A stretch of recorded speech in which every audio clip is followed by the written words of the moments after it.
Straight off the start, I think we could see that Reading Bluecoat School got left by what I assume are just bigger and stronger crews from Leander, Thames, London and Marlow. And a real heavyweight contest this between some of the bigger and more senior clubs in the country in Leander, Thames, London and indeed Marlow. And those four crews really steaming down this course. This is a 2,000 metre sprint, if such a thing exists. Nobody can afford to hold off. Eights are always strike me as interesting because when you pick up the speed, when you try to put in sprint, you don't actually change the boat speed very much because they're going virtually flat out the entire distance. Contrast that with singles or doubles where, we have all seen, I guess, crews who are a couple of lengths down pick up the pace and come through. It's possible to make quite a significant change to boat speed and come through somebody who's tiring. Not so much in the eights. This very much is a sprint from start to finish in these rather large, powerful, heavyweight boats.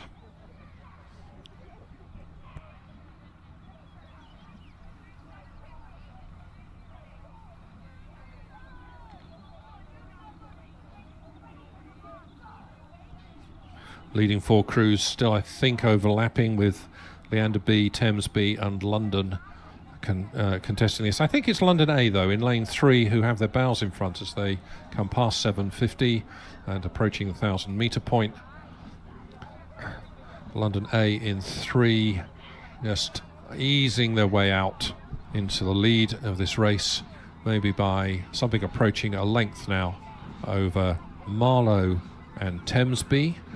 Not necessarily in that order as they come to the 1,000 metre point. It is London Rowing Club's A crew in lane 3 by about 3/4 of a length over Marlow, and then Thames B and then Leander B. Those crews in second, third and fourth pretty much overlapping. Reading Bluecoat School just off the back of Leander B in 5th place. There's only just a little bit of clear water between Leander B in 4th and Reading Bluecoat School in 5th. And as they move away, power away from the 1,000 metre point, it's London A with the advantage.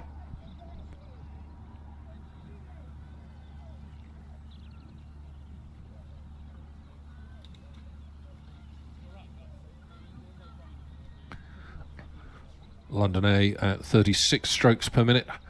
That's a reasonable pace for these A's. Perhaps not a full flat-out sprint yet. Maybe they do have just a little bit of a change of gear if they need it for the second half of this race. And London A in this first heat of the Challenge 8s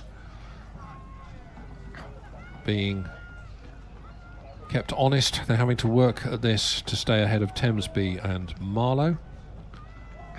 But it's definitely London A in lane 3 with the advantage as they come towards the latter stages of this heat. First of 2 heats in the Challenge 8s.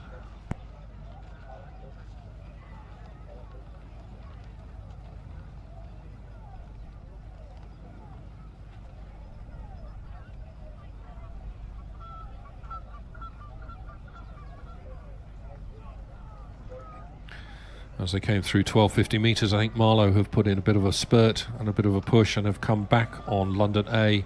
London A now leading by about a half a length. London now at 37. I think they realise the challenge that's coming from Marlow and have picked it up a little bit. Maybe Marlow's little sort of 10 or 15 perhaps at the most strokes push brought them up, and London have reacted and are now just holding off Marlow. Those two crews pulling away from the rest of the field. Those two crews with Clearwater maybe a couple of lengths now over Thames B, who are 3rd, and Leander B, who are 4th, with Reading Bluecoat in 5th. But I think London A have just responded to that push from Marlow coming into the final 250 metres. London A just picking it up a little bit more now at 37.5. London A just squeezing back out away a little from Marlow, now leading by maybe as much as 2/3 of a length.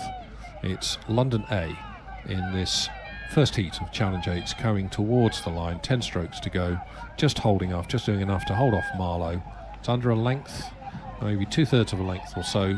Marlow really still pushing very hard, trying to close the gap, but not quite doing enough. It's come down to a half a length as they come to the line. it's London A ahead of Marlow. Those two boats clear of Thames B, who cross in third place, with Leander B fourth, and then Reading Bluecoat School in fifth.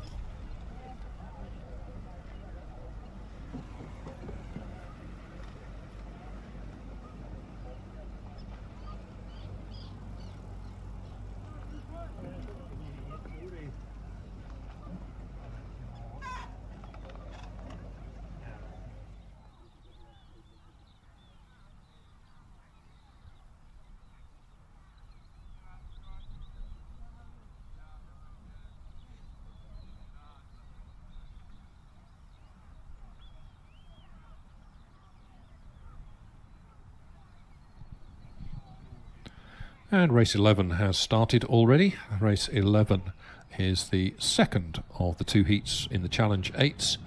In lane 1, Thames Rowing Club's A Crew. Lane 2, Leander Club A. In lane 3, St Paul's School. Lane 4, London Rowing Club B. And in lane 5, London Rowing Club C.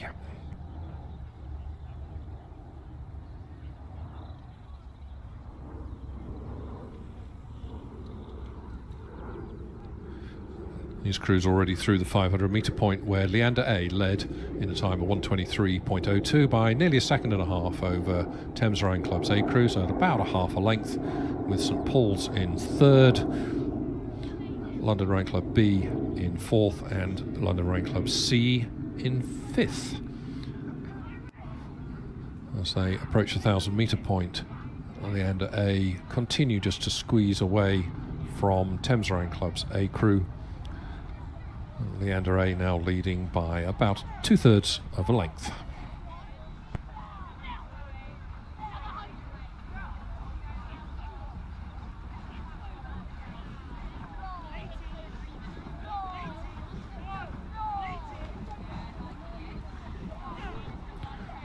Leander A moving very nicely, rating 36, continuing to squeeze away, and at the 1,000 metre point coming through by just about a length ahead of Thames Rowing Club's A Crew, with London Rowing Club B in third, St Paul's in fourth, and London Rowing Club C in fifth.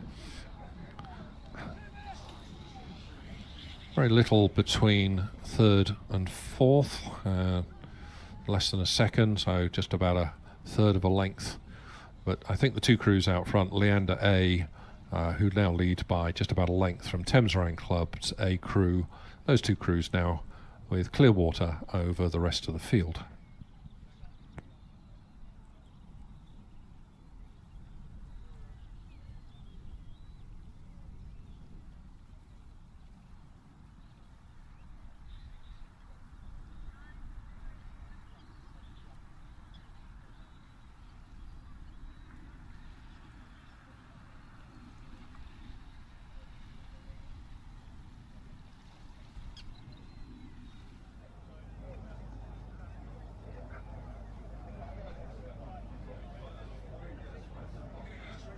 Coming towards the 1,500 metre point, 3/4 of the distance of this race, it's Leander A in two, who continue to lead. Leander crossed the 1,500 metre point in a time of 4 minutes and 10.06 seconds, with a lead over Thames Rowing Club A. That lead now some 5 seconds or so, so about a length and a half. Leander lead Thames, with London Rowing Club B in third, St Paul's in fourth, and London Rowing Club's C Crew in fifth. St Paul's and London C just about level with each other. Very little between those two crews in fourth and fifth. But a reminder, once again, the winner will go through to the final, where they will be joined by the next 4 fastest crews. Now, as they come into this final stretch, it looks to me that Thames Rowing Club's A Crew are definitely putting in a push. They are not 5 seconds behind, which is what the timing system showed at 1,500, because they're overlapping, and we know at about 3 seconds a length That is only about a 1.5 second gap. Leander react. Leander pick it up as well. Leander now at 37. I think they see Thames Rowing Club coming back at them and know they need to pick it up if they're to take this win and progress automatically to the final at lunchtime today. Leander Rowing Club do indeed react, just now holding them at about a half a length. Leander A coming up to the line, some 3 or 4 strokes to go, half a length or so up. In the end, rowing very neatly, very comfortably, under control all the way, I think. Half a length. Leander take the win by over Thames Rowing Club A. And those two boats, Clearwater then, over the third place crew, which was London B, and then St Paul's, and then London C.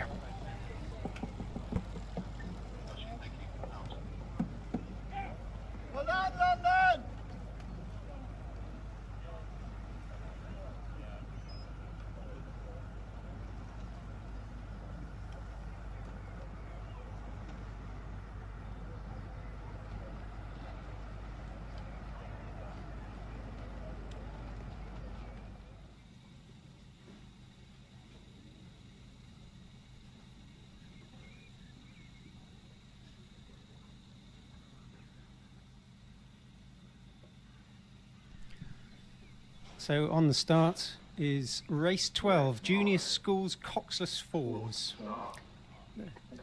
6 crews in this. King's School Chester B in lane 1, Great Marlow School lane 2, Shrewsbury in 3, Dulwich College B in lane 4, Latimer Upper School A 5, and Clare's Court in lane 6. Crews are on the start, just straightening up, getting ready for the starters' orders, and they're underway.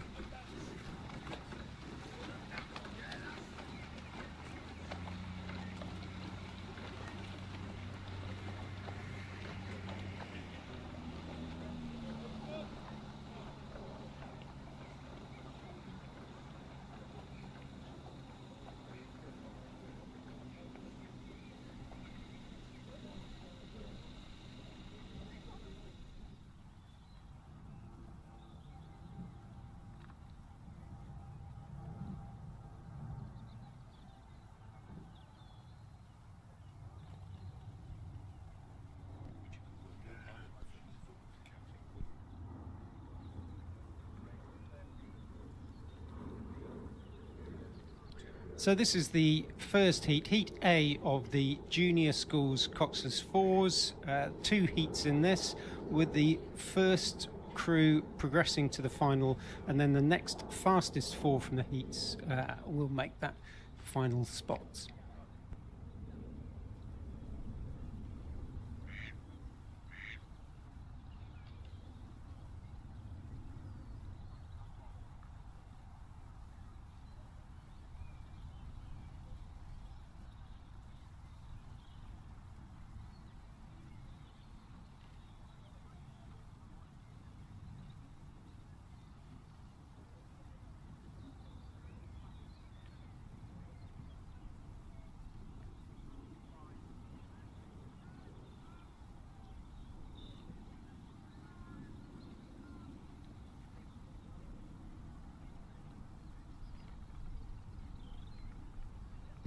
So the crews are approaching the 500 metre mark now, with Shrewsbury School in the lead. Probably have got about a length over the nearest crew, which is Latimer Upper School A in lane 5.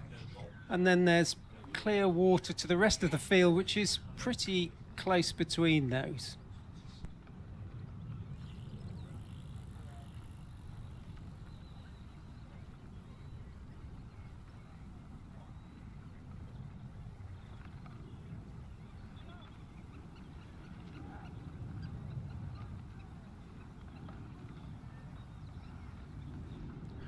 Shrewsbury School in lane 3, continuing to move away, pushed on through that 500 metre mark. Looks like they're settling back down again, but have now got a length Clearwater on the rest of the field. Running very long and loose as they come to the next mark of the 750 metre gone.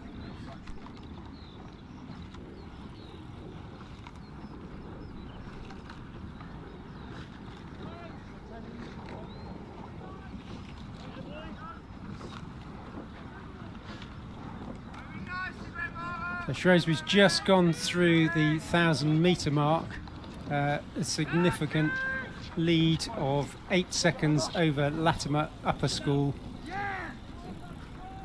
Great Marlow School are in 3rd place,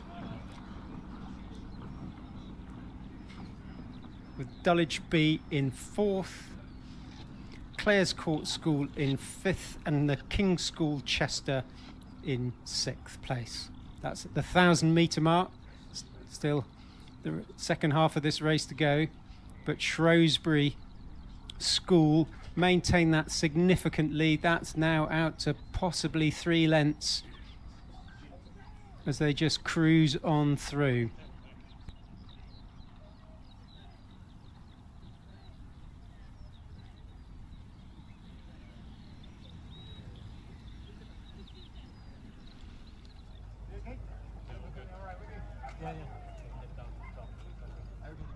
Shrewsbury School still rating 35 as they continue to move away from the rest of the field. Keen to race this one all the way through to the end, it would appear.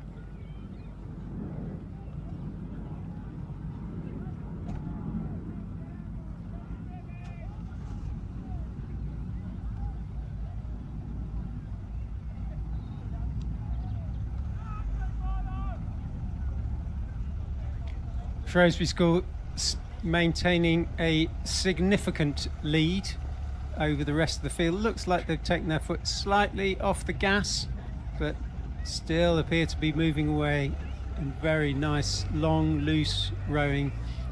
As they come through to the last 250 metres of this race, they maintain a significant lead over the rest of the field.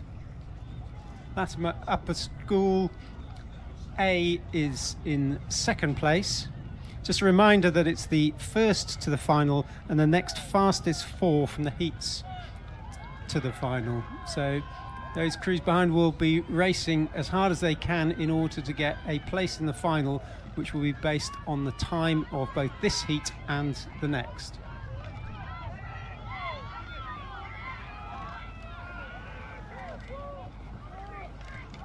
Shrewsbury just paddling it in now as they approach the finish.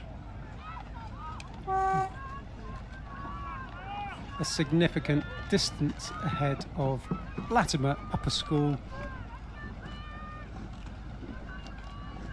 As Latimer Upper School approach the line now. And Great Marlow School in 3rd place.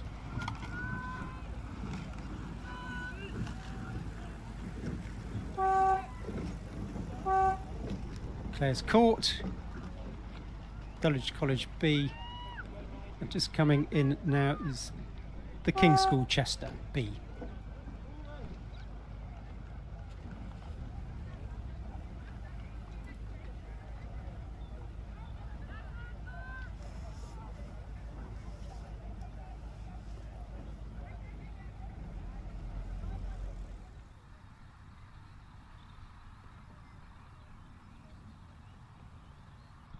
So race 13 now is underway, which is Heat B of the Junior Schools Coxless 4s.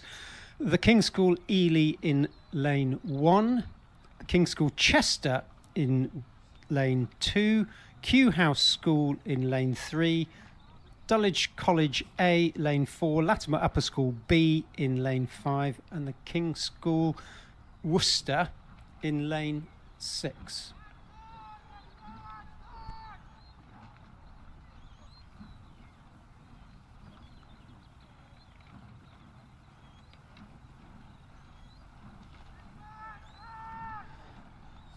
Cruising now through the 750 gone, with the crew in lane 3, Kew House School, about a length up over the rest of the field, over Dulwich College A in lane 4, then Latimer Upper School B in lane 5, and the King's School Chester A in lane 2.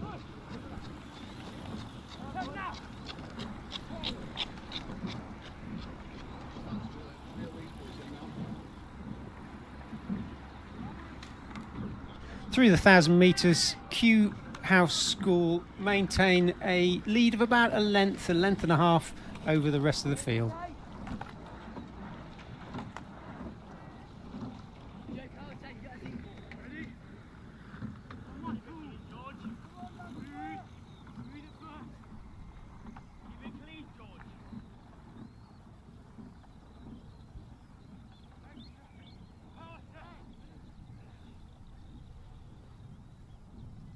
Kew House School continue to maintain their lead over Dulwich College A in lane 4, who are in second place, and then very tight between lane 2 and lane 5. The King's School Chester in 2, Latimer Upper School B in lane 5.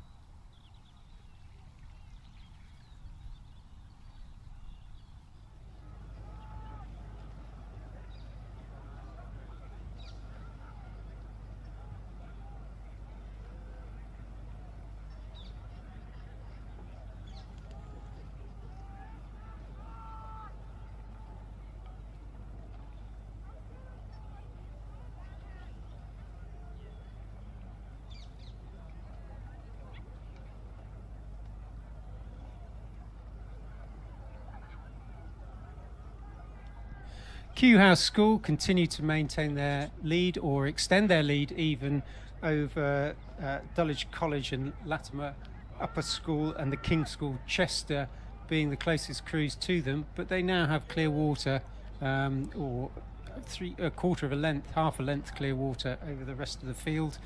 Fast conditions here today, quite a strong tailwind.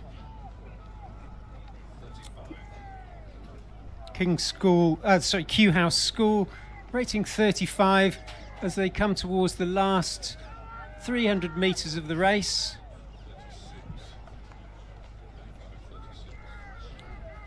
Dulwich College keeping them honest. Dulwich College rating 36. Looks like they're squeezing on, and they've closed it down now. There is no longer clear water between the crews. Similarly, in lane 2, the King's School Chester have also moved on and may have overlap over the Kew House School. Kew House School responding now, taking their rating up to 37. They want to guarantee their place in the final. It's just the first that goes through to the final. Dulwich College A upping their rate to 38. Just closing that gap down, but it's Kew House School as they come into the finish, who've maintained their lead just probably about a canvas at the end of the race.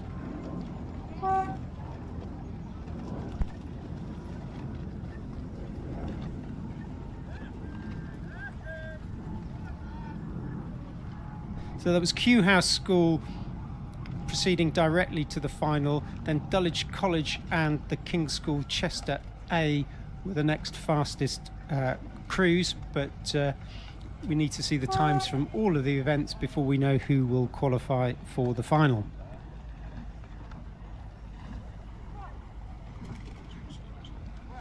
King's School Ely's just crossing the line, and King's School Worcester finishing now.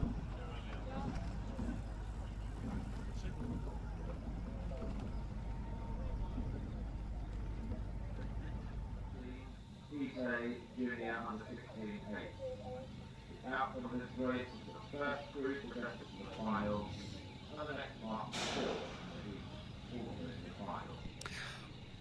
On the course now, or rather on the start now, is race 14, J 16 8s, Junior under 16 eights.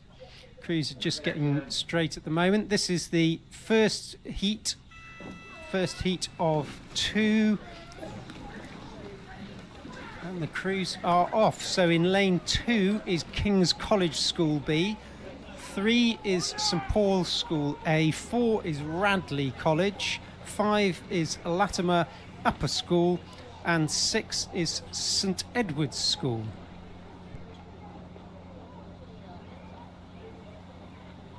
Race number 15, Heat B, junior under 16.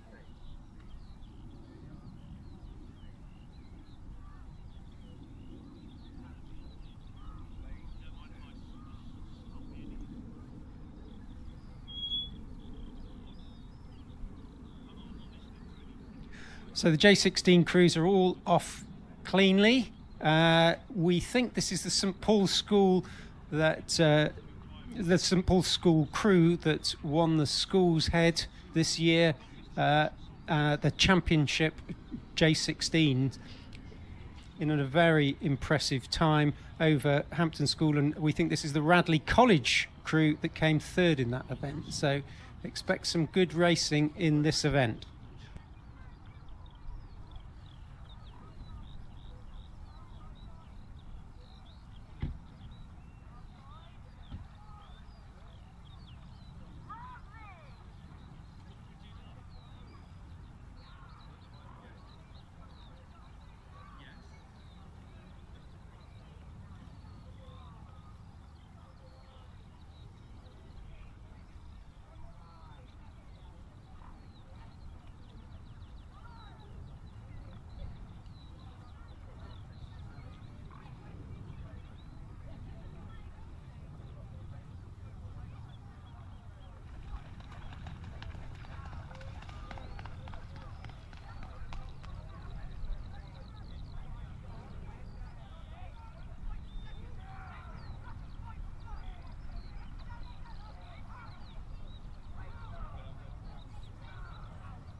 About 750 metres into this junior 16 eights.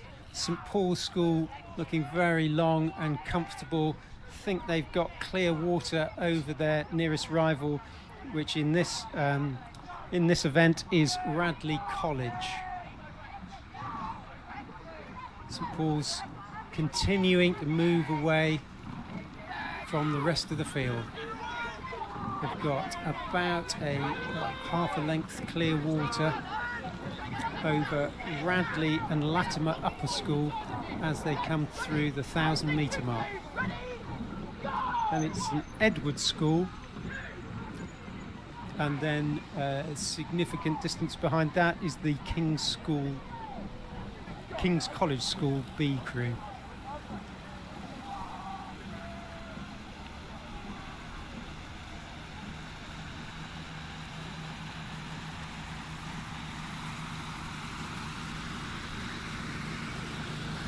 St Paul's School A continue to maintain their lead of a length and a half, but it's very close between Radley College and in lane 4 and Latimer Upper School in lane 5. They have about a length over St Edward's School in lane 6, but it's St Paul's looking particularly strong in lane 3 as they come through to the 1,500 metre mark.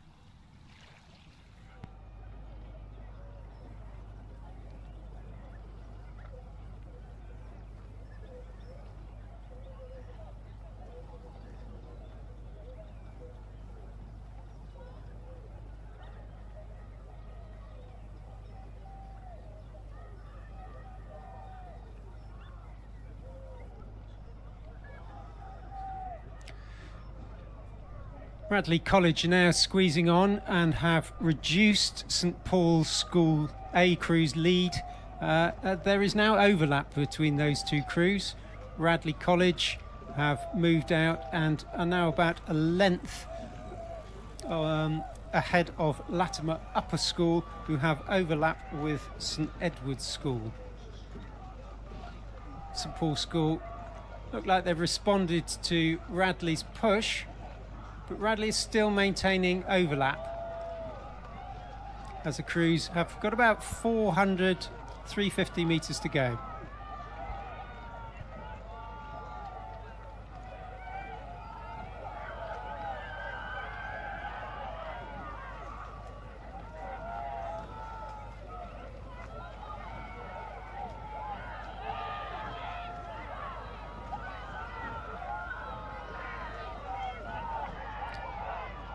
Excellent rowing from these two schools. St Paul's School maintaining their lead, but that lead is now down to about 3/4 of a length as Radley increase their rate as they charge for the finish.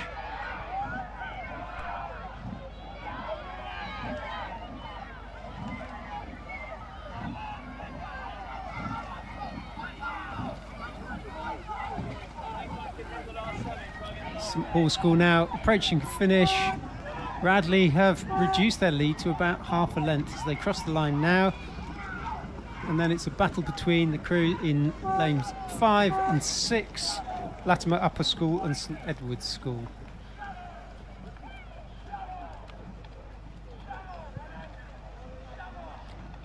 As King's College School B approach the finish.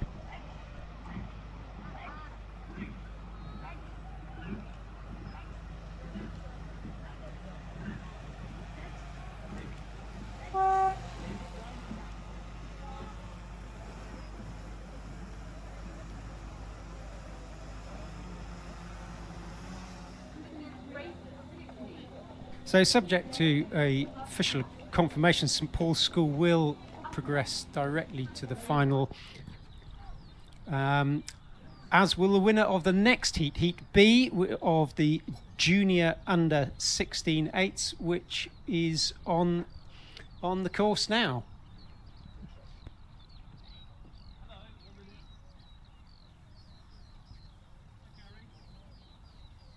So 6 crews in this heat: Bedford School in lane 1, Hampton School in lane 2, Abingdon School in lane 3, King's College School A in lane 4, St Paul's School B in lane 5, and Rowing South Africa Development Squad in lane 6.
So the crews are through the 750 metre mark now. Looks like Abingdon are possibly out in front over Bedford School in lane 1, and the King's College School A in lane 4.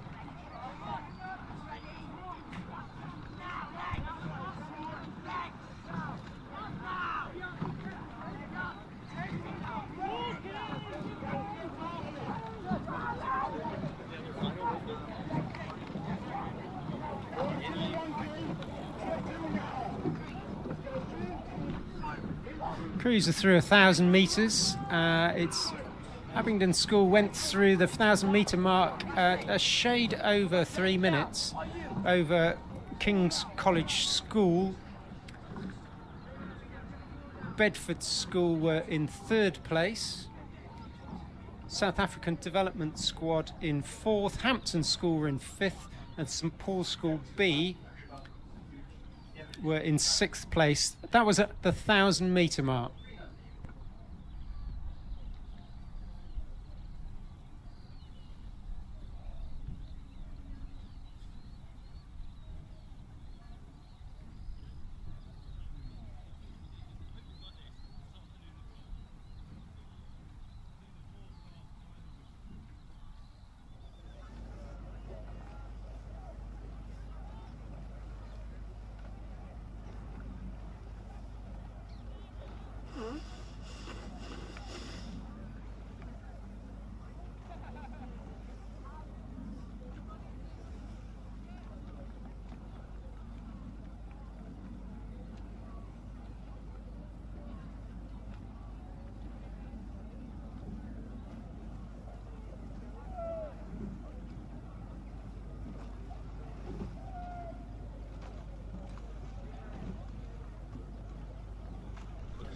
So with 500 metres to go in this race, it's very close between Abingdon School and King's College School A.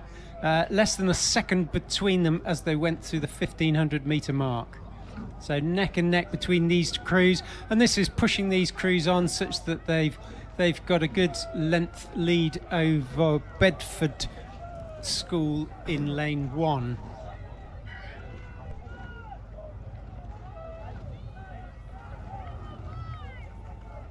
Abingdon School now squeezing on, have increased their rating. But King's College School have also increased their rating, and King's College School are now about a canvas behind Abingdon School as they battle out towards the finish, approaching the last 250 metres of this race. Into red boys, both crews at 35. Abingdon pushing on again. Have increased their rating just to try and ensure that they guarantee that place in the final. Just pulling away now from the King's School A crew. Looks like they've stretched out that lead. They're just about half a length as they cross the finish, but it's then the fastest four from this heat and the previous heat who will progress to the final.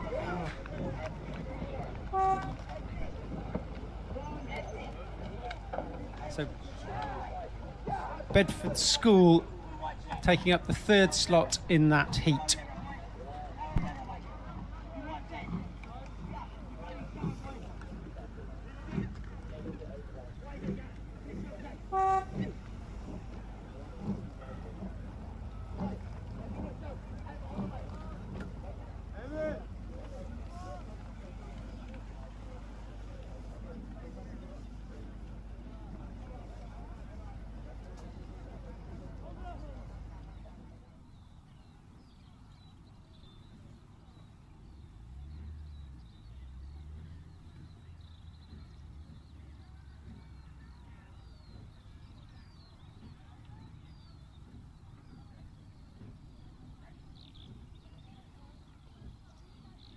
So underway is the next heat. Race 6 is the next event, sorry. Race 16, Heat A of the Club Coxed Fours.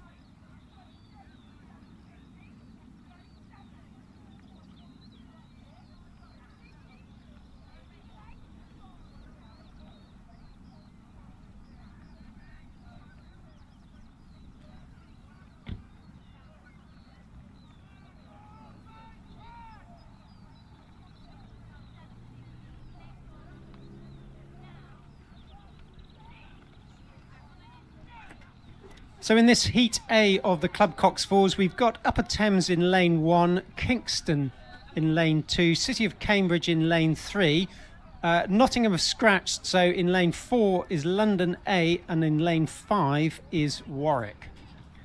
London have a significant lead over Kingston, who are in lane 2, who have clear water over the rest of the field as they go through about the 600 metres into this race.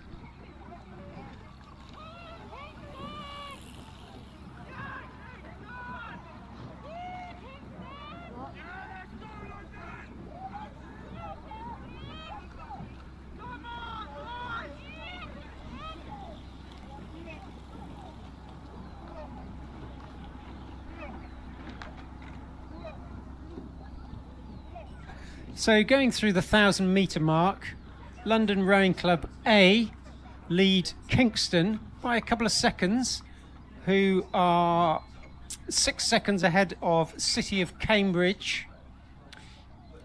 Upper Thames are in 4th and Warwick in 5th place. That's going through the 1,000 metre mark.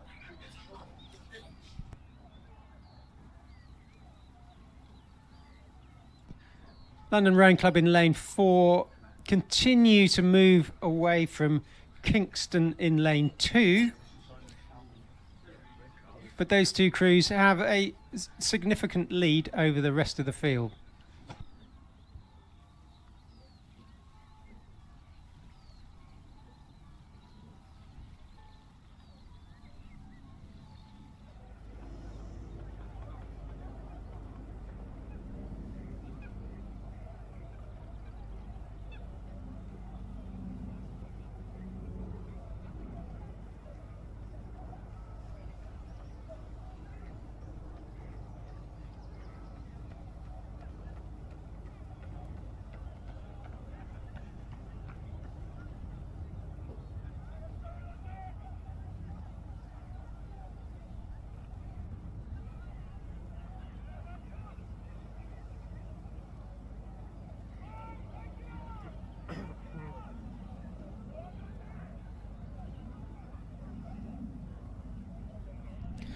Going through 1,500 metres, London Rowing Club continue to stretch out their lead over Kingston.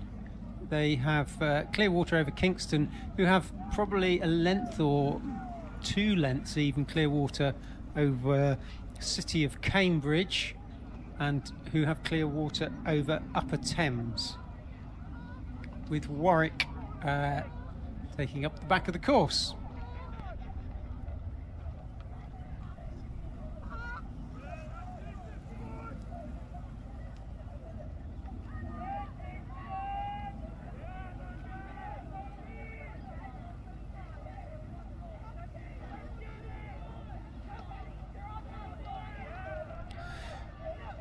Through into the last 250 metres of this race, both London and Kingston squeezing on. London maintaining their lead over Kingston, but that gap is beginning to narrow as the crews come into the last 150 metres of this race.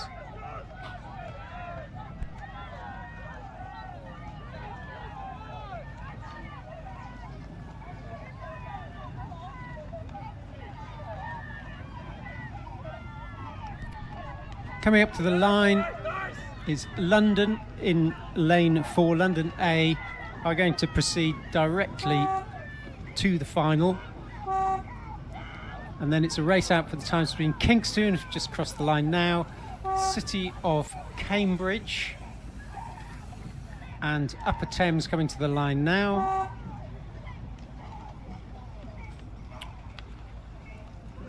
With Warwick paddling it in.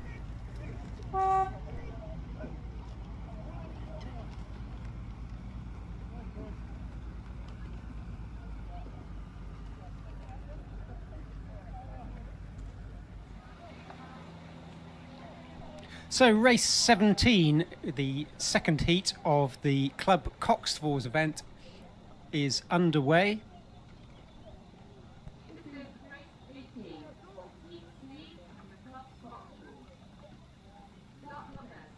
So in this heat is Maidenhead in lane 1, Vesta in lane 2, Thames lane 3, Hampton School in lane 4, Marlow B in lane 5, and St Anne's College in 6. So I'm basically around until like 12:13. Oh, okay. Okay, sure. Perfect. Okay. Do you actually need one? I'm okay for now, to be honest. But yeah, I mean, it'd be nice to have a breather at some point. Yeah. I'm kind of okay for now. And then, so are you doing the same for Matt as well? Is that the idea? Yes. Although I'm not really sure like what those. So I guess once at whatever point you want to break, and then after that, I guess I can go back down there. And Yeah, do the sure. Okay. Or vice versa. Yeah, so I mean, so I think, as you said, Julia is supposed to, loosely supposed to leave me at like 12. Yeah. Yeah. So, what's the time now? I have no idea. It's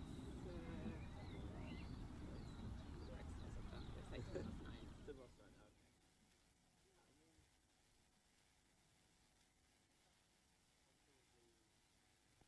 So the crews are through the 500-metre mark now, with Thames Rowing Club just stretching out a lead of about 3 seconds over Marlow B. Then it's Hampton School giving a good go in 3rd. Vesta in 4th. Maidenhead 5th. And St Anne's College 6th.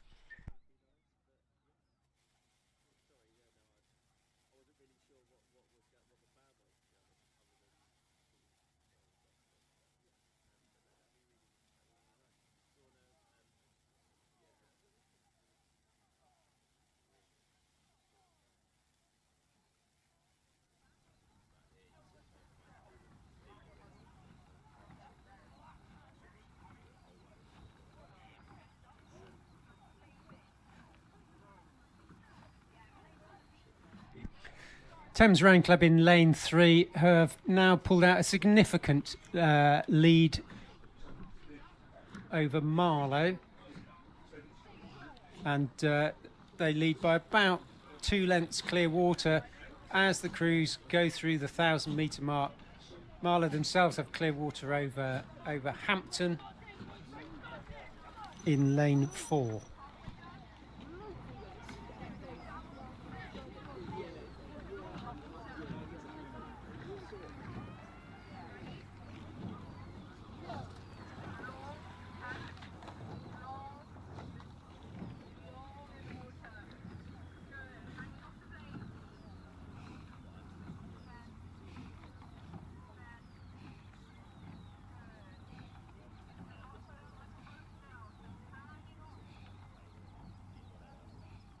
Through the 1,000-metre mark, Thames Rowing Club lead over Marlow B.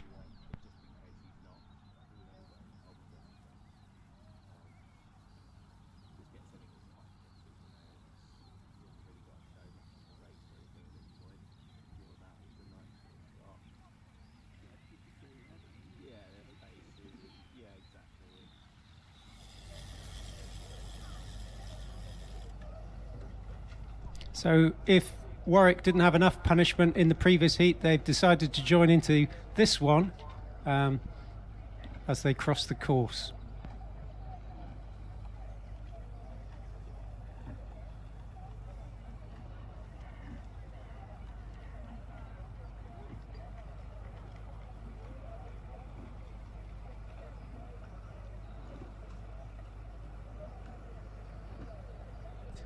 Crews are through the 1,500-metre mark now. Thames continuing to move away, have 5 or 6 lengths clear water over Marlow B, who themselves have 3, probably 4 lengths clear water over the rest of the field.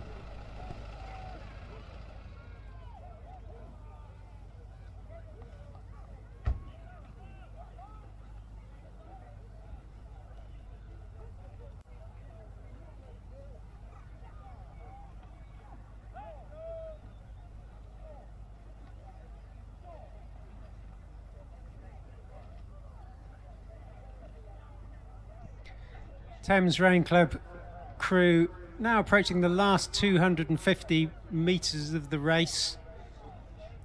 Significant lead over Marlow B, who themselves have a significant lead over Hampton School and Vesta.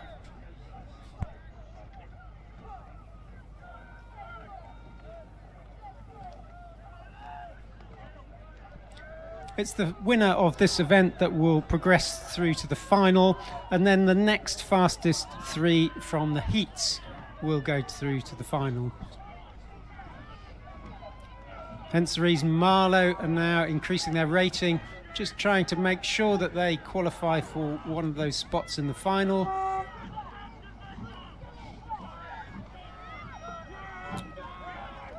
And then Hampton School coming in over Vesta.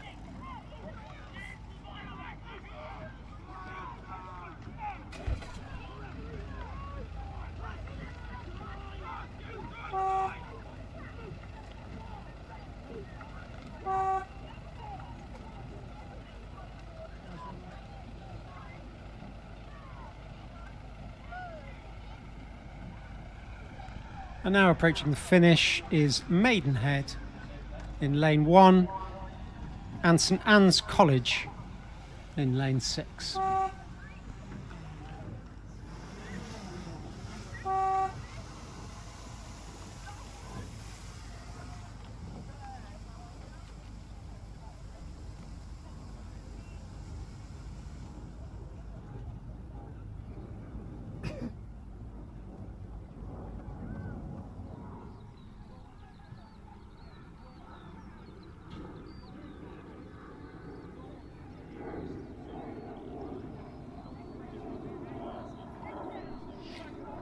So on the course now is Heat C of the Club Coxed Fours. Dart and Totnes are in lane 1, Star in lane 2, Marlow A in lane 3, Molesey in 4, London B in lane 5 and Dulwich College in lane 6.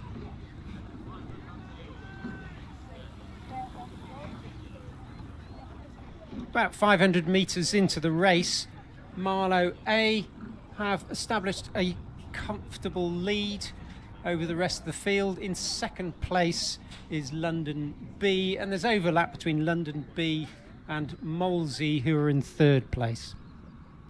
But Marlow continue to stretch out their lead. They've got clear water over London and Molesey.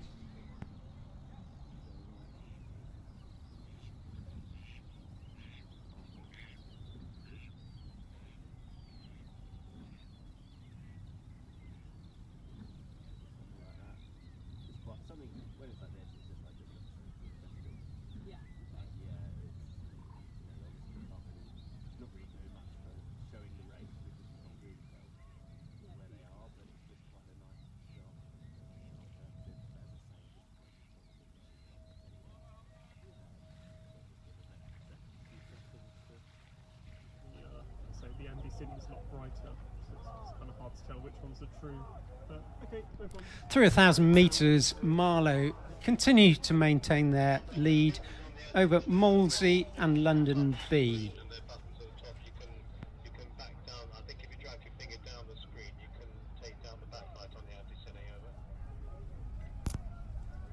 Okay, I'll take a look. No. Okay, out.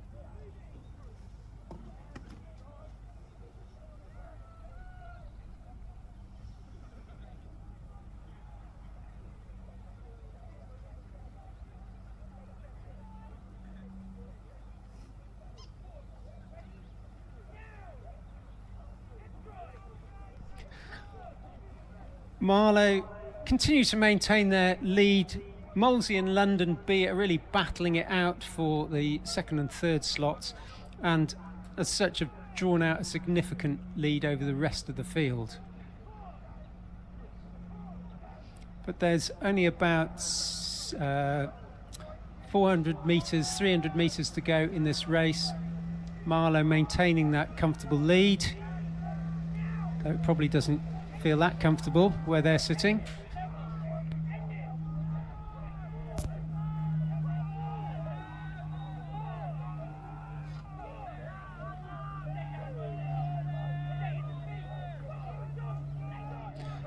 London and Molesey battling it out for second and third places. Very close between these crews.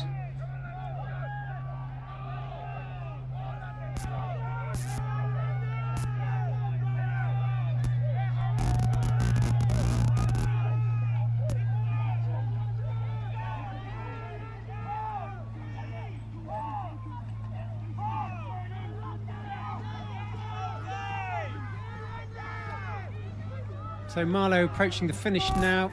Very close between London B and Molesey, but Molesey take it probably by a canvas over London.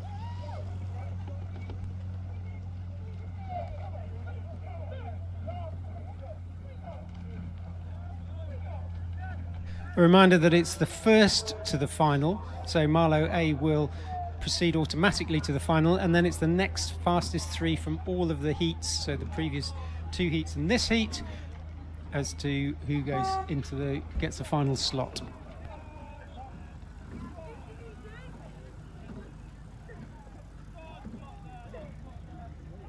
Star just approaching the finish now,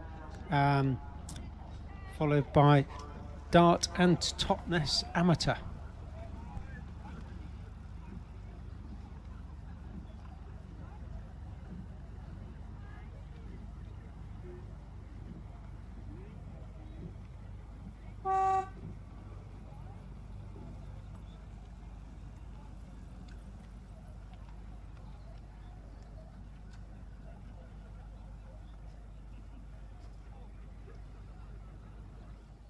Your last one on this side. Looks like it, yeah. That, you can always sort of have a look over if you're unsure, but yeah, I think it is. On the course now is race 19, Women's Junior Schools Quad Sculls. This is the first heat of two.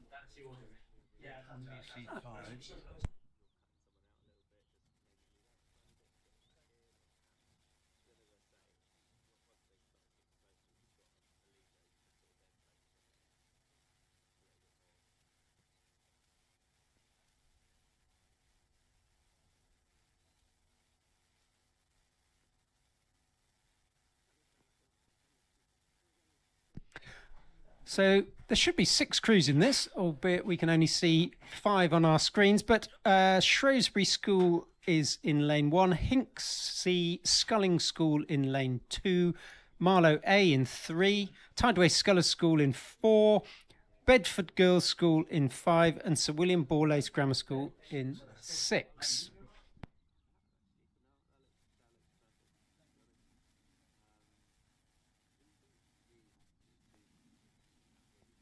So Marlow in lane 3 have pulled out a lead of probably clear water over the next crew, which is Sir William Borlase in lane 6. And then overlap between Tideway Scullers School in 4 and Shrewsbury School in lane 1.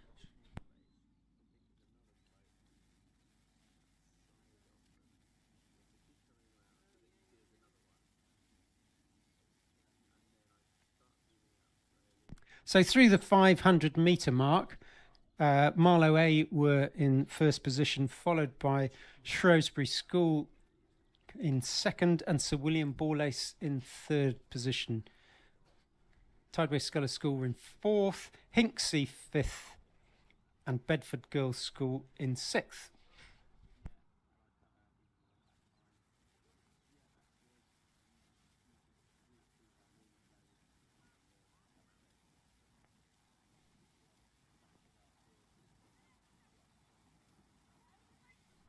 Approaching the 1,000 metre mark, Marlow A maintain a comfortable lead over the rest of the field, looking very comfortable, very strong and long.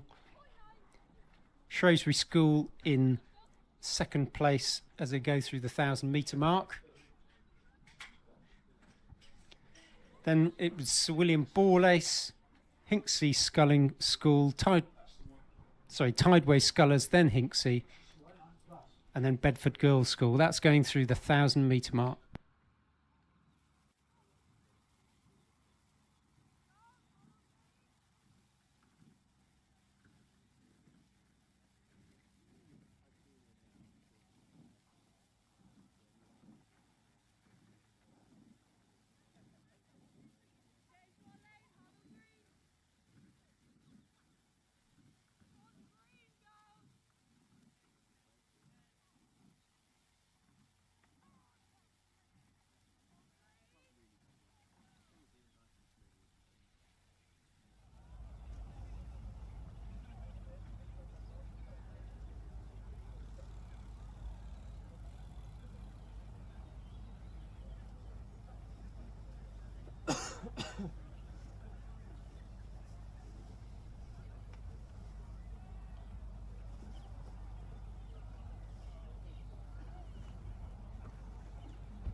Crews are approaching the 1,500-metre mark, or rather Marlow is approaching the 1,500-metre mark.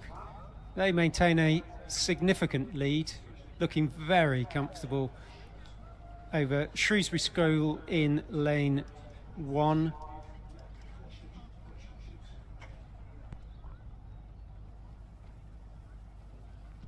And Sir William Borlace Grammar School in lane 6. Those are the second and third positions, but Marlow looking very comfortable and continue to move away from the rest of the field.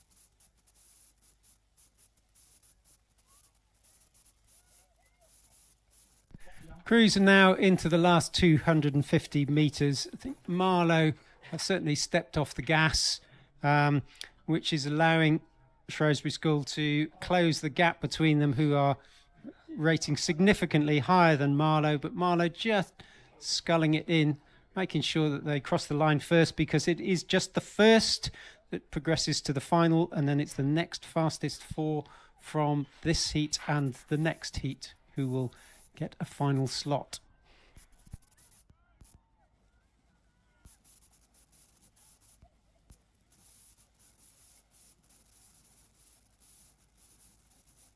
So Marlow just coming up to the finish now.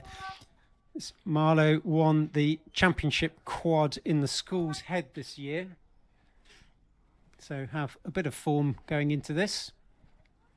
But that was Shrewsbury School crossing the line, followed by Sir William Borlace in lane 6. As Tideway Scullers School come up towards the finish now.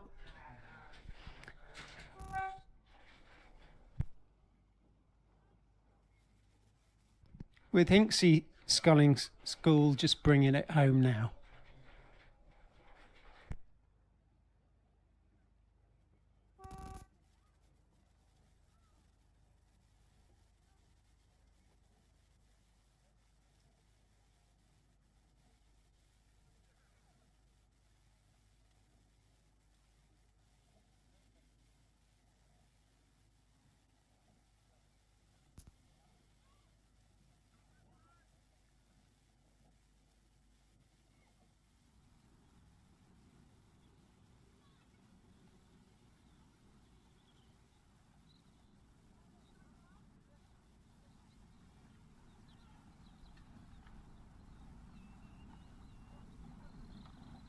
Bedford Girls just coming to the finish of the Women's Junior Quad now. But race 20 is underway, which is Heat B of the Women's Junior Quad. And are already through the 500-metre mark, with Marlow B having a significant lead, or at least according to the numbers, over Kew House School, Westminster School, the South African Rowing Development Squad, and the King's School Chester.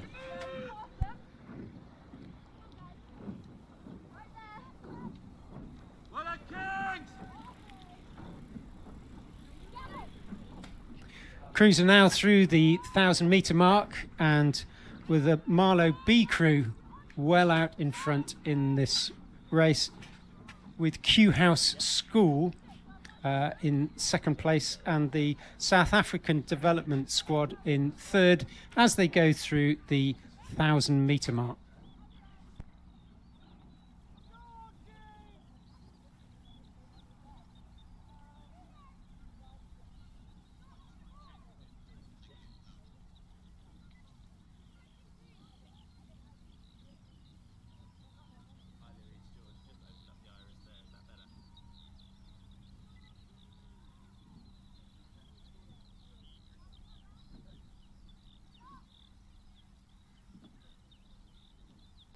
So Marlow going through the 1,500-metre mark now with a significant lead of several lengths clear water over the next crew, Kew House School, who themselves are up over the rest of the field.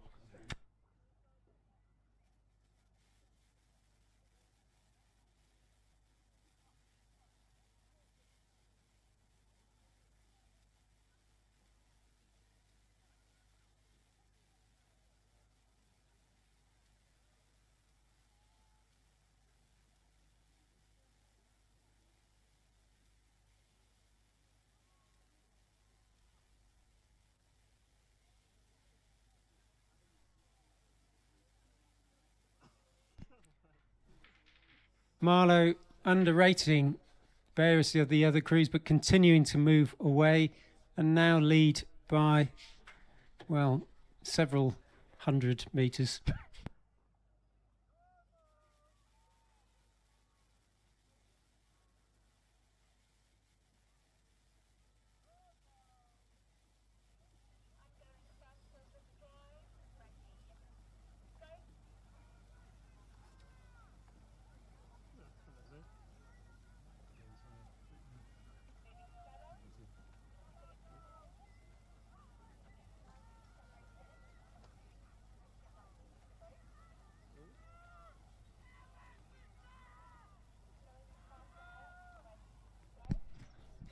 Marlow now into the last 250 metres, just paddling it in.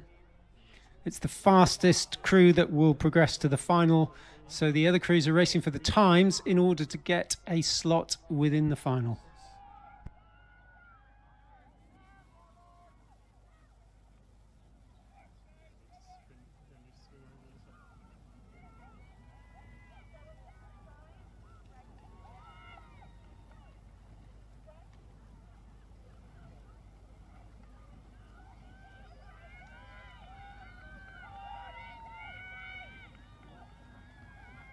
So as Marlow cross the finish line, it's Westminster School in lane 1, which will be their closest rivals, and then lane 2, the Rowing South Africa Development Squad.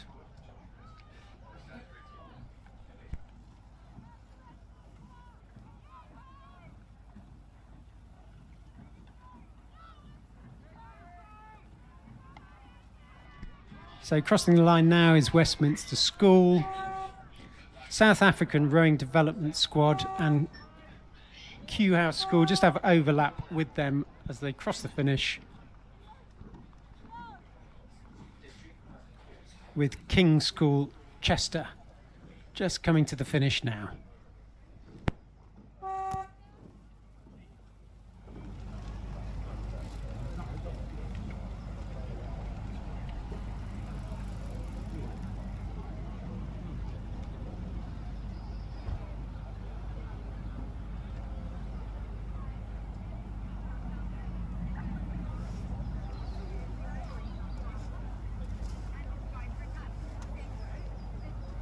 So race 21 is well underway now, having got through the 500 metre mark.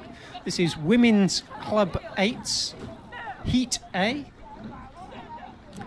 First to the final and next fastest from the heats to the final. So already through 1,000 metres, Oriel Kensington in lane 1, Bristol in A in lane 2, Molesey in 3, Vesta A in 4, London in 5 and Marlow in lane 6.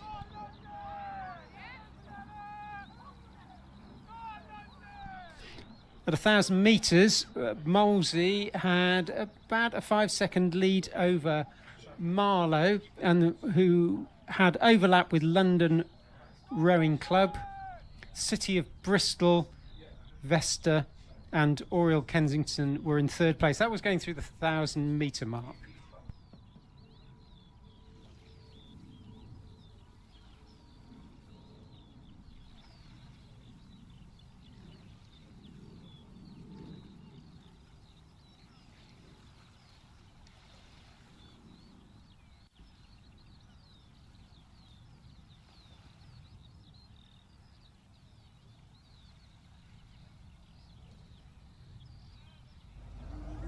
Approaching the 1,500 metre mark, Molesey maintain a comfortable lead, clear water over the rest of the field, and it's Marlow in lane 6 who are in second place, probably about 3/4, maybe a length ahead of London in lane 5.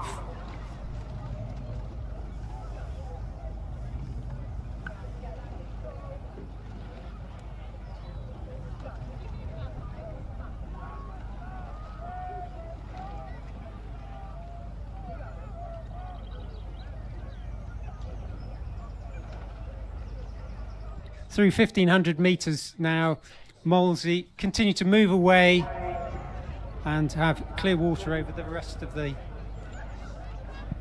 field.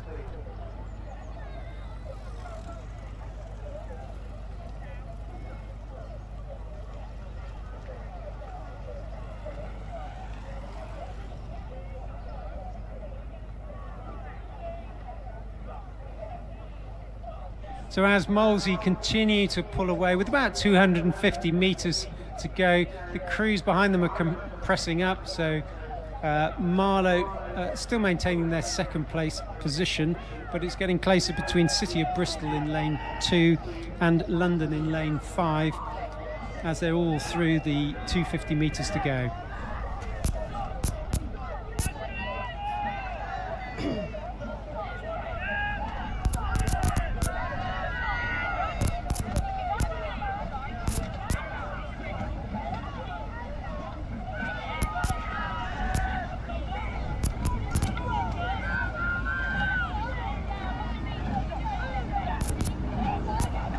So Molesey approaching the finish now with clear water over Marlow, who themselves have clear water over London in third place, with some overlap with City of Bristol in fourth.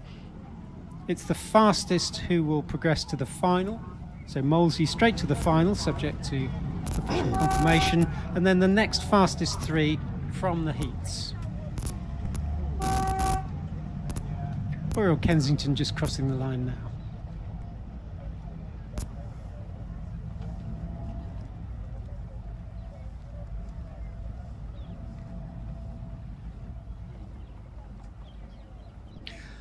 So race 22, the next race up is the Heat B of the Women's Club 8, with Leeds in lane 1, Canterbridgian in lane 2, City of Cambridge A in lane 3, Thames in 4 and Vesta C in lane 5.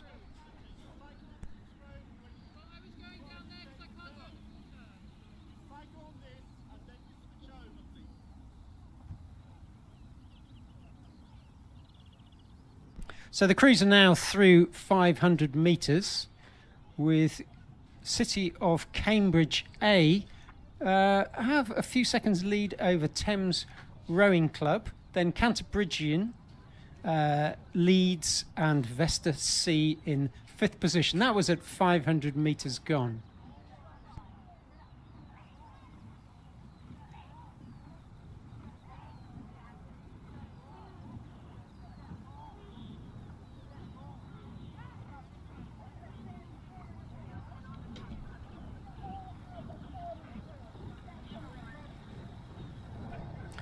Crews are through, or the first crew's through the 1,000 metre mark now. That was City of Cambridge A. We've got clear water over Thames, who themselves have clear water over the rest of the field. Bit of an overlap between Canterbridgian and Leeds.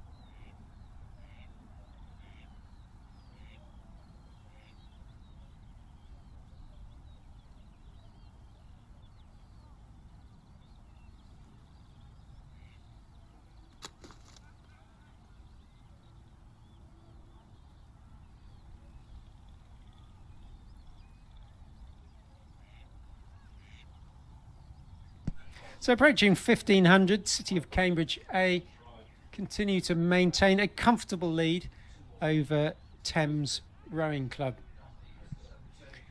It's a reminder here that it's the first to the final, next fastest 3 from the heats to the final.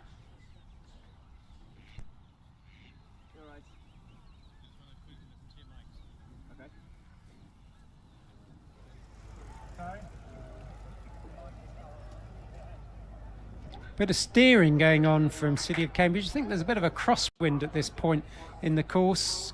As you see, all the crews having a bit of a wiggle at this point in the race. City of Cambridge sat just rating 31, relatively low rate for 8s in this position within a race, but they maintain a comfortable lead over Thames. They now have clear water, a couple of lengths clear water over Thames, who are clear water over the rest of the field. Neck and neck between Leeds and Canterbridgian for 3rd and 4th place.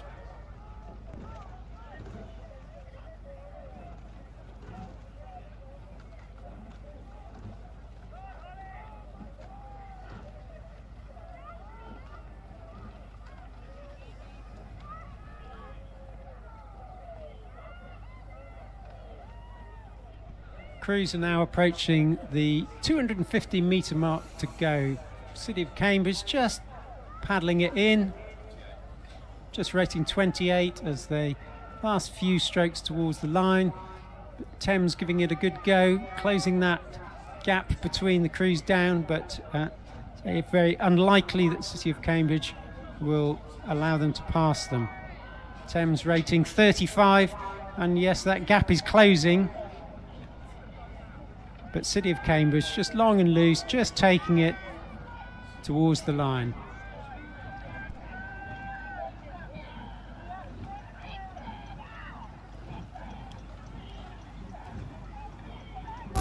The City of Cambridge cross the line. They will progress to the final automatically, and then we will wait to see the times in this heat and the previous heat in order to determine who will be in the final.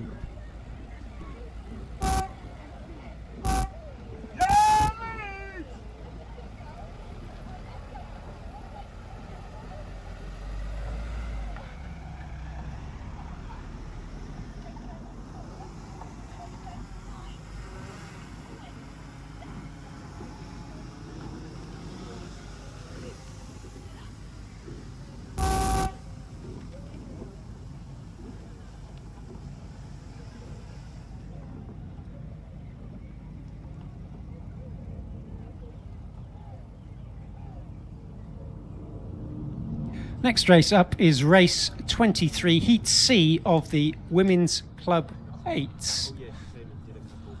Race is now underway with City of Bristol B in lane 1, City of Cambridge B in lane 2. Nottingham have scratched, so I assume the starter has moved the crews over. Vesta B in lane 4 and Derby in lane 5.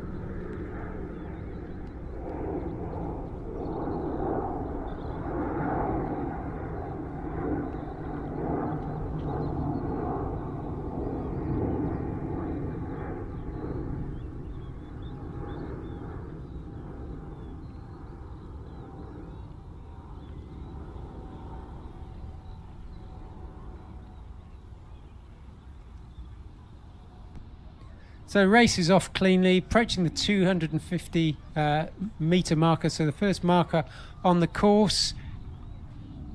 Very close between all the 4 crews at the moment. Maybe the Derby crew has got the nudge on. Difficult to tell.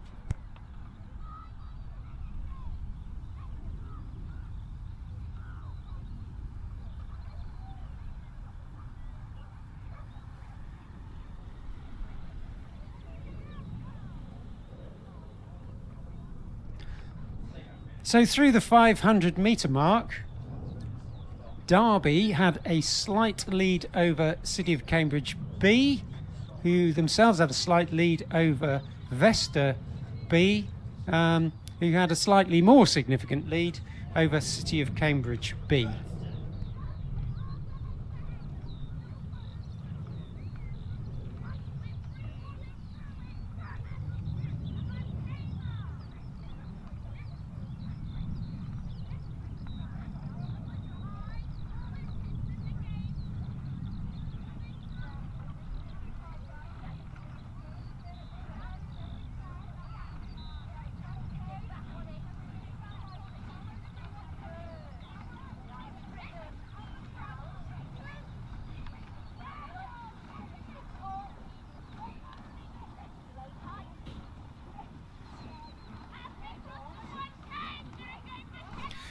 So as the crews come up to the 1,000 metres, City of Cambridge have closed down Derby, but Derby still maintain a lead as they go through the 1,000 metre mark, but there is overlap between the first 3 crews, which is City of Cambridge, Derby and Vesta.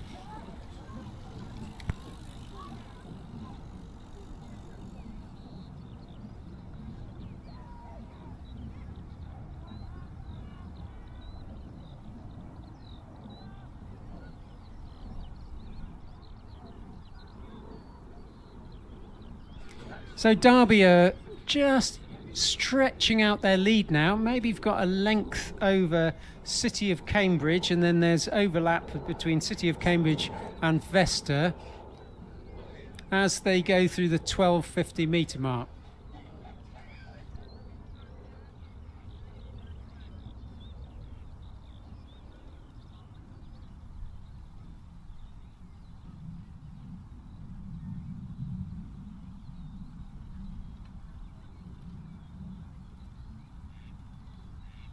So Vesta B have just had the squeeze on a bit and have reduced the lead of City of Cambridge over them by probably about half a length. So much closer between the crews in this race.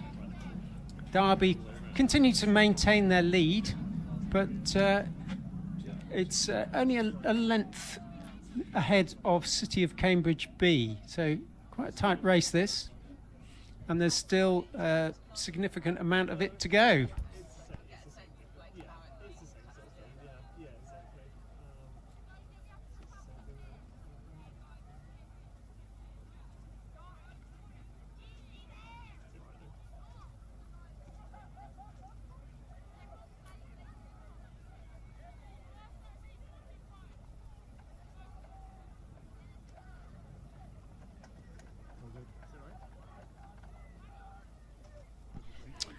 So with 500 metres to go, it's quite close between the first 3 crews in this. City of Cambridge have upped their rate, closing down that lead from Derby. But Derby are still have their noses in front.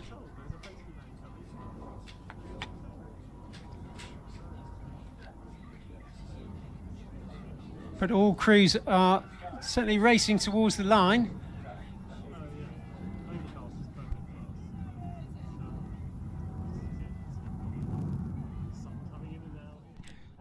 So City of Cambridge trying to chase down Derby. They've opened that lead up more over Vesta B. So 200 metres to go now. So last 20 strokes in this. Derby maintaining their lead over City of Cambridge and Vesta B.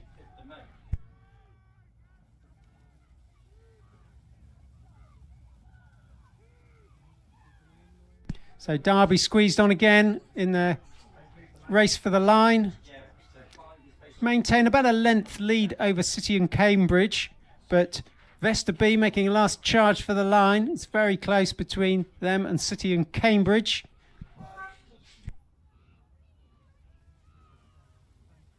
But City and Cambridge have it by about a canvas over Vesta. So the fastest crew in that was Derby, so they will automatically progress to the final, and then we'll have to wait the results to see who else will make the final from the heats.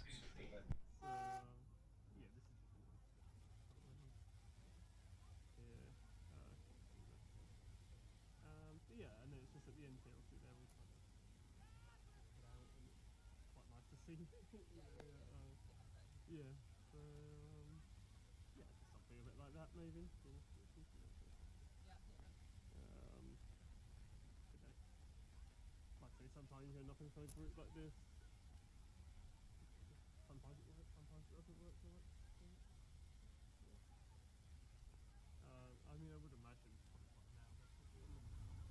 probably on the next, that's the start of the next one. But yeah, otherwise it's all the same controls as George.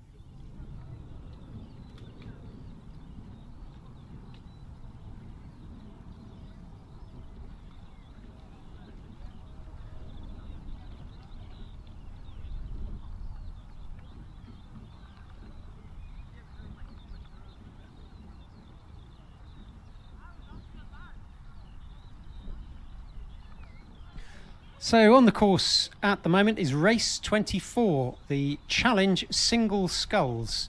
This is Heat A with the first to the final and then the next fastest fours from the heats to the final. So in lane 1 is Taurus, then 2 Tideway Scullers School. Nottingham have scratched, so Tideway Scullers School is in lane 3. London is in lane 4, Southampton Coal Porters in lane 5 and Bath University in lane 6.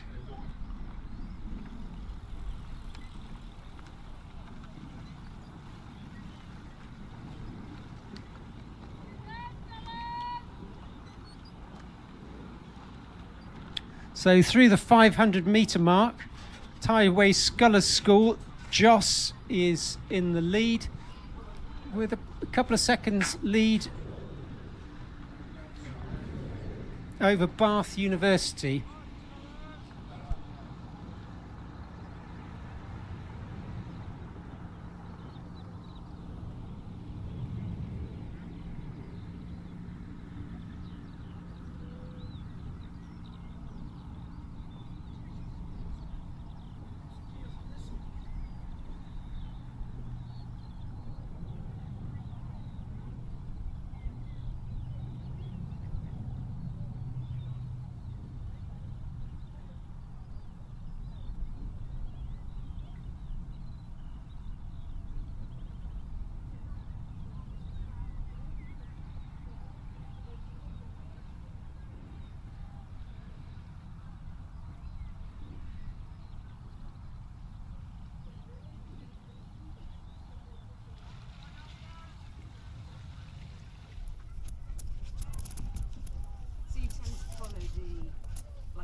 Yeah, tend to, unless it's like a really close race in which case it's for a bit of bit more, maybe. But I mean, this is as far as I can't do any on this right now. So going through the 1,000-metre mark, it's Tideway Scullers, Joss, who has a lead over Tideway Scullers School, Wilkinson.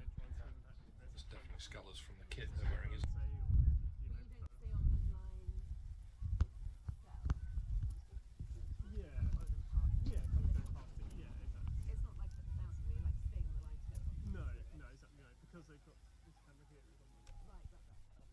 So there's very different styles between these two scullers, with the sculler in lane 3 rating significantly higher than his fellow club member in lane 2.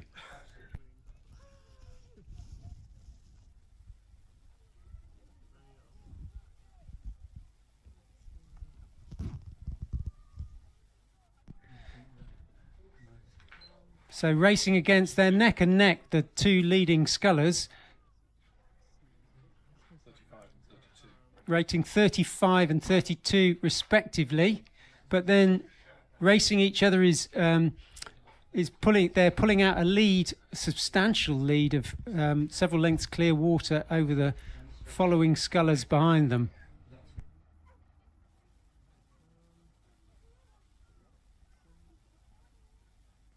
So approaching 1750, it's Wilkinson from Tideway Scullers School, who's just stretched out a lead of about half a length over Joss, also from Tideway Scullers School.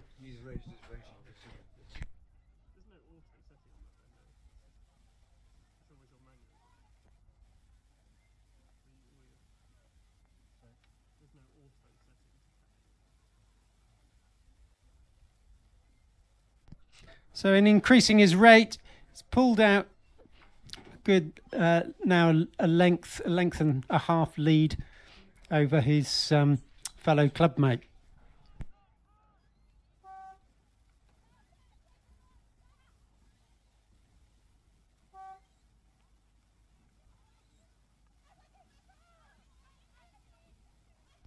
In third position is Poulton from Bath University. Then Jackson from London.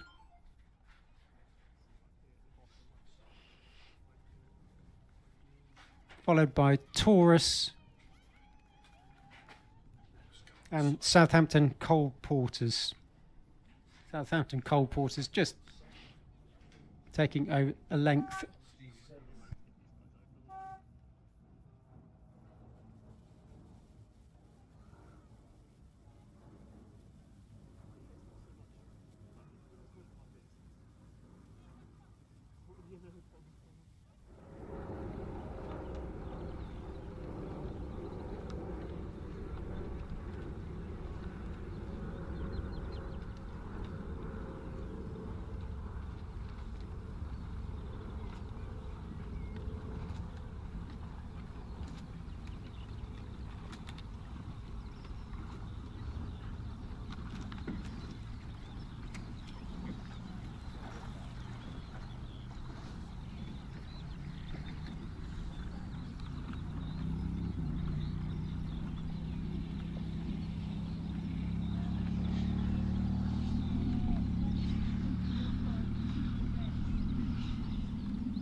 And greetings for the next round of Heat B for the Challenge Single Sculls.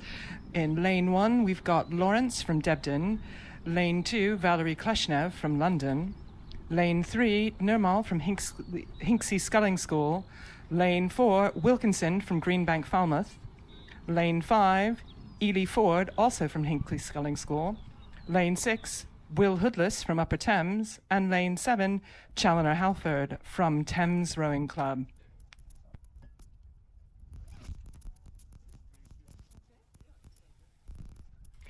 As they pass the 100 metres, Wilkinson currently in the lead by 3 seconds over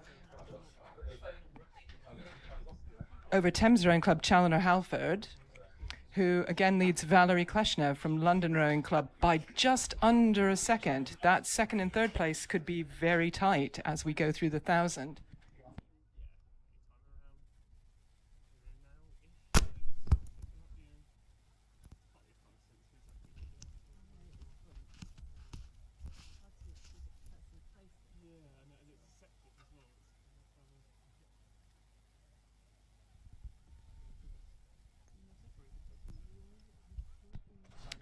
Tom Wilkinson currently rating a 32 as he takes off about a 2-length lead coming into the 1,500 meters and shows absolutely no signs of slowing down. Very strong, very in command of this race, trying very hard to keep it second over Valerie Kleshnev. Kleshnev known for not giving up in these circumstances and is going to absolutely keep the pressure on. But in the meantime, Wilkinson just continues to squeak out a little more of a lead every stroke.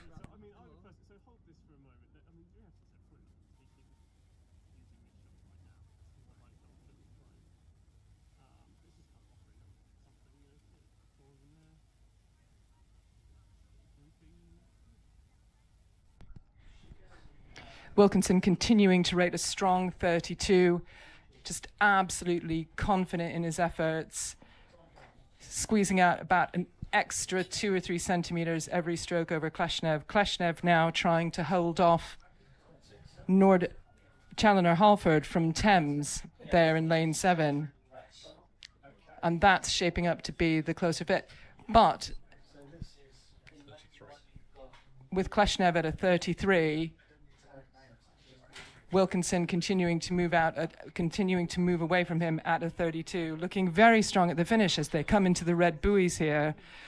It's Wilkinson currently in the lead, Kleshnev actually opening up a bit of a line over Challoner Halford. And 4th, 5th and 6th, almost a dead straight line looking here from the finish line. But as they come through the buoys, it is Wilkinson from start to finish. Second place goes to Kleshnev from Thames. Third place to Challoner Halford. And sneaking in from lane... Oh, sorry. That's Challoner Halford, lane 7. Apologies. Third place was Nermal from Hinckley Sculling School. My sincere apologies.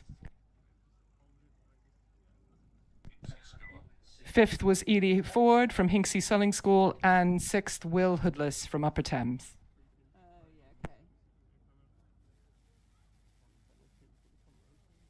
Trying to allow them to come in rather than like moving it back and forth too much. Apologies again, it's my first race of the day. Will Hoodless now coming into the red buoys. 6th was Lawrence from Debden.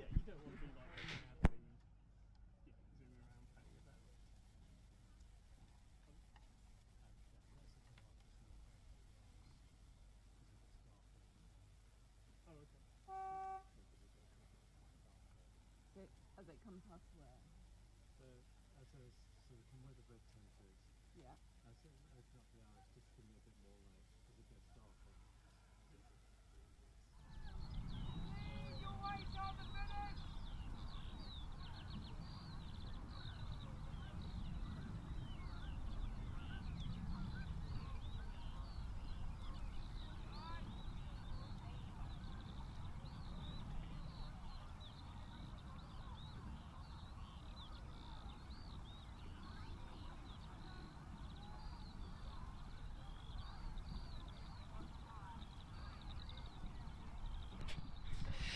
Picking up for the women's junior under 16 Coxed Fours Heat A, the Cooperative Funeral Care Trophy, which seems an interesting choice for junior under 16 crews. But anyway, in a lovely chevron position, we currently have Lady Eleanor Hollis eking out about a third of a length lead there in lane 3 over Kingston in lane 2. But it's very difficult to tell the difference as to who's in second between Kingston in 2 and Kingston Grammar in lane 3.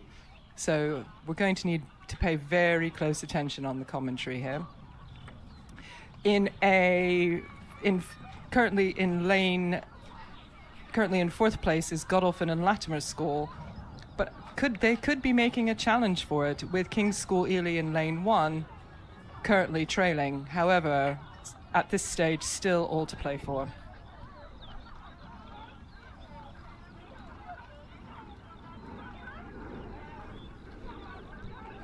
Lady Eleanor Hollis continuing to lead by about a third of a length, currently striking a rate of 33 and are being absolutely pushed from lane 2 in Kingston at a 34.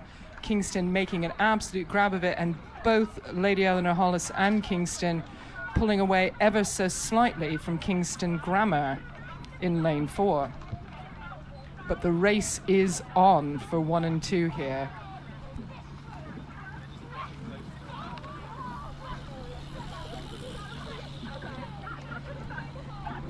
As they pass the 1,000-meter mark, LEH continuing to row nicely at a 33, just hanging on to a lead in front of Kingston at 34, and chased again by Kingston Grammar at a 35.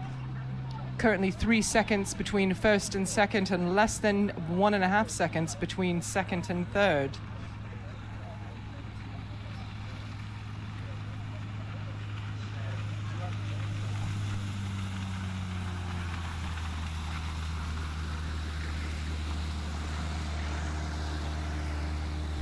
Some lovely aerial drone footage at the moment shows that Lady Eleanor Hollis continues to lead. They've held off the challenge from Kingston in lane 2 so far, and both boats continuing to pull ahead of Kingston Grammar School, Godolphin and King's School Ely. But everybody's on straight courses.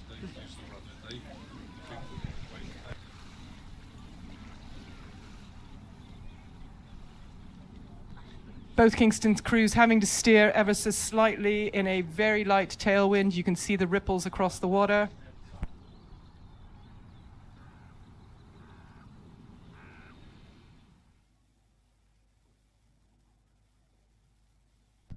Lady Eleanor Hollis continuing to lead as they come into the 1,500-meter mark, and Kingston just not giving up the challenge. Lady Eleanor Hollis has downgraded their rate of striking ever so slightly to a 32. I think they're holding it in reserve as they come into the last 500. And Kingston just continuing to press. Both boats increasing their lead ever so slightly over Kingston Grammar School. Kingston have moved it up to a 35. Lady Eleanor Hollis continuing to lead, but leading by ever so slightly less and looking for the response. And there it is. They are moving out. The rate of striking is going up. They're going to hold off Kingston. They are making their move.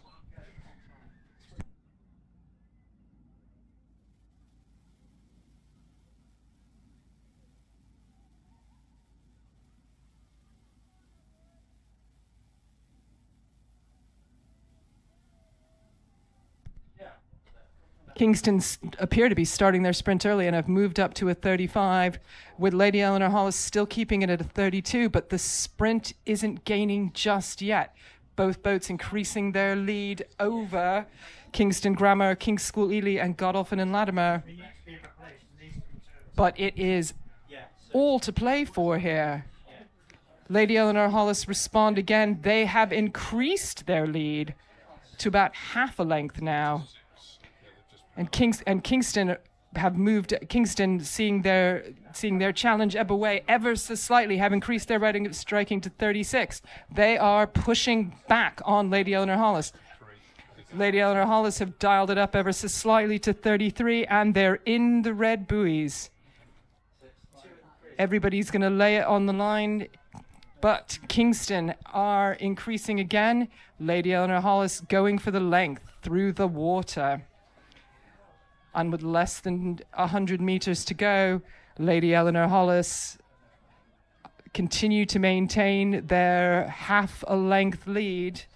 If they can do it for 10 more strokes, it's theirs. But this dogfight has been LEH and Kingston all the way down. And as they come through, it is Lady Eleanor Hollis by about a length over Kingston. In third place, we have Kingston Grammar, just coming through now. In fourth, we have Godolphin and Latimer School. And King's School Ely will be in fifth.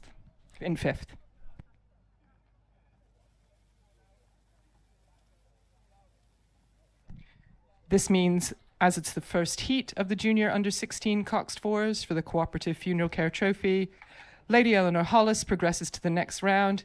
The next fastest four from all the heats will progress to the final.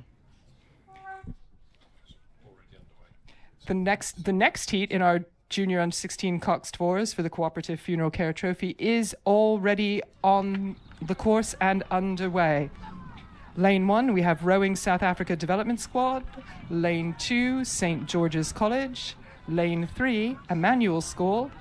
Lady 4, Lady Eleanor Hollis B, who are no doubt going to try and emulate the win that their A crews just had. And Lane 5, Surbiton High School. 500-meter time currently has South Africa in the lead by less than half a second over St. George's College. In third place, we have Surbiton High School.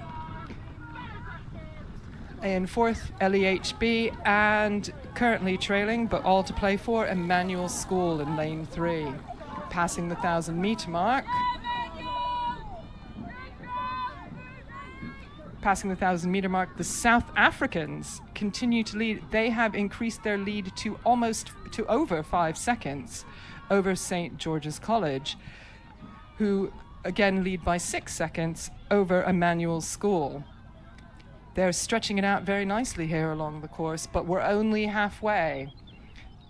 First of these boats to cross the finish line will progress to the final, and it's the fastest four from the heats. So that could be all 4 from this, all 4 from the other, or anything else. This is going to be an interesting one. South Africans currently striking at a 34.5 and show no signs of slowing down.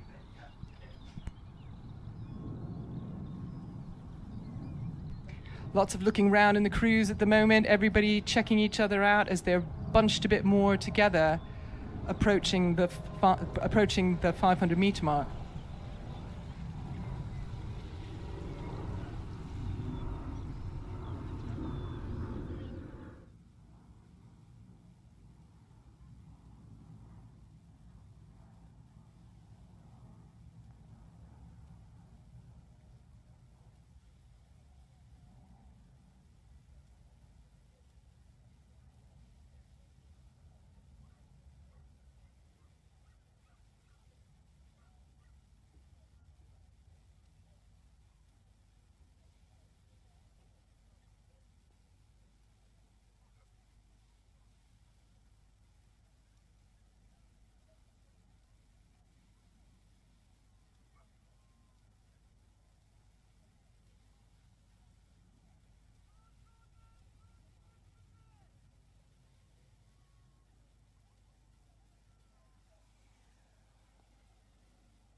The South African Development Squad, currently striking at a 34, have now increased their lead over St. George's College to over 7.5 seconds and show absolutely no signs of slowing down. They're looking for the red buoys and they are about to enter them. St. George's College there in second with a comfortable lead over Emmanuel by 4 seconds, with Surbiton High School and Lady Eleanor Hollis bringing up the rear. They're much more closely grouped after the first two, but at the moment, it's all to play for South Africa.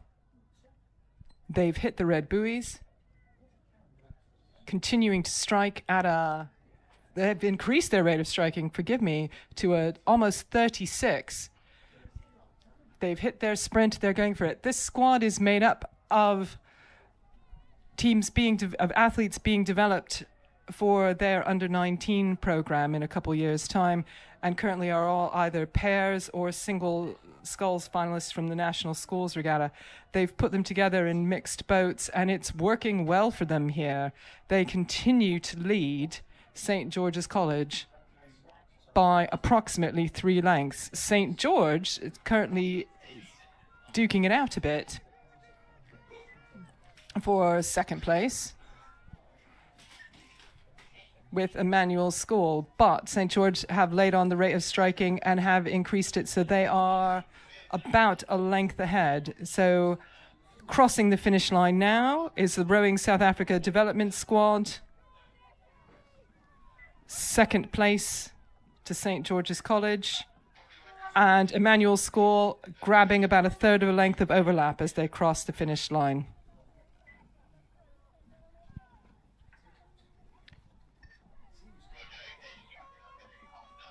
Looking strong as they come into fourth is Surbiton High School and Lady Eleanor Hollis B.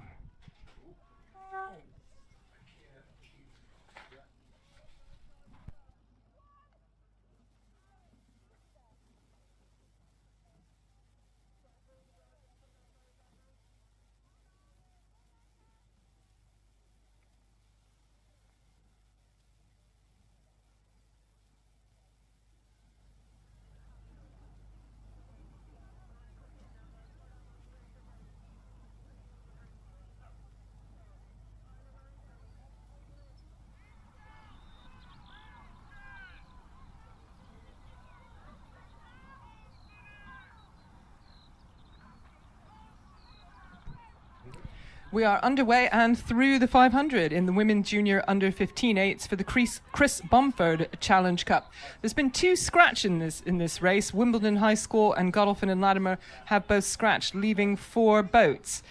First to the final, and the next fastest 3 from the heats will go to the final. And we have currently leading Surbiton High School in lane 3, and then it's a absolute dead level between Wallingford and Putney in lanes 4 and 5. Lady Eleanor Hollis currently trailing in 4th in lane 2, but not by much and with significant overlap with both Wallingford and Putney. So all to play for. Surbiton currently a 3-second lead over the other boats. Just grabbed the open water and continuing to move it.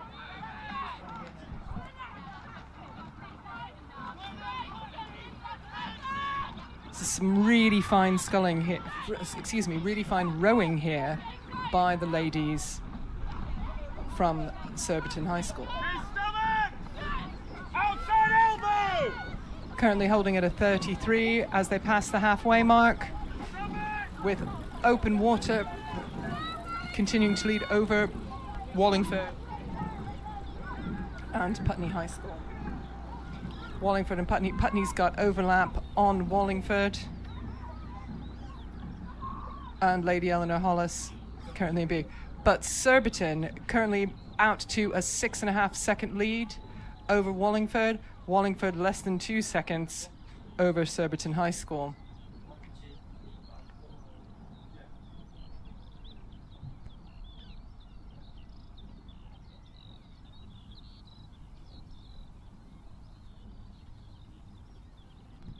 Surbiton High School continuing to increase with every stroke their lead over Lady Eleanor Hollis.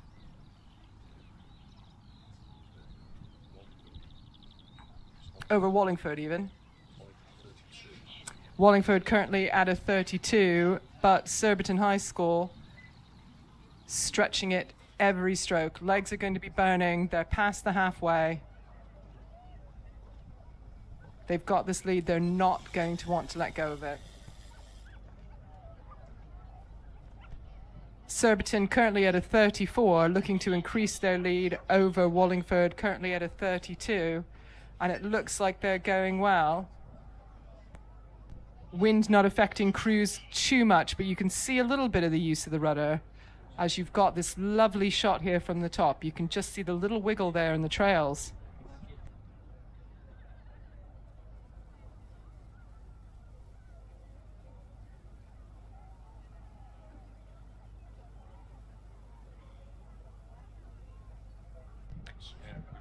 You can see the little bit of wiggles pushing them around, currently going out on the YouTube feed, but it is not slowing Surbiton down. Surbiton now comfortable over water, maybe out to a 2-length lead over Wallingford, Wallingford not letting it go, but Wallingford in turn also increasing their lead over Putney with open water. Surbiton can see the red buoys and are absolutely gunning for it now. Currently at a 33 over Wallingford's 32 and just pulling away with every stroke. You can absolutely see and feel the control in this boat. Little tiny wiggles on the rudder, nothing too hard. Conditions not too bad here, bit of a breeze, and they're in the red buoys, all to play for, but just looking very strong as they come in. Currently approximately 3-length lead over Wallingford. Wallingford also increasing their distance over Putney.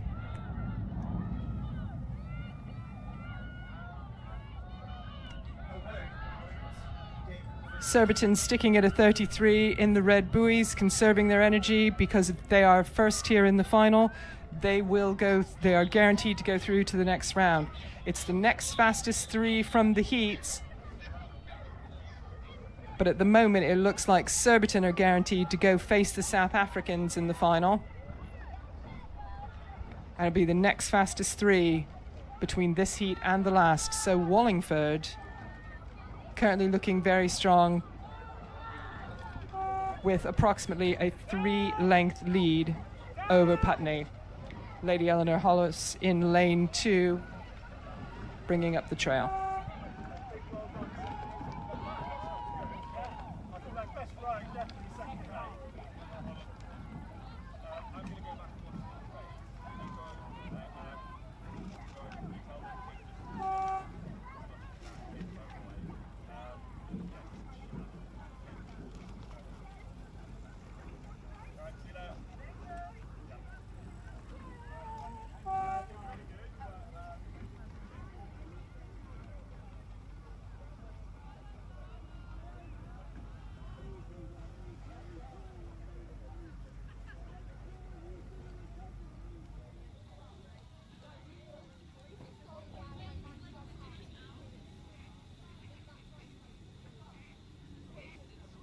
Henley, Latimer, Pennington, St Paul.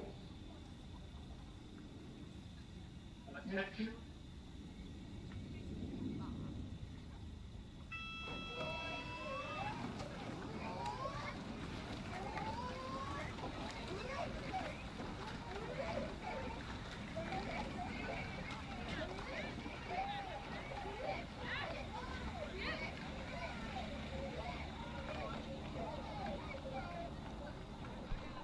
As we come into Heat B for the Junior Under 15 8s for the Chris Bomford Challenge Cup, we've had a late scratch at the start from Lady Eleanor Hollis, leaving 4 boats in this event.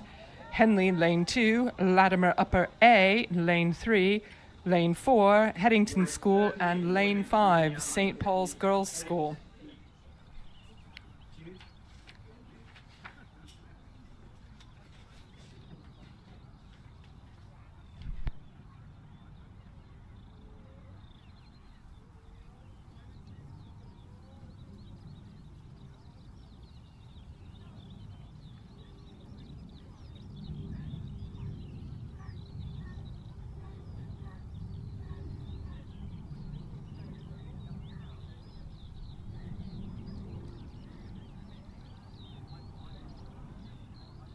We've got some exceptionally tight racing here at this stage, with St. Paul's Girls' School out to maybe a third of a length lead, and it's really all to call between the other 3 crews from Henley, Latimer, and Headington. They're all very determined to reel in St. Paul's, and they're doing it as well. Henley coming in from the outside in lane 2. But they appear to have reeled in St. Paul's Girls' School, but they are neck and neck with Latimer Upper.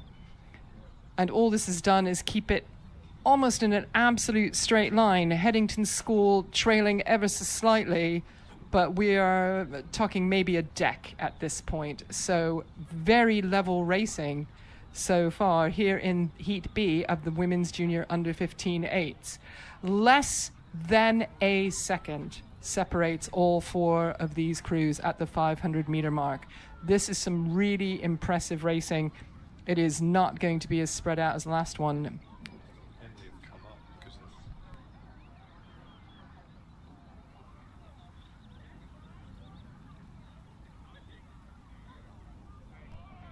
Henley at present currently leading the pack, but again with less than a second to play for. It's 0.8 of a second between all 4 crews at this point. So current advantage Henley, but the schools are always out to challenge the club, and they're going to keep going for it. The angle here as they go through the 750 makes it look like it's much more spread out than I feel it actually is.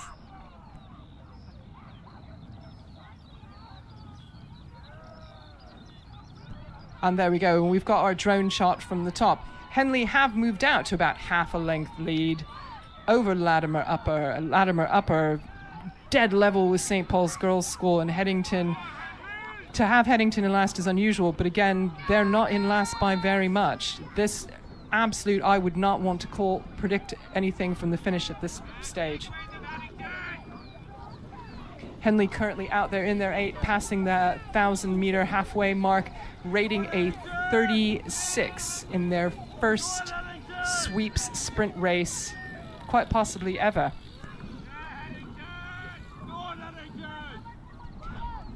Henley now moving out to 2.5 seconds over Latimer Upper, who have just barely over a second over St. Paul's. It remains some incredibly tight racing. The first will go to the final. Whoever crosses the finish line first here moves to the final, and it's the next fastest 3. The way these women are racing, it could all be these 3. It'll be interesting to get some compare and contrast times. Henley continuing to lead as they pass the 12:50 mark. 7:50 to go. Everything's burning right now for these girls. It's got to be the legs are there, the lactic acid's on, the lungs are hurting, you're past halfway. This is the dark hole of the third 500. The red buoys are too far away, and the start seems a very long time ago, and it is tight. Coming out St. Paul's, making their challenge from lane 5. Getting their glances over, and absolutely the angle at the moment, we can't tell.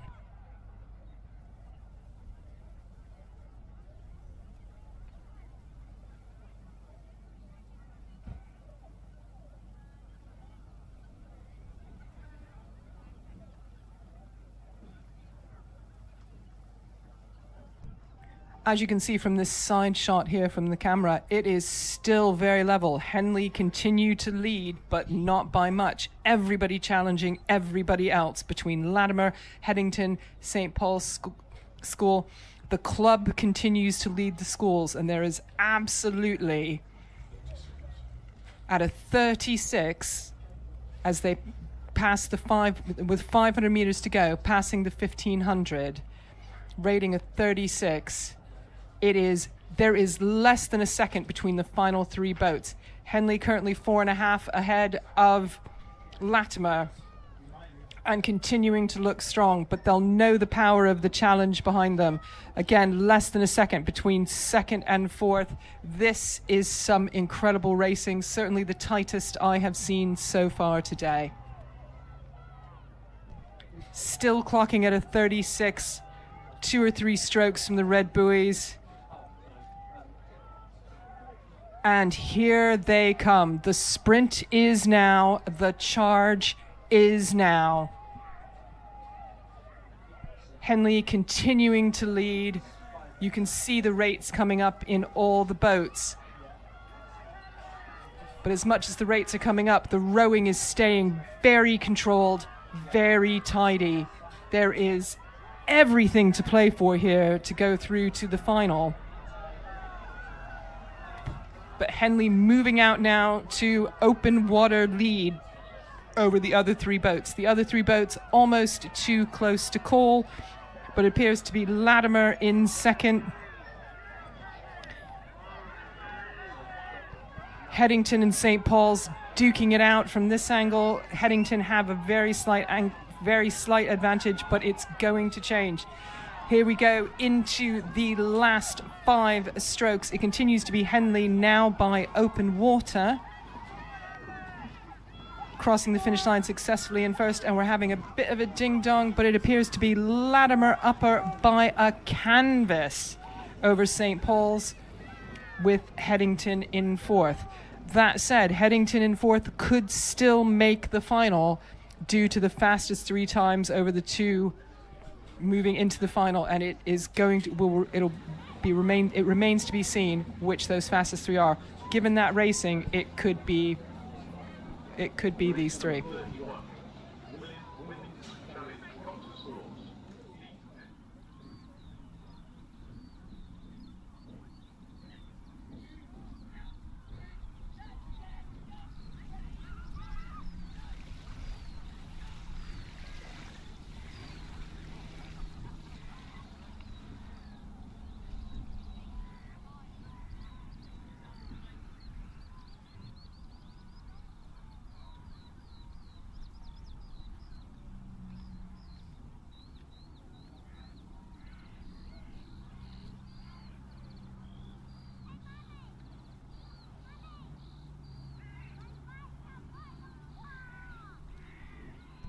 We are underway in Heat C of the Women's Junior Under 15 8s for the Chris Bomford Challenge Cup. Lane 1, Putney High School. Lane 2, Latimer Upper B. Lane 3, Lady Eleanor Hollis A. Lane 4, Wimbledon A. And Lane 5, Surbiton High School B. Underway with a clean start and currently racing very well. From this angle, looks like Lady Eleanor Hollis A, with a very slight lead over Wimbledon High School A.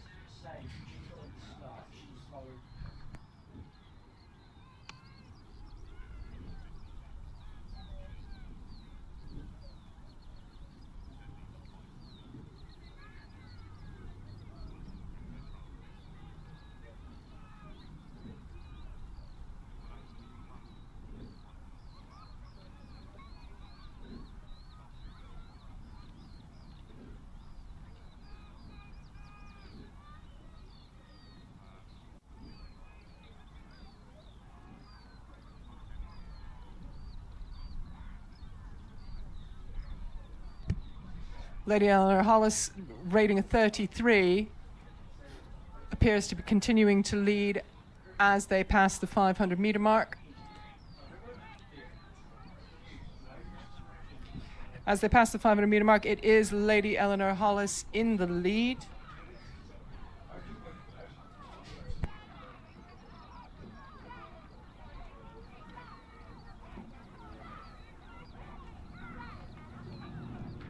Lady Eleanor Hollis in the lead currently by 5 seconds over Wimbledon High School A, with a very slight lead over Surbiton B. But at the moment, Lady Eleanor Hollis leading the chevron out and continuing to come down.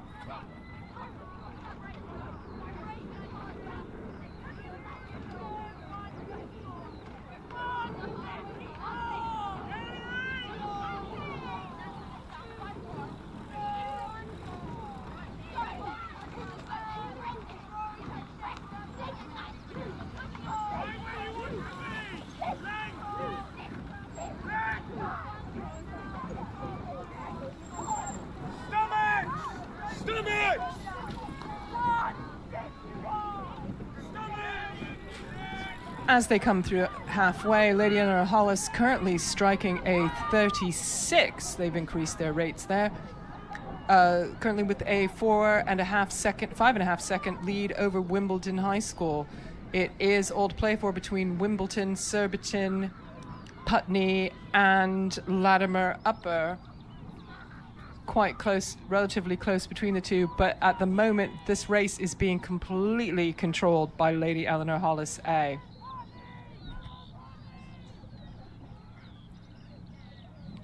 Lots of looking around. Some of these schools, for most of these girls, it'll be their first year in sweep. It'll be their first sprint races in sweep ever.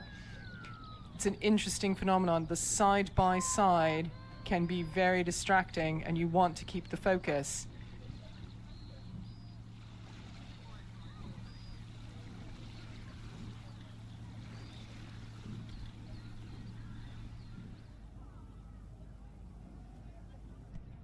as we change shots here. The previous one shows, I was just describing it to my co-commentator here, it looks much closer, but it looks as close as it feels. It feels like you're very, very close to these boats when you're there in the scrum of things.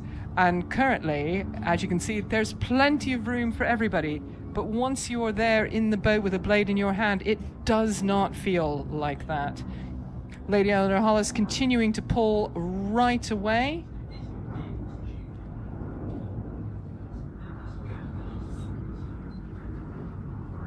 Slowed down a little bit at a 34. They've got a comfortable lead and they're just looking to keep it. They can see everybody in their wake as they pass the 500-meter mark.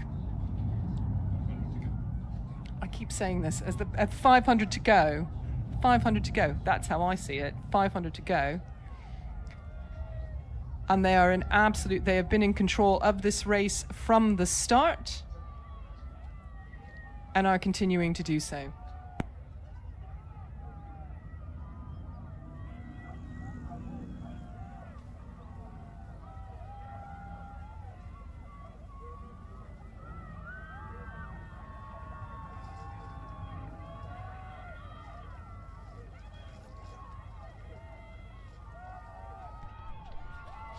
Having come through the 500, and now you can see the red buoys. It continues to be Lady Eleanor Hollis with a 6-second lead over Wimbledon, and again over Surbiton, Putney, and Latimer Upper. We get the times up on the screen. They're in the red buoys, and it continues to be, as it has been from the start, Lady Eleanor Hollis with an open water lead over Wimbledon High School, excuse me. Wimbledon and Surbiton taking 2 and 3.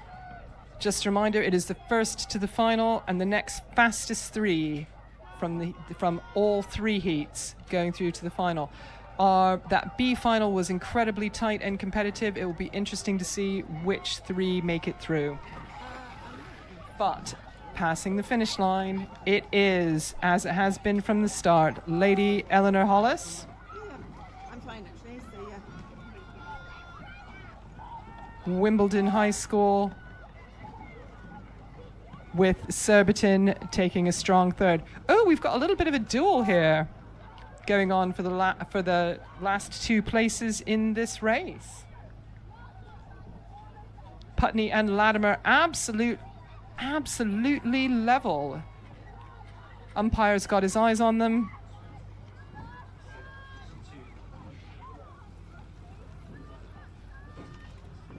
Wimbledon moving out at the last second to a third of a length.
Well past the halfway mark here, we now have the Women's Challenge Coxless 4s, Heat A for the Lorcha Challenge Cup, currently being led by a very strong Leander crew. Leander currently striking a 33 with an open water lead I've been fine. over the crews over Molesey, Thames, and London, who are almost level between the three of them. Vesta B trailing in lane 1. Leander in definite control of this race as they approach the red buoys. You start off and you're like, oh, that's fine. And then after an hour, it's like you can't feel your toes. Moseley and London absolutely going toe-to-toe here, striking about a 35 to Leander's 33, but they are absolutely level with London B in lane 2, trying to keep up with them as well. And again, all to play for. They could certainly sneak in from the side. But Leander in control. It's first to final, and the next fastest 4 from the heats to the final. Only 2 heats here. Leander just remaining in absolute control. These are the Challenge Coxless 4s. Leander rating at 32. It's going to be interesting to see the next fastest 4 because London C, Moseley, Thames. London C's not in it. But you cannot tell between the next 3 boats in these races. But crossing the finish line, Moseley comes through Thames. And it's Moseley, London, Vesta, 2nd, 3rd, 4th. Sorry, with Vesta B coming in 5th.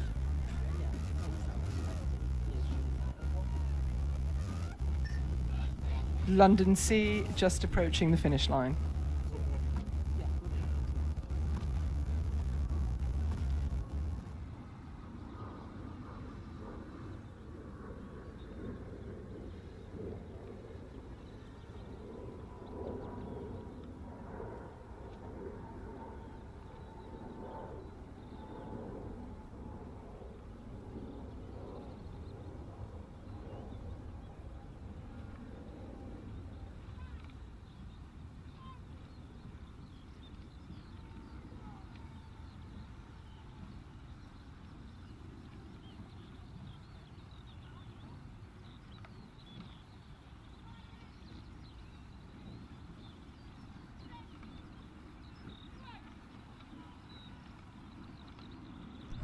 We now have Heat B to the Women's Challenge Coxless 4s for the Lorcha Challenge Cup, and this one has Vesta A, lane 1, Thames C, lane 2, Moseley B.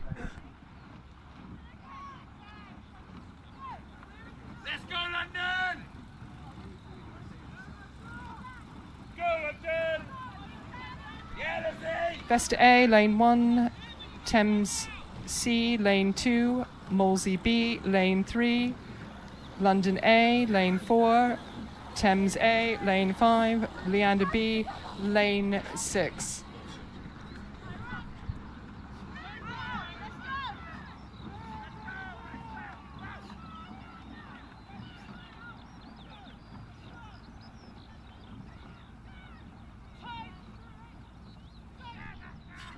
Moseley B currently leading here in the Women's Challenge Coxless 4s with almost 3/4 of a length lead over Thames A in lane 5.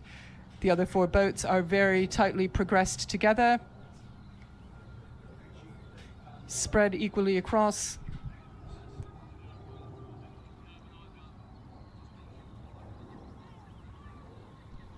Currently in 3rd place, lane 1 is Vesta A, but at the moment it continues to be dominated by Moseley B in lane 3.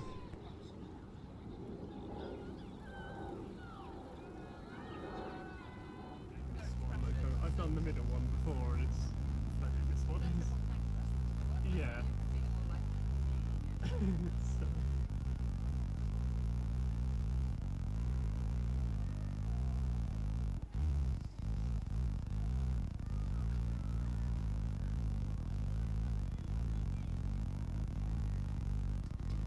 When you're at it, it's the drone shot looks better than any of these ones. Really, you just get that top-down perspective. So much easier to see, the actual perspective of the race.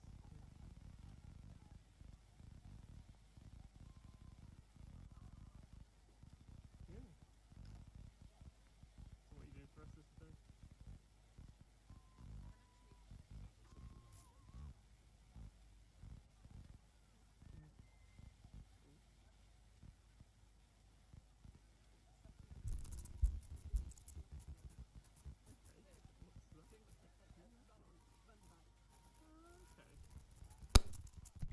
Molesey currently striking a lovely 33 and just looking incredibly strong here in the bucket rig.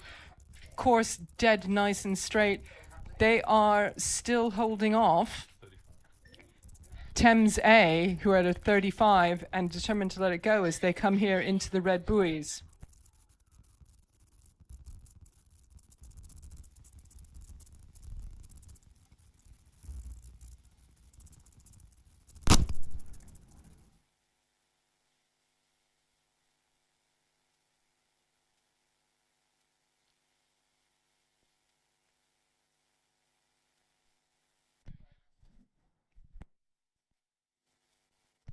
Molesey B continuing to be here in charge.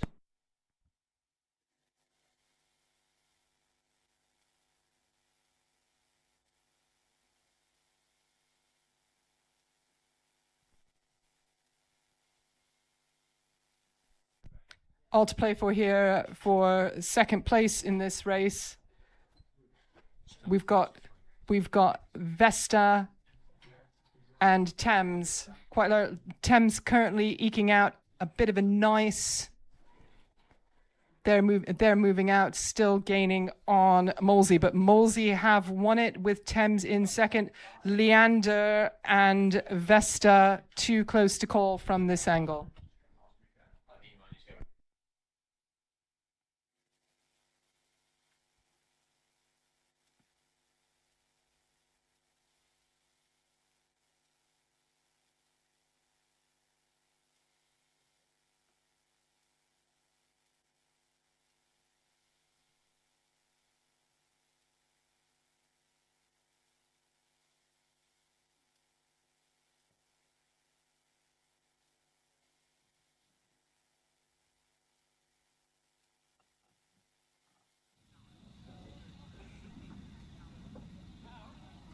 Rules girls school, official warning, makes the start, please acknowledge.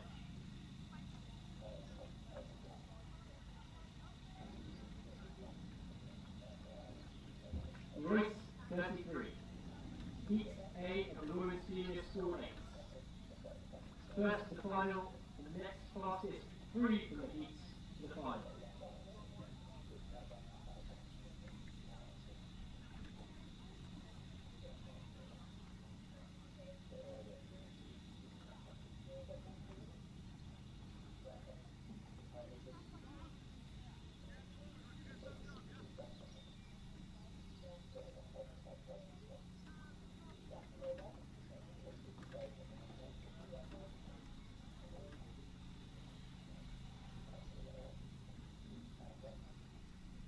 Services, Shipley College, Headington School, Wallingford, National Upper School, St Paul's Girls School,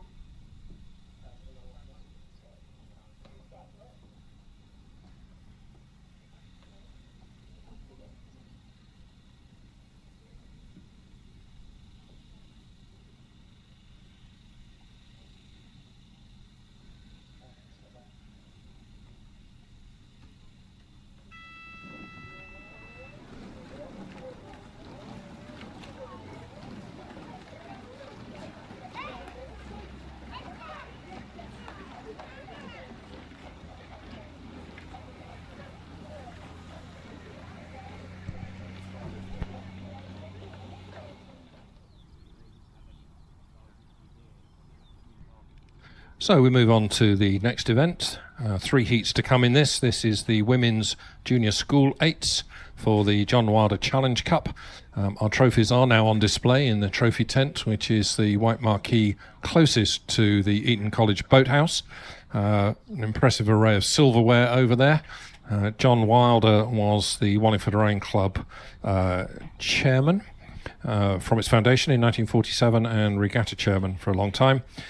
So the Wilder family, well known in Wallingford rowing circles. So this first heat in the Women's Junior School 8s features in Lane 1 Surbiton High School's B crew, Lane 2 Shiplake College B, Lane 3 Headington School A, in Lane 4 Wallingford Rowing Club, Lane 5 Latimer Upper School A, and in 6 St Paul's Girls School B.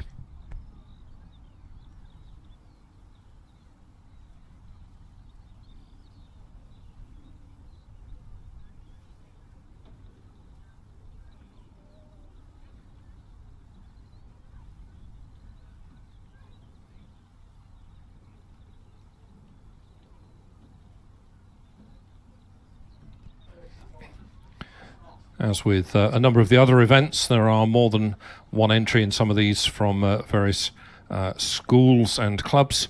Shiplake B in this one, St Paul's Girls' School B. Also, we'll see their A crews in the next heat. No guarantees, of course, that the A crew as entered is the faster of their two crews. Coaches might be playing little mind games with us, but we'll take them at their word at the moment. So we believe that this is Shiplake's second 8 and Headington's first 8, Latimer's first and St Paul's Girls' School's second. Headington got off to a good start, as we always expect from them. They're always well disciplined and well schooled and well coached, and they have settled at 33. And looking down from our drone, it is very definitely Headington School's A crew who have stolen out to quite a good lead. There's clear water there, and I think that's approaching 2 lengths. Headington at 34.5. A good ding-dong battle going on between Wallingford and Latimer Upper A over in 4 and 5. Those two crews clearly in second and third place. And again, a little bit of clear water between those and the 4th placed crew, which I think is Shiplake B. And then, even with the drone footage that those of you watching our online coverage are enjoying, I can't from here tell whether it's Surbiton High or St Paul's Girls. Which of those two is 5th and 6th? I think I'd bet my money on Surbiton in 5th and St Paul's in 6th. Coming through the 1,000-metre mark, and it's Headington A who reached that point in 3 minutes 15 seconds, and they have a reasonable lead now over Wallingford and Latimer Upper, who are still neck and neck. Just a quarter of a second between Wallingford and Latimer Upper for second and third. Shiplake's B crew in 4th, Surbiton B in 5th, and St Paul's B in 6th. But it's Headington storming down this course, pulling away with every stroke, and nudging, I think, now almost 3 lengths. Certainly at the 1,000-metre mark, that's a 9-second lead they had. Normal thinking is to divide for 8s at about 3 seconds a length. Headington at 32, looking quite relaxed on the recovery. Of course they will do if they're only rating 32, giving themselves lots of time on the recovery. Just that extra 0.2 or 0.3 of a second, just an opportunity just to relax the fingers, just to make sure you're not gripping the handle of the blade with some sort of death grip on it. And that just relaxes the forearms and just makes it feel that little bit smoother and a little bit more comfortable. As we come towards the 1,500-metre mark, I think Latimer Upper have put in a little bit of a push, and I think Latimer Upper across in lane 5 might just now have their bows in front of Wallingford in 4. Headington continuing at 32 and continuing to pull away, looking very comfortable, very relaxed. Really nice, neat crew, this Headington School crew, as we expect from all their crews, just powering away, doing it all with the legs when the blades are in the water, and then just taking a little bit more time on the recovery. Wallingford putting in a push. I think they sense that Latimer were just nudging past them. Wallingford are now pushing up at 37 and maybe have just shortened up a little tiny bit with their stroke. And as you put the rating up, if the stroke then gets shorter as a result, you sometimes don't actually achieve any greater boat speed. And I think it still looks to me, looking down from our drone footage, that Latimer Upper A in 5, just nudging about a canvas ahead of Wallingford in 4. Those two boats contesting second and third. Reminder that we've got these 3 heats, and therefore the winners, as we know from all the events, going through to the final, and it'll be the next 3 fastest crews to join them. Further back down the course, we have Shiplake B and Surbiton High School B and St Paul's Girls' School B. But the class act in this first heat of the Women's Junior School 8s is undoubtedly Headington School's A crew, who now lead by some, that's 5 or 6 lengths. That's a very significant lead they now have as they come into the last 5 or 6 strokes up to the line. Headington School A to take the win in this first heat of the Women's Junior School 8s for the John Wilder Challenge Cup. Behind them, still neck and neck between Latimer Upper and Wallingford. There's never been more than about a canvas between these two boats over the entire course. Latimer Upper are understroking Wallingford by a couple of pips. Wallingford just trying to push, but I think Latimer Upper just by about a canvas crossed the line ahead of Wallingford. So that's Latimer Upper School's A crew in second, Wallingford in third. And then coming back a little bit further, several lengths back down, Shiplake. That's Shiplake's B crew. So they've been entered. And they've got a decent amount of clear water now. Back to Surbiton High School B, who will finish fifth, and St Paul's Girls' School in sixth.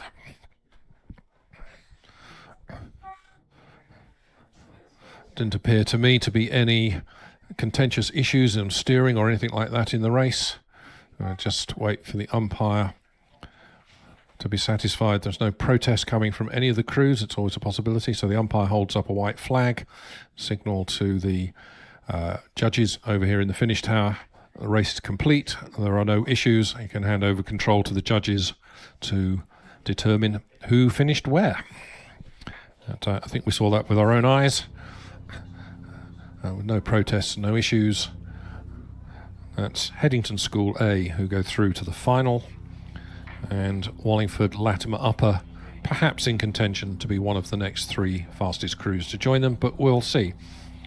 Heat B of this event is underway, the second of these three heats. This looks to be a tighter race as we pick up our coverage. Looking down from above, it's Shiplake College's A crew who are just nudging out ahead as they pass the 500 metre mark. Shiplake A led by 2/3 of a second from Surbiton High School A, with St Paul's A in third. Latimer Upper were fourth. That's Bedford Girls' School in fifth, and Shrewsbury in sixth. So we only have 4 seconds covering all 6 boats as they pass the 500 metre mark. Again, Shiplake College in 3 are beginning to pull out now in this second 500 metres, this second quarter of the race. Shiplake maybe crew to watch in this. They won the Girls' Championship 8s at the School's Head, which is, about 6 weeks ago, followed by Headington School. Shiplake won that by about 12 seconds over Headington. That, for me, says that Shiplake, who also won the boys' event, the Boys' Championship 8s that day, really have a strong programme going within the college. Through the 1,000 metre mark, it's Shiplake who now lead by 5 seconds from Surbiton High, so about nudging 2 lengths, with St Paul's in third, Latimer Upper fourth, Bedford Girls fifth, and Shrewsbury in sixth.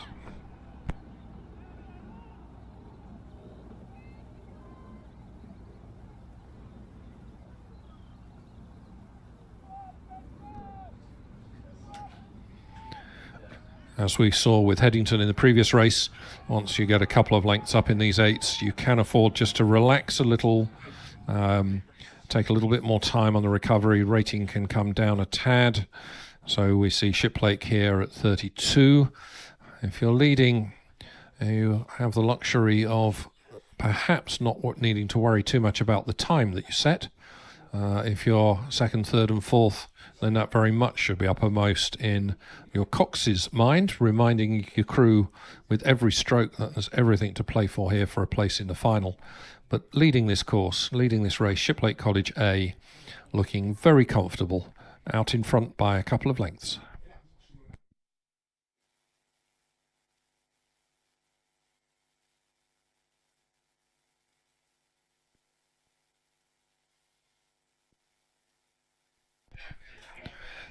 In this third 500, St Paul's have really put in a big push and have come through Surbiton High School, and it's now St Paul's Girls' School who are in second place, and they have really taken probably about a length, 2/3 of a length for sure, out of Surbiton. St Paul's looking very good, moving very freely, comfortably pulling away now, half a length up on Surbiton.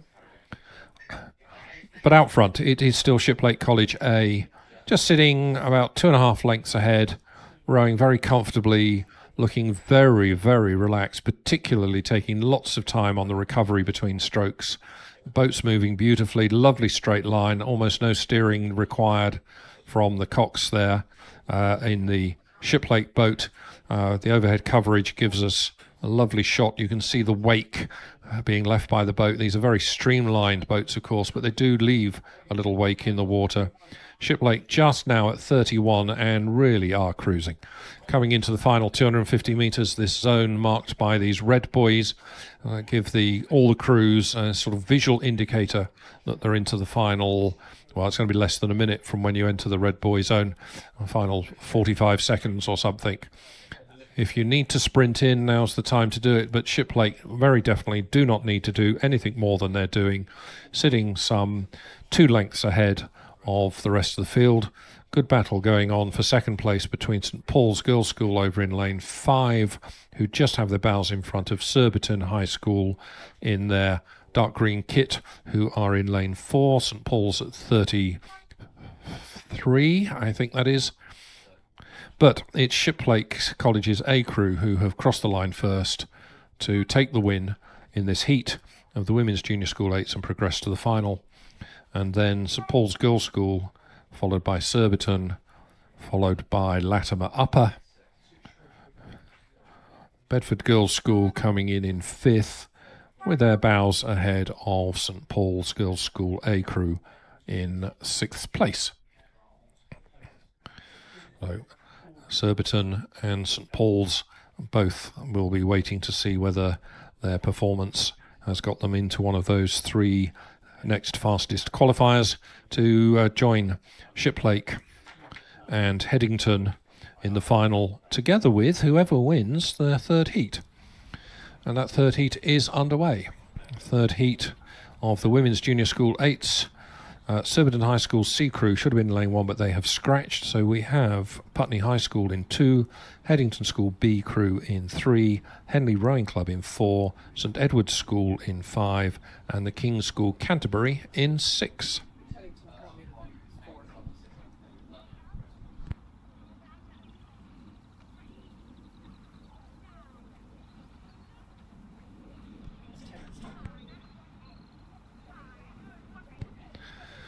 So he's cruising race 35 already through the 500 metre mark, the quarter distance, and it's St Edward's School who at that point led by about a length. St Edward's had a really blistering start, shot out from the start pontoon, jumped out into a lead, and already passing the 500 metre point, they lead by some 3 seconds. That's a length with a tad of clear water.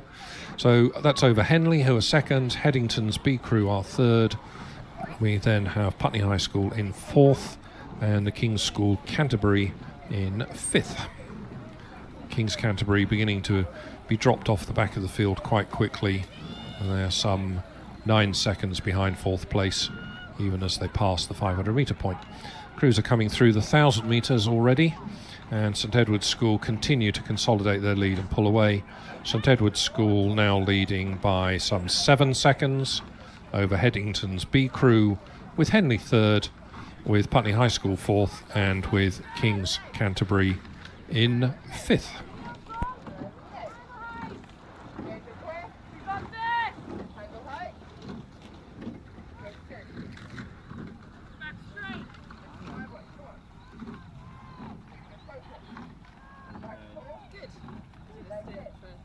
How did you? How was that?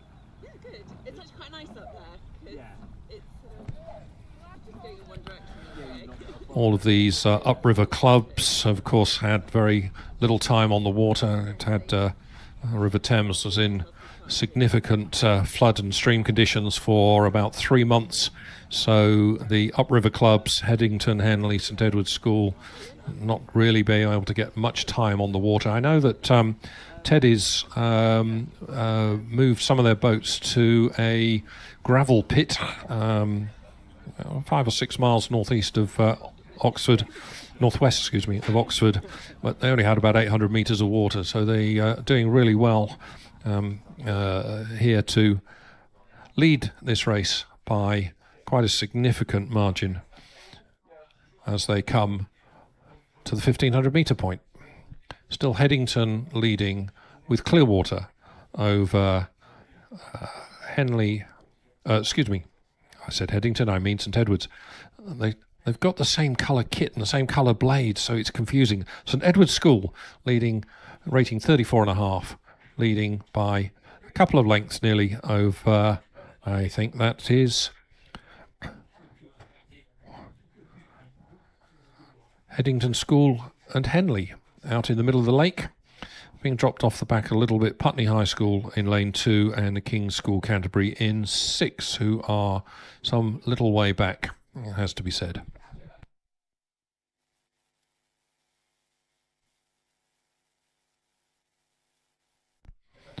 Coming into the final 250 metres, obviously the Coxes should be absolutely aware of exactly where on the course they are, exactly where they plan to put in any pushes, if any were needed. And Headington School now come into this zone marked with the red boys the last 250 metres. St Edwards now just at 31.5 strokes, just comfortably paddling up towards the finish line, knowing that barring some huge disaster in the last 10 strokes, they will take the win and take their place in the final. Very smooth St Edward's crew there, beautifully moving together. Nice powerful strokes, and then lots and lots of time just floating forward between strokes. Really elegant. Good race behind them though, between in lane 4 Henley in the black boat and in lane 3 Headington School in the yellow boat with the blue kit. Headington School's B crew just with the advantage as they come to the line of about a third of a length over Henley Rowing Club. Those two crews in second and third, some little way ahead of the fourth placed crew. Coming up towards the line now, 3 or 4 strokes to go, which is Putney High School. Just crossing the line now. And then bringing up the rear, the King's School Canterbury.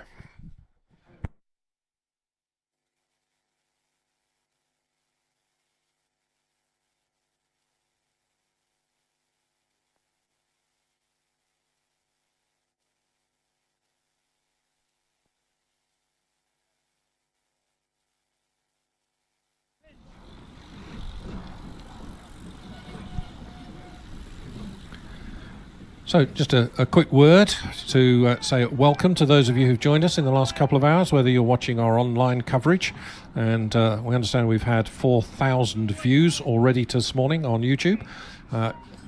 Very glad that you're with us, and welcome. And of course, the crowd here on the lakeside is building all the time. We started at 7:30 this morning with, I think, 3 men and his dog watching the racing, and built up to a reasonable crowd. So a welcome to you all to this year's Wallingford Regatta.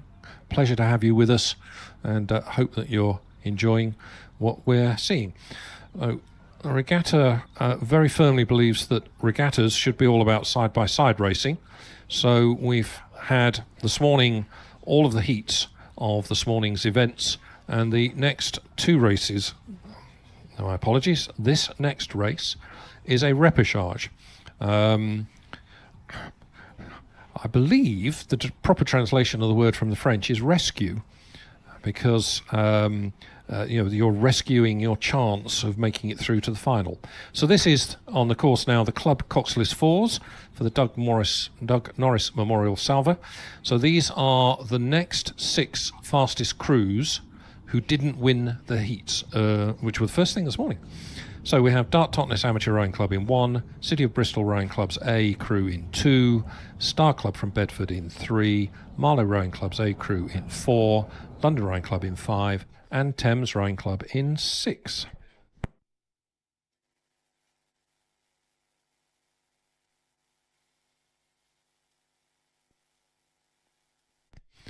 And as we look down from above from our drone footage, we can see that all the time here in the finish tower. It's Star Club from Bedford in lane 3, who are at 36, powering away down this course, leading by perhaps a length and a half over Dart Totnes Amateur in 1, who I think are in second place, with Thames Rowing Club right over the course in lane 6 in third place. But there's not much between third, fourth and fifth. Now, this event had 5 heats this morning, so we already know who 5 of the finalists are. So this is winner take all. Only the first crew across the line will join those other 5 in the final. If you're not leading at this point coming into the final, the Red Boys, if you have anything left, any sprint left, now is the time to lay it all out there on the water. But it is very much Star Club in 3, still rating 36 as they have all the way over this course, in command with about 12 strokes to go. It's Star Club in the middle of the lake in their red kit. They've got Marlow alongside them, also in red, but it's Star Club with about a 1-length lead. They are being closed down, particularly by Dart Totnes Amateur over in lane 1, and Marlow in 4, Thames in 6. But coming to the line to take their place in the final at lunchtime today is Star Club from Bedford by about 1 1/3 over Dart Totnes. And then really quite close, I think that might have been Marlow 3rd, London 4th, City of Bristol 5th. But I think the judges may take a look at the photos on that one. And finally, crossing would have been London.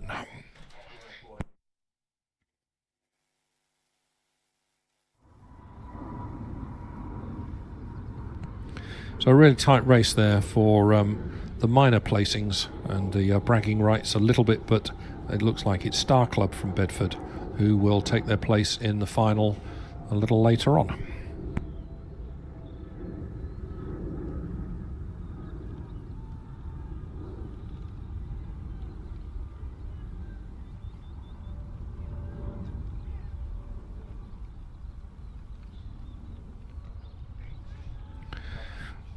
And so now we start to see the first of the finals of the day.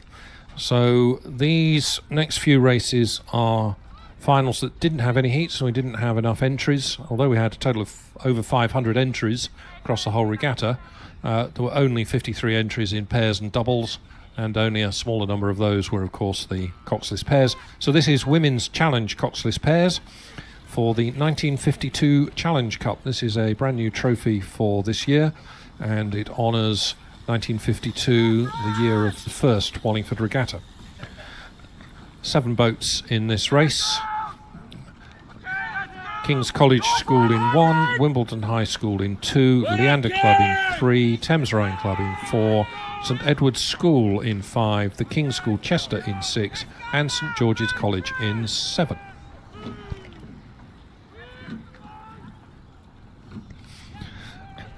And these are the Challenge Coxless pairs, so this is the higher level of competition, of ability of the crews, and the Challenge pairs I'm sure will be aiming to put on a good performance at Women's Henley and Henley Royal Regatta. These Challenge events are aimed at the crews who hope to qualify for those events where you need to qualify and then compete in those regattas. And as I come through the halfway point, it is Leander in 3 with a very significant lead.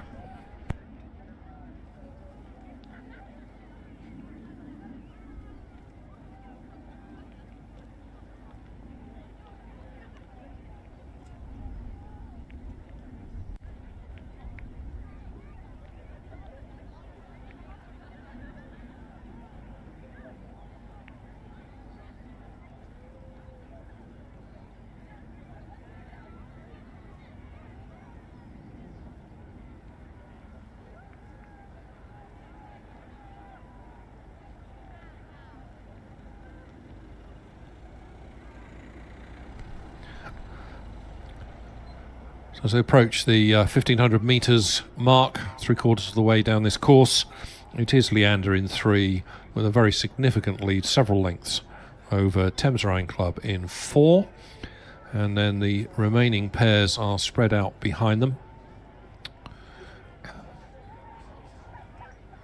Leander looking very comfortable, very controlled rowing, nice balance in the boat. These pairs, the hardest of boats to balance. If either of the two athletes does something very slightly different to the other, it really does affect the balance. The boat can roll from one side to the other. But very disciplined, very nice technique from this Leander crew. The boat's beautifully balanced and just gliding along through the water. I'm not going to say easily, I nearly said it easily, but it's not easy. They are having to work at this. Leander now at 34, trying to stamp their authority on this. Remember, this is the final. This is for the 1952 Challenge Cup, new trophy this year, and it's Leander who come into the zone of the last 250 metres marked by these red buoys. Last 50 seconds or so of racing, maybe 30 strokes at the rating they're at. But Leander continuing to power along. They're not eased off at all in this, and they've got to be, what's that got to be, 5 lengths clear of Thames Rowing Club in second place. Those two boats way ahead of anyone else. Looks to me that it's the King's School Chester who are third, over here in lane 6, over towards the finish tower side. But they are probably about 10 lengths back on the second place crew. And then not an awful lot to choose. I think maybe St Edward's School in lane 5 will be in 4th place. But notwithstanding that, coming to the line well out in front, Leander Club cross the line to take the win in the Women's Challenge Coxless Pairs event for the 1952 Challenge Cup, which commemorates the first year that we staged Wallingford Regatta back on our home stretch of water, of course. Thames Rowing Club came to the line second. There are only prizes for the winners here, so we don't do silver and bronze medals. So Leander take home the spoils. Thames have the bragging rights, if you want to call it that, of finishing in second place, with King's Chester putting up a very good performance in third, St Edward's Cross 4th, St George's over in lane 7, Cross in 5th, and coming towards the line now are Wimbledon High School,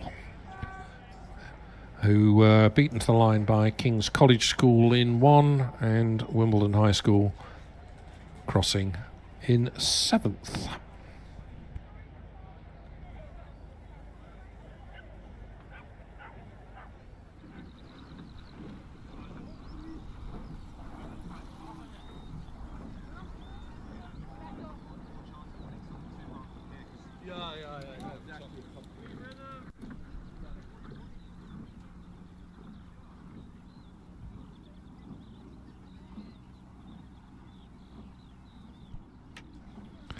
On then to the final of the Junior Under-16 Quadruple Sculls. This is the boys' event. This is for the Markwell Memorial Trophy, remembering Rodney Markwell, Wallingford Rowing Club member from the 70s and 80s.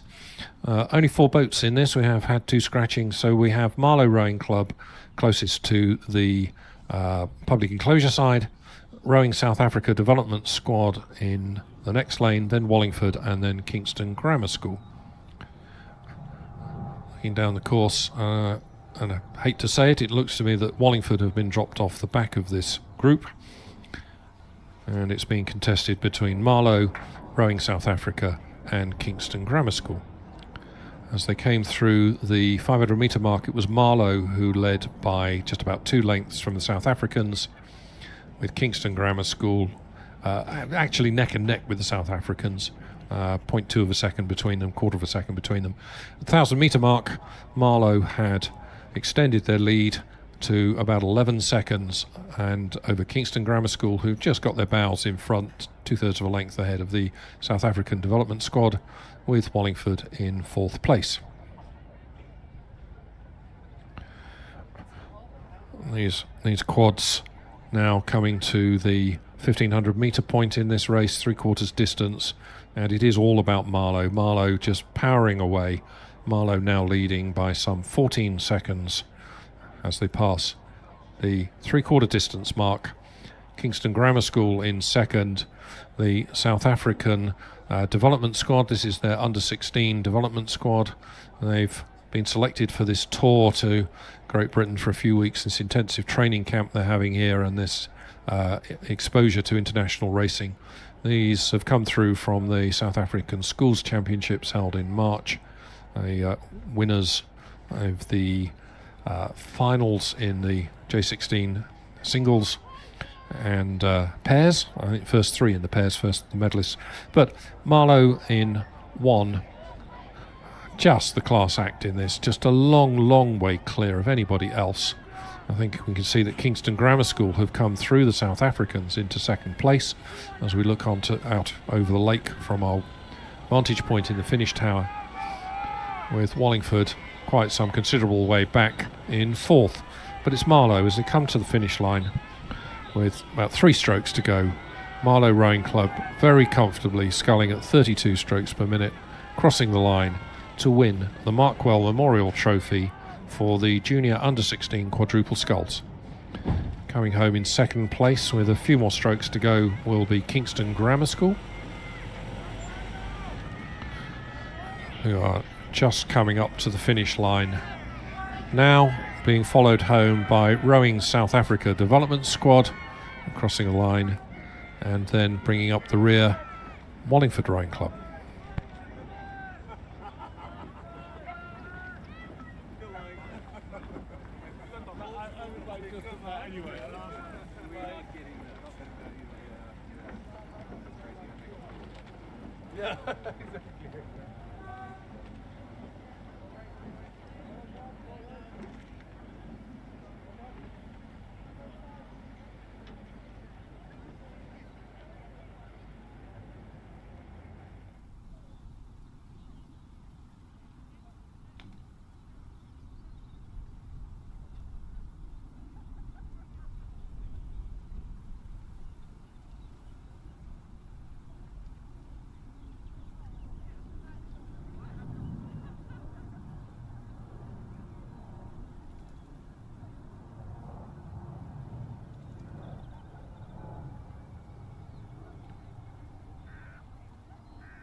Moving straight on then to the final of the Women's Junior Under-18 Single Sculls.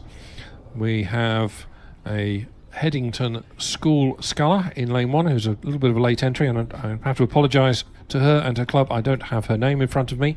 In lane 2 is T. Prinsloo of Rowing South Africa Development Squad. In lane 3, E. Robb of Lady Eleanor Hollis School. In 4, A. Glyn Mills of St. Peter's School. In 5, M. Evans of Haberdashers Monmouth School. And in 7, T. Ehlers Labuschagne of Rowing South Africa Development Squad. We should have had a Headington School sculler in 6, who appears to have scratched. So we have a late replacement Headington School sculler in 1, and we have a scratched Headington School sculler in 6. As they came through the 500 metre mark, it's E. Robb of LEH with the lead. Time to 500 metres, 1 minute 59.26. About a 2-second lead over the St. Peter's sculler, A. Glyn Mills, alongside her in 4. Almost perfectly level then with Evans of Haberdashers Monmouth in 3rd place. Ehlers Labuschagne of Rowing South Africa 4th. Late entry from Headington School in 5th, and the other Rowing South Africa Development Squad athlete in 6th.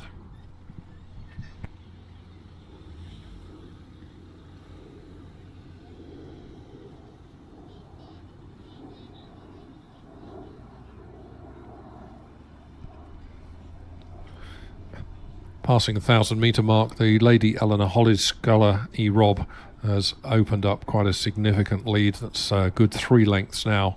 That 7 seconds lead, maybe it's even 4 lengths in these single sculls, leading from the Headington Schools sculler, with St. Peter's A. Glyn Mills in 3rd place. South African sculler is 4th, Headington 5th, Haberdashers Monmouth 6th, and the second South African sculler in 7th.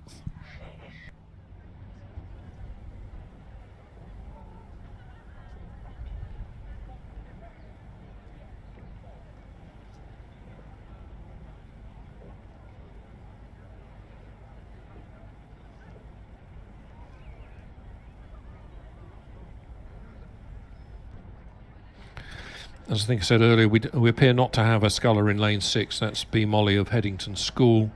I'm hearing a little bit of radio traffic to suggest that maybe she had a little incident off the start, shall we say, but she's definitely not there in 6 as the scullers continue to come towards us.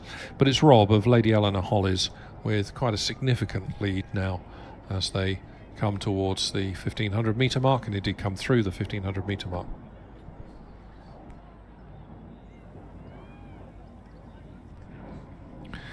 This event, the Women's Junior Under-18 Single Sculls, being contested for the F.E. Hedges Cup. The Hedges family is a long-standing pillar of the community in Wallingford, going back quite a number of generations, a family law firm. And if you go into Wallingford Town Hall and you look at the honours board, you'll see hedges after hedges after hedges as Mayor of Wallingford, going back about 150 or 200 years. Very grateful for the family's support over the years, right from the foundation of Wallingford Rowing Club in 1947. So it's Rob of Lady Eleanor Hollies with a significant lead coming towards the 1750 metres mark. That's 1750 metres gone, just 250 metres to go. And I'm sure anyone who's been out in a sculling race leading a final by 3 or 4 lengths has both a little grin on their face, knowing that they've got it nearly in the bag, but also just that little nervousness in terms of, what if I hit a buoy? What if one of my blades breaks? What if I actually roll in? I have seen it happen. I have seen people leading by this sort of length, this sort of distance, and they not win. But I don't think that's Rob of Lady Eleanor Hollies should be giving any thought to that, and just be very comfortably sculling in this final 150 metres or so of this final of the Women's Junior Under-18 Single Sculls. Reasonably good race behind her for the other placings, with, I think that has to be the Rowing South Africa sculler in second place, who is T. Prinsloo.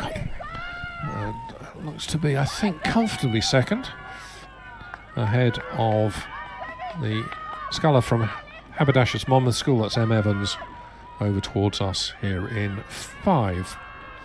But it was Rob of Lady Eleanor Hollies with about a 4 or 5 length advantage as she crossed the line, followed home by Prinsloo of Rowing South Africa in second place.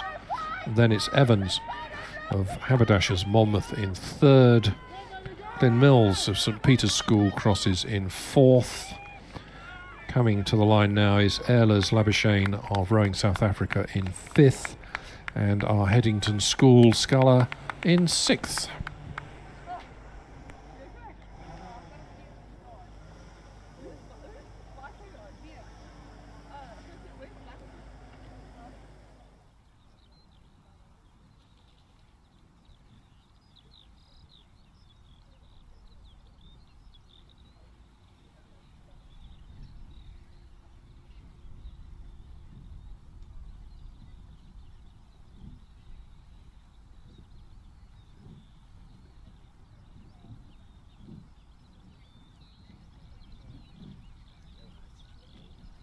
It's working out who's ahead.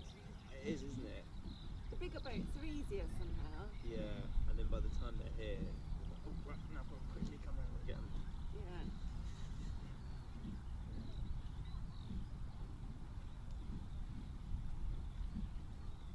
That's fun, you just sort of find a river though, don't you? Yeah, yeah. Sort of, it becomes all a bit like muscle memory. You just Even the zooming in and out, I feel like I've got the hang of that. So we're just picking up over the radio network that in that last race, B. Molly of Headington School unfortunately rolled into the lake instead of sculling down the lake. She's been rescued very promptly. Very grateful to all of our rescue services here on the lake. They very promptly in action. She is back in the boat. She's quite happy and is going to be paddling back down the course following the next race. And the next race is the Junior School Double Sculls final for the Gov Curtis Cup, and we should have 7 crews in this, with Clares Court School in 1, Hinksey Sculling School's A crew in 2, Hinksey Sculling School's B crew in 3, Henley Rowing Club in 4, Marlow Rowing Club in 5, Wallingford Rowing Club in 6, and St George's College in 7. Now at this point I'm going to ask for your help, because this is for the Gov Curtis Cup and we have lost any information in Wallingford Rowing Club and the regatta in terms of who Gov Curtis was. I'm going to say was because this trophy has been in our collection from very early on in our regatta. As I said earlier, we started in 1952. So if anybody out there knows, remembers, has a relative who used to row called Gov Curtis, we assume he was a rower, we'd dearly love to know. We know nothing about this trophy, where it came from, how we acquired it, how it was donated to us, or indeed who it's named after. But never mind that. I won't trouble any of the competitors out there in this final of the junior school double sculls as they came through the 500 metre point. It was the Hinksey B sculler, a double in lane 3 that was leading from Henley in 4.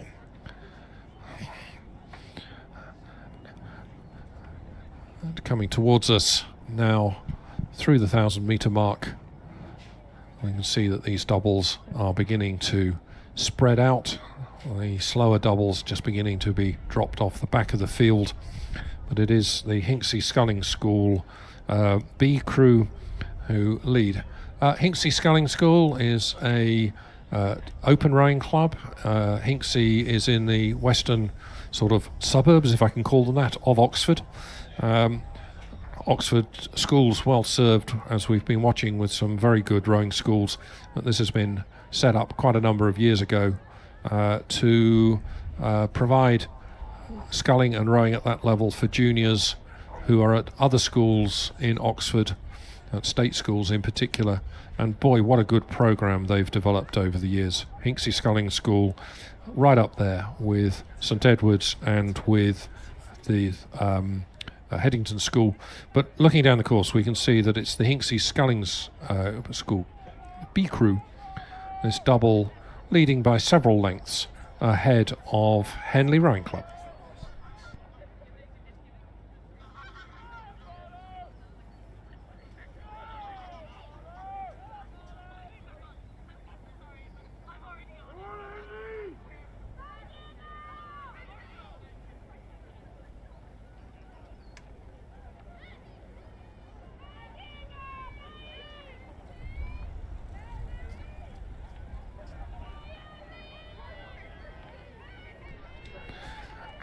So the Hinksey B double continuing to pull away, now leading by some 4 lengths or so as they come into the final 15 or so strokes, sculling very neatly, very well together, boats lifting and surging forward quite nicely with each stroke. Certainly keeping the pace up. They haven't eased off at all, as maybe they would be entitled to in the last few strokes of the race, but they're going to race it right out to the finish line. So that's Hinksey Sculling School's B crew coming to take the win in the junior school double sculls.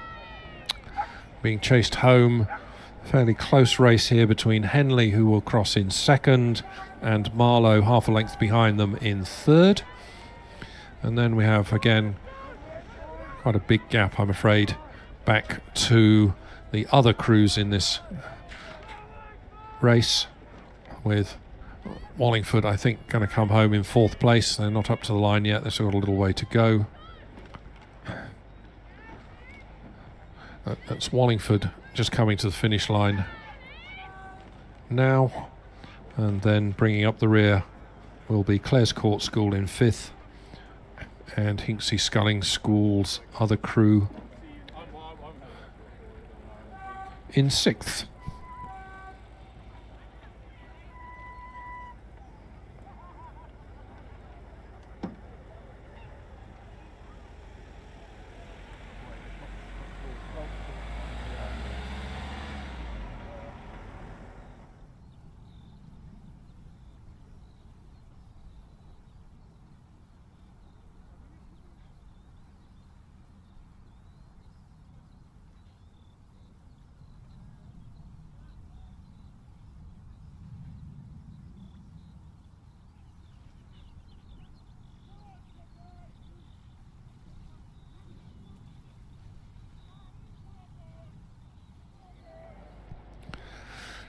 On then to race 41. This is the final of the Challenge Quadruple Sculls for the Vanderpump and well-beloved Challenge Cup. Again, a firm of local estate agents and property agents, now defunct, but donated a trophy to us a very long time ago. Lane 1 is Leander's B crew in this. Lane 2 is Tideway Scullers School's B crew. Norwich should have been in 3, but they've scratched. In 4, Shiplake. In 5, Leander's A crew. And in 6, Tideway Scullers A crew.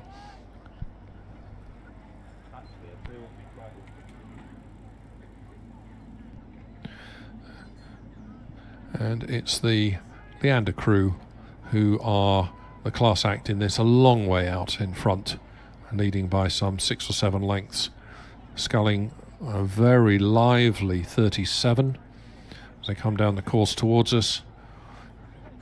Beautifully together, really sharp on the catch.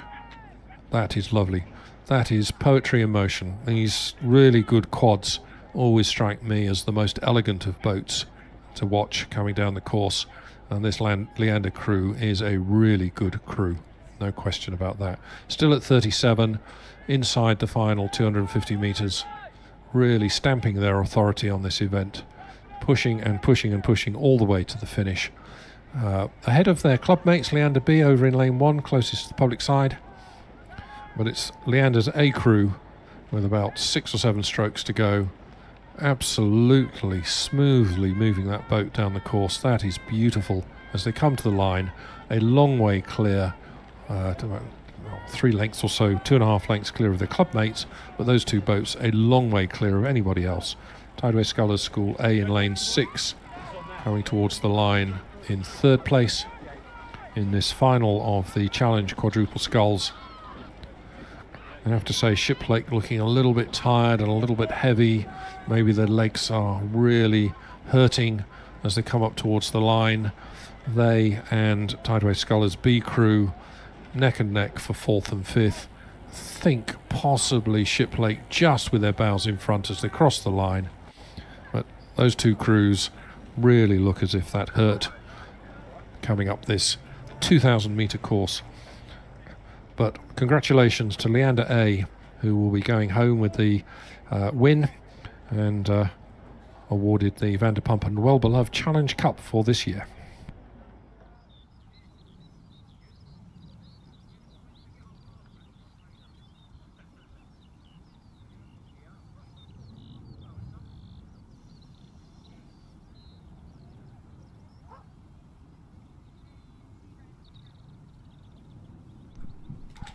Race 42, the Women's Challenge Double Sculls for the Wallingford Invitation Skiff Regatta Cup. We are past the 1,500 metre mark, so with everything to play for. Correction, we are past the 500 metre mark, but still, indeed, everything to play for. There's 6 lanes on the water. There's also the race of Anne versus technology, so my apologies. Currently, we've got London Rowing Club B leading London Rowing Club A, leading London Rowing Club D, with a late 4th place entry in there from Warwick, before London Rowing Club C tries to complete their domination here. And Newark currently in last place. Moving through the 1,000 metre, the London Rowing Club B continues to dominate with 3 seconds ahead of London Rowing Club A. Newark moving up from last to 3rd in a very strong space, leading London Rowing Club D.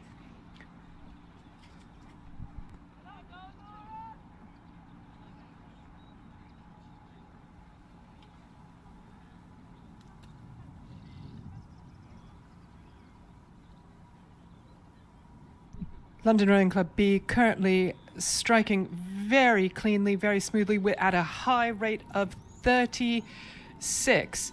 They are holding off London Rowing Club A. We would assume, usually, that your A crew is your fastest crew, but B crews always have something to prove.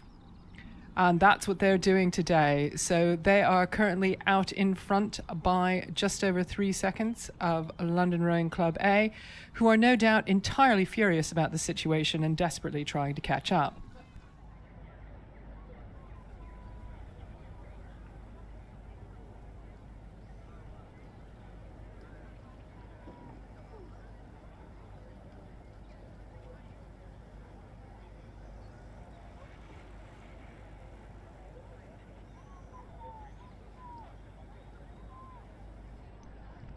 London Rowing Club D only shortly in third place and probably even more furious about the situation than A, because they've almost got A, whereas London Rowing Club C currently 2 seconds behind in sixth place.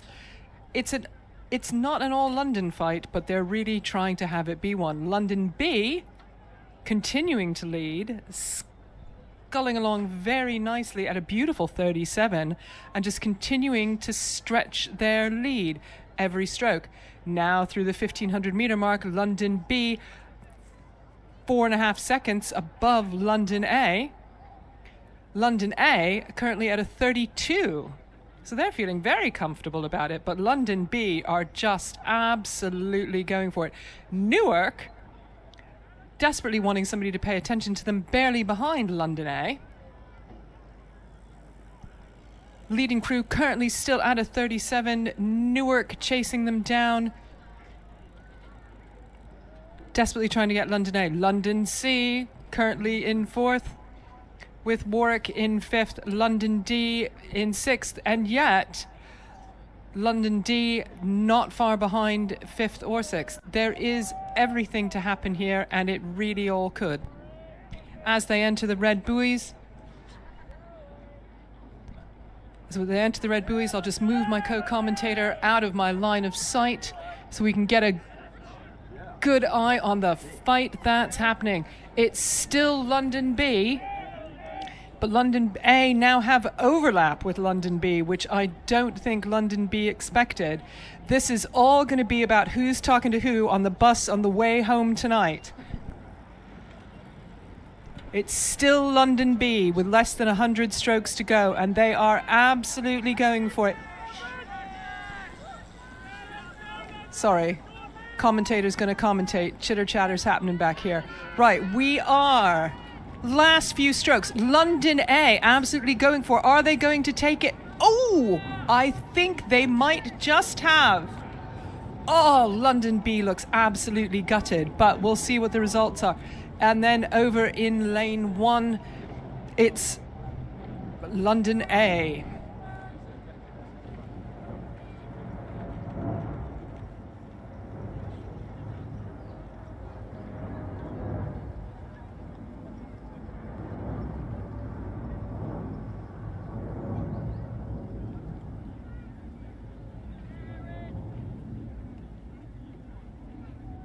And we're now on race 43. Don't turn the page while I'm looking at it. Thank you. Junior School Cox 4s for the Lord Glynn Challenge Cup.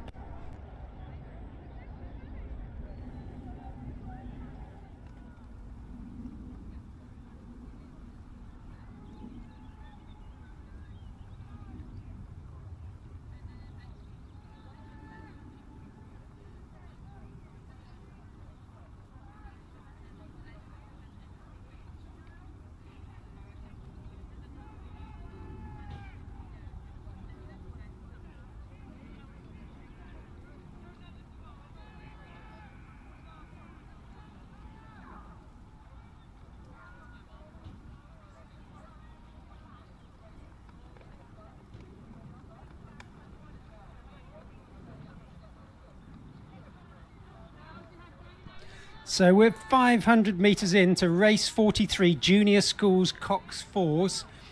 Dulwich College in lane 3. Looks like they've taken an early lead and they've stretched this out at about 600 metres gone. They're about a length up on the rest of the pack, which is pretty much all together.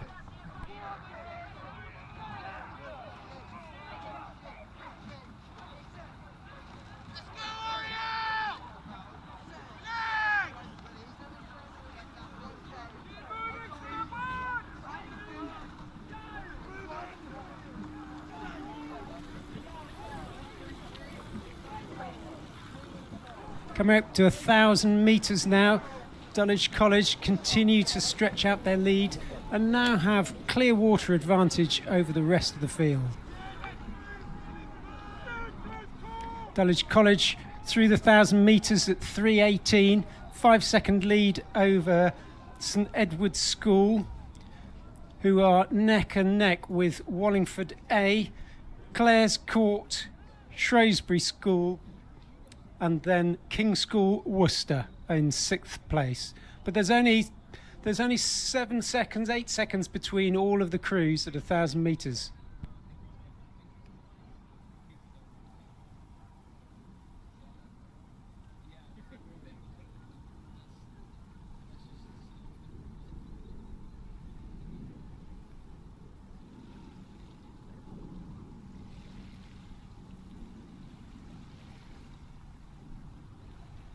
Dulwich College well through the 1,000 metres, still rating 37 now, which is pretty sprightly in a Junior Cox 4.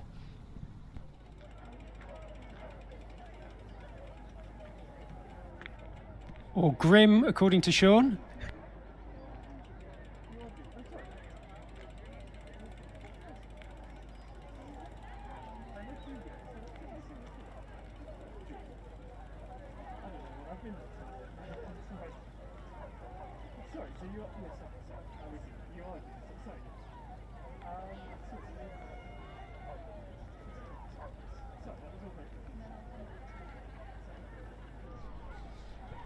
Approaching the 1,500, Dulwich College still stretching out their lead. They're through the 1,500, the rest of the crews behind them. Now Clare's Court is in 2nd place, but they're a good 6 seconds behind Dulwich College. Wallingford Rowing Club A crew still very, very close to Clare's College, but just in 3rd place. And then there's St Edward's School, Shrewsbury School and King's School Worcester in 6th place.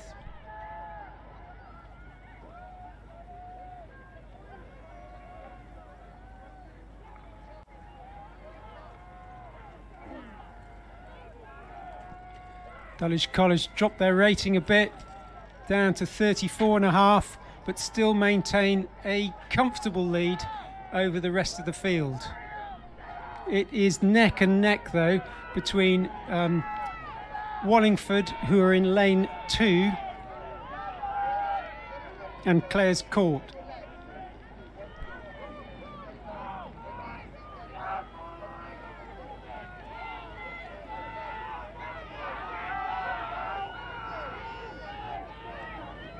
Dulwich continue to lead, but they look like they're tying up a bit as Wallingford make a charge for the line.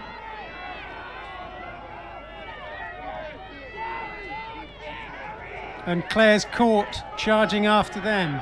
But Dulwich College continue to maintain their lead for about 1.5 lengths over Wallingford, Clare's Court.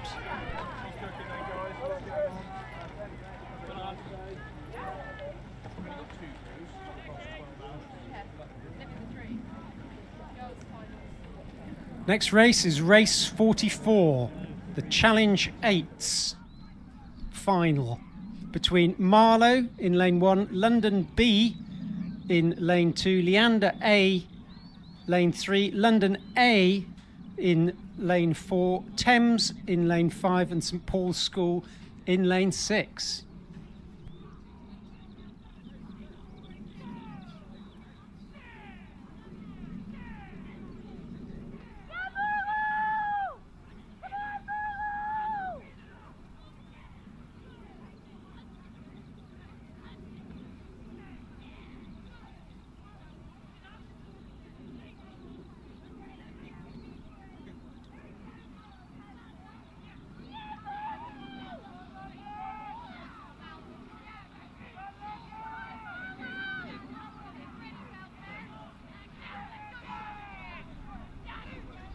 Passing the 750 mark in the Challenge 8's final for the Theodosius Challenge Cup.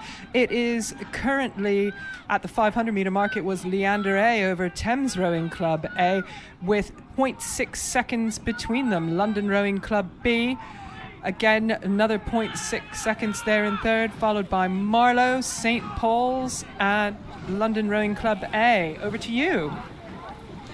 So the Theodosius Challenge Cup, it was presented in 1955, but the cup was actually bought by money left for the club by the first president. Coming up now through the 1,000-metre mark, it's still Leander A's increasing their lead to 2.5 seconds over Thames Rowing Club. They've always got a historic fight between these two clubs, and the Tideway clubs and the Upper Thames absolutely all for it. Marlow there in third with 0.2 of a second there in third after Thames. But at the moment, it continues to be the Pink Hippos of Leander A leading the way.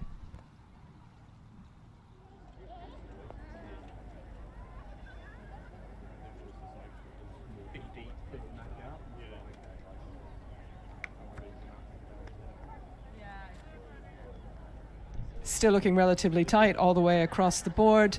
At this point, it's almost too close to call, certainly for third, but maybe even potentially for second. You can see the wind pushing the boats around a little bit. The trail, as they come into view, you can see it's the rudder's on just ever so slightly. Anytime the rudder goes on, the boat slows down, so it's always got to be a judicious use. But you need to stay in lane, stay straight, keep it going, and keep it moving. Currently still the Hippos absolutely have it, rating with a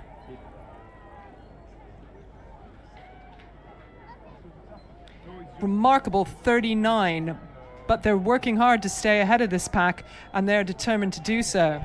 And there's less 0.2 of a second between Thames in second place and Marlow in third place. So a real ding-dong battle for second place in this event.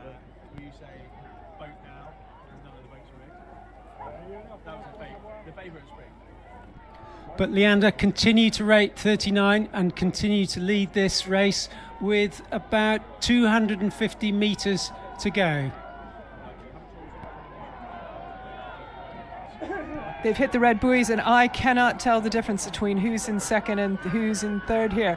Both have ever so slight canvas overlap on Leander. Leander look like they've picked it up again. We are too close for me to get a stroke rating. It is Thames and Marlow vying hard for third. Marlow on the far side, on the far bank. Leander doing everything they can to stay ahead of them. Thames increasing their rating now, really pushing Marlow hard at the end of this Challenge 8 final. But Leander crossing the line now with just overlap, but it's very, very close between Marlow and Thames.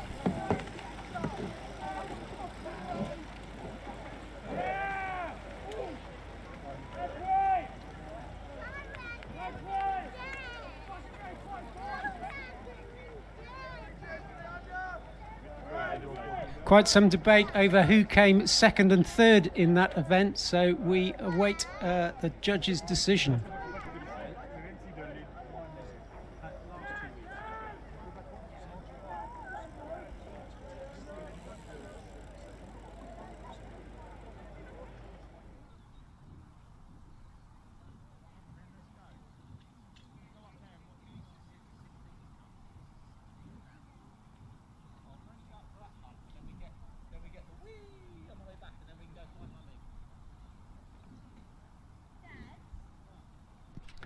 On the course now is race 45, the Junior Schools Coxless Fours final for the Charter Challenge Bowl. In lane 1, King's School Chester. Lane 2, Latimer Upper School. 3 is Shrewsbury School. Lane 4, Kew House School. 5, Dulwich College. And 6, Great Marlow School.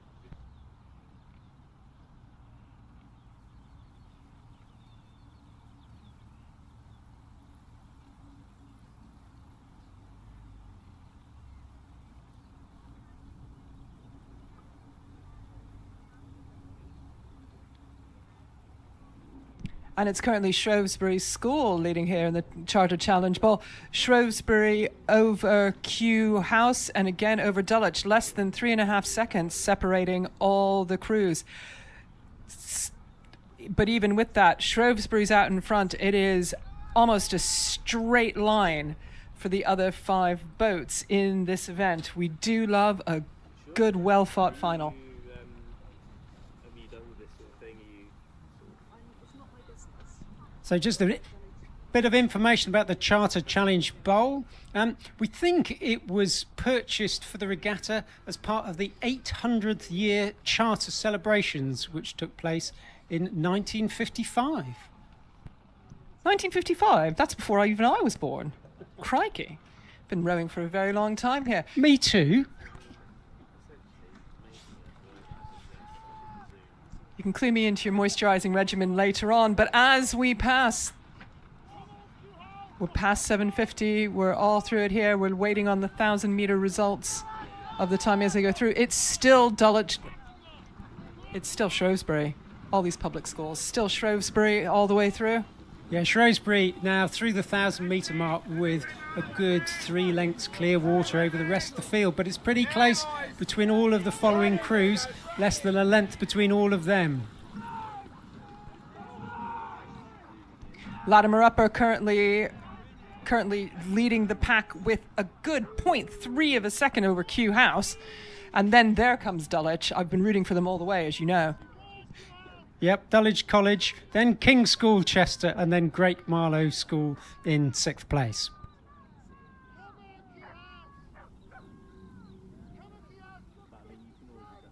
But there's only a second between 2nd place and 4th place, so a real battle.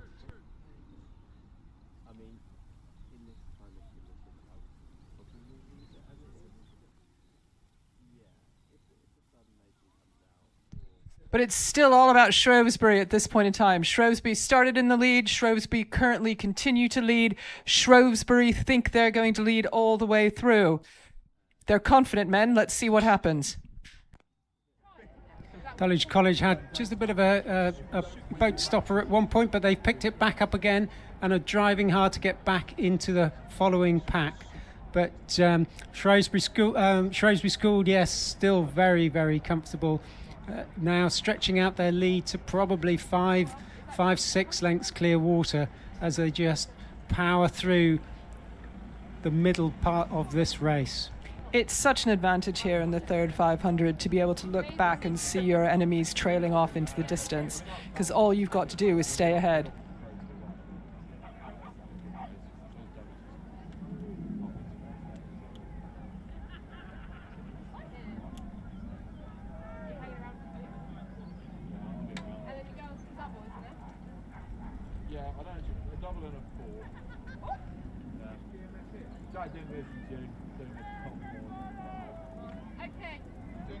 So Shrewsbury nearly 10 seconds up now on Latimer Upper School, who are in 2nd place. So this is real exhibition stuff by the Shrewsbury guys. Dulwich, who we've all decided I'm rooting for reasons known only to God and man, appear to have recovered well from their crab and currently looking in a tight race for 2nd. But there's 4 boats in that race, and any one of them could have 2nd place, but it's all for Shrewsbury at the moment.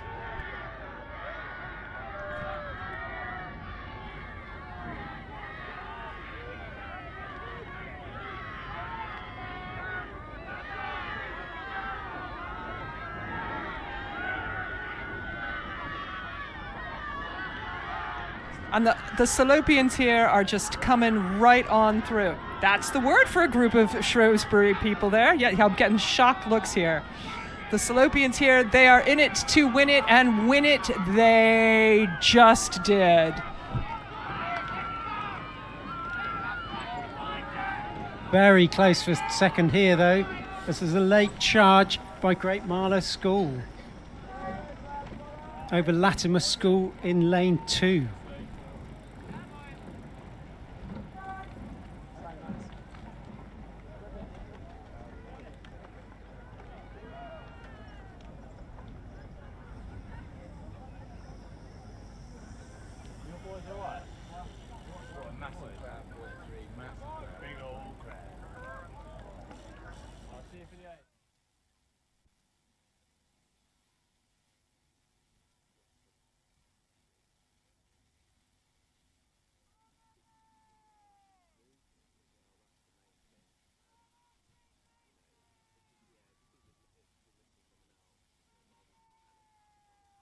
So race 46 is now underway. Junior 16.8s for the Sir Max Malloman Challenge Cup.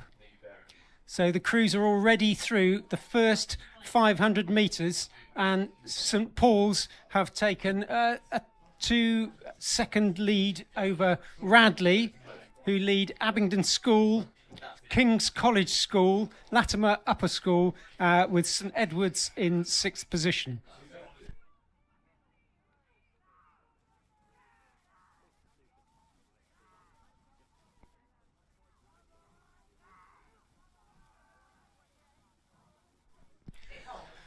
St Paul's School look like they're dominating this race. They've now pulled away Clearwater, probably a length of Clearwater over the rest of the pack. As they go through the 1,000 metres, Radley look like they're squeezing on. They've pulled out a bit of distance out of the following crews, but still significant distance to make up on St Paul's School. So they've got about 3.5 seconds to make up over St. Paul's School, with Latimer Upper continuing to chase it as well. It's mostly a local derby for the second and third places here between Radley, Abingdon, and of course you've got Teddy's in the mix as well. But at the moment, the Tideways St. Paul's are continuing to dominate this with 3.5 seconds in the lead as they pass the halfway. They are continuing to dominate, but people are fighting to get a little bit of overlap. There's about a seat of overlap there between them and Radley College. Radley College being pressed hard by Abingdon School and St Edward's School, who are either side of them in the lanes.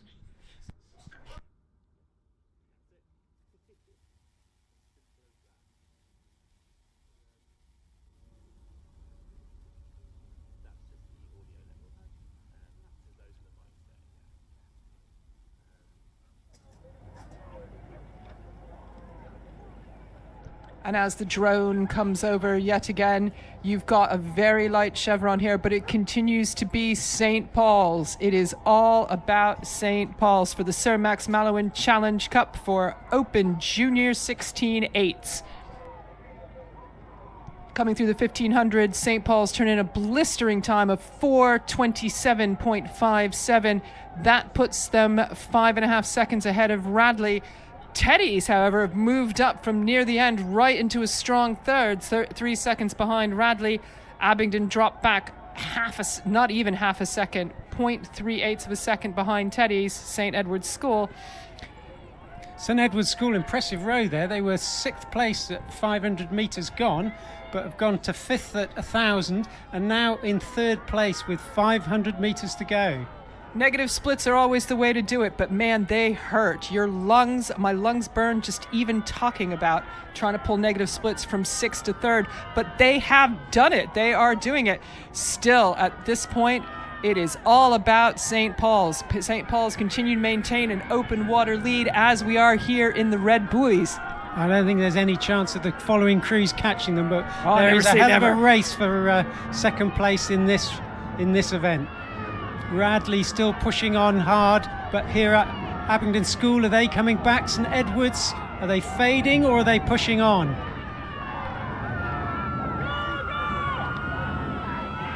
So we're all here in the Red Buoys. Everybody's just redlining it all the way through. But at the moment, it is all about Radley for second place because St. Paul's have taken first. And a hell of a battle between Abingdon and St Edward's School. Ooh, Teddy's. Might be a photo on 3rd place. I'm calling it for Teddy's. I'm calling it for Teddy's. They certainly look like they've got it.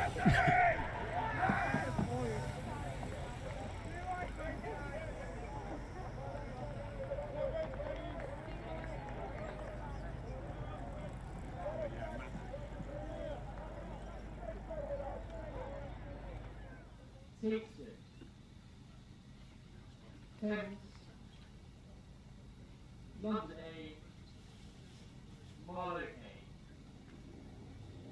Mosley. Attention.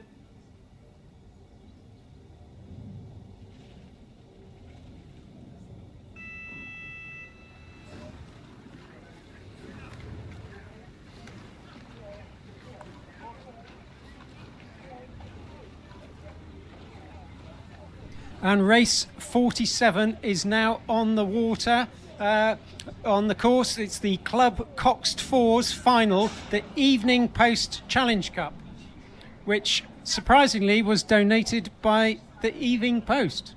No, you'd never have predicted it. You've never predicted it. It's such an unpredictable sport. So in this final, you've got City of Cambridge in lane 1, Kingston in 2, Thames in 3, London A in 4, Marlow A in 5, and Molesey in lane 6. All right, thank you.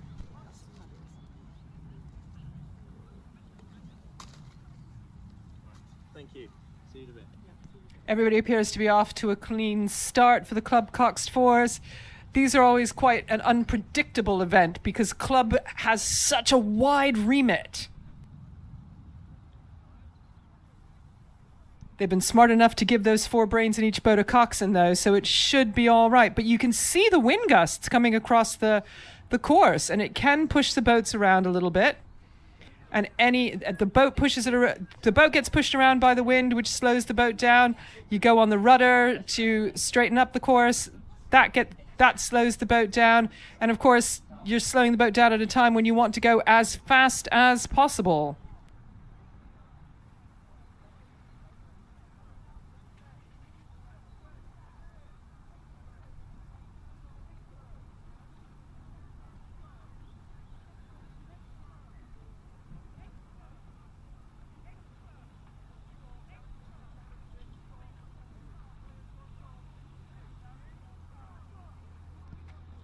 As the crews approach the 500-metre mark, looks a very tight race between all of these crews. Possibly Thames in lane 3, pulling out an advantage over London A in lane 4. But that is quite a flat racing structure. I mean, it is... Yeah, I mean, I would also give it to Thames in lane 3, but not by much. Absolute neck and neck between London, Marlow and Molesey in lanes 4, 5 and 6. Maybe Kingston ever slightly back.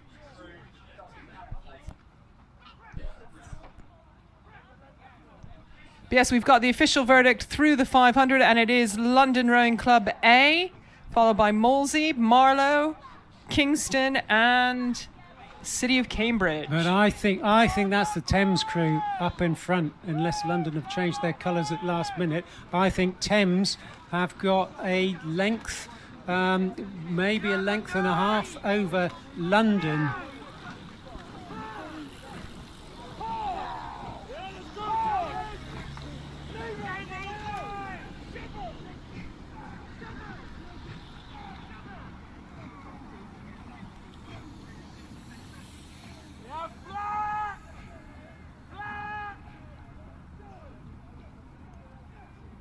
Thames continue to maintain a length and a quarter lead despite not having a lane number. It's very impressive that they're there in lane 3 and they don't have a lane number. Somebody didn't follow directions. But of course, the only directions they really need to listen to are the little guy in the end. So it's all good. Right, and it's working for them at the moment. The little guy shouts, they're rowing away from him. They can't seem to get away from him, but they can get away from all the rest of the other crews and can currently continue to lead with almost but not quite open water. Yeah, so through the 1,000-metre mark, Thames in the lead over London A, Marlow, Kingston, Molesey, and then City of Cambridge in 6th position.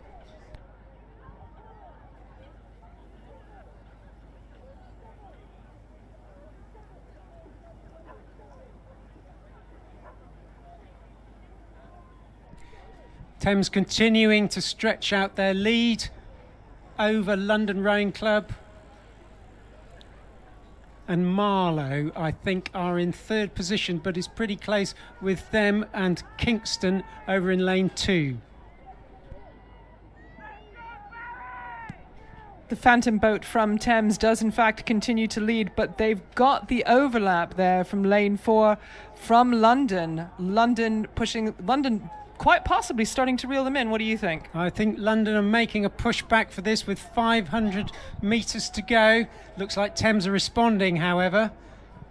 I think, yeah, brilliant shot from the overhead drone here. Look at London. London appear to be squeezing on. Thames responding. Yeah, but London have increased their overlap now to about a third of a length. Yeah, I think there's about a third of a length between them. We're not in the red buoys yet.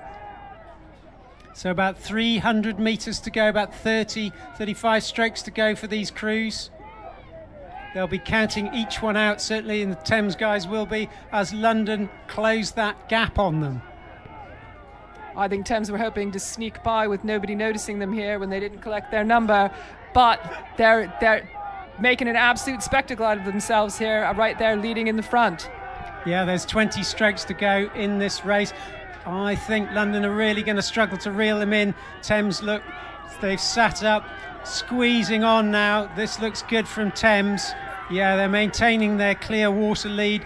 I think That's they're the last increasing it. few strength. Yeah, I think you're right. They are stretching out that lead. Here they come, approaching the finish line. No one was supposed to see them do it, and they just did it. And that's Thames in first place, with London in second, and Marlow squeezing by in third.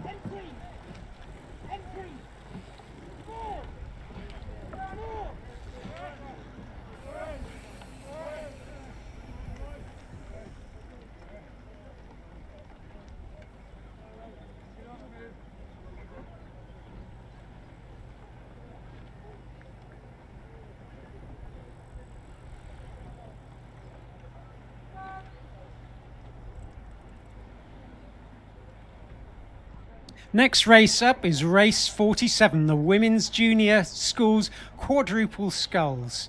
In lane 1, we've got Tideway Scullers School.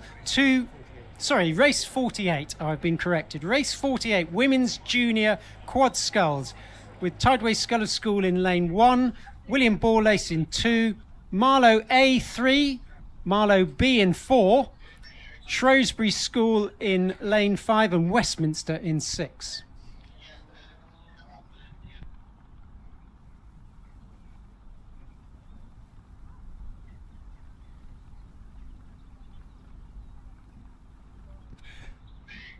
Marlow and Marlow are pulling out a lead over the rest of the field. If you saw the earlier races, these two crews were dominant in their respective heats, so it could be quite a ding-dong battle between these two crews as they approach the 500-metre mark of this race. It's always great to have this inter-club blood sport rivalry out here. The Christmas parties wind up lit. It's all they're going to talk about for months on end. But at the moment, they're going to have plenty to talk about because it's a two-boat race, really, and it's Marlow v. Marlow. Yeah, Marlow v. Marlow. There's probably about half a length between these two crews, and then there's, three lengths clear water, maybe 4, to the next chasing crew. So far back, can't even tell anymore. Marlow, Marlow, Marlow. It's all about Marlow right now in these beautiful junior quad sculls. Teenage girls get vicious, my friend, and they're doing that here today. And it's Marlow B ahead of Marlow A as they go through the 1,000-metre mark. Marlow B leading their fellow club members by about 3/4 of a length. I'm sure Marlow B would be the first to tell you that B here stands for better, whereas A would be sure to tell you that A is still the A grade. B for better currently leading, as you say, by about 3/4 of a length, but A for all to play for, chasing them right on down.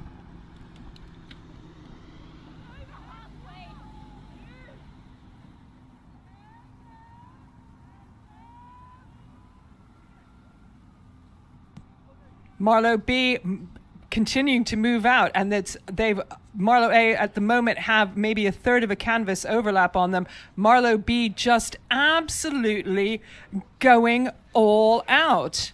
Hades for leather, as it were.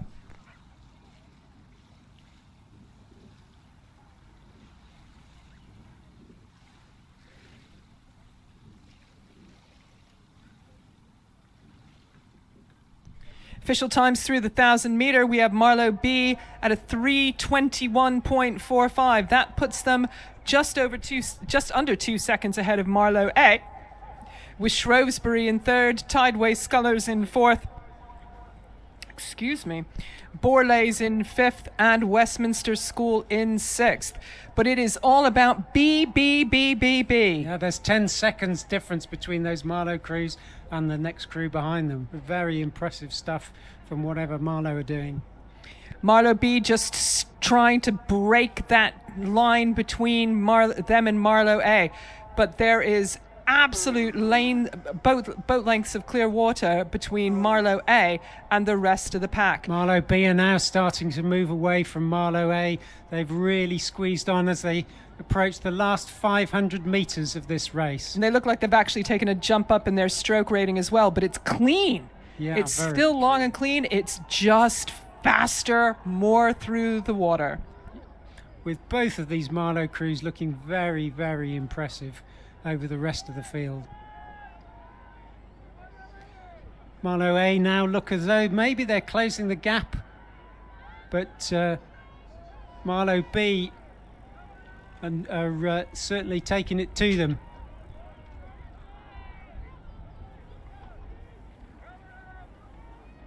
We've got a view on the drone footage you can't see on the YouTube at the moment, and it's still Marlowe B. Marlowe B appear to have just finally put clear water between themselves and Marlowe A as they enter the red buoys.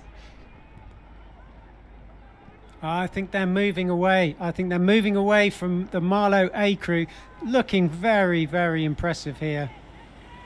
Marlowe B appearing to answer Shakespeare's existential question, to be or not to be. They have decided to be. And with less than 10 strokes to go, they have a length and a half of open water over Marlowe A, and the rest of the pack is, I don't know, they're somewhere down there. It is all about Marlowe in this race. 5 lengths of clear water. And there goes Marlowe B. Winners here in the Women's Junior School Quadruple Sculls for the 1947 Challenge Cup.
On the course now is race 49, the Women's Club 8s for the President's Challenge Trophy.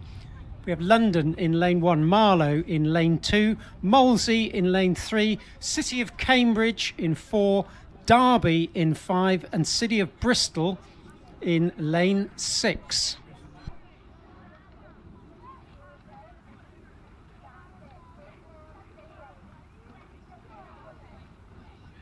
So race 49 through the first 500 metres now, and it's City of Cambridge who've taken a slight lead over Molesey, who are about 2 seconds ahead of Marlow and City of Bristol.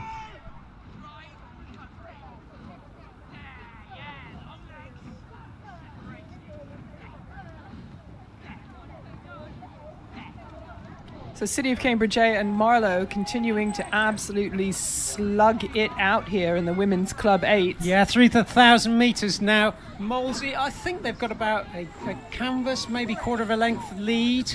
But it's close. It's a close one, this. We've just got our times coming up on the screen, and it's 0.3 of a second. Yeah, 0.3 between Molesey and Cambridge. So absolutely looking good. And then they've each got a couple of seconds over Marlow. But Marlow's absolutely still in it. Oh, most definitely, yeah, but very close between Molesey and City of Cambridge as they've gone through the 1,000 metres. Now that we're here with the aerial shot, honestly, I can't tell the difference between Molesey and City of Cambridge. It really could be either one. It's very invigorating to be in that sort of mano a mano. When you look over and you see that you're dead level, it can be very invigorating to get ahead of them.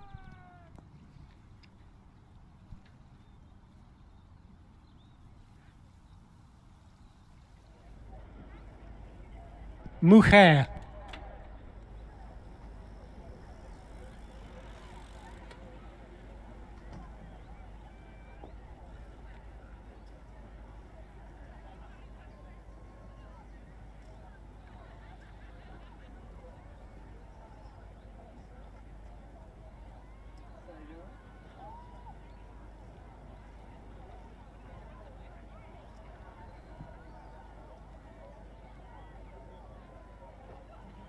So as the crews approach the 1,500 metre mark, looks like Molesey are just beginning to creep away from Cambridge A. I think they're now half a length up, and it looks to me like their boat is moving on Cambridge, City of Cambridge A. Yeah, there's about a second and a half now between those two crews, so that would suggest there's about half a length now that Molesey have pulled out on their rivals. Yes, it's about a half a length overlap at the moment between the two crews here. Molesey definitely in the lead, but with the 8s, the speed can change quite rapidly and the leads can overtake. So it's definitely not over yet, but Molesey will feel it. They'll have enjoyed the fact that they've now actually made the move successfully on Cambridge A. Marlow, however, they still have overlap with Cambridge A as well, and you can see it from this beautiful angle here. This is tight. This is a very tight race as they come past the 1,500 metre mark. Yeah, and now they're into the last 250 metres of this race. Molesey continuing to maintain big, strong rhythm, but being chased hard by City of Cambridge now. Molesey absolutely going for it, but City of Cambridge undaunted.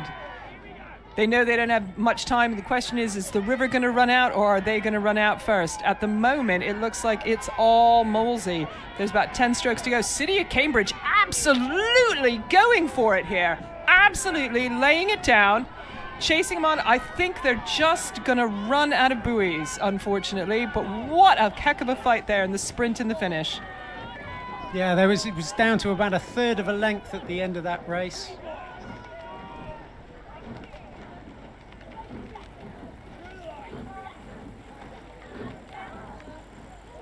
What's next on the agenda? Well, next race is race 50, the Challenge Single Sculls for the Wright Challenge Cup.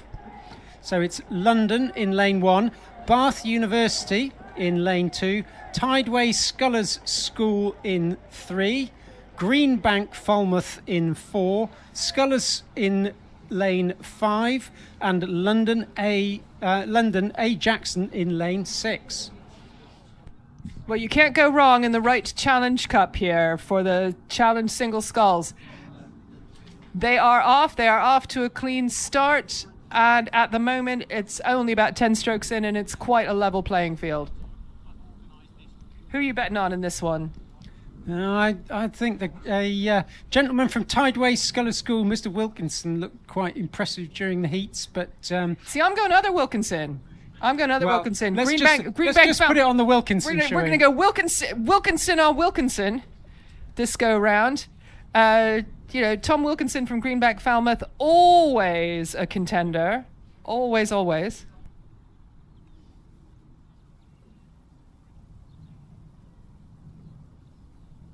I think you could also see Valerie Kleshnev sneak in from the end there for London.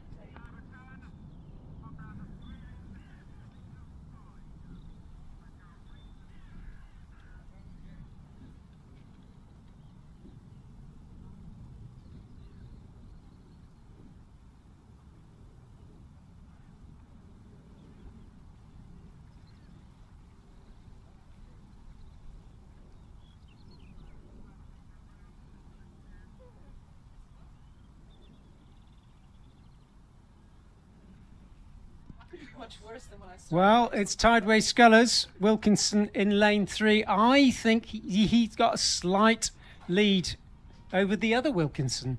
But I think we're about 500 metres in, maybe just before that. But we haven't got the results from the first timing mark yet, so we await those with bated breath. See, I think you're right. I think you've got Wilkinson there in the lead, but my man Wilkinson is absolutely continuing to challenge. But that said, it's still a very, very level playing field at the moment. As much as you've got H. Wilkinson from Tideway Scullers, it really is. It's a very tight race here at the 500 meter mark.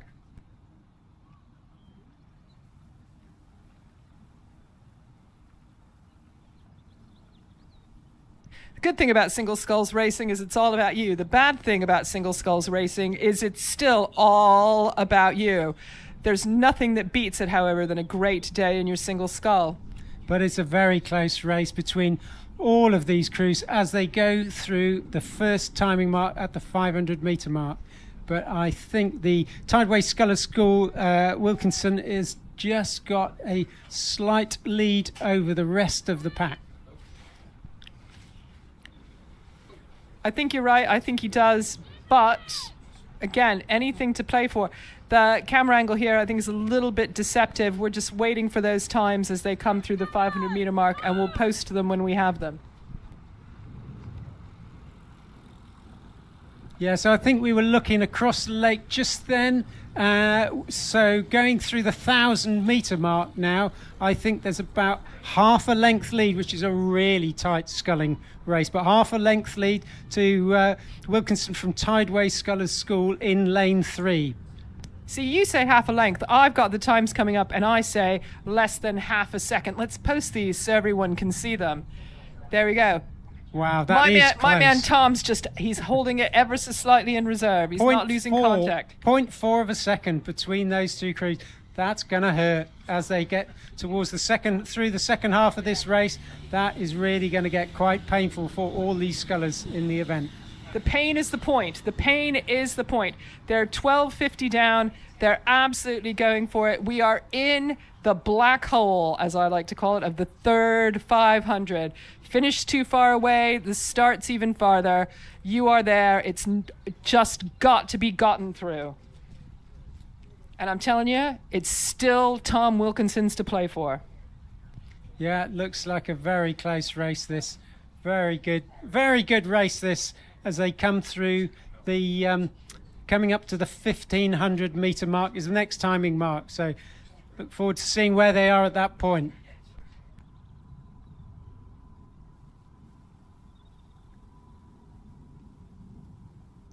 Apologies to any of our over 4,000 YouTube watchers currently getting the spins from the video camera getting back into position. Who have we got? Which Wilkinson's in the lead now? I still think it's H. Wilkinson from Tideway Scullers in lane 3. You're H. Wilkinson. But it's very close between these two. Very close. I do love some good racing, but I much more prefer being right.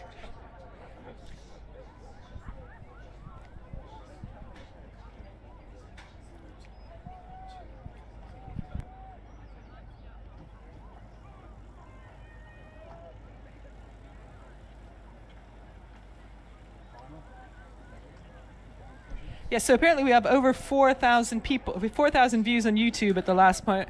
My text messages and social media tell me we've got people watching in Australia, Canada, the United States, and Greece. Presumptively, you'd think some of those people are also here in the United Kingdom, but mostly I think they're down here by the bankside. Yeah, it's a very popular event, this. Crews have now got about 400, or the individual scullers have got 400 metres to go. Still Wilkinson of lane 3 over Wilkinson in lane 4. Come on, Tomo. Let the lady be right for once. Yeah. Come on, you can do it. The rating is coming up on... There he goes. There he goes. He's going for it. H. Wilkinson from Tideway Scullers remains in the lead, but that gap is closing. It is closing hard, absolutely closing hard in the nice shiny green boat. Wilkinson of Greenbank Falmouth is absolutely this is increasing. An excellent race. This is brilliant. He's coming through. He's coming through. The women get to be right again. Here we go. Tom Wilkinson, that's is an through. Amazing piece of sculling. That is a fantastic end to that race. Wow.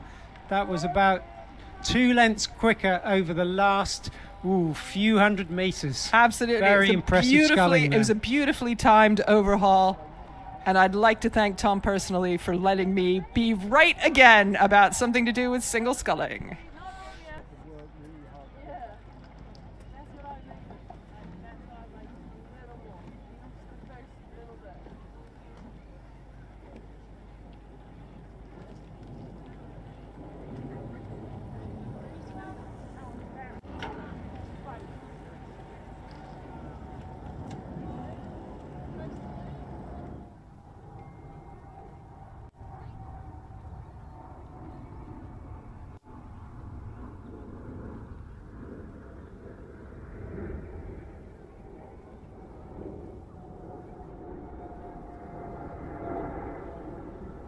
So on the course now is race 51, the Women's Junior Under-16s Coxed Fours Final for the Cooperative Funeral Care Trophy.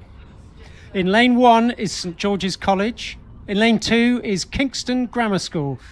Lady Eleanor Hollis School in lane 3. The South African Development Squad in 4. Kingston in 5. And Emmanuel School in lane 6. And where are we in the race now?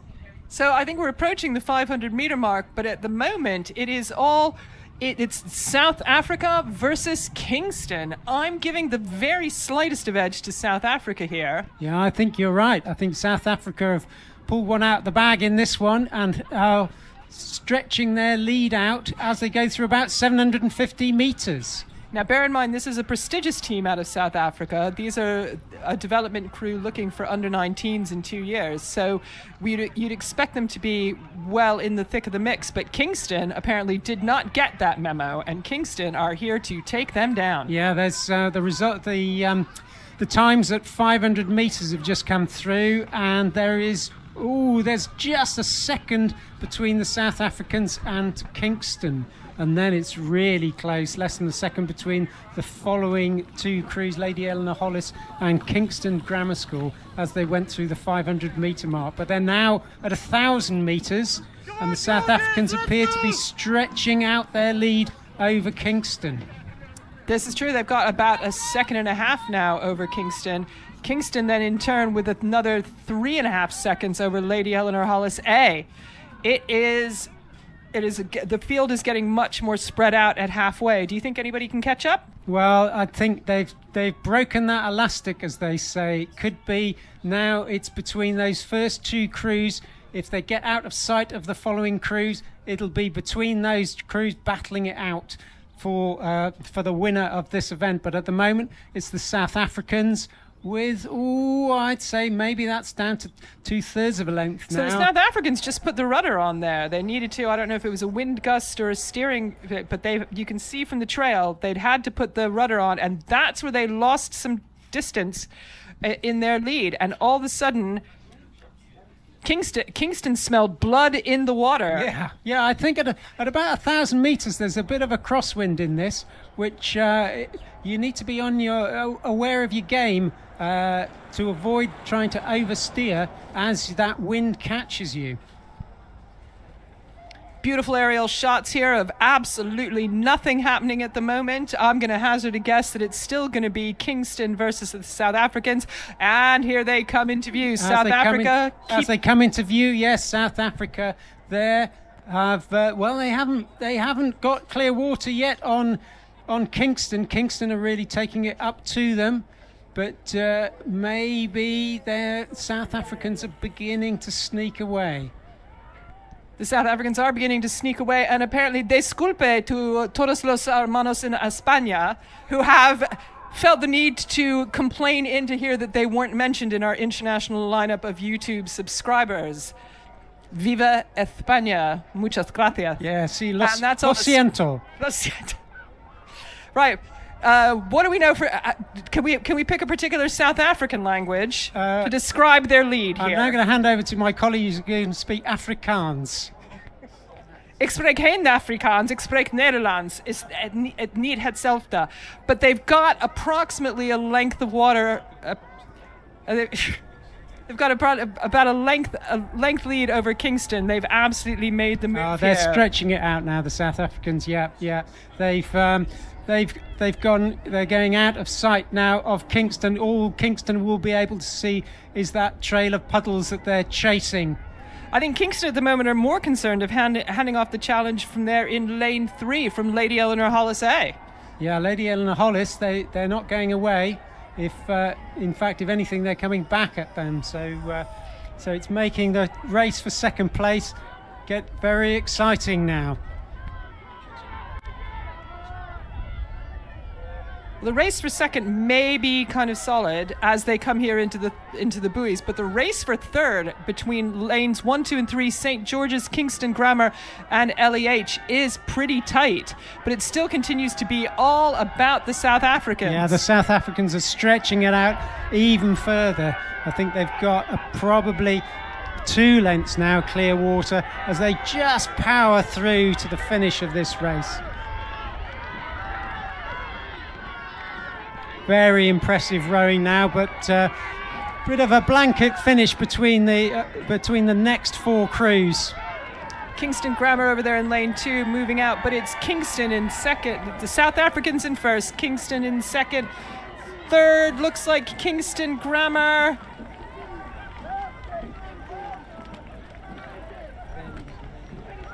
Lady Eleanor Hollis in fourth, St. George's College in fifth, and Emmanuel School.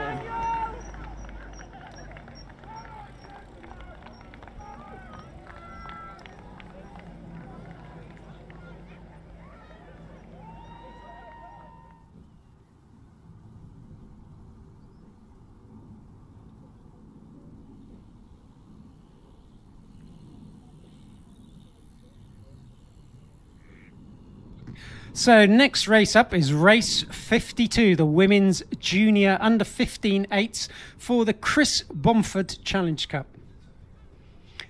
In lane 1 we have Wallingford, hooray!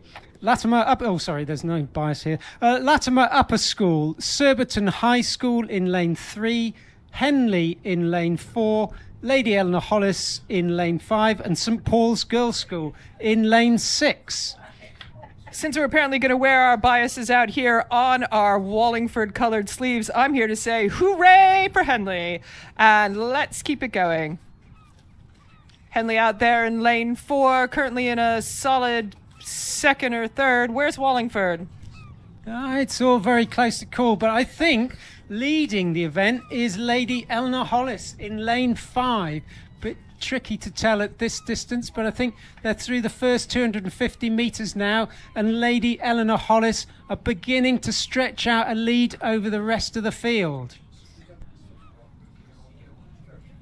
I mean, it's a relatively tight-knit pack at this point, but I would agree, at this point, it's all about LEH. Yeah, LEH now are through the first 500 metres. Got, a 3-second lead over Surbiton High School. Surbiton High School, again, 1.1 seconds over Henley, followed by St. Paul's. And then, who's that team? Who's that team in 5th place? So we've got Wallingford and Latimer Upper. But Lady Eleanor Hollis, yeah, continuing to stretch out their lead now. They're about 650, 700 metres into it. But it's the Surbiton High School. Yeah, Surbiton High School making a surge. In lane 3. And then it's Henley in lane 4, look to be in 3rd position. Those 3 crews, are they stretching out? No, I think the other crews are maintaining it pretty well.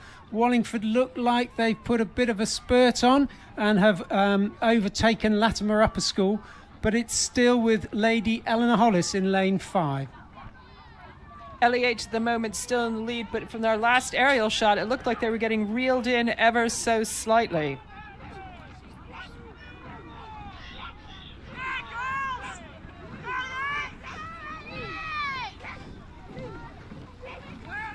Just waiting for the 1,000-meter results to come through here in this wonderful junior. Yeah, they're through the under 1,000 15 meter now. LEH still in the lead. They went through the 1,000 meters at 3:39, and just a second and a half behind them was Surbiton High School. Then Henley. Wallingford's moved from 5th place into 4th place, overtaking St Paul's Girls' School, who are in 5th now, and Latimer Upper School in 6th. But still, LEH continue to lead, but their lead's been cut in that last 500 meters. Yeah, So- definitely Surbiton High School, I think, have pushed on, did a big push at the 1,000 metres possibly, and are just eking away at the lead of Lady Eleanor Hollis in lane 5. Surbiton now only 2 seats down on LEH, which at 1,000 meters is a great place to be when they've gone from 3 seconds down at 500 to 2 seats down just 2 past seats down, yes. Yeah, that's going to make the race feel an extremely long way in the second 1,000.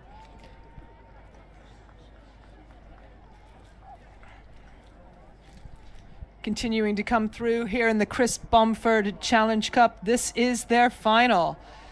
There are trophies and medals to play for, and while we wait for that a slightly better view on the screen here, at the moment it's all about Surbiton's challenge of LEH. LEH continued that lead, but it's not by very much. I would say Less than 2 seats now. Yeah.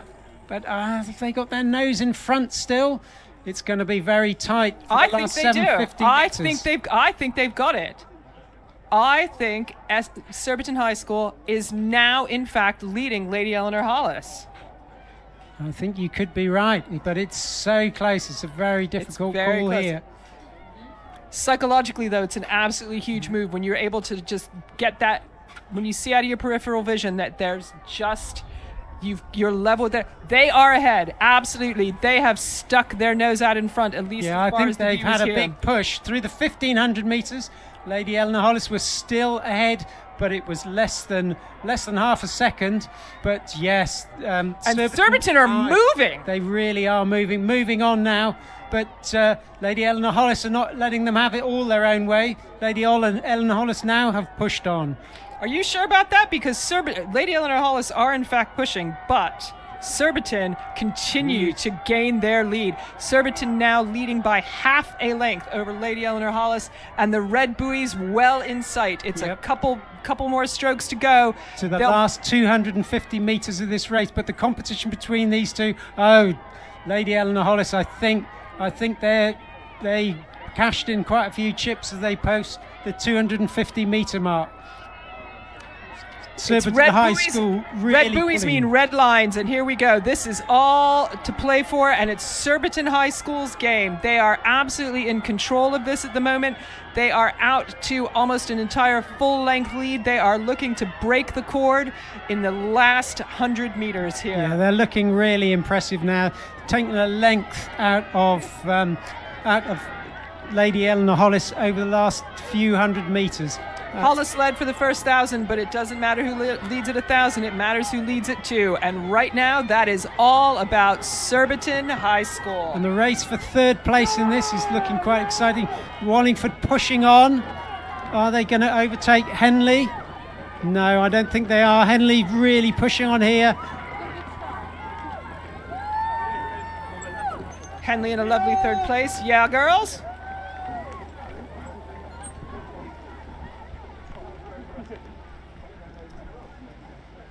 Excellent race there. Excellent race. So next up is race 53, the Women's Challenge Coxless 4 final for the Lorca Challenge Cup. In lane 1 is London B, Thames A in 2, Molesey B in 3, Leander A in lane 4, Molesey A in lane 5, and Thames B in lane 6. Now, based on what we saw in the heats, my money here is on Leander A, which has nothing to do with my sitting on the committee for 6 years at all.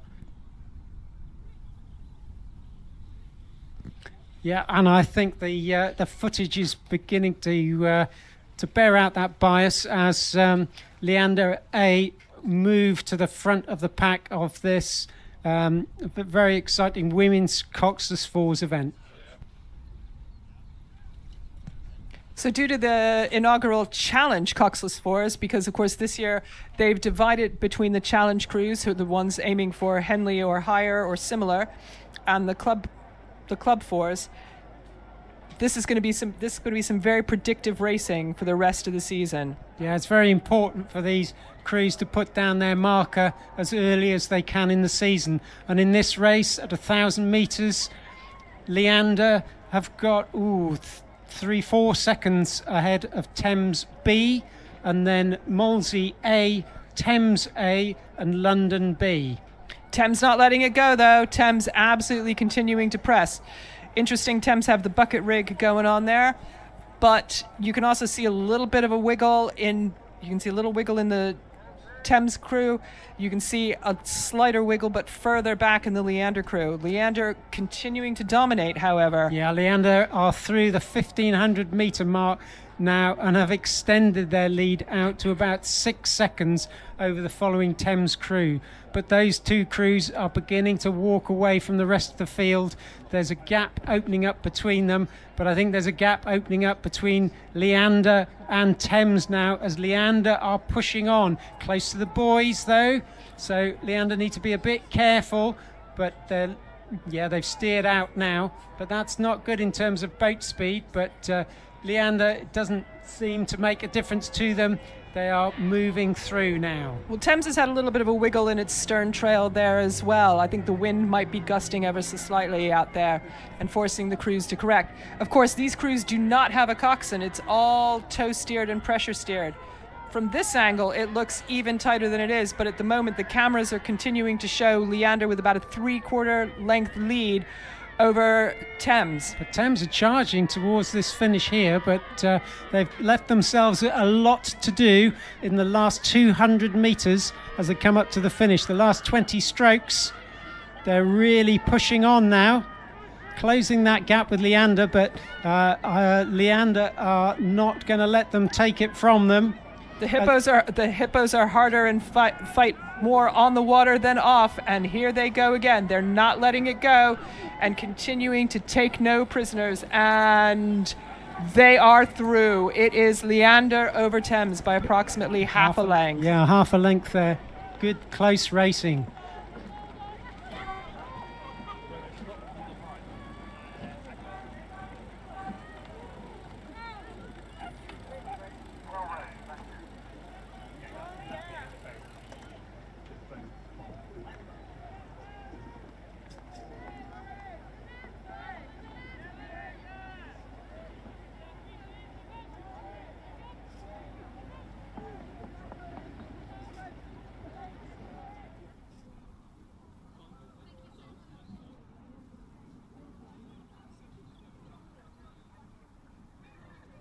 So race 54 now is well underway. They're through the first 500 metres, and in first place at the 500 metre mark is St Edward's School, then Headington A, Shiplake A, Henley, Headington B and Latimer Upper School. But St Edward's School have just, when they were through the 500 metre mark, there was about half a second, less than half a second between them and Headington A. Shiplake's still absolutely in it as well, because there's less than a second and a half between Teddy's and Shiplake. And those Shiplake women have a lot to prove. They are out to tell people that they're out to absolutely make an impact on this season.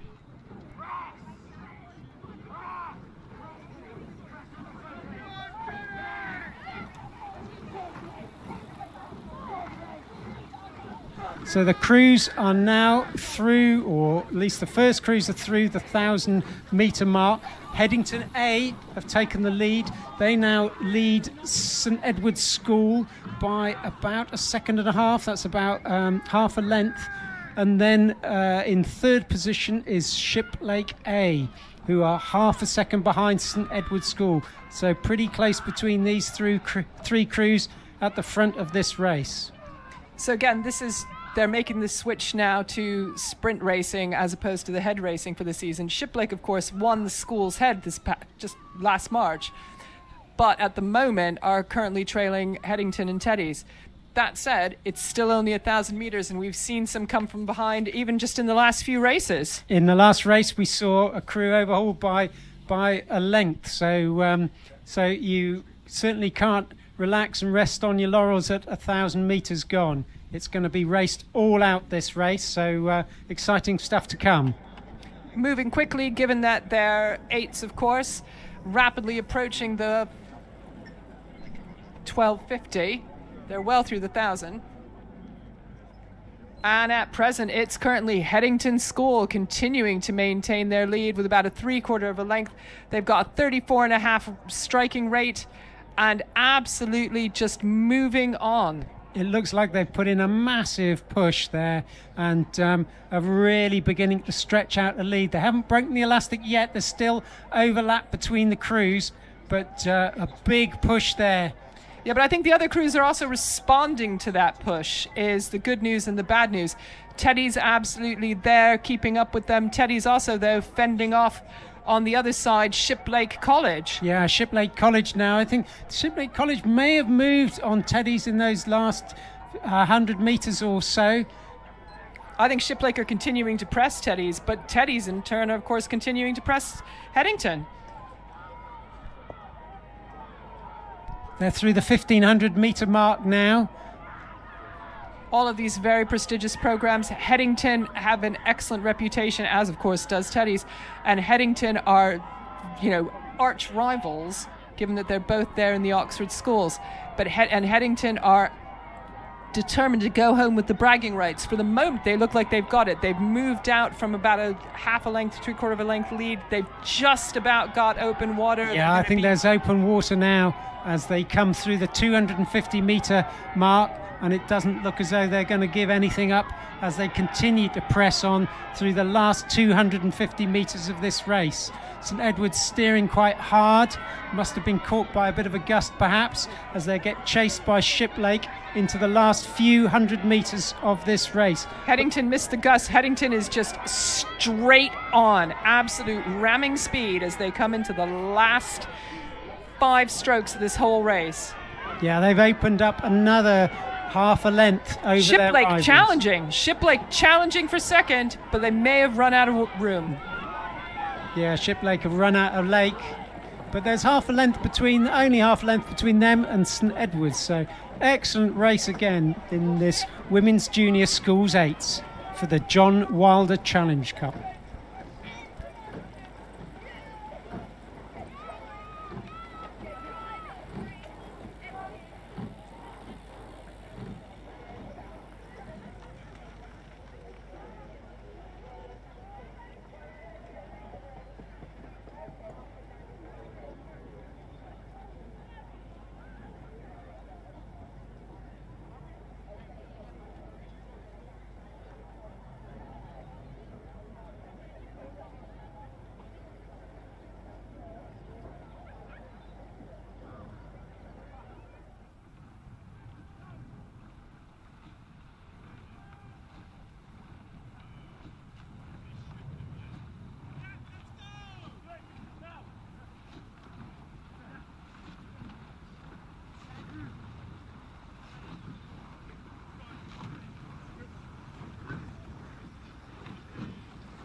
So on the course now, well, through the 1,000 metres is race 55. Club Coxless 4s for the Doug Norris Memorial Solver. So Minerva Bath in 1, Derby in lane 2, Norwich in Northwich in 3, City of Cambridge in 4, Molesey 5 and Star in lane 6. But through the 1,000 metre mark, it was Northwich leading by a couple of seconds over Cambridge, then Molesey, then Derby, Star, and then Minerva Bath in 6th place. But still, there's less than 6 seconds between first and 6th, even at the 1,000 metre. That's not much. in Coxless Fours. That's pretty close in a Coxless Fours event through the 1,000 metres. That's going to make the last 1,000, the second half of this race, is going to be quite exciting, I think, with such a narrow margin between all 6 crews.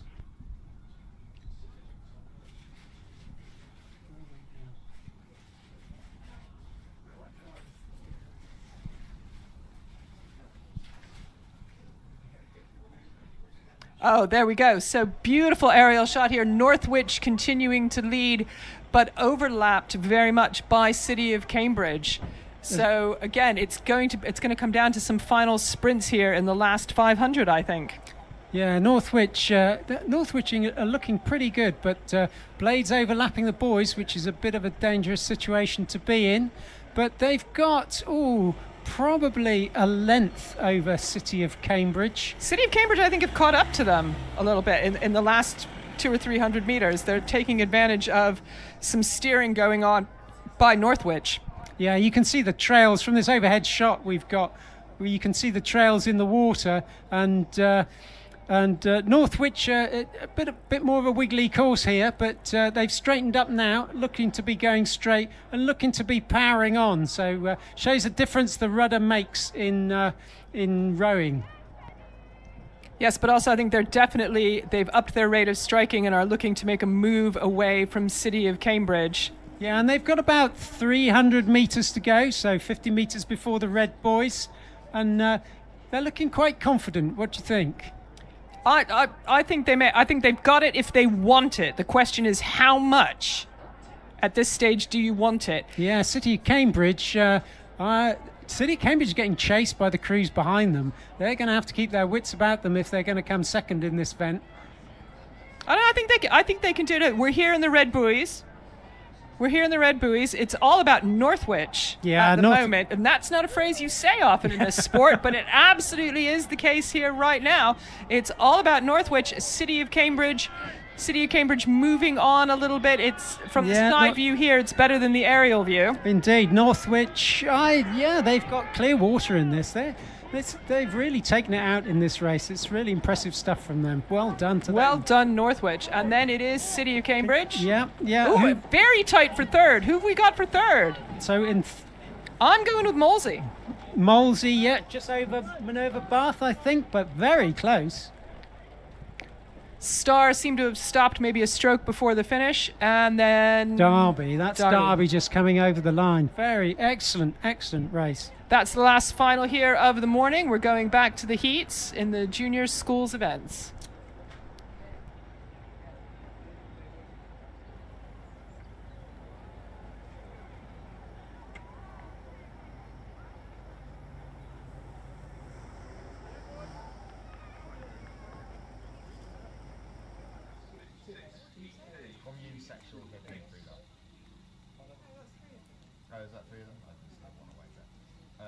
My guess is that of those, sexual is the long one, green is right. No.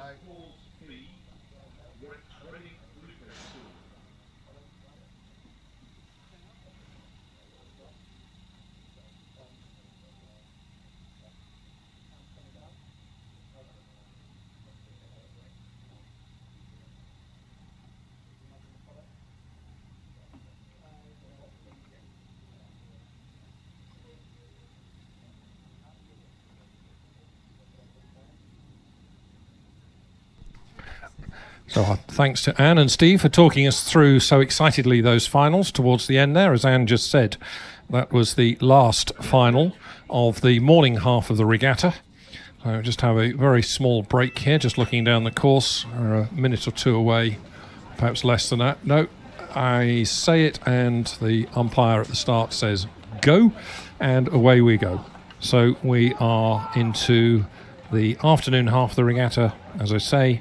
We're back to heats, and we start with the Junior School 8s for the Mike Dizerans Memorial Trophy. 5 heats to come here in this race. First heat with Eton College in lane 1, Shiplake College A crew in 2, Hampton Schools A crew in 3, St Paul's School B crew in 4, Reading Bluecoat School in 5, and the King's School Canterbury in 6.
Good afternoon all. From the first 500 metre marks, we can see that Hampton, a very resurgent school programme, have taken the lead in this heat, and they are 5 seconds ahead of Reading Bluecoat.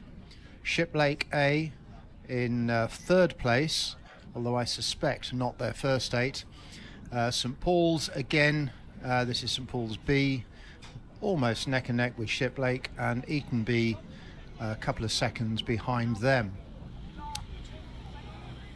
Hampton rating 35 at this stage, as they're in the second 500 metres of this 2,000 metre qualifier.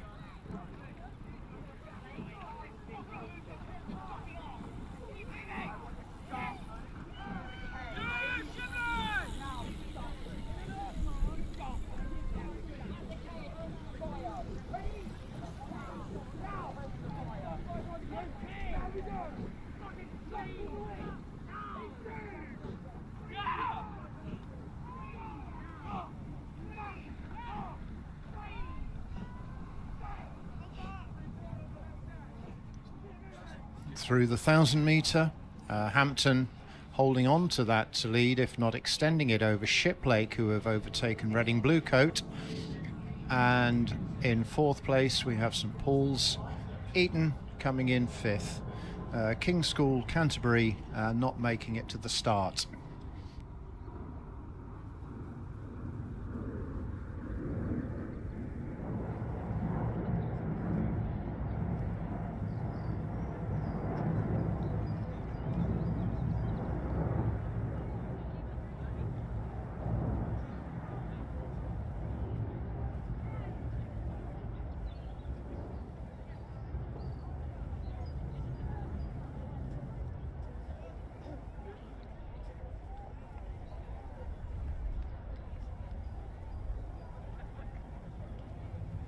So as a reminder, the heats are sending crews through to the finals, and the only guaranteed finalist from each heat is the winner of the race. All subsequent crews are racing for time. Depending on the entry, it will be the next 4 fastest if we have 2 heats, and you can do the sums if we have 3 heats, and so on and so on. But in this case, Hampton are storming ahead and look to have this very well under control. The following places, Shiplake and Reading Bluecoat, are still in very close contention.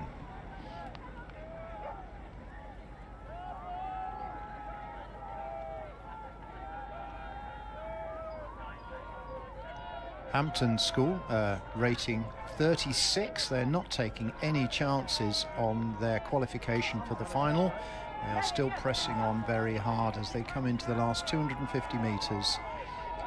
We await the times of 1500, but I think we can quite clearly see here from the finish tower that Hampton, barring some ridiculous mishap, are going to qualify for this one. The following crews, Shiplake and Reading Bluecoat, remain neck and neck.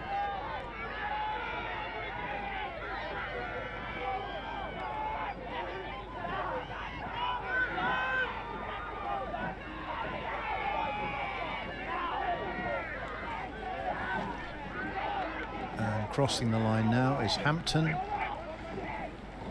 and it remains very, very close for the second and third places.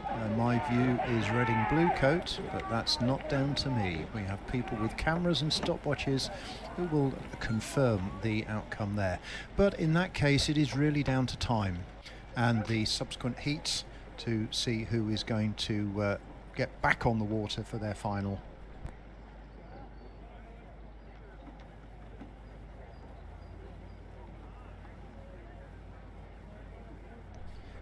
We have the second heat now of the Junior School 8s. This is for the Mike Dizerans Memorial Trophy. Lane 1, Bedford School B. Lane 2, Radley B. Westminster in 3. Abingdon School in 4. And Eton A in 5. Hampton C have not made it out, although they are in the start programme.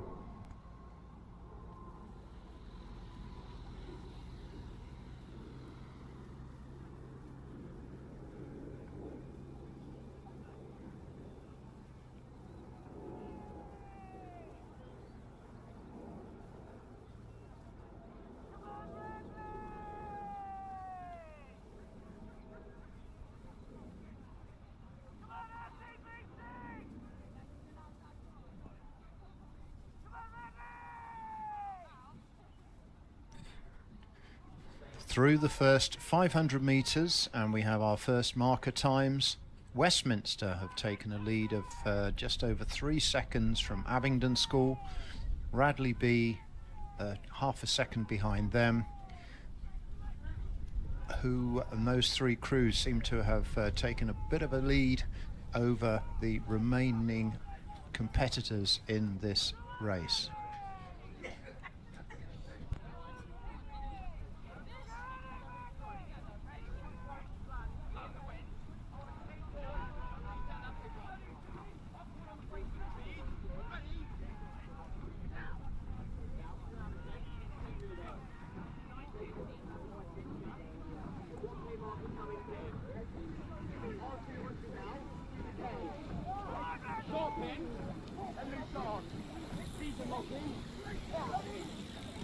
Okay, as qualifiers go, Westminster have taken up the mantle that Hampton gave us in the first heat.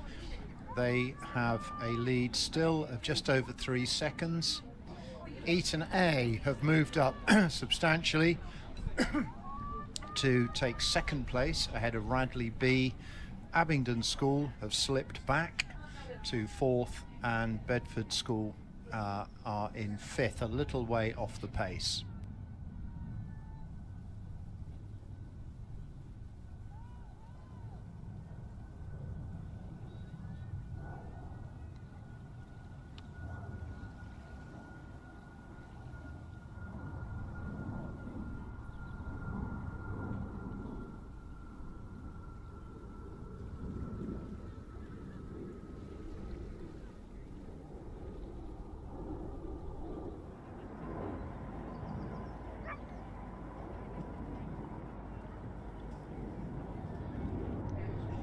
These crews are coming down the course rating 34, 35 early in the season, and we may see that come national schools they've managed to add a pip or two onto their pace.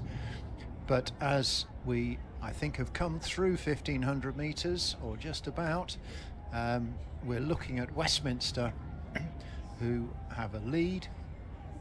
Bucket rigs were mentioned earlier, and you'll see that Westminster have one in the middle of their boat, with the 4 seat and 5th seat both rowing on the same side.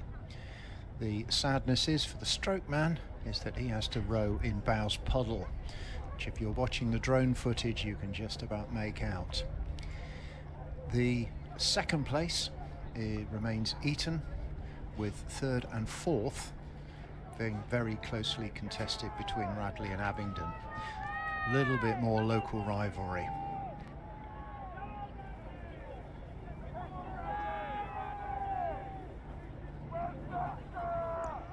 Coming into the last 250 metres, and the Red Boys, as we will have in English, as opposed to the buoys that we had in American earlier, are now happening. It's, I do apologise, I'm corrected, Canadian, they say buoys as well.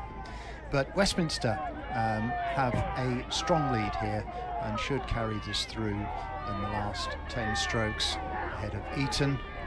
Radley may well have taken a slight march on Abingdon, but as we've said earlier, it is all down to the times, unless you are Westminster and you know that you are through to the final.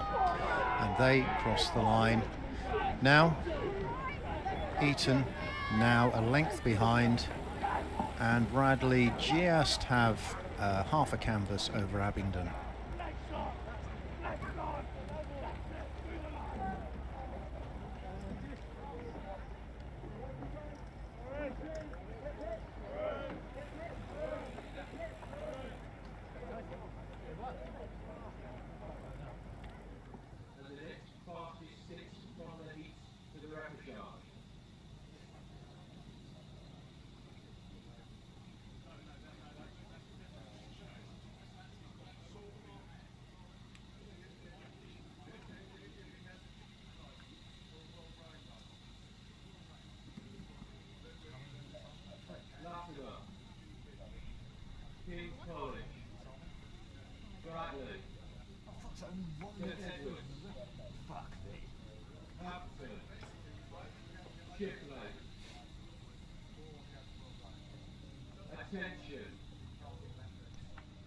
So we've just seen Heat 2 of the Junior School 8s. There are a further 3 heats to come, and this is a relatively unique event wherein, of course, we'll have 5 winners through to the final, but of course we have a 6th lane to complete. Now, that will then go to the winner of a repêchage, and the repêchage will be contested by the further 6 quickest crews. It's a bit tight if you happen to get into a bad heat draw, but you still have your chance to justify your position in a final, but you have to win that repêchage. That will come up later in the day.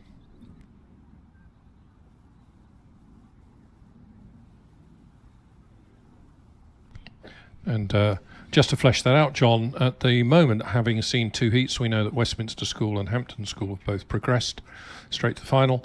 Currently, the next 6 fastest crews are Eton College A, Radley College B, Abingdon School, Reading Bluecoat School, Shiplake College A and Bedford School B.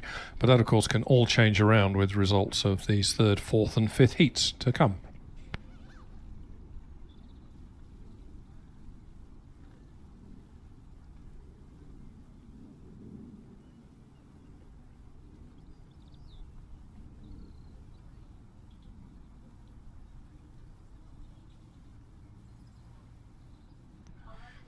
The 3rd heat of the Junior School 8s for the Mike Disran's Memorial Trophy is well underway now, and there are 2 crews that we can see out front from our drone footage, and that is Radley with near neighbours St Teddy's in very, very close contention. The times at 500 metres, Radley 1:24.56. Teddy's 1:25.64, just a second behind. Hampton 1:29 in 3rd place. Latimer Upper in 4th, Shiplake B in 5th, and KCS, King's College School, in 1:32 in 6th place. There's not a lot between the latter stages, but this all-important race for the victory, given the demands of having to go through a repêchage, okay, is tightly contested between Radley and Teddy's. Radley had a much stronger finish at the School's Head than did Teddy's, so we'll see how the effect of their training camps over Easter has put to play on their boat speeds. Teddy's still contesting quite strongly as they go through the 1,000-metre mark, but about a half a length down.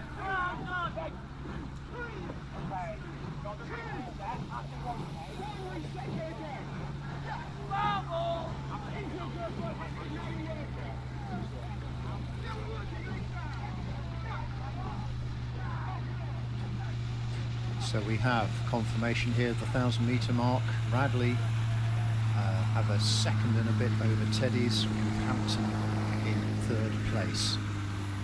So this is showing a little bit of a turnaround from the School's Head results, where you can see quite a lot of transformation from the 20-minute or so race over the Tideway course and the 6-lane competition that this is the first evidence of, as we have annually, putting down a marker for the National Schools Regatta coming up at the end of the month, and of course looking forward to Henley at the end of June.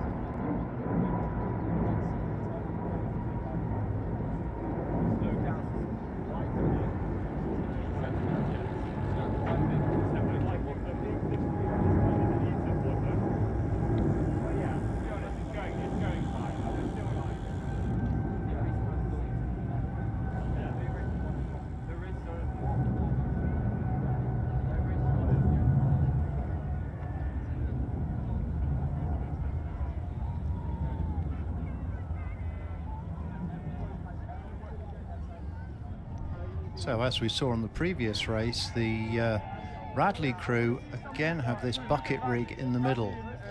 Teddy's are, as I speak, are making a move and have taken a seat or 2 off Radley. This is a big turnaround for the Teddy's crew, who were 20 seconds behind Radley at the school's head. It remains to be seen as we're into the last 500, who has the sprint and when it's going to come majorly into effect.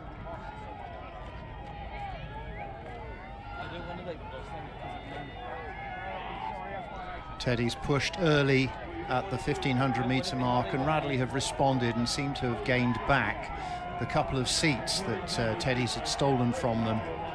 And we're into the last 250 metres now. Both crews up their rate for this final sprint in, but subject again to any disasters, Radley may well have this in control. Both crews are a vast distance ahead of the remaining crews.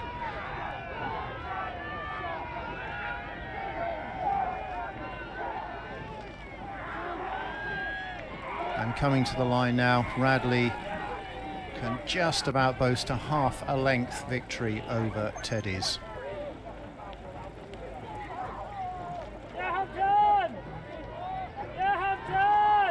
Coming in third, we have Hampton, and they too have a bit of a margin over the remaining three crews in this heat.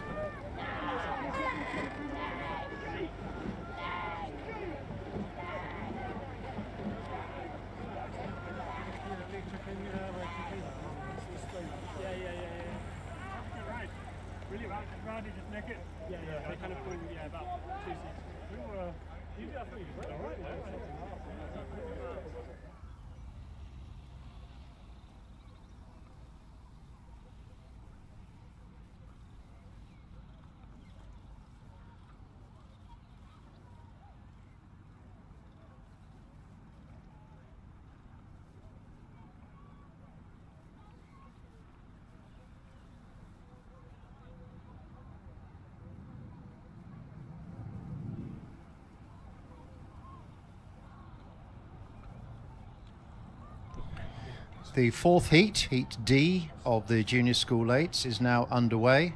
Lane 1, Latimer Upper School C, Dulwich College in 2, Bedford School A in 3, St Paul's School A in 4, Shrewsbury School A in 5, and St Peter's in 6.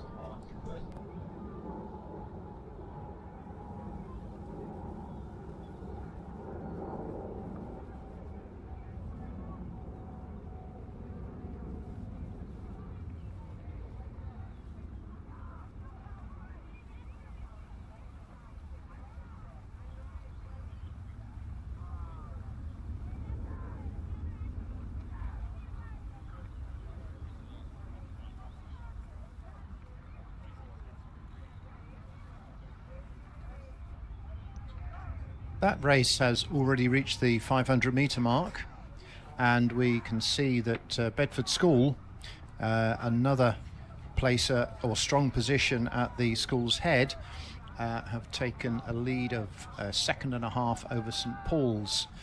St Paul's first boat raced in Challenge 8s this morning, and so one imagines this is their second 8. They are in second place ahead of Shrewsbury, just a second ahead of them. Dulwich B in 4th, Latimer Upper in 5th, and St Peter's in 6th.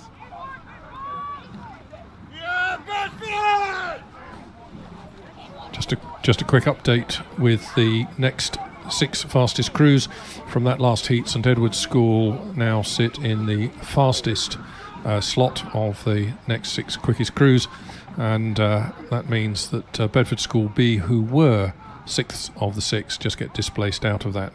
So at the moment, after 3 of the 5 heats, the next 6 fastest to go into the repêchage are St Edward's, Eton College A, Radley College B, Abingdon School, Reading Bluecoat School, and Shiplake College A. That, as I said earlier, can all change around as these remaining heats come down the course towards us.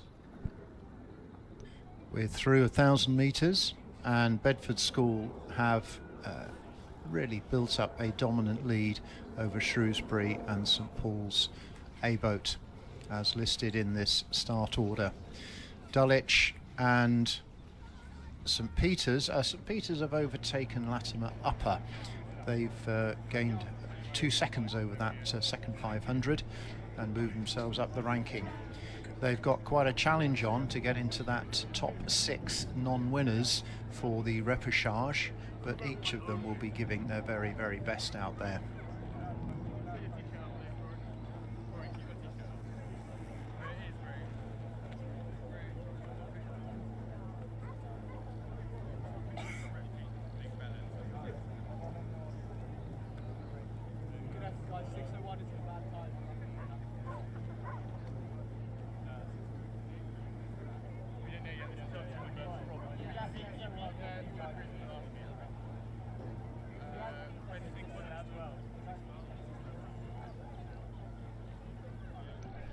The crews are through 1500 metres, and Bedford again dominate the race with Shrewsbury in second place.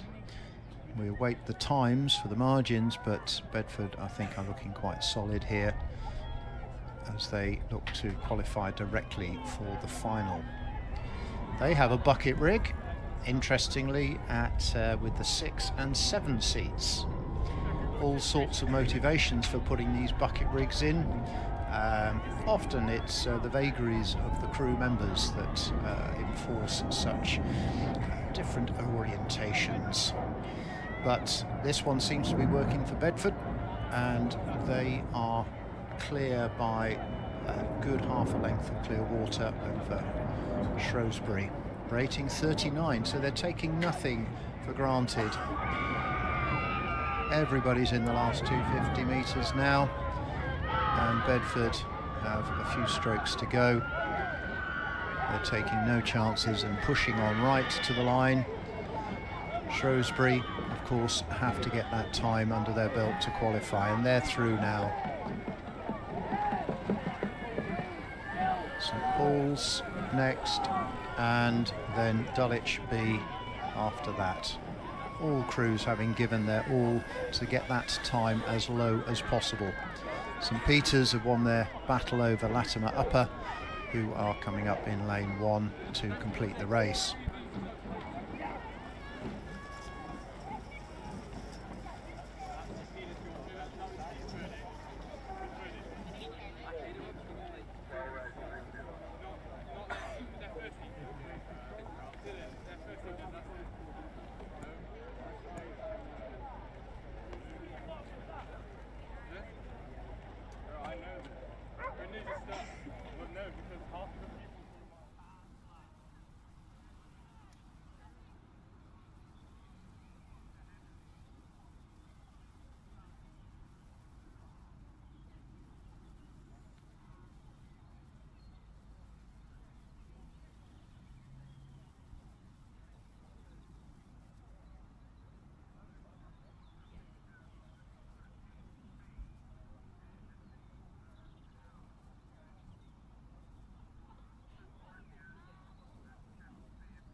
So we have the final heat of this Junior Schools 8s event, and we have in lane 1 Shrewsbury B, Latimer Upper in 2, KCS in 3, Dulwich A in 4, Kew House School in 5, and Clares Court School in 6. And a quick update on the potential progression here. We know that Radley A, Bedford School A, Westminster School and Hampton School A are all directly through to the final, having won their heats. The next 6 fastest crews has changed a little bit again as a result of that last race. St Edward's School still the quickest of the next 6, now followed by Shrewsbury School, Eton College A, Radley College B, Abingdon School and St Paul's School A. So crew finishing 2nd or 3rd in this next final heat needs to beat 6 minutes and 6 seconds to displace St Paul's. And St Paul's just hanging on to that 6th qualifying spot for the repêchage a little later. could all change. So clearly the draw for these heats has given a little thought to boat speed, and as with the others, we see one crew dominating the race, going through the 1,000 metres. KCS, who were 5th at the School's Head, are dominating this race. They have a good 2 seconds clear over Dulwich, and we have Q House, a new name, relatively new name on the School's roster, in 3rd place, just a short distance behind Dulwich. KCS have extended their lead to about 4 seconds at 1,000 metres over Dulwich. Q House still in 3rd place, but being pushed hard by Latimer Upper, who have just, both of them crossed through in about 3:01, and now that pace persisting would indeed put either of them, and indeed Dulwich, into the final for the repêchage for the last and remaining place on the final. Now it's down to their fitness and their determination to see if they can match the pace over the second half of the course to put them into that qualifying contention.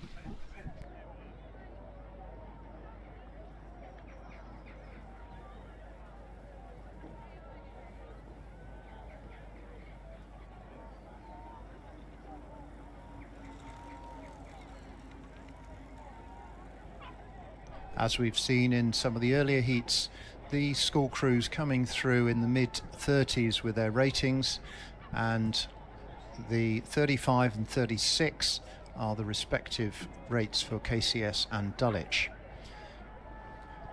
We wait for the 1,500 metre mark timers to see what has happened for the 2nd, 3rd and 4th placings, which were really, really close at 1,000 metres.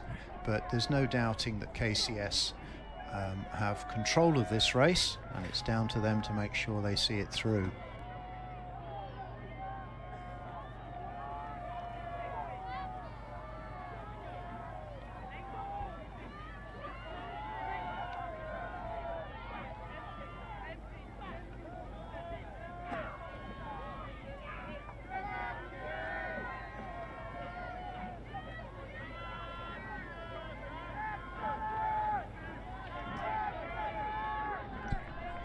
So KCS remain in the lead as we're well into the last 250 metres, but Dulwich have pushed hard and are just about hanging on their stern, but have pulled away from the other 2 crews that were in contention for those close places.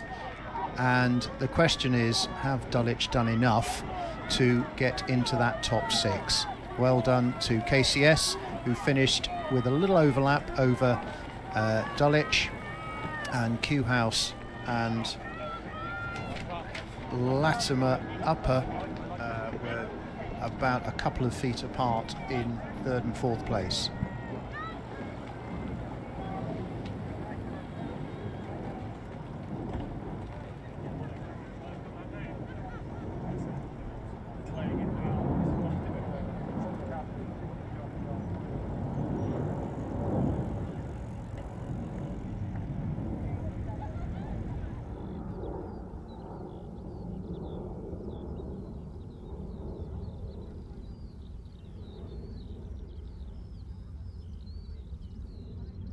While we await the final deliberations of the stopwatches to determine which of the 6 crews are going to contest the repêchage, I can tell you that we now have the Women's Challenge Quadruple Sculls, Heat A, which has just started and indeed now well underway. We have in lane 1 Upper Thames, 2 Leander B, 3 Thames Rowing Club A, Canterbridgian in 4, Nottingham B in 5, and Oriel Kensington in 6. This is another very full race program for this event. This one has 4 heats, and yet again there will be a repêchage to ensure that we get the best 6 crews through to the final. So this event has 29 entries, just a fraction behind the 30 entries for the Junior School 8s.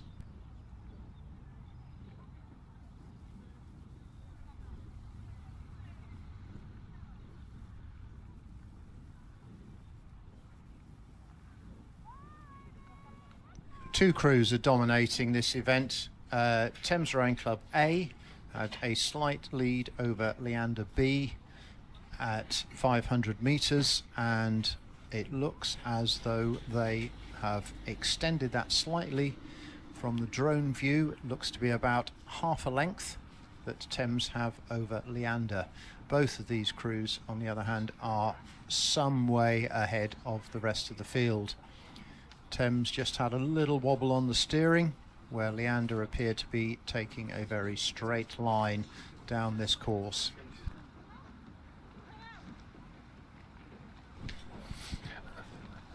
I know that a number of you are waiting with bated breath to see who has gone through from that Junior School 8 event into the repêchage round. We are just double checking, as behoves us, the times off the primary timing system, that they can coordinate nicely with times off the backup timing system. It is important that we get the right 6 crews to go through, and we'll bring you that news as soon as we get it.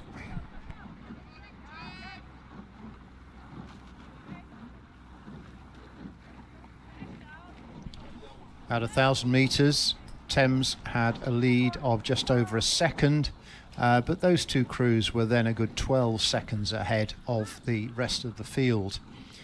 And Leander are pressing very hard on the Thames crew, and these two will obviously have their sights set on the Henley, and this will be a clear marker. Thames again showing a little wobble on the steering.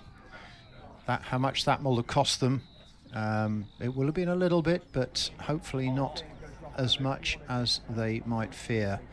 They still hold that slight lead over Leander, who either of which could make it through to the final, be it through winning this event or through the repêchage to see the last few boats into that final.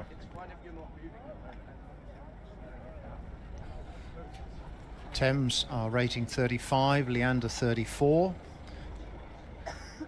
So it perhaps there is a little bit more capacity for Leander to push on in the second half. They're coming up to the 1,500 metre mark, and we'll see what the margin is there to determine whether Leander have made any inroads in this third 500.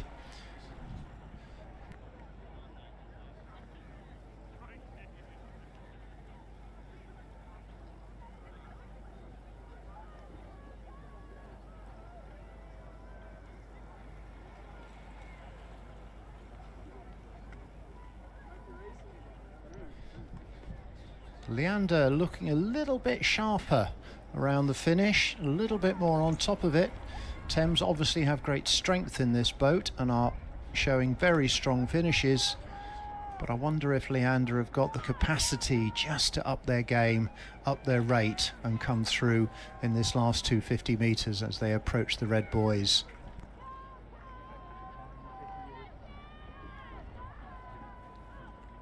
However, I've just seen the timings here, and Thames have established quite a lead at the 1,500 metre mark. We've got a 5-second gap there, so Leander do have a lot to do. Let's see if they can do it now. They seem to have closed a little bit in this last 250, and have they got enough to get through in this last 10 strokes?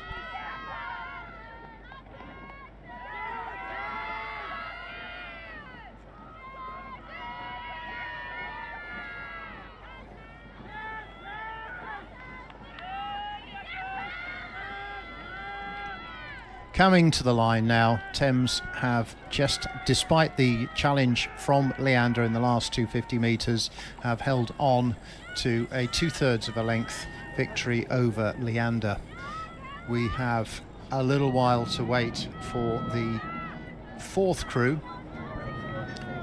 which is the third crew, and we have a woman in here with partially sighted, and that's excellent to keep the breadth and depth and diversity in this wonderful sport.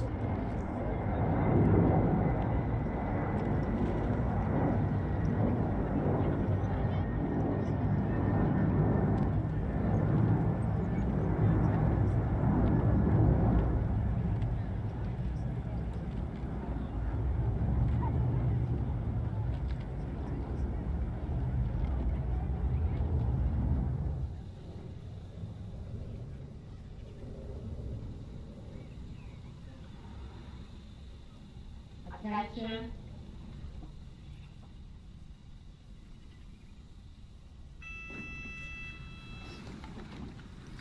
And we have sight of the start of the second heat of the quadruple sculls as they disappear away from the pontoons. Lane 1, Vesta. Lane 2, Canterbridgian B. Lane 3, Thames B. Lane 4, London A. Tideway Scullers in 5 and Maidenhead A in 6.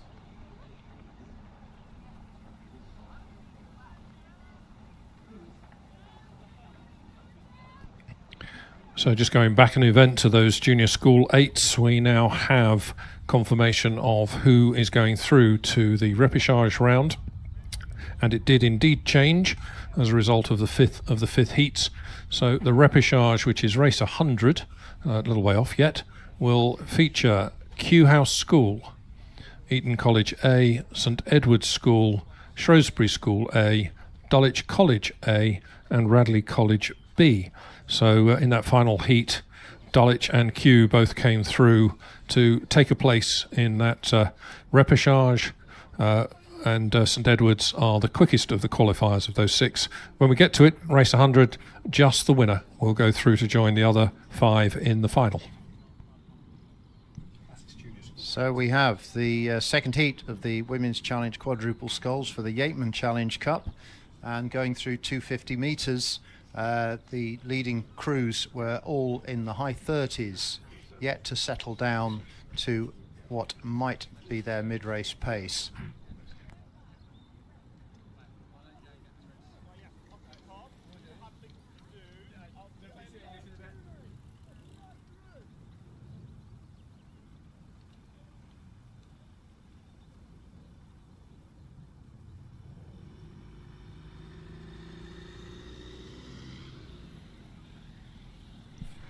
Through the first 500 metres, London Rowing Club have just stolen a lead over their close rivals Thames Rowing Club, with Tideway Scullers in 3rd, Maidenhead 4th, Canterbridgian in 5th, and Vesta, another Tideway club, in 6th.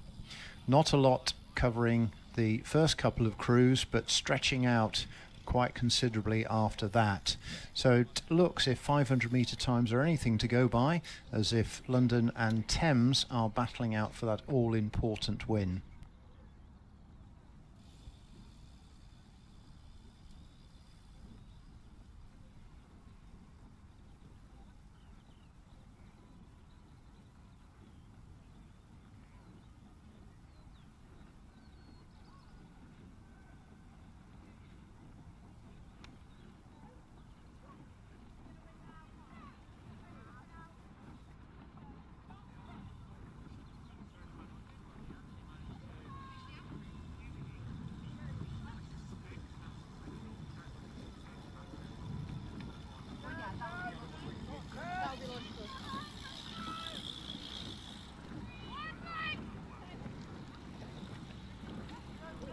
Thames have had an outstanding second 500, or perhaps a really appalling first 500, and they have moved through London Rowing Club to take a length lead at the 1,000 metre mark.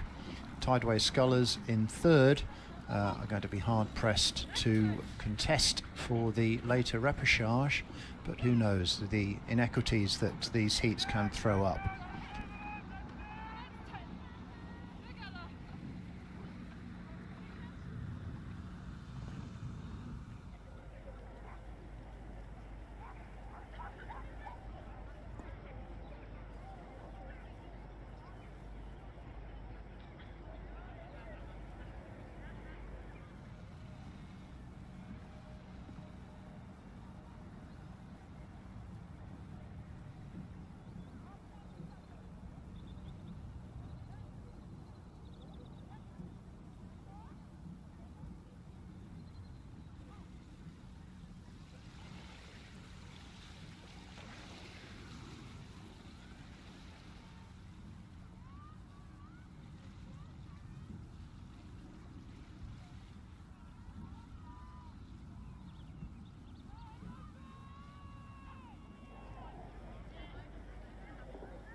So as was mentioned earlier, the early start rates of 37-38 are down to 34 and 33 for Thames and London Rowing Club respectively. From my view here, Thames seem to have taken command of the race, and one anticipates that they have clear water.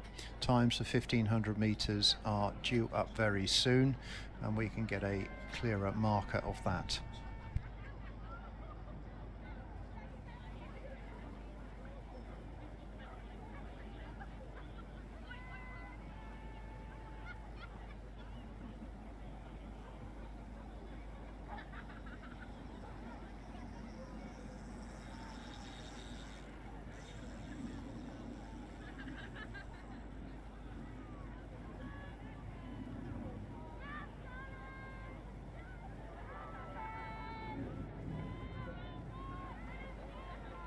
Okay, as we come into the last 250 metres, Thames looking quite comfortable. They've dropped their rate slightly. Let's see if they need to respond if London Rowing Club have got an attack. Yeah, 33 for London, and Sculls, who are pressing hard still but a few lengths adrift, are at 34. And Thames seem to have just lifted their game slightly coming into the last 10 strokes, just to make sure of this guaranteed qualifying place for the final of the Yeatman Challenge Cup later on this afternoon.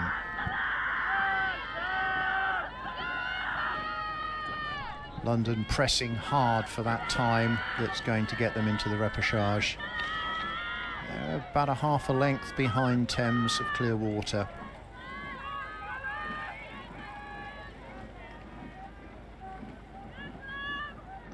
Sculls through in third, and quite a margin over the next three crews.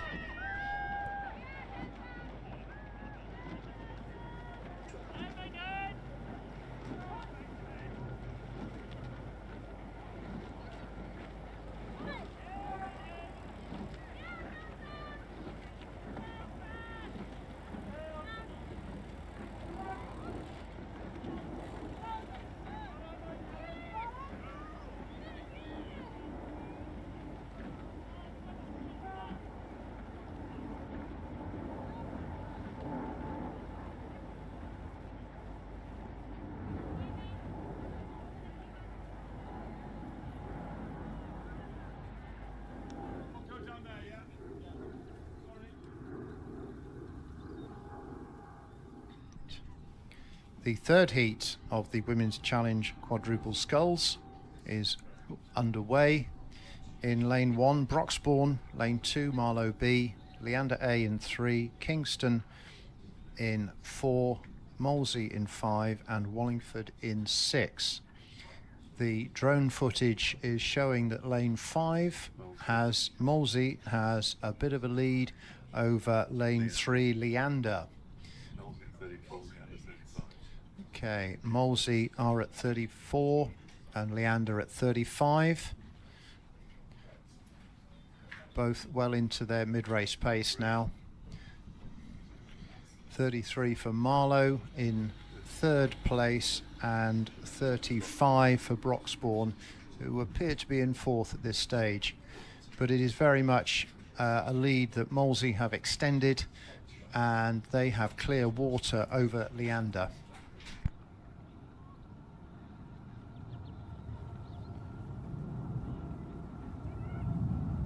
Times of 500 metres show Molesey have just over 2 seconds over Leander, who have 8 seconds over Marlow.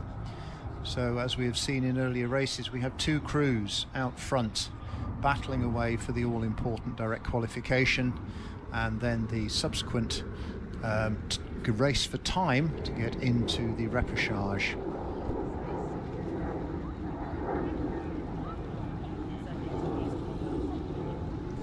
Going through 1,000 metres, Molesey have about a length of clear water over Leander, which in time seems to equate to about just over 4 seconds.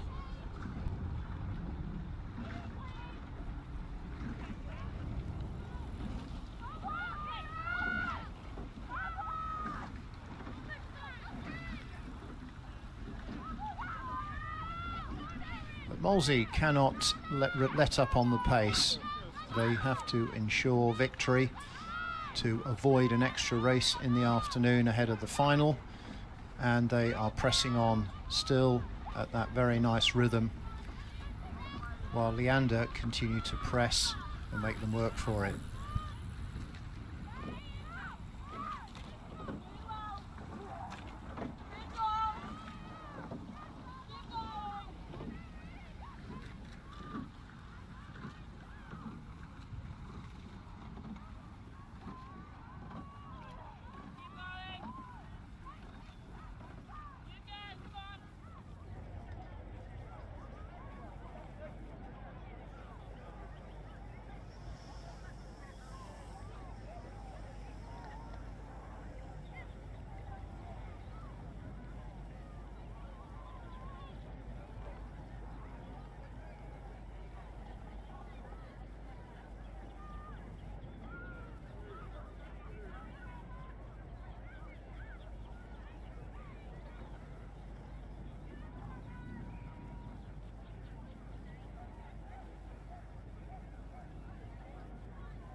We're well into, at least the leading crews are well into the last 500 metres, and Molesey now have several lengths of clear water over Leander, but continue to press on the rating.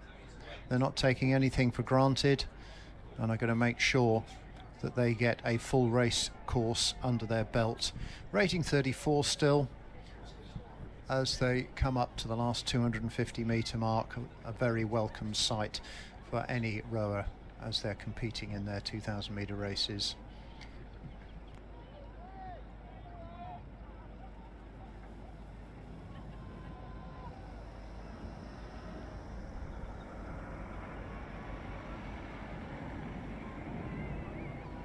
For those that can see the footage, we're well into the red boys now.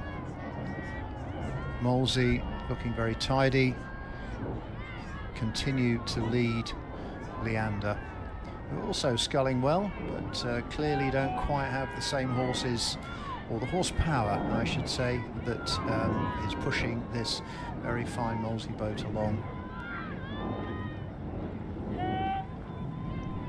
And Molesey cross the line now,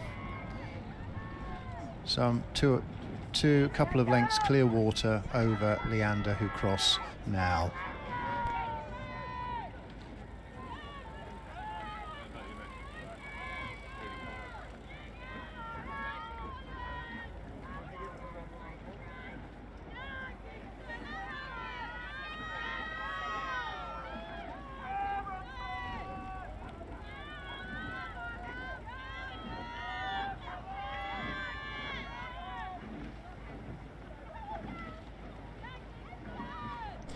Okay, and now underway at the first 500 metres even is the fourth and final heat of the Women's Challenge Quadruple Sculls for the Yeatman Challenge Cup.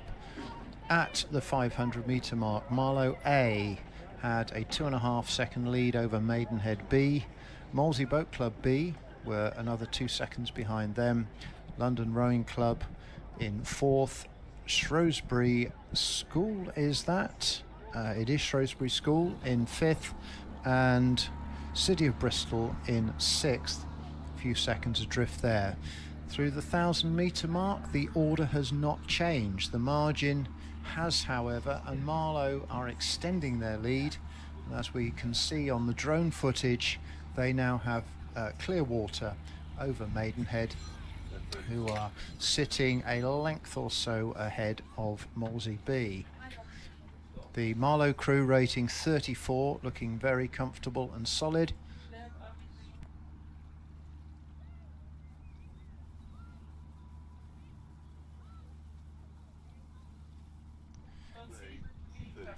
Maidenhead pressing hard at the rate 36, and Molesey B at 35.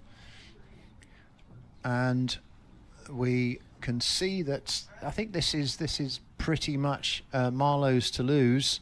unless they have very much front-loaded their race, or if anything were to go awry. This is why you cannot let up at any stage. You've got to keep pressing.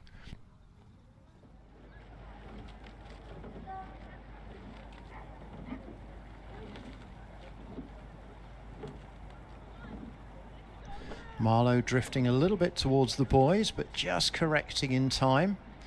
That might have cost them a seat in terms of that the brake effect the rudder has on your foot, on your boat. But they've straightened up now, back in the centre of the course, and rating 33 continue to dominate this heat, while Maidenhead press on at 37. They have clearly pushed on as hard as they can, but are not making much impact on Marlowe. We're through the 1500 metre mark now. Marlowe have a, 6-second lead over Maidenhead, who are 4.5 seconds ahead of Molesey Boat Club.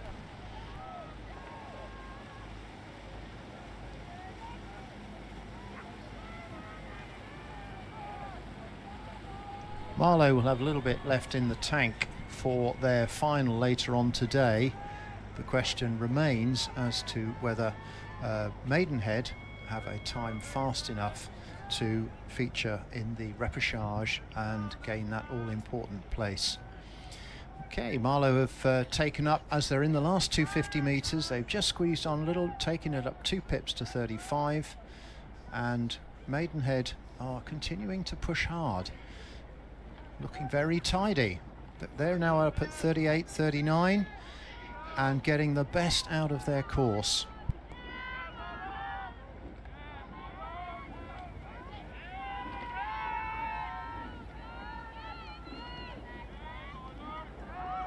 So Maidenhead have closed a little in this last 500 metres, but Marlowe crossed the line, a good 2 lengths ahead of Maidenhead in second, with Molesey B coming in third.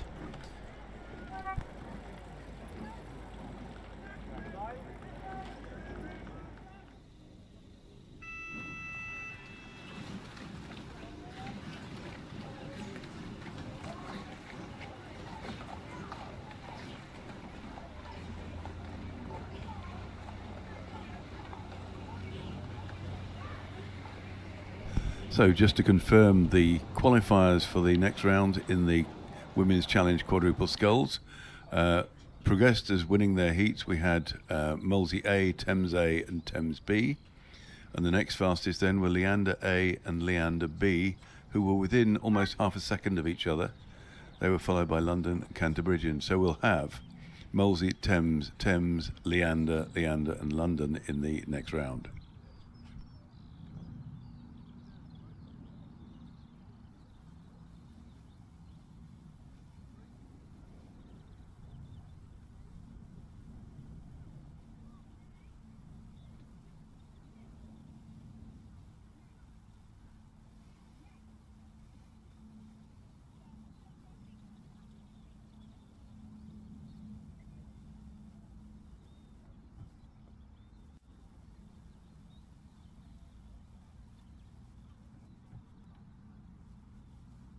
Well, as we move into the afternoon's racing and these heats for the various club events, we now see the Club 8s, the Open Club 8s for the Borough Challenge Vase. This is another big entry with 4 heats, generating 4 direct winners, 4 winners directly into the final, with a further 2 to come from the repêchage for the next fastest 6 from their heats. In Heat A, we have, we are missing City of Cambridge from lane 1, but in lane 2, Kingston B, Vesta in 3, UK Armed Forces in 4, Molesey B in 5, and Barcelona Club de Rem Spain in 6. I am not going to attempt the language. Suffice to say, that is our, I believe, our single Spanish entry, and they are contesting the lead. And we have, they were actually in the lead at 500 metres, about 0.2 of a second ahead of the Armed Forces, who were again 0.2 of a second ahead of Vesta, and 3 seconds ahead of Molesey, and a further 4 seconds ahead of Kingston B. So a very closely contested race, this one.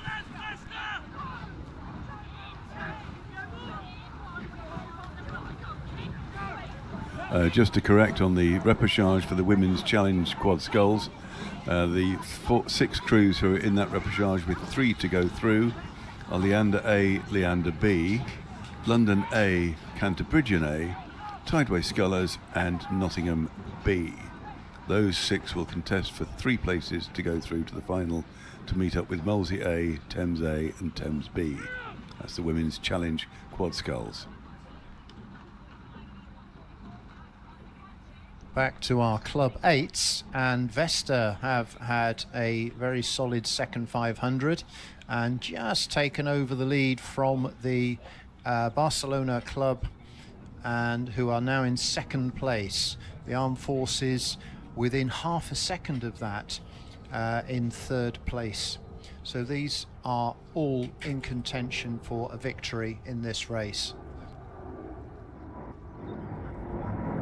Okay, modest pace for 8s these days.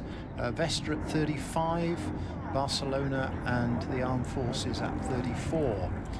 Still a lot of overlap in these 3 crews.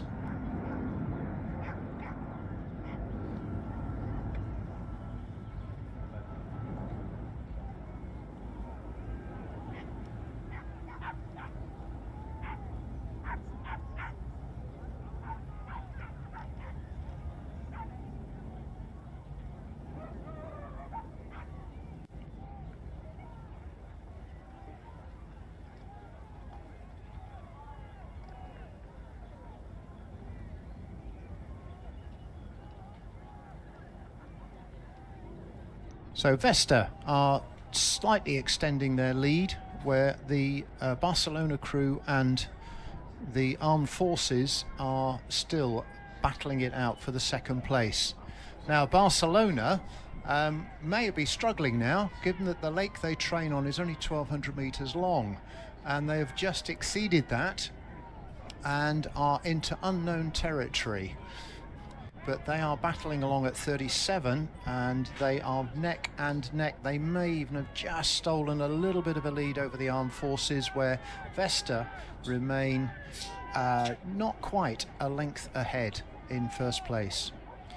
Margins at 1,500, Vesta and Barcelona were within half a second, and the UK Armed Forces another 0.2 of a second behind. Very, very little in it, but Vesta have clearly had the best of the final 500 and are just holding on to about a 3/4 of a length lead over the Armed Forces, who may have about half a length over the Barcelona club.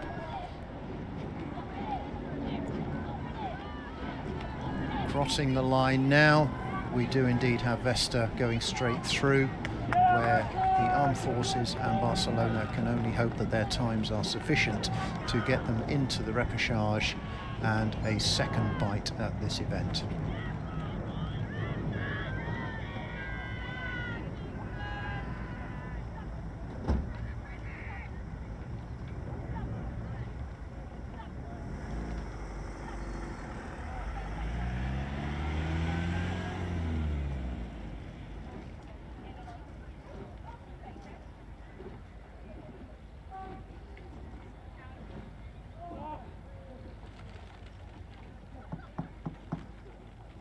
Heat B of the Club 8s is, we await, it's underway I can see, but before we get to the 500 metre mark, I can advise that Gloucester in lane 1, Vesta B in 2, London B in lane 3, Kingston A in 4, Putney Town A in 5, and Oriel College Oxford in lane 6. Oriel obviously trying to get some race preparation in for Summer 8s, which comes up very, very soon on the slightly shorter course on the ISIS in Oxford. The lead at the moment is just with Kingston Rowing Club, half a second ahead of London Rowing Club B. Putney Town in third place, about a second behind London, and Oriel another second or so behind them. We have what's almost a lovely echelon view.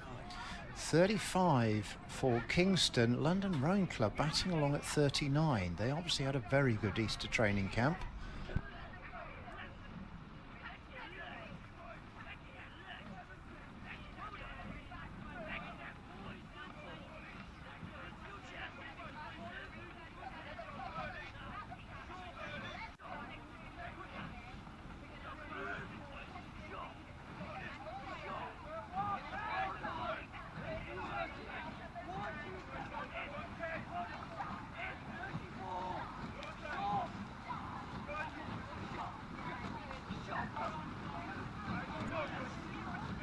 Kingston and London now well into their second 500 metres, settled to ratings of 36 apiece, and it is unclear from this viewpoint as to who leads whom.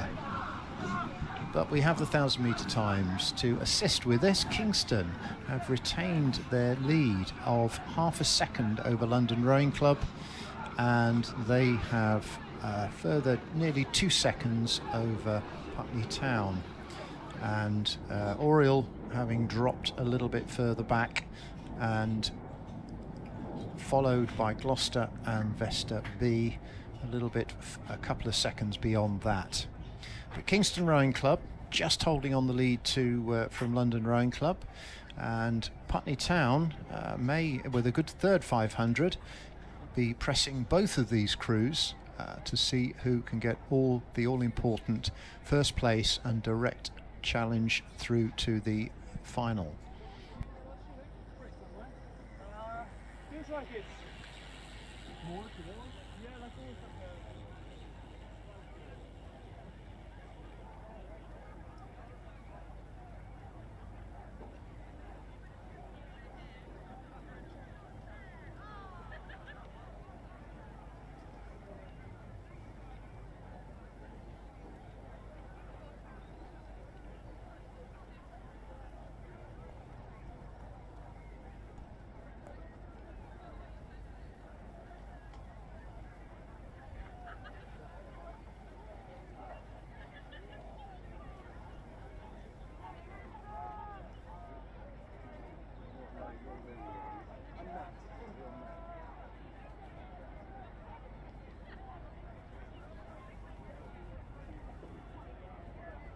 where you go into the view from overhead, and we can see that Kingston are just holding on to London, but London are pushing hard and may well, at rate 38, be pushing through to take the lead within the next 5 or 10 strokes.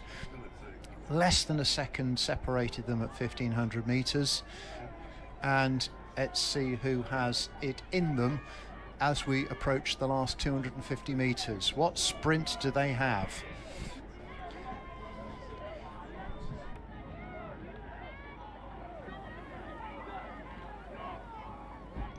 London are up to 40 and are really pushing in now. They've sprinting for the line.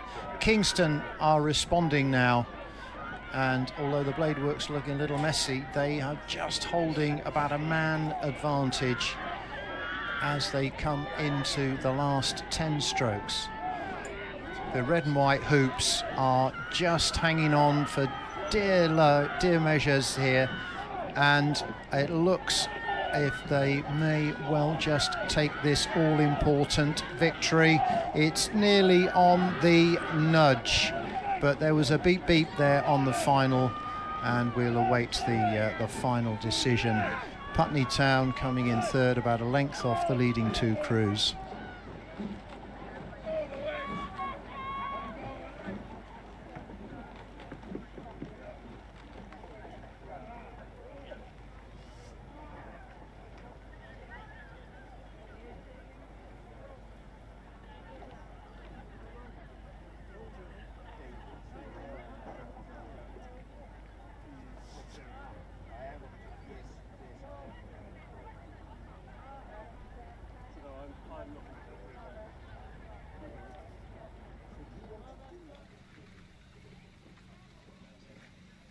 Moseley, lane 5.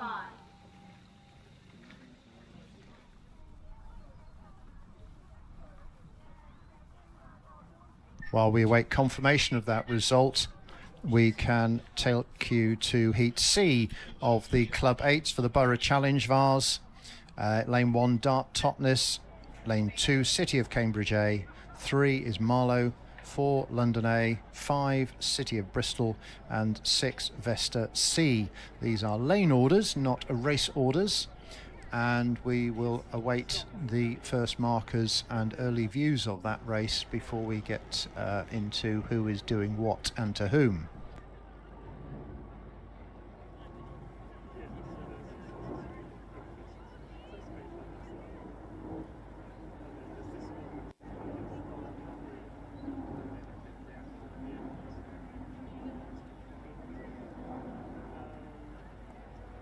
Okay, and we have the first indicators in this third heat of Club 8s that Marlow have a lead of about a second over London Rowing Club A, who have 0.2 of a second over City of Cambridge. Dart Totnes are a little way adrift. There will be clear water gap between Cambridge and Dart Totnes, who are in 4th, Vesta in 5th, and City of Bristol in 6th, ding-donging with Vesta for that last place. Very little between those two. At 1,000 metres, Marlow have just extended that lead to a second and a half over Cambridge, who have pushed through London Rowing Club, who are half a second off them. Those three crews have taken a lead of a good few lengths over the final three crews. City of Bristol dropping off the back a little, I'm afraid.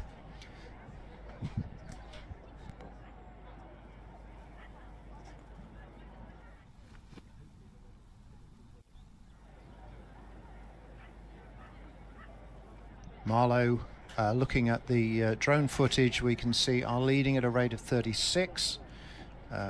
City of Cambridge are at 37 and London at 35. So not a lot between them in terms of rating, but in terms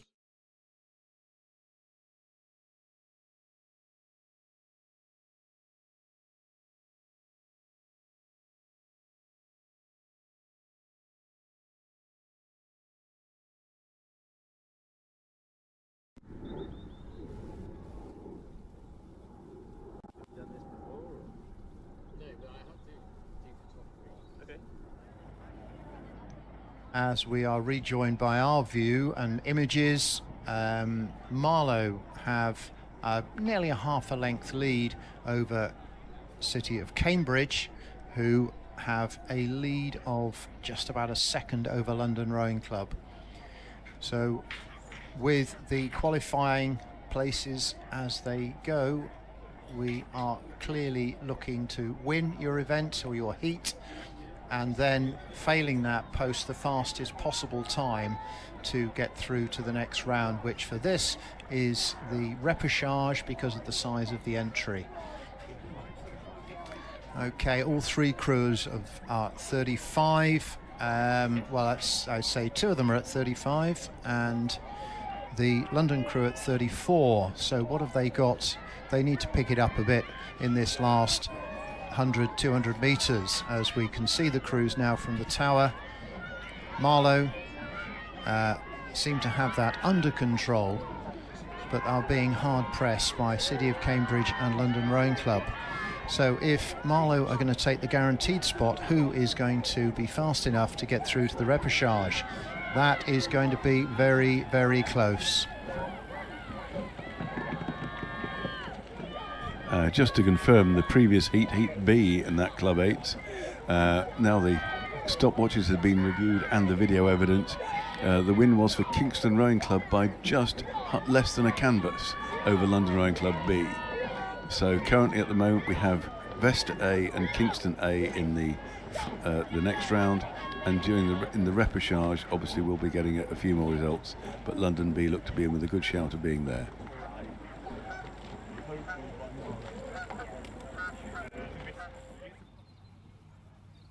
soon as they get up to about 7:50. So as this picture starts to unfold, we take you to the fourth and final heat of Club 8s.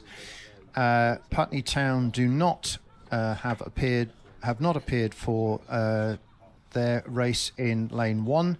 We do, however, have in lane 2 Minerva Bath, lane 3 Thames, 4 Hampton School, 5 Molesey A, and 6 another of the Oxford colleges, St Anne's, to see if they can get some serious race practice ahead of their big summer 8s competition for between the colleges at Oxford. And in this one we have a very clear lead for Thames.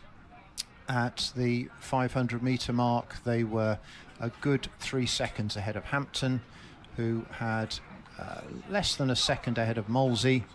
Very much a local rivalry there. Minerva in 4th and St Anne's in 5th, a little way off the pace. Comfortably ahead now are Thames, who have several lengths of clear water over the rest of the field. They're perhaps having the softest ride through to the final without being pressed all the way as most of our other races have been.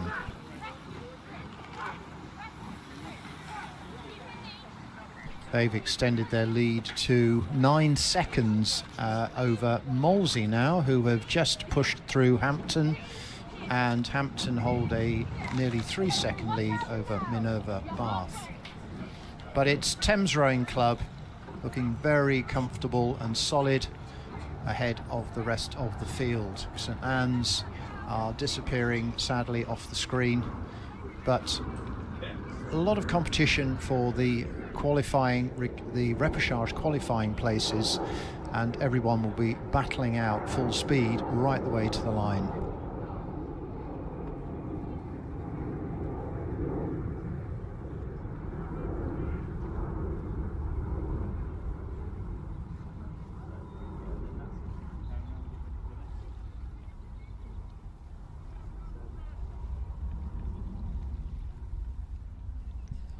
So Thames rating 34, so they're still not letting up at all, whereas their closest contenders are rating 35, pushing on as hard as they can to get that next qualifying time.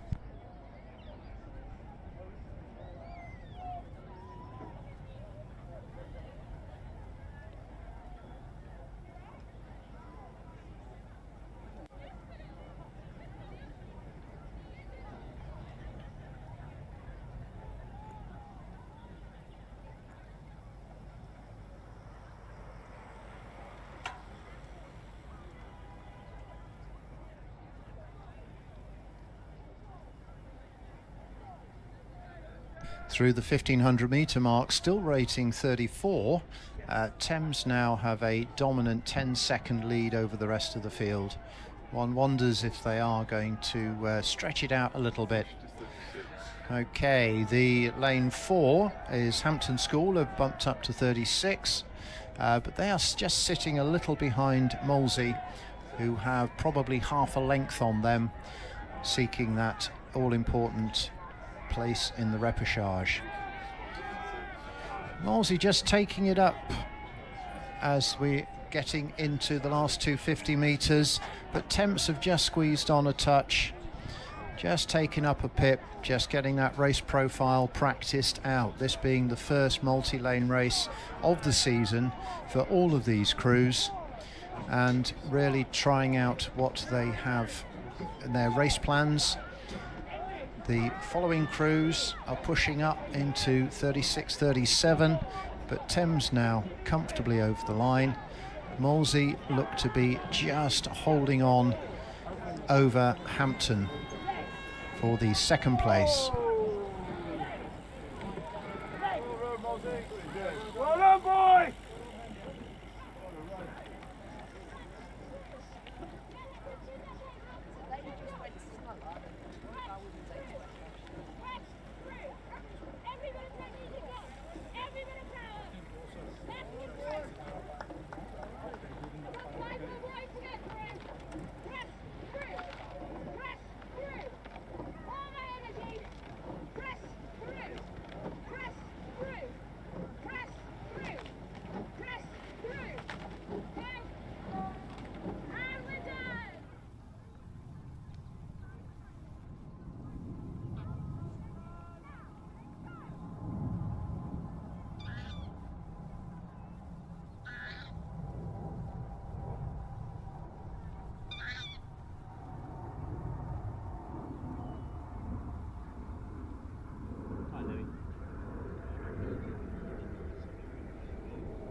And on the course now we have the first of the heats of the women's junior and school Cox 4s. This is between in lane 1 Sir William Perkins, then Surbiton High School, Godolphin and Latimer in 3, Lady Ellen Hollows in 4, Kingston Grammar School in 5, and Bedford Girls in lane 6. And as we look at up the course now, the crews are well into the 250 metre mark, and lane 5 Kingston Grammar School are showing a clear lead over Godolphin and LEH in lanes 3 and 4. Just a bit behind them we've got Sir William Perkins, and then Surbiton and Bedford Girls are bringing up the rear. Hello mate, yeah, I just had someone come up to me and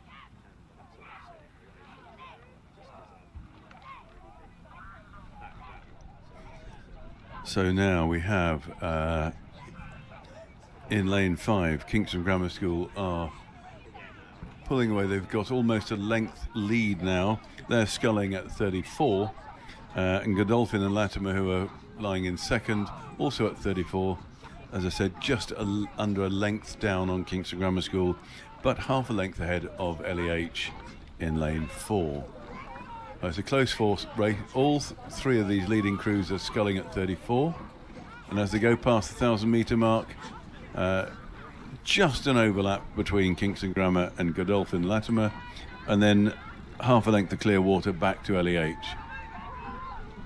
So this is the first of the final, and then the next three go to the repêchage. So it's the first crew through here gets to actually go straight to the final, and the fastest three go to a final themselves. So the important place we're looking for now is 4th. So we got Kingston Grammar leading now established clear water over Godolphin and Latimer, who also have clear water over LEH. But then in lane 1, Sir William Perkins are hanging on to the 4th position, and they've got a lead over Bedford Girls in lane 6. So the critical cut-off point here will be behind the 4th crew, which is Sir William Perkins, but it's looking comfortable at the moment for Kingston Grammar, then LEH and Godolphin into the semi-final.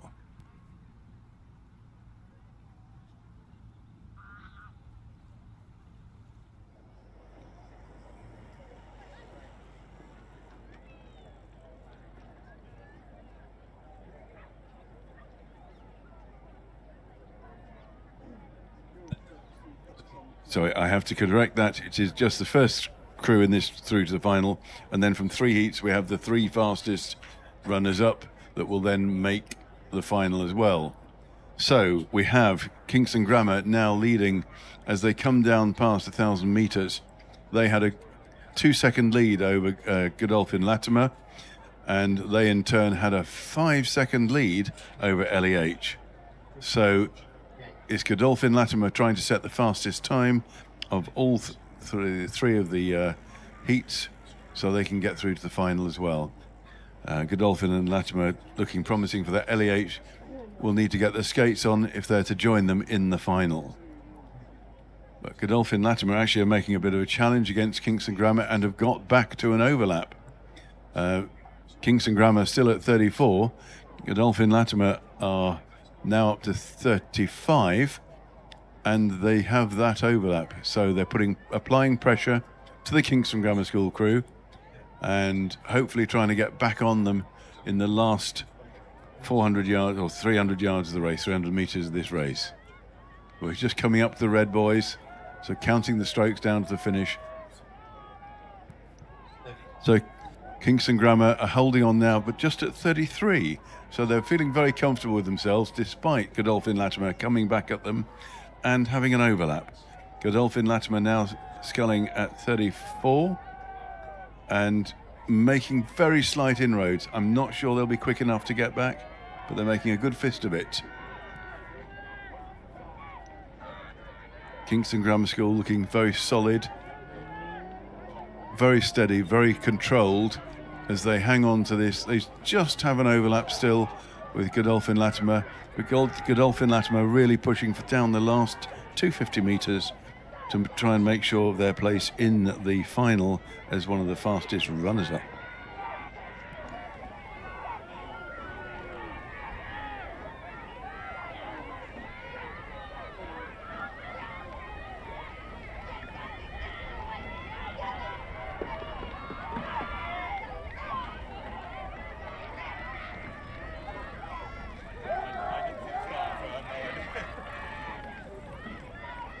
So as the crews pass the finish, the finishing order appears to be, and we await confirmation, of course, as Kingston Grammar, followed by Godolphin Latimer, and then followed by LEH. And as we have a short wait, we get to Sir William Perkins coming up the course, Bedford Girls, and on the lane 2, Surbiton High School will be with us shortly. So that guarantees a place now in the final for Kingston Grammar, and we'll wait to see who the fastest qualifiers are.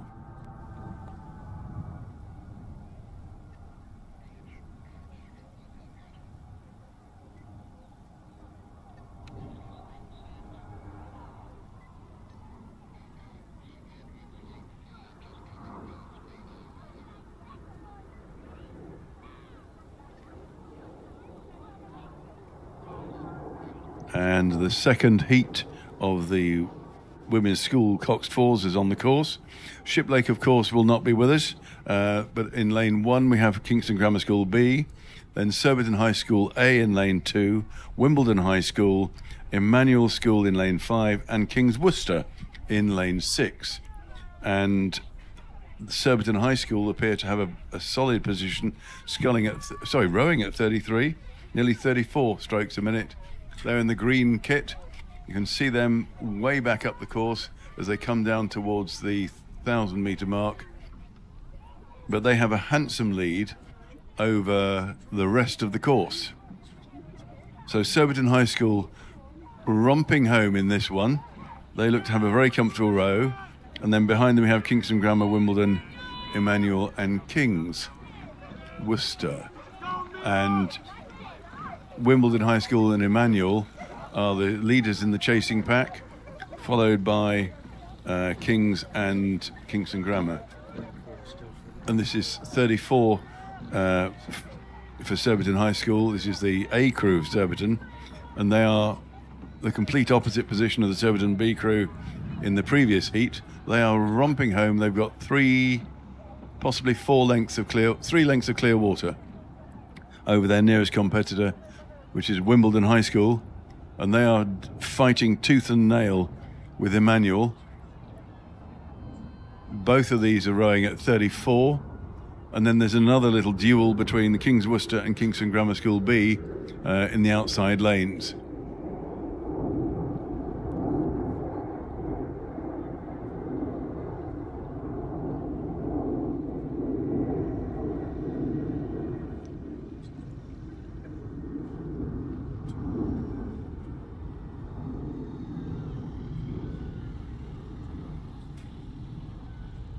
So we've passed the 1,000-metre mark, and just to confirm here, Surbiton A have a 10-second lead over Wimbledon High School, who are just a second ahead of Emmanuel, and then behind them we have Kingston Grammar School B with a 5-second gap, and they are just half a second ahead of King's School Worcester.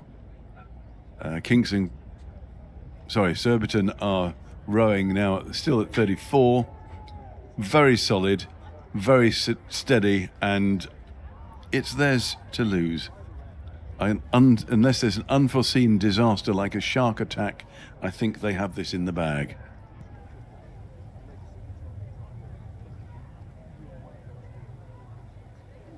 Meanwhile, behind them, Emmanuel School have made a move on Wimbledon. So Emmanuel have sneaked through nicely there. They're now half a length up. So without a change of rating, they've just pushed on, squeezing past the Wimbledon crew. It'd be interesting to see if they can come back at all, but I don't think they're going to close the gap on Surbiton A or one jot.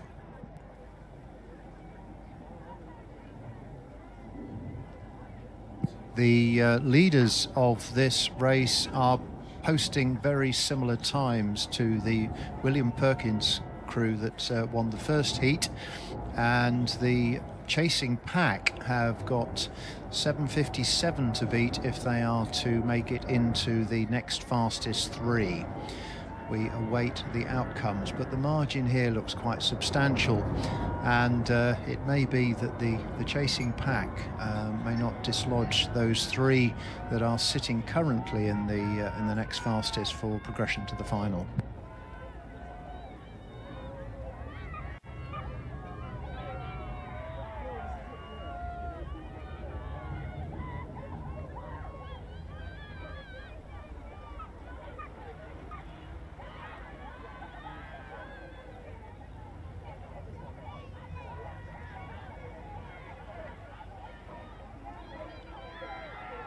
So coming down to the red boys now. This is Heat B in the women's junior Cox fours. And we have a very substantial lead here for Surbiton High School as they row over at just 33 now. They've dropped their rating. They know they're home. They know they've made the final. That's a very comfortable row for them. And behind them, Emmanuel School has shown their heels to Wimbledon High School, and they now have Clearwater lead. And Wimbledon High School in turn have a lead over Kingston Grammar School B, again of Clearwater, about 2 lengths, and behind in King's Worcester have just stopped. A bit of a shipwreck there for King's Worcester, but they're picking it up again, and they will clear the course before the next heat comes down. So a win there for Surbiton High School A, very comfortable, and they will go through to the final, and we await confirmation of the next crews behind them.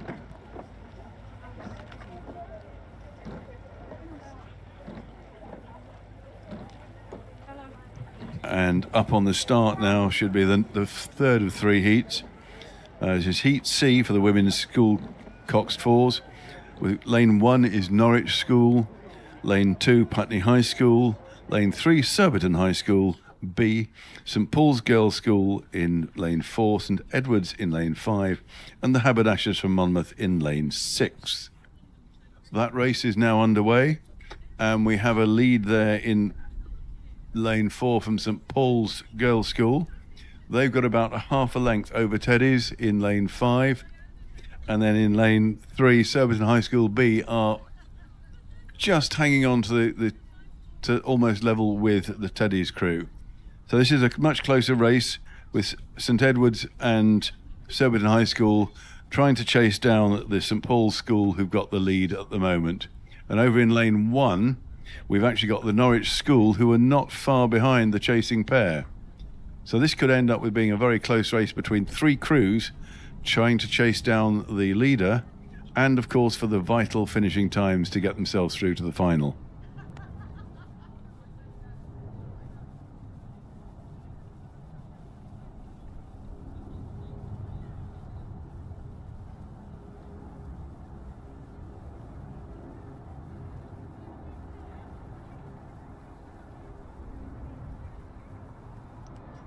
And all 3 of the leading crews are rowing at 33, and Norwich over on in lane 1 is just sneaking through into that leading foursome. They're just at 32. So Norwich School now, as we get to towards the 1,000-metre mark, we have St Paul's maintaining their lead and some Clearwater. They're coming down towards the 1,000-metre mark almost now. They're down at 32. They know they've got this in the bag. And then behind them there's a bit of a duel, which St Edward's are leading, and then behind them you've got Surbiton High School and Norwich School also fighting it out. So St Paul's girls have a 4-second lead over Teddy's, and they in turn have a 2-second lead over both Norwich Schools and Surbiton High School B. Behind that we've got Putney High School and the Haberdashers Monmouth just a little in arrears. But it's looking like another very solid row here in the middle. That's for St Paul's girls. This time they've got Clearwater now. They've got 2 lengths lead over their nearest rival from St Edward's. Teddy's at 32. And they're drawing away steadily, Teddy's, from the other two challengers for third and fourth. So it's Norwich School and Surbiton High B are fading ever so slightly in the light of the leading two crews. And in fact, Putney High School are making a challenge for the two crews either side of them with Norwich and Surbiton High in lanes 1, 2 and 3. So this is coming down now to a good race for the last 750 metres to go. The lucky viewers on YouTube have just managed to see the umpires launch, but now we cut back to the race and you can see there that there's a comfortable lead for St Paul's girls. And anyone looking from the bank, you can see they're clearly ahead. And actually Norwich School are coming through nearest the spectator side. Norwich School making a really good attack here. Teddy's at 32, but Norwich School are at 34.5, 35, trying to make a really strong attack here. They've come through Surbiton High School B, and they're now really trying to catch up with St Edward's. And of course we have one crew here straight through to the final, and then the next fastest three from all heats will come through. So the three crews trailing Surbiton High are looking for a fast time to get into the final. Surbiton High still very strong, still just 32, 33. Teddy's have actually had a bit of a rally there. They've pushed on now, so they've maintained and increased their lead over Norwich School, but Norwich School is pulling away from Surbiton High.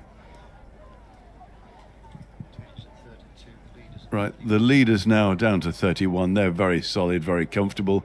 Teddy's are at 32. They're determined to hang on to their place. They're not going to let Norwich come at them. Norwich are still at 34. And Surbiton High School have had another rallying go. The rating's gone up, but they're not making any impression at the moment against the Norwich School crew on the far side on lane 1. But St Paul's Girls' School coming down now towards the red boys. They'll be mighty relieved to see the boys change from white to red. It's psychological. It's only 20 to go. 25 if you tell yourself the truth. And you have to just grit your teeth and go through it. Teddy's now rowing at 33, but St Paul's Girls still at 31, maintaining that lead. Teddy's have closed slightly. It's only 3 lengths down on St Paul's, but they're well clear now of Norwich and then the Surbiton High School crew. So coming down towards the finish. St Paul's looking very powerful there. Neat bit of rowing and the boat moving well through the water, especially as it's a coxed boat. And then Teddy's on the tower side, and they're like their sky blue kit with the yellow stripes, looking strong as well, but they're looking for a fast time here to get themselves into the final.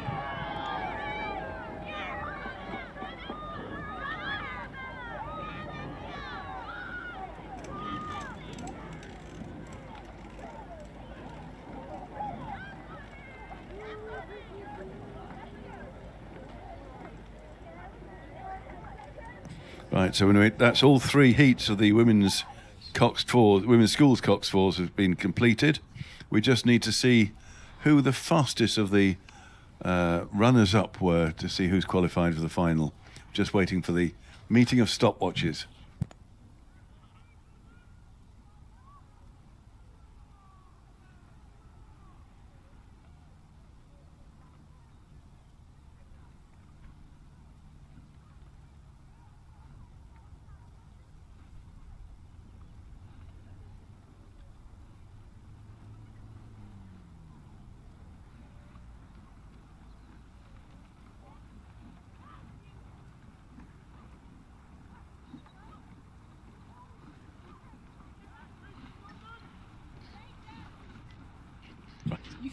And we have on the course the Heat A of the Women's Club Coxless Fours. In this race we have Marlow, counting from lane 1, Marlow, Vesta B, City of Cambridge, Melsey, London A and City of Bristol B. And again, this is the first crew qualifies for the final directly, and then the next fastest 4 will go from the heats, because there are just 2 heats in this event. So it's the Women's Club Coxless Fours. And we have showing in lane 3 City of Cambridge with a slight lead, over the two chasing crews who are Molesey and London in lanes 4 and 5. So City of Cambridge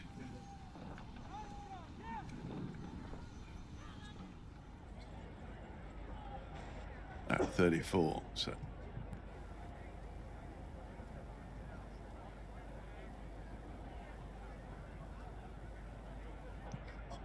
So City of Cambridge at a strong 34 are leading Molesey and London A, who are both at 33 as they come through the 500 metre mark. And you can see there the times there. There's a 5-second gap for City of Cambridge over, 3-second gap from City of Cambridge over Molesey, and London are just 1 second behind.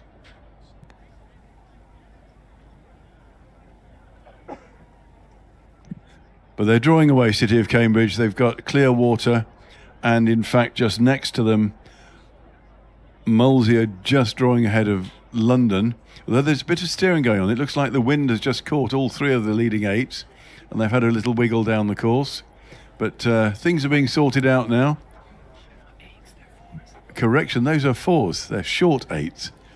So they're now sorted out and well clear of the boys, and in fact I think London were the ones who may have touched the boys, if anyone. But City of Cambridge very comfortable now, rowing very strongly, just at 32. We're coming down towards, actually they're passing the 1500 metre mark even as we speak, and City of Cambridge have got this under control. And then it's up to Molesey and London to post a fast time, because we have the fastest four from the two heats will join the winners in the final.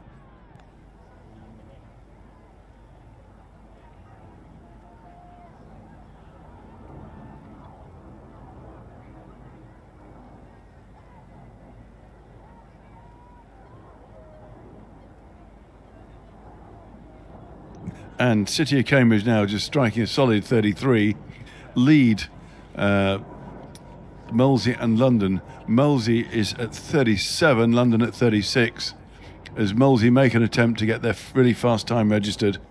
City of Cambridge entering the red boys, so they're on the last few strokes, and in fact they've taken their rating up as well. They're making a real push for the finish there, just to make sure that Molesey cannot come anywhere near them.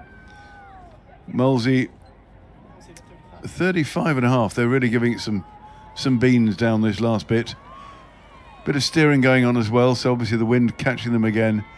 But this is definitely looking like a win for City of Cambridge, followed by Molesey, then London, and behind them we'll have Vesta B, Marlow and City of Bristol B. So coming down the last few strokes to the finish, and we'll leave this to the judges to sort out what the times are for the faster losers, so we can get the fastest four into the final.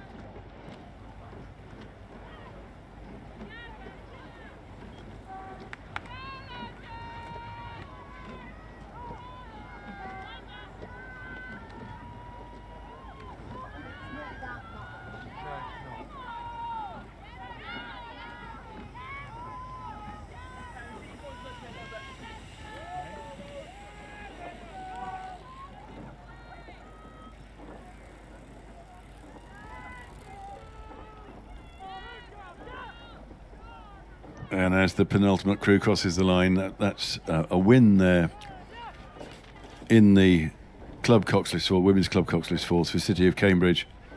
And then we'll just see what the times are to find out the qualifiers for the final.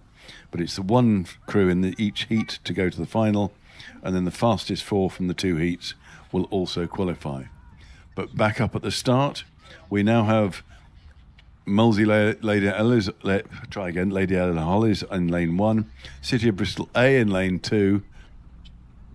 Sorry, it's a late entry. It's Molesey in lane 1, City of Bristol A in 2, Vesta A in 3, Canterbridge in lane 4, London B in lane 5, and Mason Invicta in lane 6. And it looks like Mason Invicta are making a good fist of this. They are fighting out with Molesey, so the outside two lanes look to have the lead as they come down towards the first mark. And in the middle we have Vesta A, so in lane 3. And actually, as we see at the 500 metre mark, Molesey are in the lead, just a second ahead of Vesta, and almost exactly the same time as Mason Invicta. So very close race, and then they're coming towards the 1,000-metre mark, which those on YouTube can see online. Molesey just hanging on to the lead, but it's very close behind them with Vesta and Mason Invicta. A bit of a gap to London, Canterbury and City of Bristol. And in fact, looking from the drone footage, Mason Invicta looked to have overtaken Molesey. It's very close between those two, the outside two crews, drawing a line across the course. The three crews, Mason Invicta, Vesta and Molesey, look to be almost level. It may be Molesey have a canvas ahead. Very close indeed. This will be a faster heat than the others, unless there's something going wrong. Just looking at the ratings here, we've got 35 for Molesey, 34 in the middle for Vesta, and Mason Invicta at 35 as well. So they're really having a real fist fight out here. And behind them, City of Bristol, Canterbury and London are having a fantastic road of their own. Private match. And looking up the course, I mean, really good conditions here. There's a nice gentle breeze, but the water is so flat. Not what you expect on a 2,000-metre course. Hardly a ripple on the surface. And this is helping the crews row to their best advantage. And Molesey on lane 1 still look like they have a tiniest lead over Mason Invicta and in the middle Vesta. Vesta now rowing strongly. They're at 35. Molesey also at 35. And Mason Invicta have dropped off the screen, but they're just taking the rating. They're also at 35. So very close fought race here as they come down into the last 500 metres. Very solid. The crew from Molesey rowing neatly as one would expect, and they're just a canvas to half a length up on the other two crews. It's very close indeed. At the 1,000 metres it was less than a second between the three crews, and I think that is still the case. And as we look at the times, Mason Invicta have in fact come through. Mason Invicta have taken the lead by just over a second from Molesey and from Vesta. Vesta slightly behind Molesey, but not a lot. Vesta at just 35 as well, and Mason Invicta over on the tower side, really rowing strongly. They're pulling away. They're doing a really good race plan here. They've pushed the last 500 metres and taken the lead away from both Molesey and Vesta. And as they come down towards the finish, they look to be drawing away from the others. I have a slightly distorted view from this side. The crew on the near side always looks closer to the finish than the crew on the far side. But I would say that Mason Invicta are definitely holding their own here and seeing off the challenge from Molesey, who have taken their rating up to 36.5 now. Really trying to come back, but Mason Invicta have got this in the bag if they keep going like this. Down the red boys, looking like Mason Invicta in the lead, Molesey second, and then Vesta just behind them in third. And then following on from that, we have London. Someone's getting a flag waved at them for steering, which is interesting, but this is what you expect in Coxless rowing, a little bit of flag waving. And then we have Canterbury coming down and City of Bristol following on as well. So having crossed the line, we had Mason Invicta, Molesey, Vesta. And then we'll see who the qualifiers are for the final very shortly.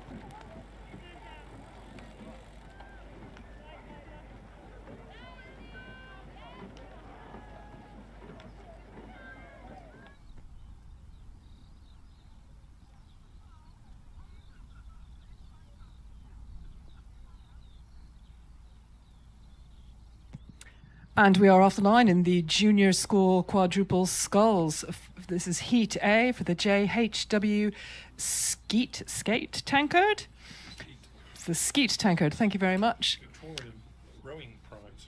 Ah, it's a Praetorian rowing prize. Victorian rowing prize even. So rowing South Africa Development Squad B in lane 1, Tideway Scullers A, lane 2, Norwich School A, lane 3, Hinksey Sculling School, lane 4, Marlow B, lane 5, and Sir William Borlase' Grammar School in lane 6. Currently everybody with high rates of striking. Norwich at a 35, Hinksey at a 36, and Marlow at a 37. Everything to play for. Yep, at the moment we've got what appears to be Borlase coming over from lane 6 to actually be making a strong move at 35 strokes a minute and actually taking a lead with just about open water over Tideway Scullers, who are currently up at an impressive 38 strokes per minute. It then seems to be a dead heat for third between Tideway and Hinksey, each at 35. But the real story is Borlase in lane 6, absolutely moving out. This is going to be the first one to cross the line here, progresses to the final, and then the next fastest three from both heats, from 3 heats, will progress through. But at the moment, it is all Borlase all the time. They are just increasing every single stroke, rowing very long and smooth through the water, currently striking a rate of 36, but they're pulling ahead at the 36, looking very relaxed with it, ahead of the second place crew, which is Tideway, currently at a 37. Exceptionally high rates of striking. It is junior quads. Teenagers have they have no hormonal boundaries whatsoever, and they're just absolutely going to throttle it until they get to the finish line. Nick, you're here chortling at me. You've coached juniors longer than I've known you, and do you disagree? I shouldn't think so. My mantra was always better a good 36 than a bad 37. But rating does not necessarily equal speed, as we have proven by Sir William Borlase. Oh, absolutely. Rating is not destiny. Rating, in fact, can be the inverse of destiny. But if you do it right, as Borlase certainly are, that's a really great. It's some excellent sculling out of Borlase, and it happens to also be at a 36. All right, it's currently at a 34. Ahead of Tideway Scullers at a 36, but they've currently got 5 seconds on Tideway Scullers at the halfway point, which is very impressive. Tideway just a quick 1.5 seconds ahead of Norwich School. Marlow in 4th, Hinksey in 5th. Amazingly, for all this, the South Africans, who were dominant in all the other races, are lagging behind.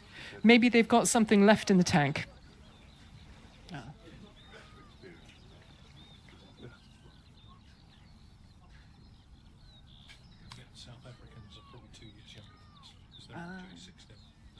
Okay.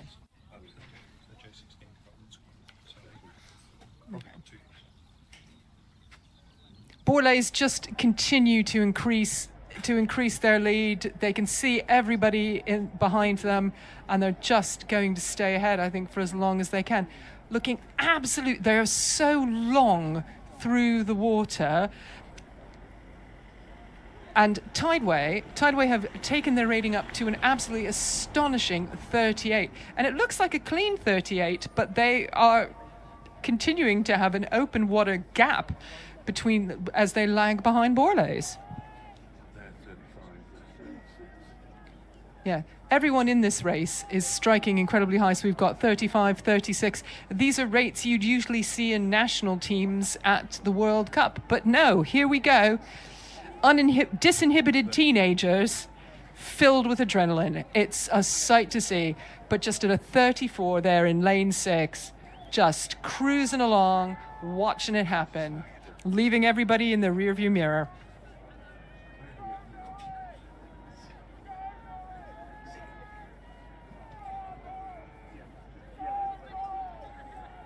Feedback is being given as to the commentator's accent up here in the post. All and any comments necessary will not be taken under advisement. I'm going to say what I'm going to say.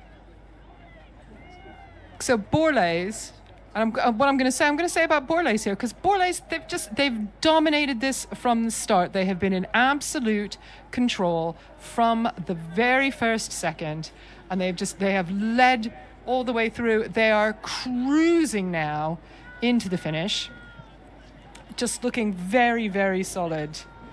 Tideway continue to press. They've let Tideway get a little closer to them than they were, but Tideway is currently at a 40, and Borlays have just won it. It'll be interesting to see who makes it through in the heats. So Tideway through in second. Ooh, bit of a brouhaha. Lane 5, to my eyes, Marlow just takes it over Norwich. Just takes it over Norwich. Co-commentary's biases getting to him ever so slightly over here.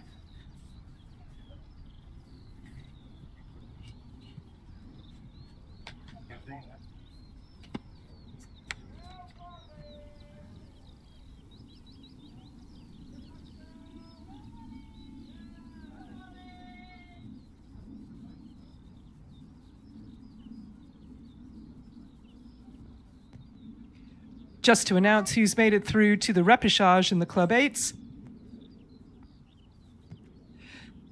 We're going to have Molesey A, Barcelona Club de Rem, City of Cambridge, London, the UK Armed Forces, and Hampton School. 38, 34, 34. We are currently in Heat B of the Junior School Quadruple Sculls for the JHW Skeet Tankard. Lane 1, King's School Worcester, currently leading. No, they scratched. Oh, excuse me. They're not leading at all. They are so far behind, they've scratched the whole thing and stayed home. Currently leading is therefore Marlow in Lane 2, who's currently sculling at 37. Norwich School B in Lane 3, Windsor Boys School B in Lane 4, and Clare's Court School Lane 5, and Lane 6 is the Rowing South Africa Development Squad A. Similar to the last heat, everybody is sculling at exceptionally high rates, 35, 34, but it's an opposite lane, but this time here in Lane 2, Marlow A have led from the start and are continuing to do so.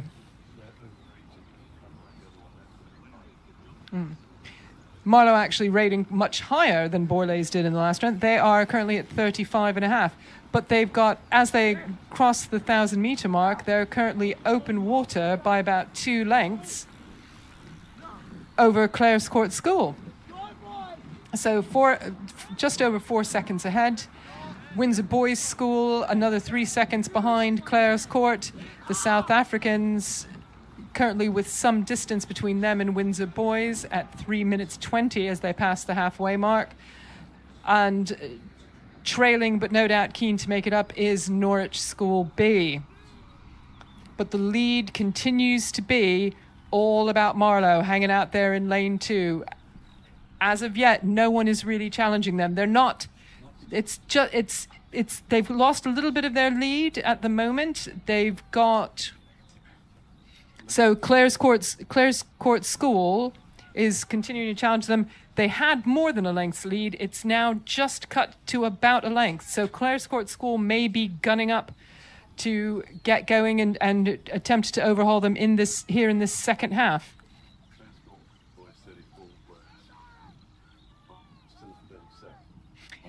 So Marlow is currently overrating everybody else at a 37, whereas the other crews are about a 34, 35.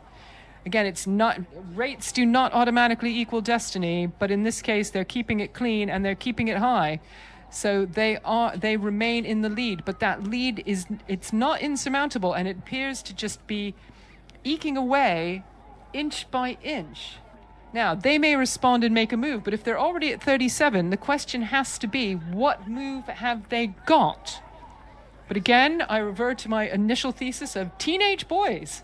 Teenage boys and adrenaline. Anything can happen at any time. But at the moment, they're keeping it going. But Clare's Court School now have overlap on Marlow. This is dangerous territory. Marlow School very much in control, 2 beats lower, and their sculling rate, and they are absolutely reeling in Marlow. Marlow are responding. Marlow, have they gone up again? No, still 37. Still at 37, just looking that little bit more, little tenser. It's very neat, It's very neat, but it's somehow, there's a tension referring to it. They have absolutely clocked where Clare's Court School is. But they're also in the red boys. Red shirts, red boys, boys in red shirts, and the red boys. It's all great. Nick is losing it over here. I'm slightly worried. Can we get a medic to the tent here, please? Marlowe continuing to dominate and not taking the rating down in any way, shape, or form. Clare's Court School still trying to press, but Marlowe have responded and are taking it away. 2 or 3 strokes to go, and it looks like Marlowe have made the final here in Heat B of the Junior School Quadruple Sculls. Second is Clare Court, looking very nice with it. Coming up in third is Windsor Boys School B. The South Africans, who I'm given to understand are actually a couple years younger than most of the other lads in this event, coming here in a solid fourth. And Norwich School completing the lineup.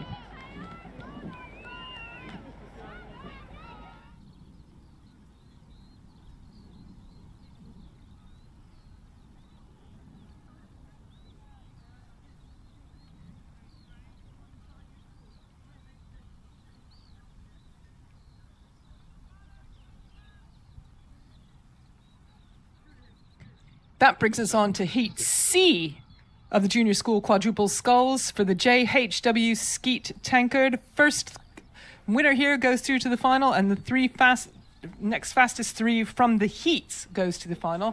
36, 35, 35. As is now becoming the accepted standard in this absolutely over-adrenalinized event.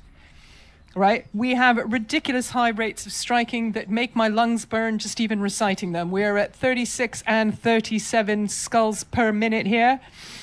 Currently being led there in lane 4 by the Windsor Boys School A, who of course have an incredible pedigree in junior boys quad sculling, certainly at Henley, certainly at this event as well.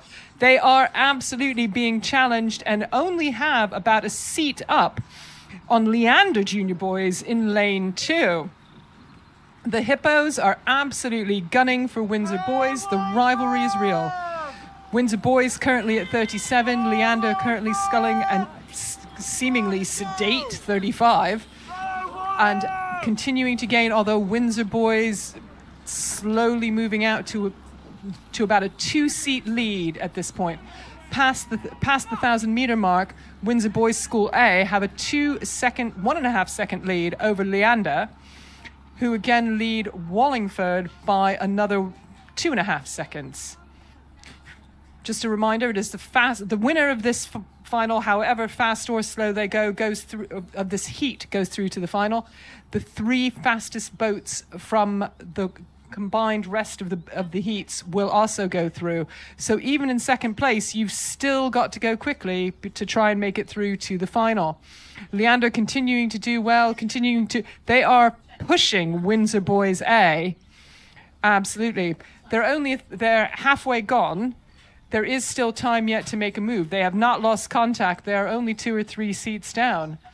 This is going to be the fight of the race, I think. Wallingford definitely not out of it yet, but just that bit of a lag behind.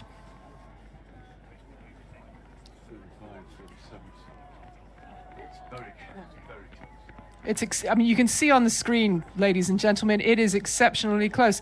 Windsor Boys continuing to scull at a ridiculous 37, but it's so tidy, and it's obviously working for them. Leander remaining at a 35. And still keeping, the difference is only 2 seats, and I think they're closing on them a bit. You can lead all you want at 1,000 meters. It's who's ahead at 2K. That's what really counts. Leander look like they've just picked up their rating. They are making their move. They are past the 500 mark now. 500 meters to go. And both crews have picked it up. Leander's up to 36. Windsor Boys School is at an absolute 38, and they are shooting out of there like a watermelon seed through your fingers. It is just absolutely amazing to watch because it is clean. It is absolutely clean. Leander have responded and have not let it go. They are up to, I think they're up to about a 37 now. So they are matching Windsor Boys School almost stroke for stroke, and they are catching Windsor Boys School. They were 2 seats down. They are now less than 1 seat down. It is neck and neck, and the parallax here could absolutely be, confusing as to who is ahead. They're in the red buoys, buoys even. Yay! Apologies, language has gone over to the dark side. They're in the red buoys. Buoys. They're in the little red floaty things, right? They're still going. Ignore what it's called. Watch the boats. Watch the boats. Leander are absolutely gunning for this. Oh, no. Windsor Boys, however, still gunning for it. It is close. And it's Windsor Buoys taking the win by half a length over Leander. Anyone who wants to volunteer to be a commentator is welcome to present themselves at the tent. And now it's Wallingford through, Marlow. Back up, I'm coming back this way. Tideway Scullers. Nick, are you okay? Just checking.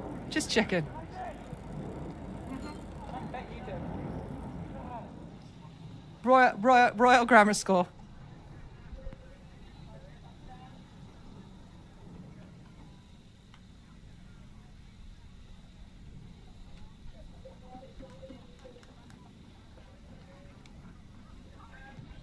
Just to announce who's coming through the repêchage in the Women's Challenge Quad Sculls, it's Molesey B, London A, Leander B, Maidenhead B, and London B. That's later on today for race 99.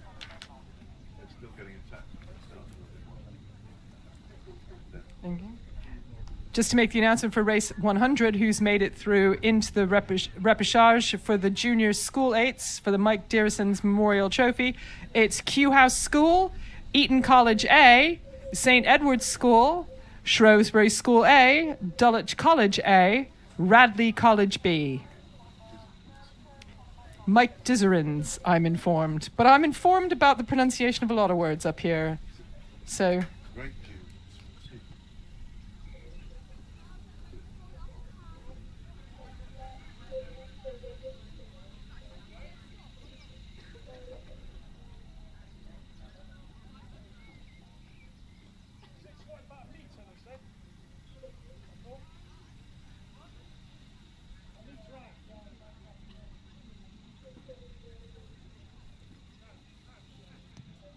And assembling on the start, we have some eights about to race in the Women's Junior Under 16 eights. This is Heat A in the Gerard Latham Memorial Trophy. And we have the South Africa Development Squad in lane 1, Godolphin and Latimer lane 2, Wallingford A in lane 3, LEH in lane 4, Wimbledon High School in lane 5, and Kingston Rowing Club in lane 6. All crews are nearly attached. It takes a while for these eights to get attached, despite there being no wind today, which is a bit of a treat for all the aligners and starters up at the far end. There's nothing worse than eights or octuples, trying to get them attached. So as we calm down after the excitement of that last very close race, we'll just wait for the eights to get started. It's the J16 eight.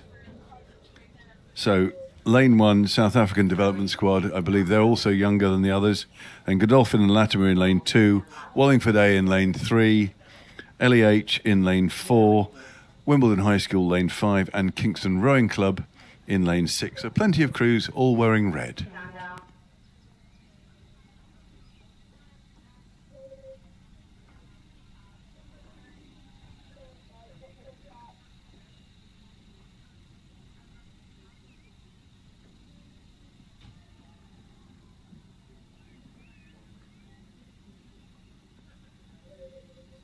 So perfect conditions here today as we wait for the start of this under 16 or J16 eights, women's J16 eights.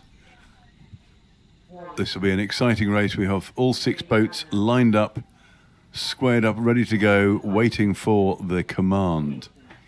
Meanwhile, the screens go blank. It's always exciting. So in lane 4, we've got LEH just straightening up, and they're away. And the crews have started off. It's always an exciting place to be up at the start when the 8s set off. The amount of noise is enormous, even in J16 rowing, but as you get to the bigger and stronger crews, it gets louder and louder. LEH taking a bit of a detour towards their boys. They'll have to correct on that. But at the moment, they look to be making a good fist of this and showing a slight lead.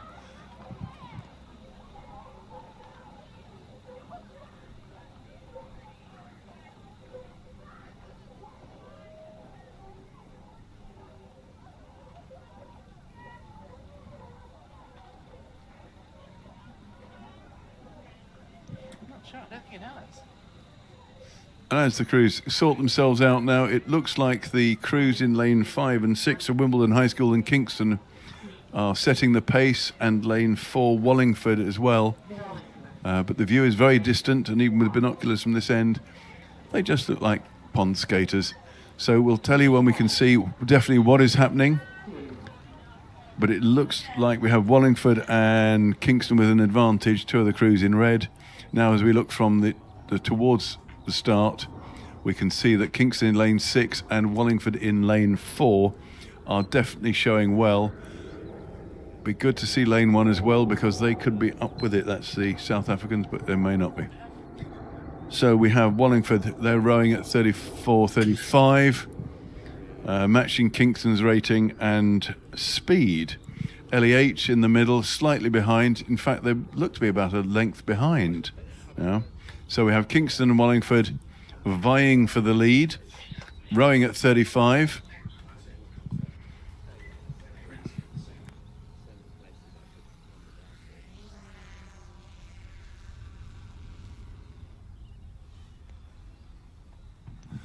And the overhead view now starts to show.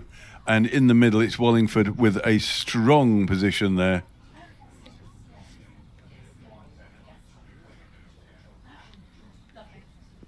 Is Wallingford rowing only now at 34. They're on their line of boys, but they are showing a length of clear water over everyone else.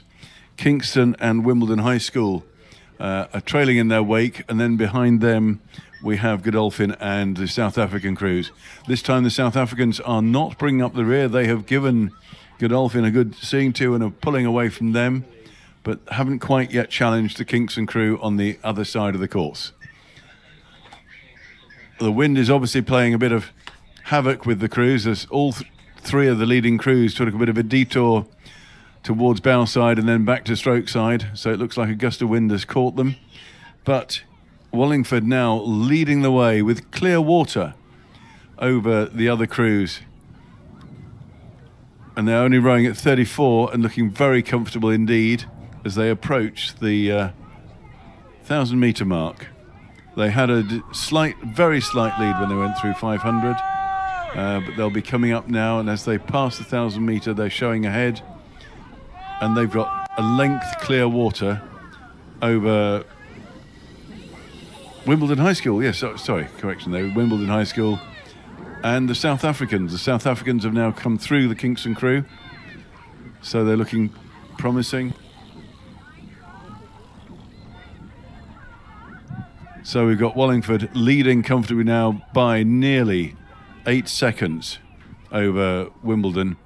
And they're just a second ahead of the South Africans, who in turn are 4 seconds ahead of Kingston. So over a length there. But Wallingford now looks set to come down here. And there's the first crew in this race will go through to the final. And then the next fastest 3 from the 2 heats in this event will join them. Sorry, the 3 heats in this event will join them, so there'll be 6 boats in the final. But Wallingford looking very, very solid, very comfortable, and very much in control as they come through down to 1,500 metres, leading comfortably. They've got a lovely second half of this race. They can just sit and watch the rest of the crews, knowing they qualified. Just don't make a mistake. And then the others have to try and set the fastest times so they can qualify to race them again later on today.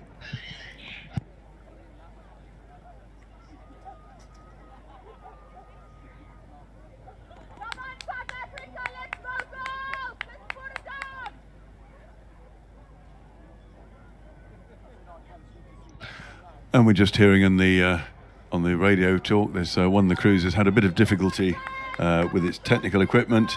So LEH are now coming down lane 7 under the watchful eye of their coach, and the race has had to leave them behind. That's a pity, they're normally strong competitors. So Wallingford are having a slightly easier task here with just the 4 crews to race. 5 crews to race. Counting practice is available. So they're now rowing along at a very solid 34, admiring the view of the other crews on the course. And then it's the South Africans who have pulled up into second place.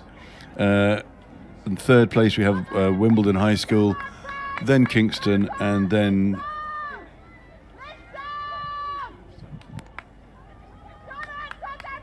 yes, Godolphin are now in lane 2. They're bringing up the rear for us.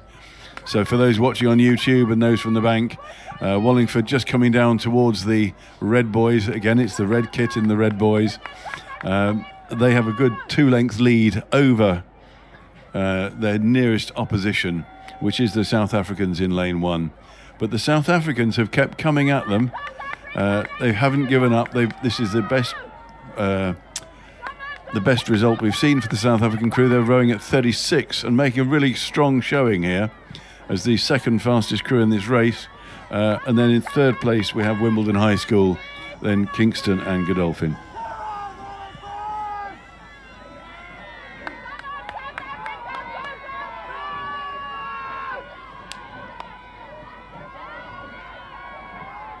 So coming down towards the finish now, Wallingford looking very comfortable as the sun makes a bit of a glimmer on the water as they come towards the finish with plenty of local support, I'm assuming, this being Wallingford Regatta, as they cross the line.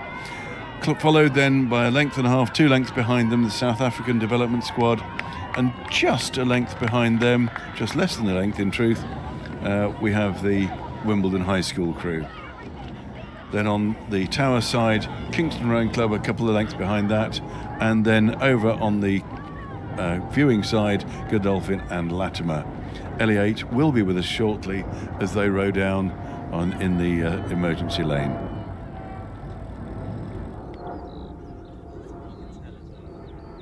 So the next one of 3 for the Gerard Latham Memorial Trophy. Just a 5-boat race is on the course now. Well, another 5-boat race as it turns out. We have Wallingford B, St Paul's Girls, Headington, Surbiton High School and Molesey. And Surbiton High School and Molesey look to be setting the pace, with Headington just behind them. So it's a strong race this for 3 boats, all in adjacent lanes, fighting it out, which always makes the racing much more exciting. So in the lead we have Surbiton High School rowing at 34. And on the far side of them from the spectator side, so Molesey, who are in black, just a canvas behind them, they're at 34 as well. And then just behind them we have Headington, who are at 35. But Headington at just about 3/4 of a length down now on Surbiton High School. So it's still a 3-horse race, but they're having a really strong tussle. And then duking it out is Wallingford B and St Paul's School B, and they're fighting it out in lanes 1 and 2 in their own private little battle. But here we see Surbiton High School just getting their noses ahead again of Molesey, who'd come up on them.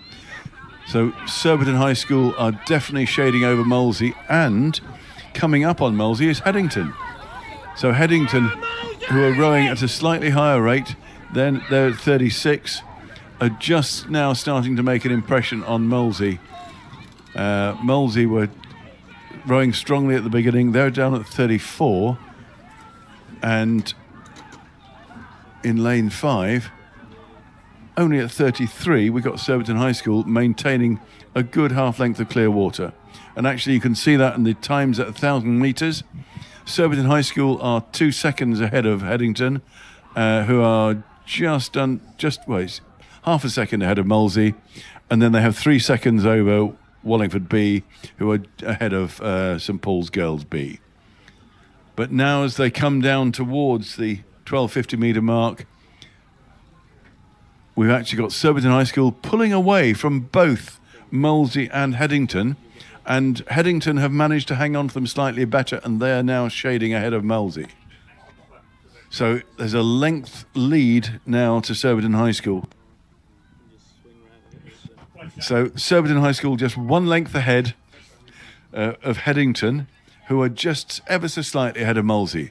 So this race is unfolding towards us. Another red crew coming down towards the red boys in the lead. We seem to have set a trend here. But still a way to go. But Surbiton have this in their hands now to control. But Headington are closing on them inexorably. There's no mistaking the attack that's being made by Headington. Headington at 34. Surbiton are still at 34. And Molesey are now dropping away. As Headington gather pace, Molesey are losing theirs slightly. But Surbiton still 3/4 of a length ahead.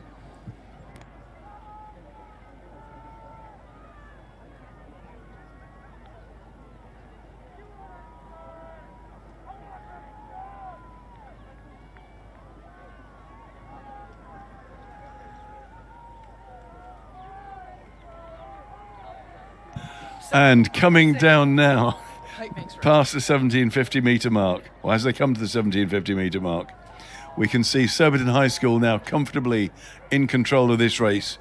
They're rowing at 34 and holding just a length lead.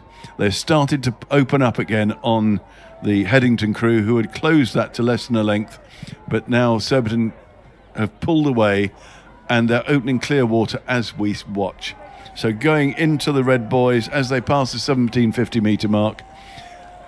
Surbiton High School again getting a little bit of clear water. They've broken the elastic. They're going to get away. It's their race now.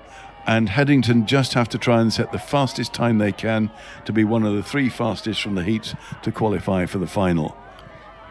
Molesey have dropped back a little bit further. And then on lane 1, we've got Wallingford. And then in lane 2, it's St Paul's Girls, who are a little behind them. So Surbiton now relaxing to 30, just rating at 33 and holding that little bit of clear water over the Headington girls. And Headington still at 34, 34 and a half, have pulled a bit of clear water over the Molesey crew. And in fact, on the far side, Wallingford may just have an overlap with Molesey. So we have the finish there for Surbiton High School, comfortably ahead of Headington, who are comfortably ahead of Molesey. And then there is an overlap to Wallingford. And then bringing up the rear, we have St Paul's Girls' School B. And in case you're worried about the buoys in the next race, we will pass over the C heat and see who we got there.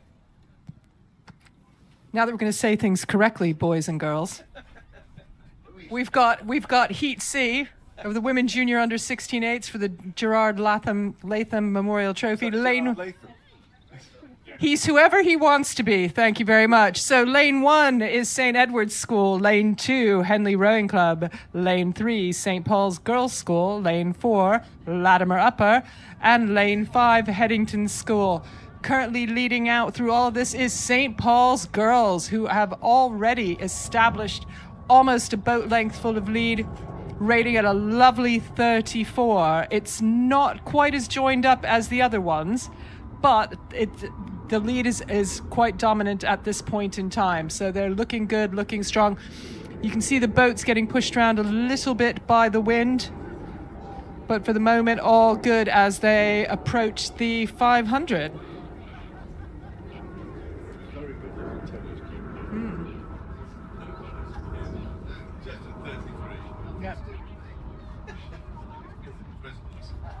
Coaches over here vying for who's got bragging rights over second place crew, but Teddy's is looking excellent over there in lane 1, but it's still at the moment and getting bigger all the time.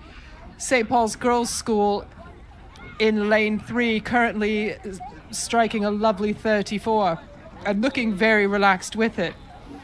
The gap between St Paul's in lane 3, Teddy's in lane 1 and Henley Rowing Club in lane 3 over the other 3 crews is actually quite substantial. You can see it a bit better on some of the other video shots, but at the moment in 4th place we have Latimer Upper School. it's an amazing gap. So between first and third is already 10 seconds, and the gap between first and fourth is an amazing 18 seconds. That is the kind of lead St. Paul's girls have come out to at this point in the race. They're just past halfway and continuing to go on. And it's since almost the very first strokes, it has been St. Paul's Girls' School just continuing to dominate. Teddy's and Henley now are overlapping Teddy's and appear to be putting in a bit of a push. It's worth it to do it because it's the winner of this race will go to the final here for the Gerard Latham Memorial Trophy, but it's the fastest three from the heats, and that will be across all three heats. For the moment, St. Paul's girls look like they've got their bid for the final completely sewn up, but Henley and Teddy's very much duking it out there in lanes 1 and 2.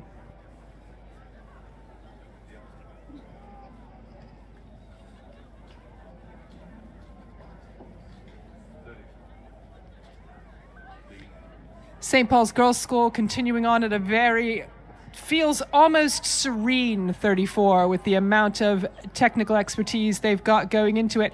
Henley continuing to press on Teddy's, both at 33, but Henley continuing to eat into the overlap that they have with Teddy's. But still, at this point, it is all about St. Paul's girls. Just looking calmer by the minute here. Henley now making a pretty hefty move on St. Edward's School to the Teddy's, and Henley have more and more overlap, but it's still the question of, as they're just shy of the red buoys, they're going to enter into whether or not they're going to be able to overtake not just St. Edward's Teddy's, but it looks like the St. Paul's girls have an insurmountable lead at this point.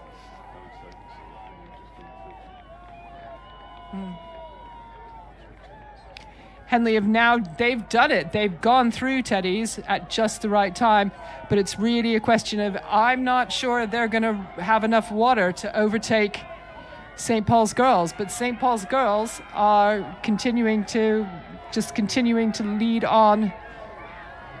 Absolutely romp home kind of thing. They've been in control from the first thing. They've been in control from the first strokes. Henley, well, we've said it now, Nick. The queries on the suitability of language from the commentary over here. It's too late. It's on the air. It's the FCC's problem now. Okay. We're on the international airwaves. It's fine. Right, Henley are absolutely now through Teddy's. They've got a good half-length lead on them, but still it continues to be St. Paul's. St. Paul's are through to the final. Henley Rowing Club currently with a 3/4 of a length lead over Teddy's.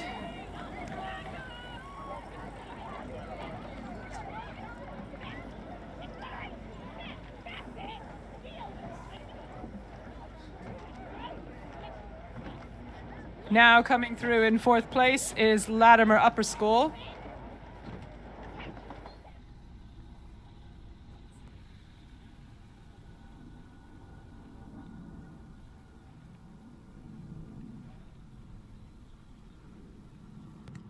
Apologies. Coming through there in 4th place was Headington. Latimer have actually scratched.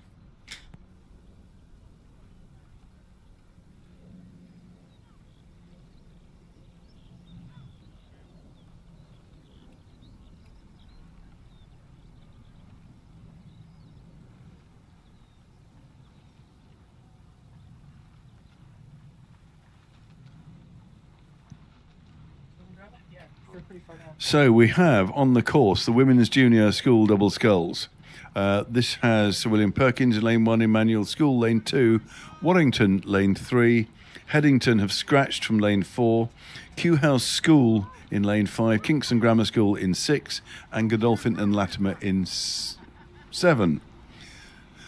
Hopefully they've closed up so the outside 3 crews have taken the main 6 lanes, but we'll check on that shortly.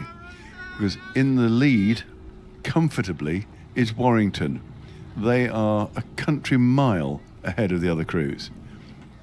They're sculling really strongly, just at 32, and they have a lead of 6, 7, 8 lengths, 10 lengths over the next two crews. So in lanes 1 and 2, we've got William Perkins and Emmanuel, and then in lane 5, either Kew House or Kingston Grammar. It looks like Kew House because they haven't got red blades, and I can't see Kingston Grammar School in lane 5, so I'm thinking that's Godolphin and Latimer on the outside. But this is a one-horse race, I'm afraid.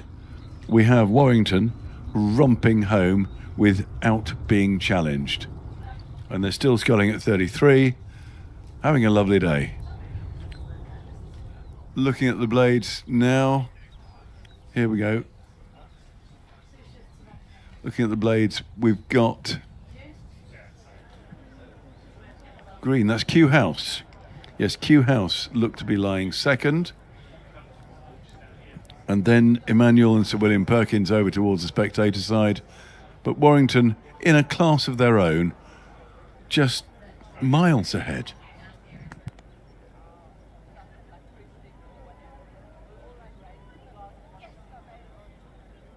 Just to let you know that, of course, there being 2 heats in this event. The first crew goes straight through to the final, so Warrington have the liberty to ease off just a little. And they're joined by the next 4 fastest crews. So the scattering of boats behind them looks like Emmanuel School and Kew House are lying second and third. And then the outside 2 crews, Sir William Perkins and Godolphin, are some distance behind those.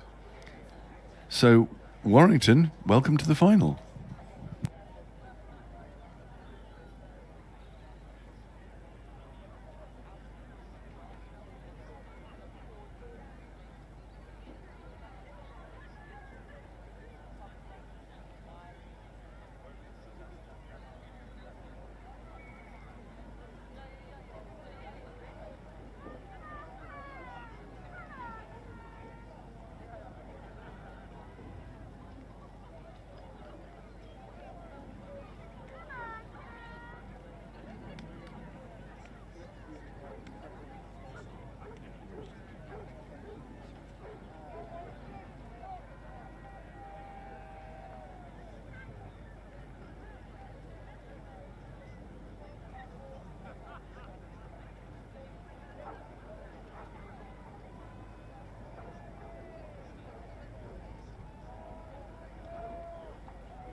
And coming down towards the finish in the red zone, not wearing red, we have Warrington just destroying the opposition in the women's junior schools doubles. Fantastic bit of sculling. They are leading by the length of the red boys. Very impressive as they come down towards the finish.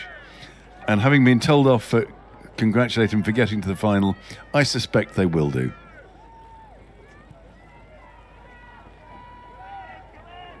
We then have to find out who the next 4 fastest crews are from the 2 heats.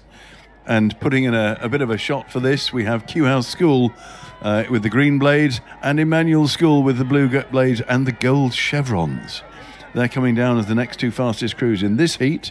We just have to see if they will be still in the fastest 2 crews after the other heat comes down. So bringing up the rear, we then have Godolphin and Sir William Perkins. Godolphin over by the tower and Sir William Perkins over by the spectators, having their own private battle.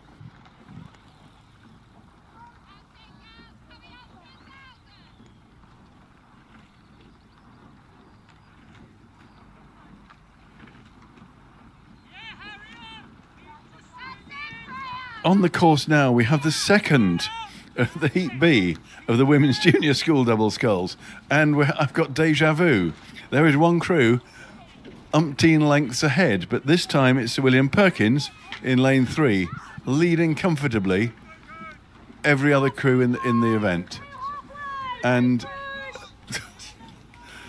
they're sculling along at 29, and then they get to the 1,000-metre mark.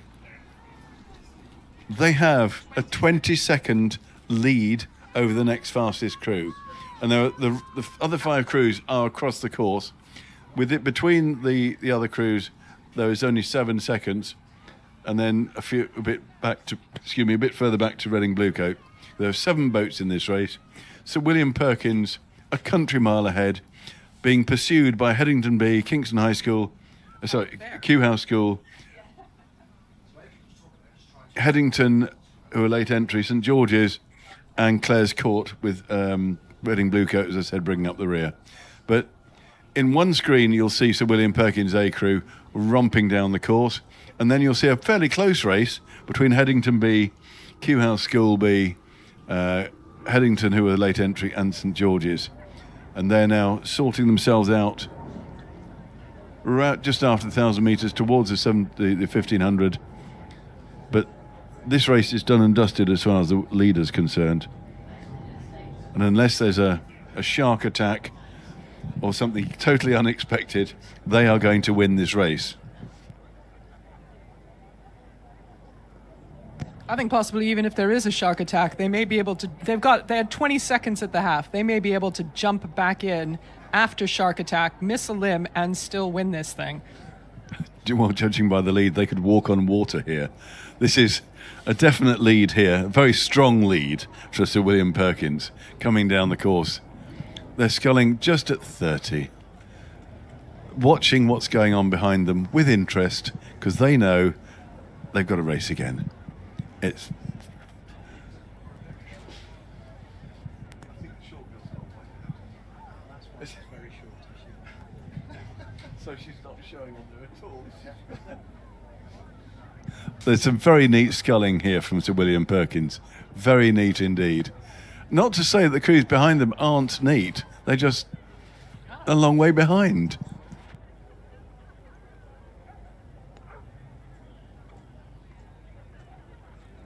So, as we come past the 1,500 metre mark, Sir William Perkins have a 36-second lead over the next nearest crew. And if I were a betting man, I would suggest they're going to find themselves in the final, along with the fastest 4 from the heats that we've had.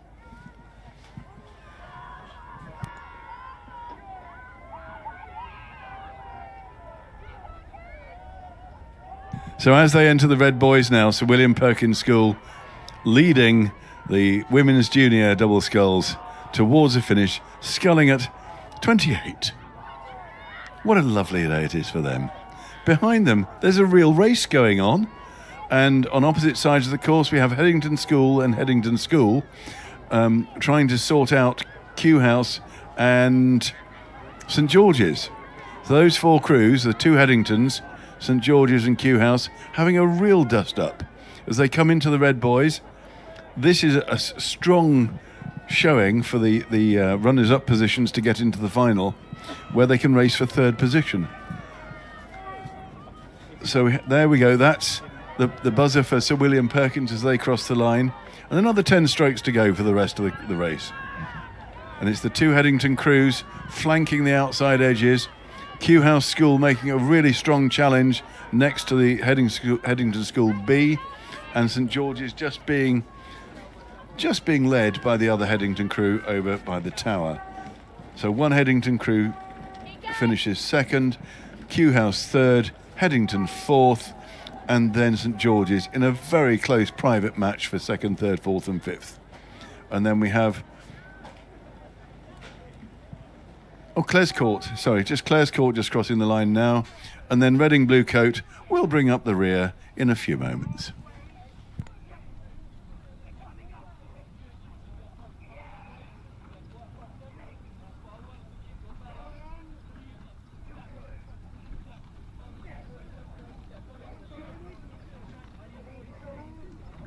And we are off in Heat A, the Junior Under-16 Coxed Fours for the Stakhanovite Cup. Lane 1, Wallingford B. Lane 2, Pangbourne College. Lane 3, Shiplake. Lane 4, Great Marlow School. Lane 5, King's School Ely. And Lane 6, local favourites, Pangbourne College B.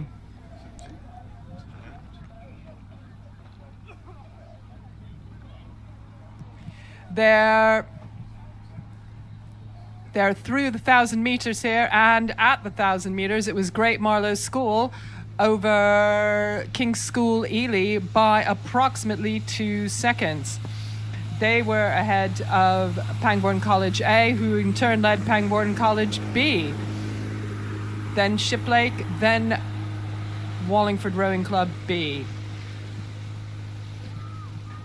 These are 16-year-old boys, and boy, they row like it. It's absolutely amazing stuff to watch.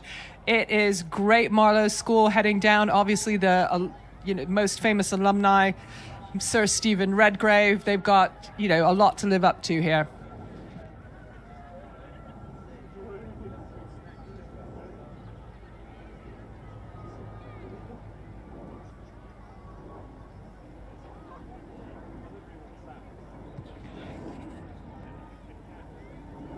So it's currently Great Marlow School, and they are being overlapped but have not been caught yet by King's School Ely. King's School Ely making an absolute push for it, and these two crews are very far ahead. Next in line is Pangbourne College A, but there is open water between King's School Ely and Pangbourne College A. Just a reminder, it's the first to the final, and then the next fastest 4 from the heats to the final.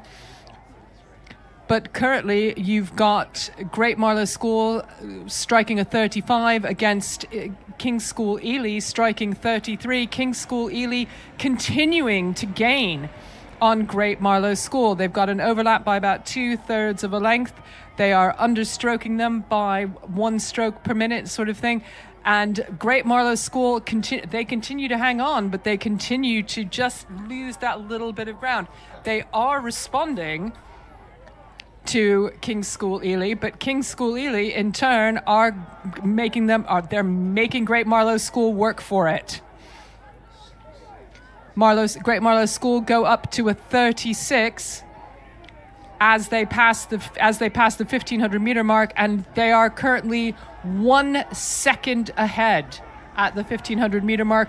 We are entering the red buoys, which is everybody's favorite part of the race. I know it's mine, I know it's yours. It's definitely the rowers, because it means the end is in sight. But the end is in sight as King's School Ely draw absolutely dead level and maybe even slightly ahead of Great Marlow School. It is...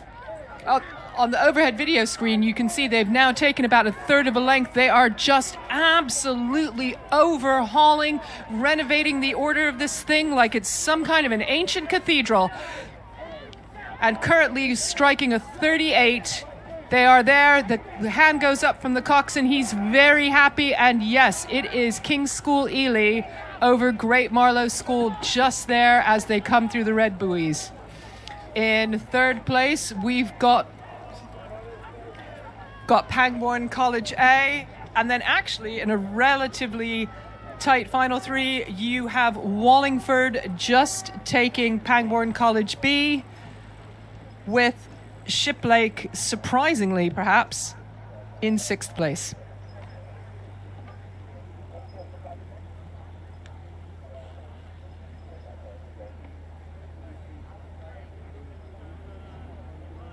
So here we have Heat B of the Junior Under-16 Cox Fours for the Stakhanovite Cup. For those that are interested, this was the name of the Wallingford School's boat that won at Henley in 1974. And Stakhanovite was, for those that know their Russian history, was a great hero of that early communist time for allegedly shoveling more coal than anybody else. He raised the bar to the highest standards. And here we have Junior Under-16 Cox Fours contesting this event. So what you're saying is you really need it to be won by somebody wearing red. That's what we're saying here. I think somebody wearing red would be Wallingford, and that would be wonderful was the word I was looking for. Not Wallingford, but wonderful. How is Wallingford doing? They are. They're actually leading. No, they're actually not leading. They are in fourth place at the moment, but in contention. In the lanes, we have King's School Ely in 1, Wallingford in 2, Dulwich College 3, St George's College 4, the South African Development Squad in 5, and Emmanuel School in 6. And at 500 metres, the South Africans had a slender lead over Dulwich, who had a small lead over St George's, who had a small lead over Wallingford, who had a little bit more of a lead over Emmanuel, with King's School Ely a length and a bit behind. And it is indeed lane 3 and lane 4 that are pushing the pace. Lane 3 and lane 5. That's Dulwich and the South Africans. With the South Africans taking a lead. We've seen them struggle a little bit in the latter stages of these races. So can they hold on to their lead on this occasion?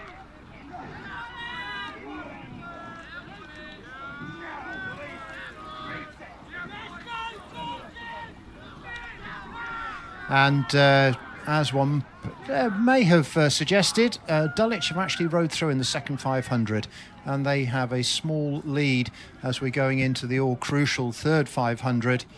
And both of these crews are moving ahead of Wallingford, and in lane 4, the St George's crew.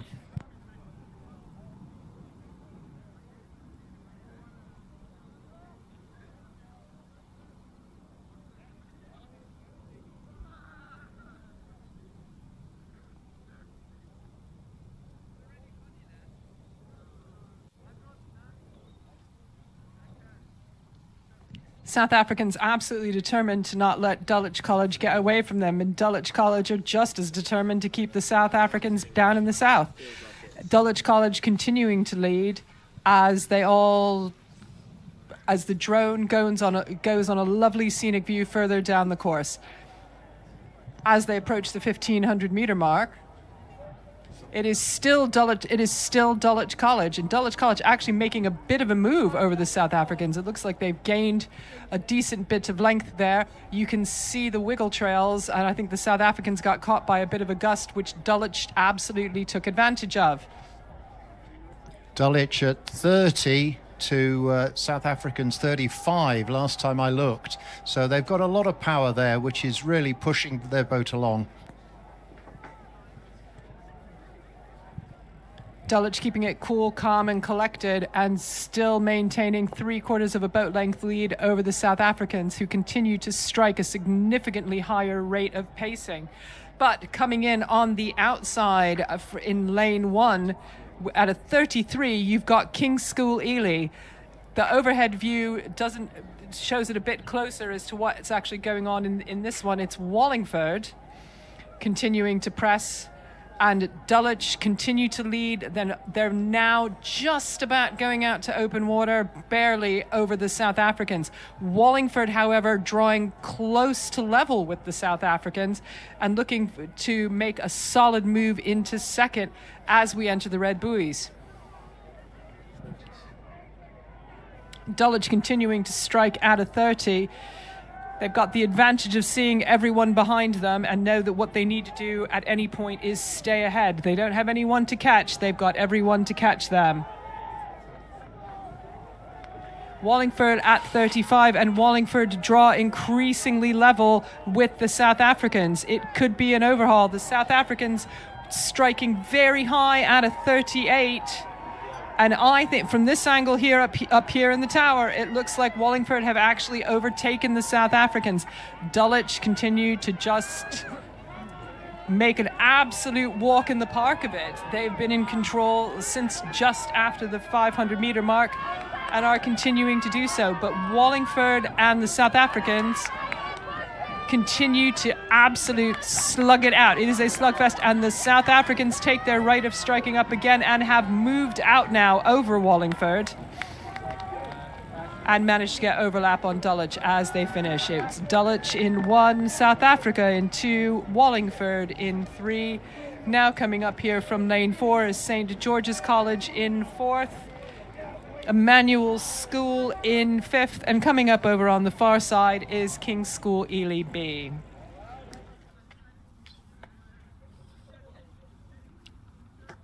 Race number 84 is the very, very fun Junior Coxless Fours, Women's Coxless Fours, the Wallingford Skiff Regatta Cup. Lane 1, Latimer Upper School. Lane 2, Wimbledon High School. Lane 3, Sir William Perkins School. Lane 4, Henley. Lane 5, Putney High School. And Lane 6, King's School, Worcester. They are off the start, and at present it's Wimbledon High School, currently striking 34 strokes per minute in a pretty commanding lead as they come down. Oh, sorry, Perkins, excuse me, Sir William Perkins. His ladies are currently in a commanding lead. And after that comes Putney High School. Putney High School was 5 seconds behind at the 500-meter mark, which shows you what a commanding position Sir William Perkins was in. You can see the wind really start to ruffle the water there, and you can see it in a lot of the wiggly tracks behind the crews. Steering's always fun when there's not a cox. Everything's behind you, and you've got a wiggly footplate. But the buoys are in straight lines, and you can steer right off those. I'm being informed that my position is apparently Tosh, and I'd like to confirm that A, I'm bigger, B, I've got the mic. 35. William Perkins School continues to lead on, striking a rate of 35. 36. Yeah. Putney High going at a higher rate of 36, but Putney High continue to trail. So William Perkins out to such a dominant lead. As they pass the 1,000-meter mark, it's halfway to go, and there comes Putney High. They're followed closely again by Henley Rowing Club, keeping it tight. It's the first is going to go through to the final. It's the fastest four from the heat, so it's worth putting in a blistering time for this if you don't have it locked down that you're going to the final. They're continuing to go. You can see Sir William Perkins taking advantage of their lengthy lead to take a slightly scenic route and deviating ever so slightly over to the spectator side as they pass the 12:50 mark.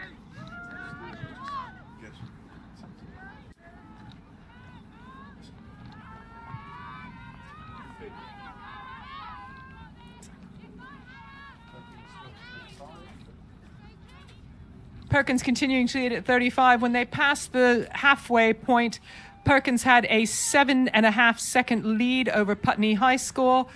Putney High School at that point was 4 seconds ahead of Henley. So William Perkins continues to lead and absolutely dominate this race as they have done from the start. Putney High School putting in an excellent effort there to make sure that they also make the final. But at the moment, it's all to lose for William Perkins.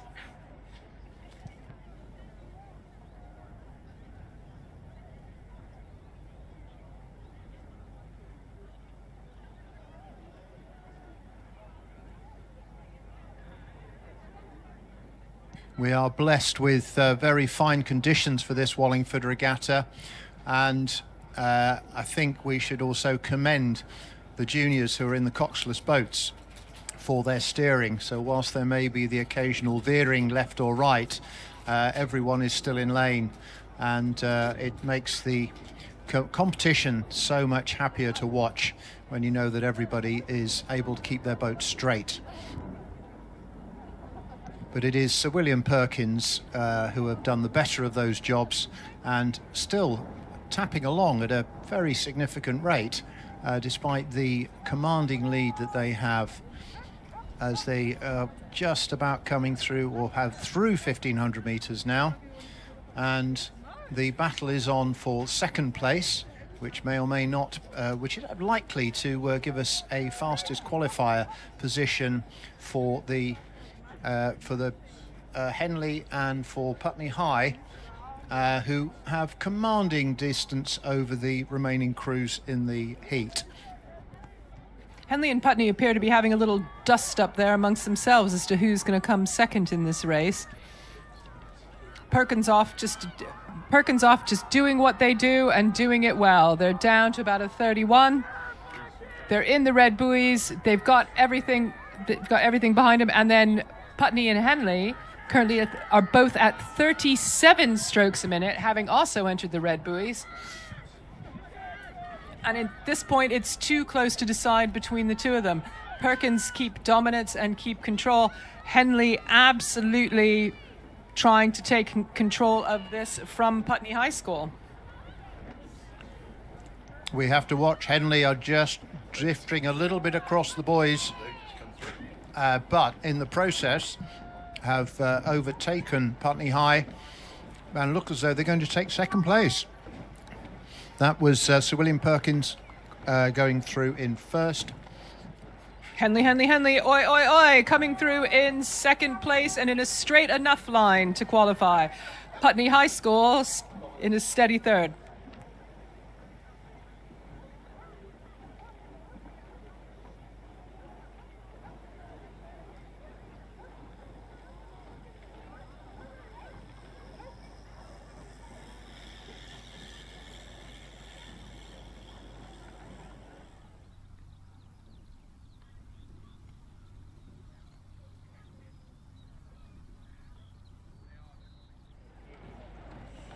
Meanwhile, Heat B is well underway. We have this is the Women's Junior School Coxless Fours for the Wallingford Skiff Regatta Cup, which dates back to the early part of the 20th century when the forerunner to this was the Wallingford Skiff Regatta. In lane 1, Haberdashers Monmouth, lane 2, Surbiton High, 3, Lady Eleanor Hollis, 4, Bedford Girls School, 5, Godolphin and Latimer, and 6, Clare's Court School. At 500 metres, we have LEH, who have a 3-second lead over Bedford Girls. Haberdashers, another length behind them, with Godolphin and Latimer in 4th. I do mean Surbiton in 5th, and Clare's Court in 6th. Not a lot between the 6 crews at 500 metres, but it is stretching out now. And Lady Eleanor Hollis have now a several lengths lead over the crew in lane 4, which is Bedford Girls School. We await the times for the 1,000 metres, but as we have had in previous races, one crew is dominating, and in this occasion it's Lady Eleanor Hollis. The times, of course, will be crucial for the next 4 crews, who have an opportunity to get into the final and see if they can't improve on their race in the heat. We've got a little bit of steering issue with Bedford. From this distance, it's not clear whether they're getting straight or veering off straight, but hopefully everyone is going to remain in their lane and not give the umpire anything to flag wave at. Going through 1,000 metres now, we have most of the crews. Lady Eleanor Hollis having been through several lengths before them.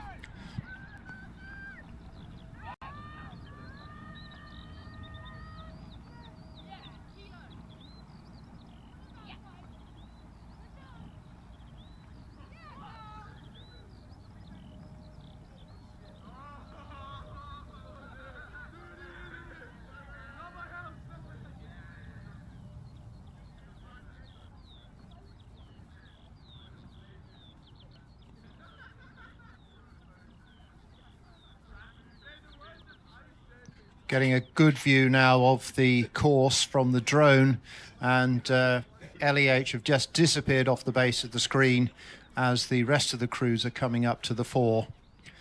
But Bedford Girls still in second place, with Godolphin and Latimer at the 1,000 metre mark, a length or so off that speed from Bedford Girls. Haberdashers very close behind Godolphin, and then there's a battle royal going on for 5th and 6th place between Clare's Court and Surbiton.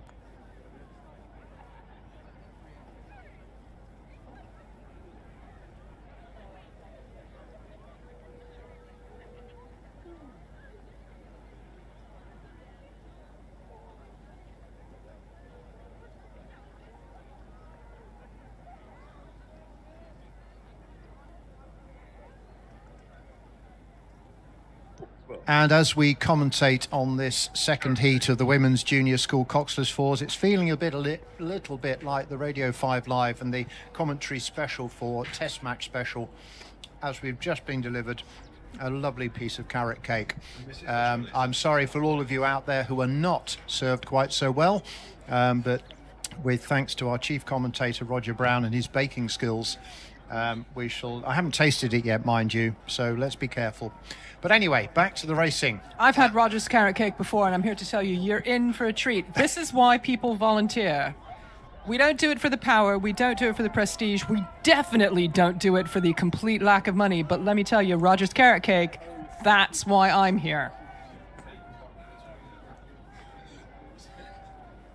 And as we can see now, LEH have taken complete control of this race and dropped the rating to a very steady pace to conserve themselves for the final, where they will have a bit of a ding-dong. 27, I'm informed, and there's a few snaky lines appearing behind them, but everyone is still in lane. There is no contention in terms of who is bumping into who or blocking whom. The umpire's had her flag out.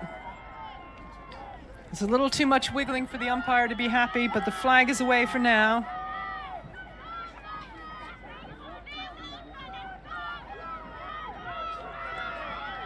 So whilst the winner of this heat is quite clear and ahead of the rest of the field, for second place we have 3 crews in contention, and it is in Clare's Court that have pushed up in lane 6 to challenge Bedford Girls' School, who have been in second place for most of the race. Have Clare's Court done enough? Not quite, it seems, but very little between them and the Godolphin and Latimer, who came in 4th. All of these could be in contention for a place in the final once the numbers have been sorted out.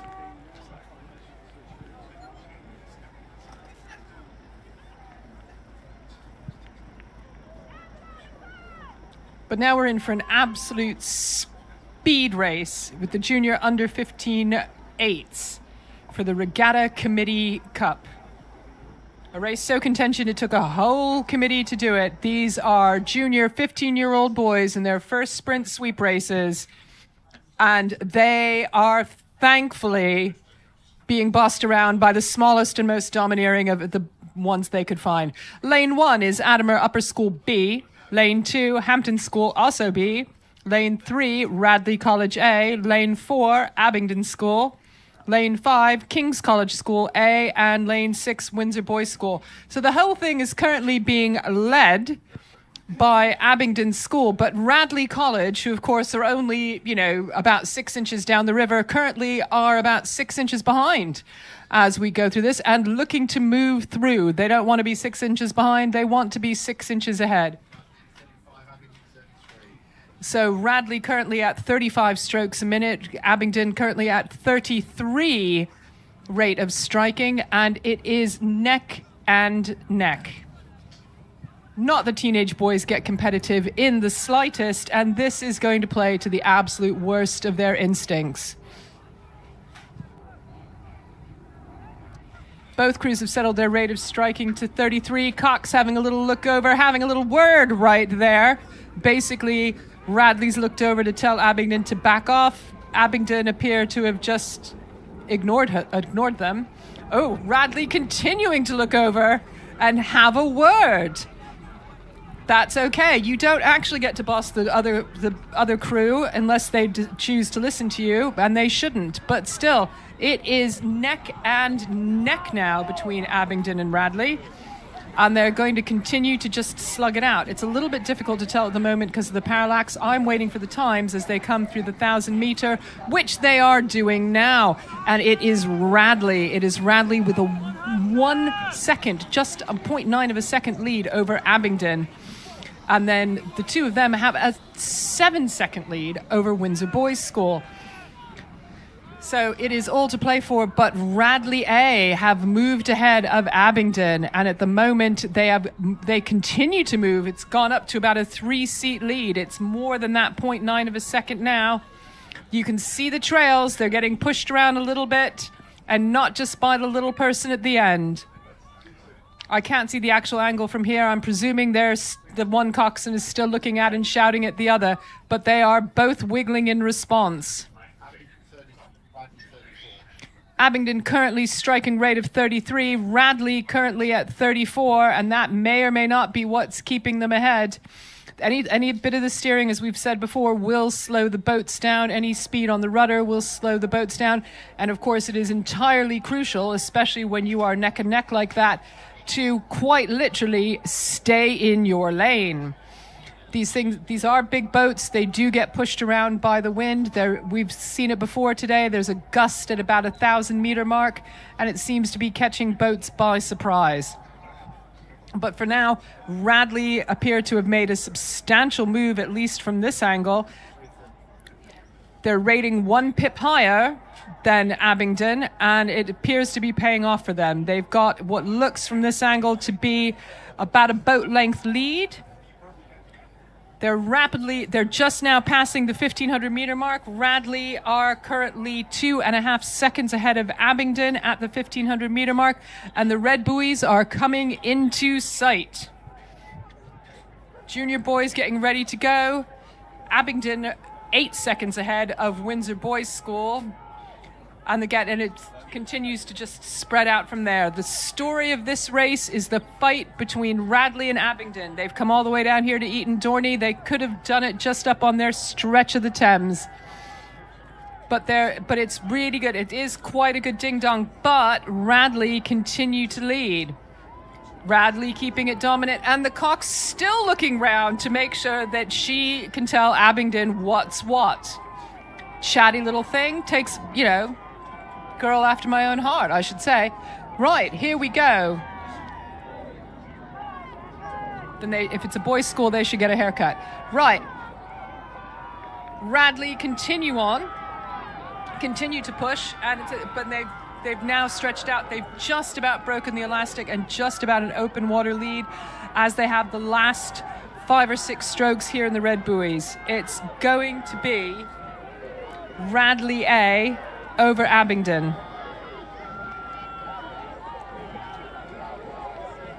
Well fought, very well fought, but it's official. There's Radley, and now there's Abingdon. Coming in third is Windsor Boys School.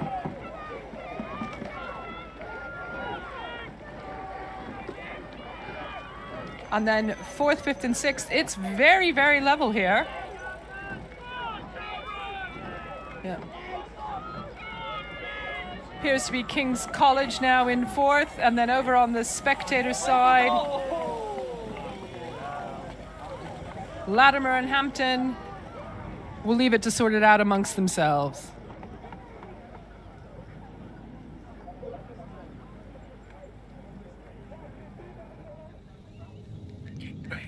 Heat B of the Junior Under 15/8s for the Regatta Committee Cup is now also on the start, and there has been a little bit of a delay there. One wonders what that was, but it's J15/8s on the stake boat for the first time in their little lives, and we have to wait and see if they can all get a clean start. They are all lined up. They're getting straight. We await the umpire's call. I was down at the start earlier, and it seems like the delay between attention and go can be as long as the umpire likes. I managed to get a full cup of tea in before it happened on the race I watched. Anyway, they're still sat there, as we can see. Unless my screen has frozen, we continue to wait for the start of the second heat. Lane 1, we have Shiplake College. Lane 2, King's College School. 3 is Hampton. 4 is Dulwich. 5 is Radley. And 6, St Edwards. And at this point, I shall get a mention in for the St Edwards schoolboys, who will kill me if I don't give them a mention. They're looking very good on the start at this moment. We'll leave it at that. It has to be said, they're sitting still better than almost any other crew is, in fact, just sitting still there, and points to them for it. Oh. Whoa! They are off for this second heat. The winner will go through, and this is the second of 3 heats. And so, as you're probably familiar now, the winner of each heat goes straight through to the final. And for this particular event, the 3 next fastest crews will also pass through to get another race. The Teddy's crew, I'm reliably informed, set off at 35, which is well within their capacity.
We have the figures from the first 500 metre mark. Hampton A have stolen a lead over Dulwich by a second and a half.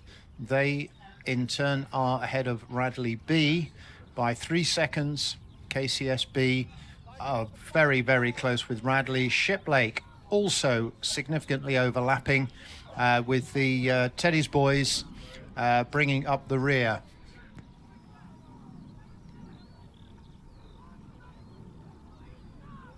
Hampton rating at 33, as are Shiplake. They are the crews in our vision at the moment. Is that KCS? It is. KCS we can see as well at 35, and Dulwich just coming into view. 34. All these J15 crews looking to hold that form into the catch. Dulwich looking very well. Someone has coached them well. They're getting a good strong position at the catch and holding that with the leg drive. And they are challenging the Hampton crew, and there is not a lot in it as we're coming up to the 1,000 metre mark.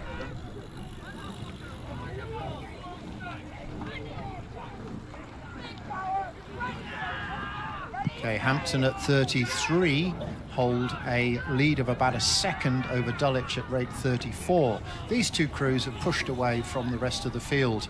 There is then a couple of lengths clear water back to Radley B, who just are ahead of Shiplake, who are just ahead of KCS and ahead of Teddy's.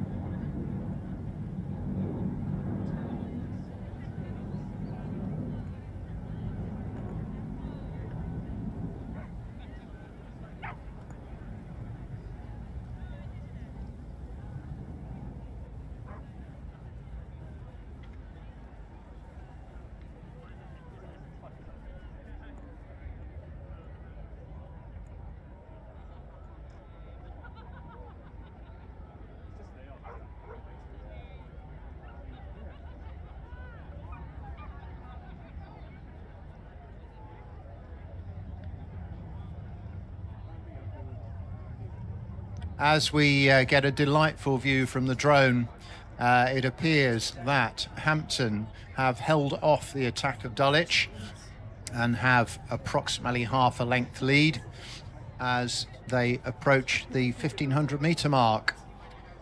The third 500 is always a challenging period, and both these crews have held on really well. and pushed further away from the rest of the field.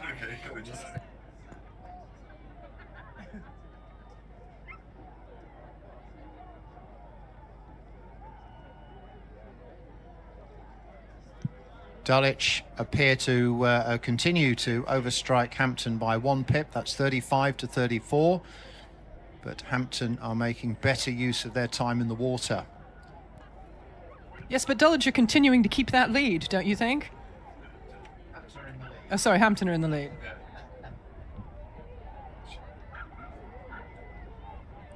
Up to Polly.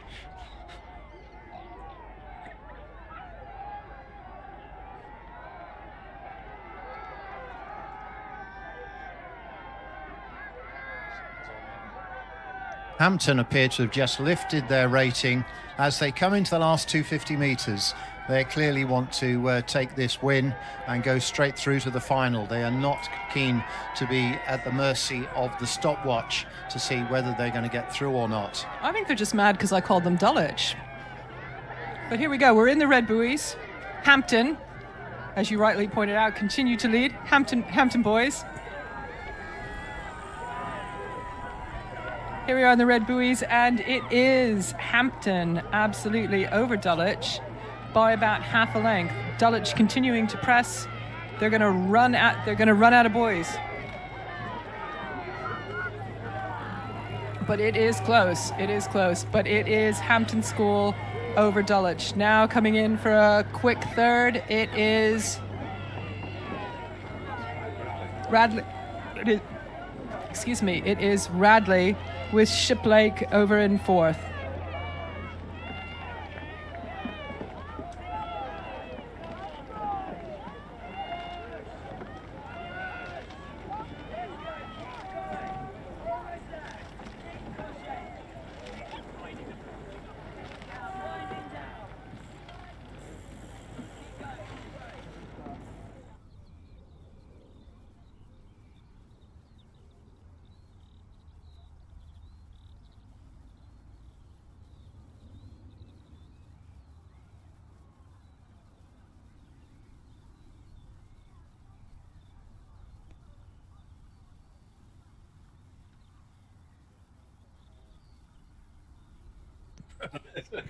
As do everybody. So the third heat of the junior under 15/8s is underway.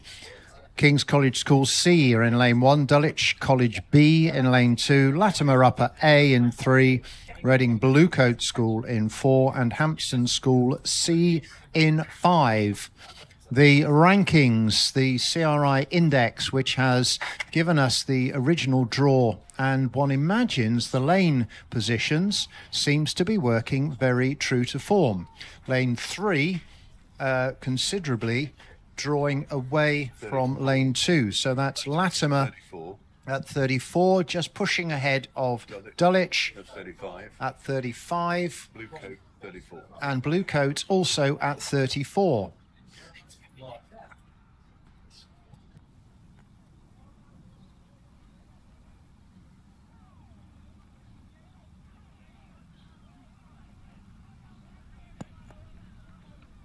So Latimer with a little wiggle in the steering. In fact, both crews, both Latimer and Dulwich, had a little wobble in the steering in that second 500.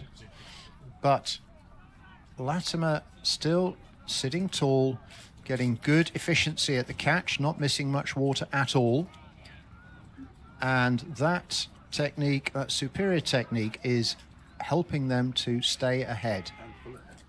And moving away as they come up to the 1,000-metre mark.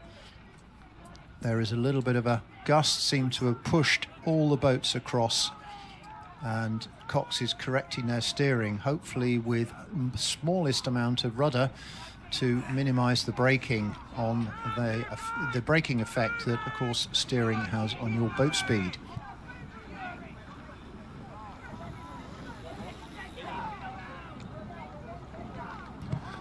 As John has been saying, progressing to the final have been Radley College and Hampton, two winners of the previous heats, and they'll be joined by the winner of this one. But currently the three next fastest crews to join them are Abingdon School, Dulwich College A and the Windsor Boys School.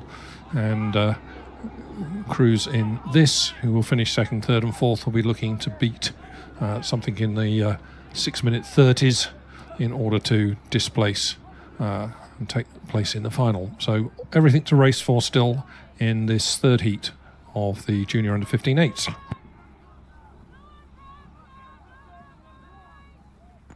So Latimer at 33 have opened up clear water over the crews from Dulwich and Reading Bluecoat. And it is Dulwich that have a slight advantage over Reading, but they are seemingly not going to catch Latimer Upper.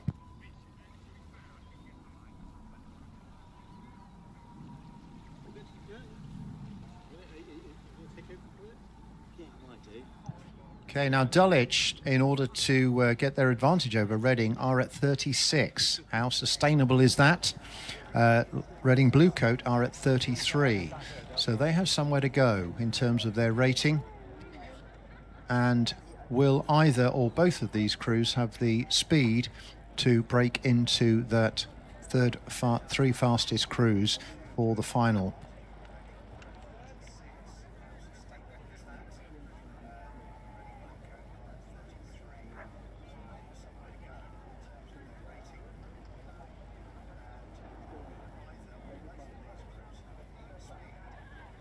So Latimer Upper are through the 1500 metre mark in a time of 5 minutes, 9 seconds ahead of Dulwich B, who are a further nearly 2 seconds ahead of Reading Bluecoat.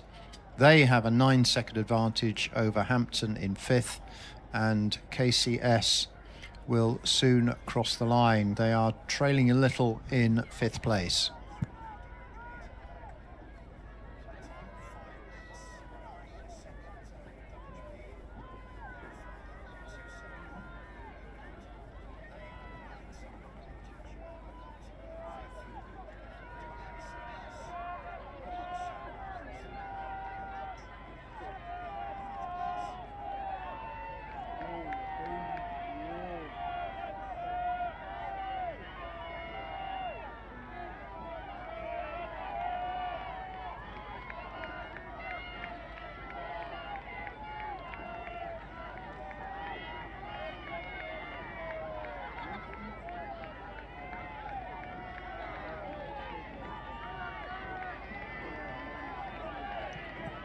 So we have Latimer Upper still tapping along at 35 with about 10 strokes to go. Dulwich at 39 are appearing to have a lead over Reading Bluecoats, which they have held since the first 500 metres, but slightly extended it. That was Latimer Upper qualifying for their final. Dulwich, hopefully for them, in a fast time which will get them through. They come through in second, with Reading Bluecoat half a length behind in third.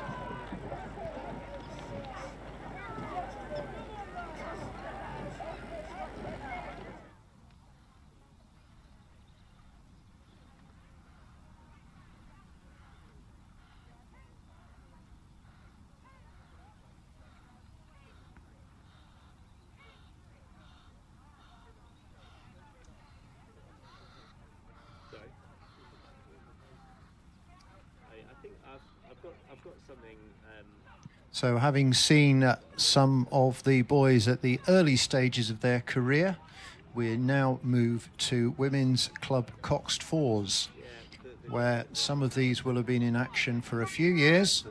Lane 1 was Warwick, but scratched.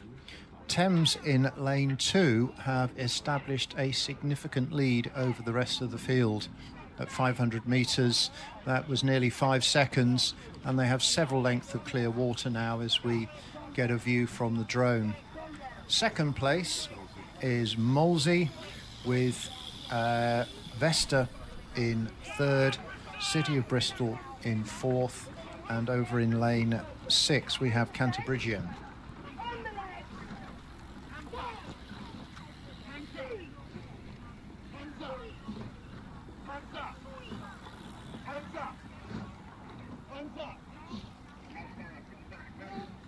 This event is for the Les Holder Cup, and contested by 2 heats, where, as you will know by now, the winner goes straight through.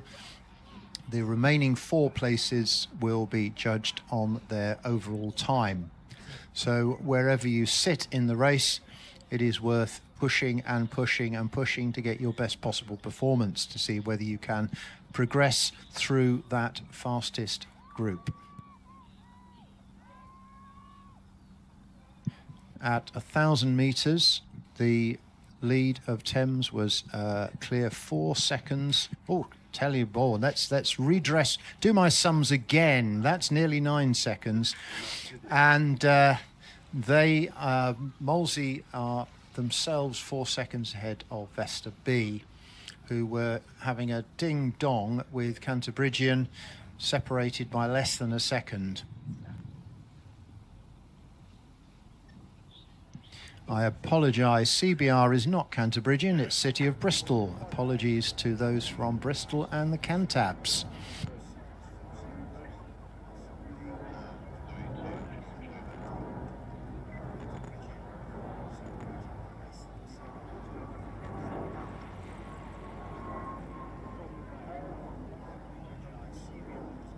This is a very tidy performance by the ladies from Thames, who are still laying down the power to ensure that they're getting a full race course outing.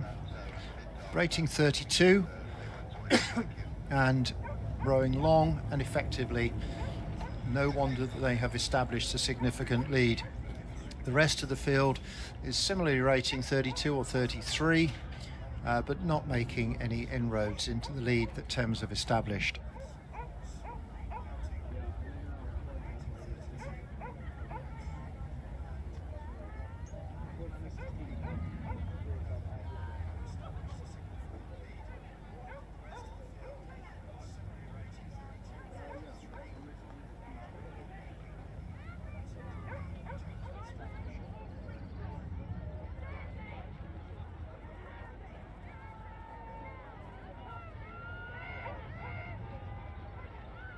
Thames are now rating 30 and leading with ease as they get into the boys, and still rowing very, very well and justifying their position ahead of the field.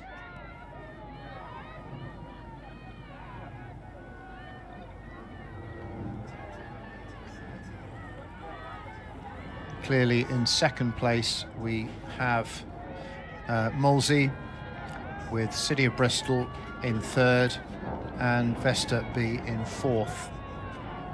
They're rating 34 and 33. They've picked up their rate a little bit, see if they can get that time as low as possible and get themselves into the final. Thames Cross now. Molesey are coming in very shortly into second place, with City of Bristol coming through now, and Vesta and now.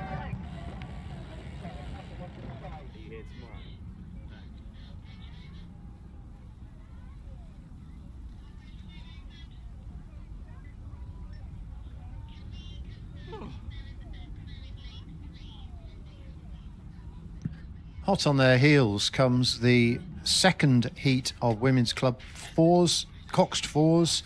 Lane 1 leads, 2 Vesta A, 3 City of Cambridge, 4 Derby, 5 Tideway Scullers School, 6 City of Bristol B. And we have Lane 3 taken a commanding lead. They had 4 seconds at the 500, and that is City of Cambridge. They led Derby, who led Leeds by a similar margin, who were closely followed by Tideway Scullers. Vesta a boat length behind them, and City of Bristol another length behind in 6th place.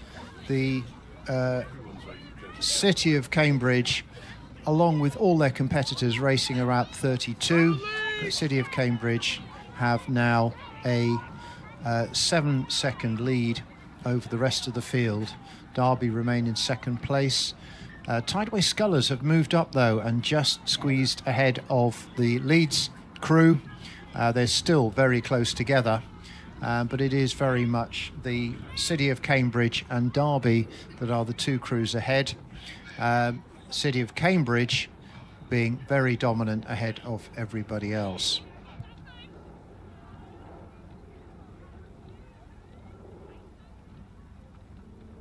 City of Cambridge have relaxed to a very comfortable rate of 29, showing good form, good timing, and nice straight steering. Derby, meanwhile, continue at 33, looking for that time that's going to get them through to the final.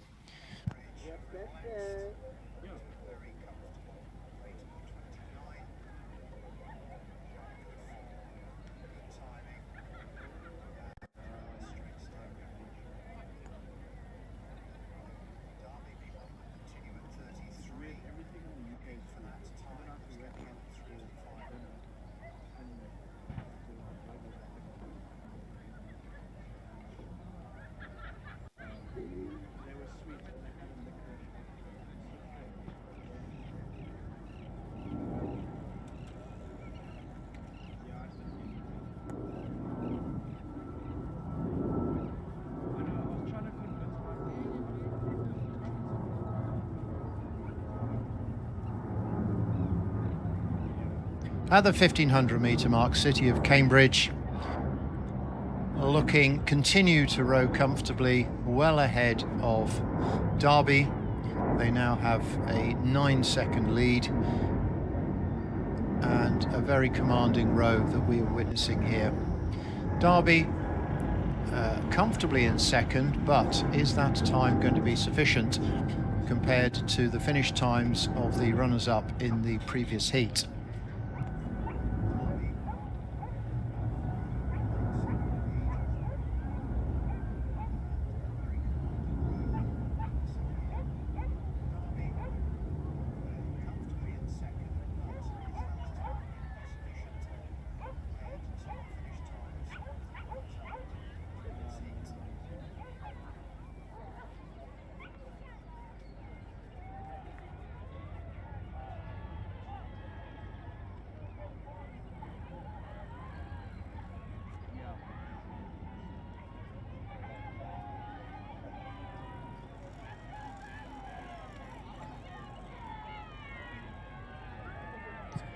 In the final 250 metres, as designated by the shade of the round plastic things that are aligned on the water there, City of Cambridge coming through at a rate of 29, showing a great demonstration of controlled rowing.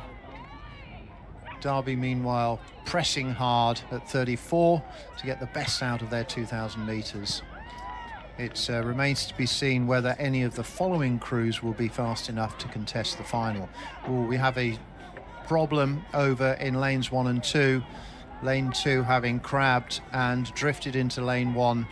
Both crews have come to a halt, which is a great shame for them, seeing out the last 250 metres.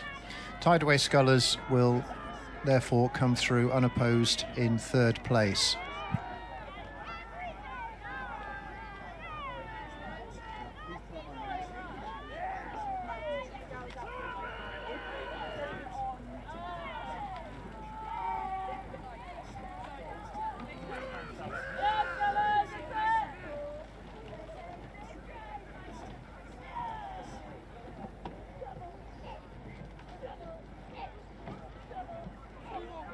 We've just seen the last couple of crews through. That's the Leeds through, having untangled themselves from Vesta. City of Bristol cross the line, and Vesta will complete the pack in lane 0. Back to the start, and the umpire has given a red flag. So one imagines that's not going to affect the overall outcome of the race, but will impact on the latter placings. We have underway now the women's junior under-16 quadruple sculls. These are Coxless, as the slightly vague steering on your screen might attest. But we have quite a close race. In lane 1, Shrewsbury School. Lane 2, the South Africa Development Squad. Lane 3, Sir William Perkins in 3, Tideway Scullers in 4, and Marlow in 5. And it is lane 1, Shrewsbury, that had the slightest of leads over the Tideway Scullers at 500 metres, who had a small lead over Marlow. The South African crew dropping a little bit off the pace here, but the leading 3 crews all are racing around 32, and there is not a lot in it as we come up to 1,000 metres.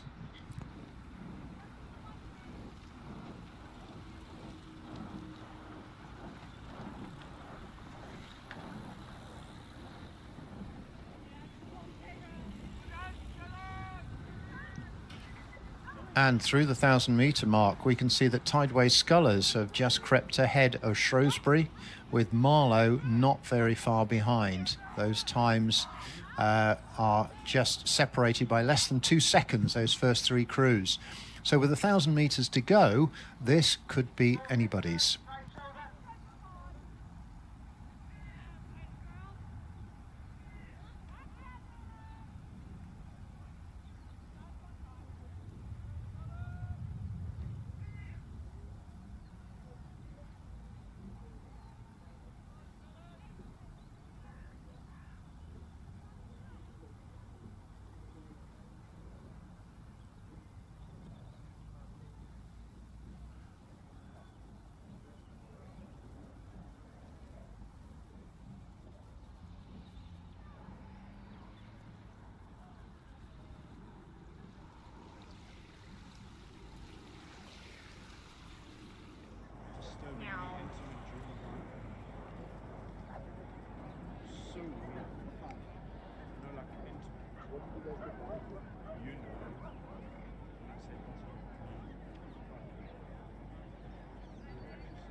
So we await a little bit more information at the 1,500 metre mark, but separated by a couple of lanes, we can see Tideway Scullers and Shrewsbury both sculling very tidily.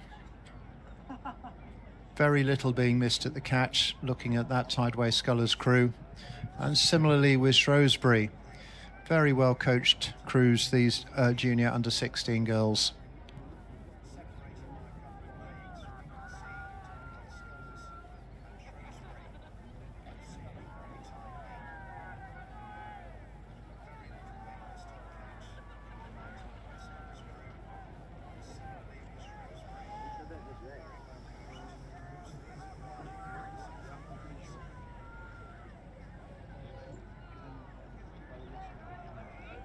Okay, all of these quads around 33, 32 rating, so there's not a lot to show between them in that respect. And Tideway Scullers and Shrewsbury continue to be very closely matched. Possibly Shrewsbury have moved ahead. We have missed our 1,500 metre times, but Shrewsbury in lane 1 have about a half a length lead over Tideway Scullers.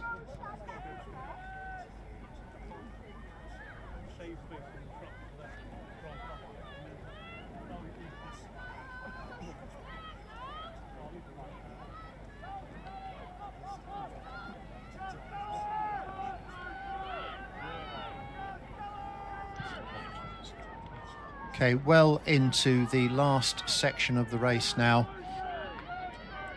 Shrewsbury on the spectator side, showing great composure at the end of this race, rowing sculling very neatly, and appear to be towards the line ahead of the Scullers, Tideway Scullers, with Marlow sitting in 3rd place. And that's Shrewsbury now, just shy of a length ahead of 10 Tideway Scullers, who have about 3/4 of a length over Marlow.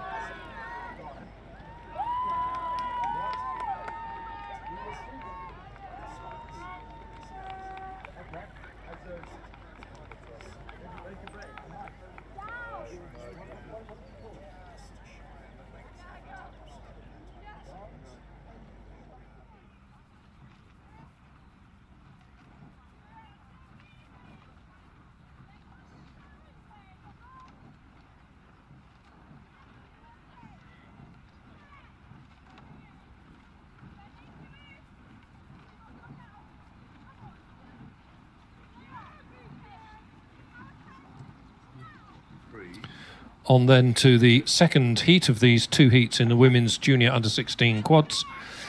In lane 1, Sir William Perkins School B crew, and then it's Bedford Girls School, Lady Eleanor Hollis School A, and Tideway Scullers School B. This race is underway. As they pass the 500 metre mark, it's LEH with a lead of under 1 second from Perkins, with Bedford Girls third and Tideway Scullers fourth.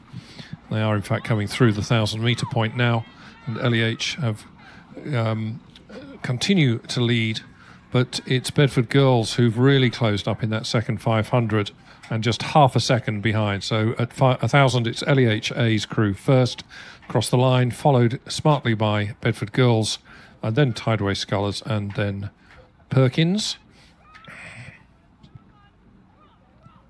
It may just be that we haven't got a time recorded for Perkins, rather than them having dropped back a little off the pace.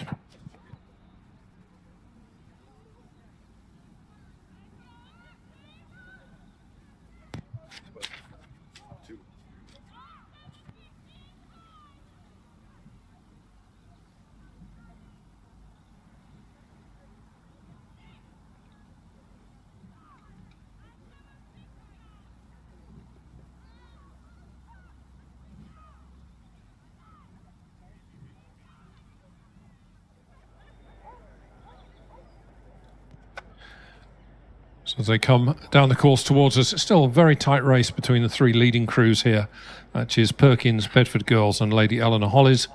Tideway Scullers just a little off the pace, about a length back in fourth place, but very little between these other crews. I think it's probably Perkins on the lane closest to the enclosure side and the car park side, with the bows in front, maybe a half length or so as they come towards the 1,500 metre point. Perkins are at 33. Bedford Girls and Lady Eleanor Hollis both at 32. And it's Perkins who continue to creep away. I think they may just about have clear water now, so holding on to just about a one-length lead in this second heat of the women's junior under-16 quads. Two heat winners will go through to the final, where they will be joined by the next four fastest crews. So Bedford Girls and Lady Eleanor Hollis still very, very much in contention for a place in the final later on today. Perkins lift the rating just a little bit, as do Bedford. Bedford lift to 34. I think Perkins have responded to that, and they have spotted them doing it. Bedford just beginning to get their bows ahead of LEH, excuse me. But it's still Sir William Perkins with a bit of clear water here, length and a half or so. Bedford have to use the rudder there. Every time you use the rudder in these boats, you just put a little more drag on the boat, just slow it down momentarily. I have to say Perkins have been steering a very nice straight line all the way down this course. They're still at 34 strokes per minute, and they continue to ease away from Bedford Girls School in second place. Bedford now raising the rate of striking to 35 strokes a minute. LEH A crew still in third place in 33 strokes per minute. Tideway Scullers just a little off the back of the pace of these women's junior under-16 quads. Tideway Scullers also at 33. It's Perkins quad as they come up towards the line. About length and 3/4, maybe that's just about 2 lengths lead. About 5 strokes to go. So William Perkins School B crew leading this heat. Just coming to the line. Very nicely done. Perkins, well done. 2 lengths up. Really tight then for second and third. That'll go to the judges. I'm just sat slightly offline, and therefore I've not quite got a nice straight line across, so I'm not going to even attempt to call that one. That was between Bedford Girls School and LEH A crew for second and third, and Tideway Scullers were fourth.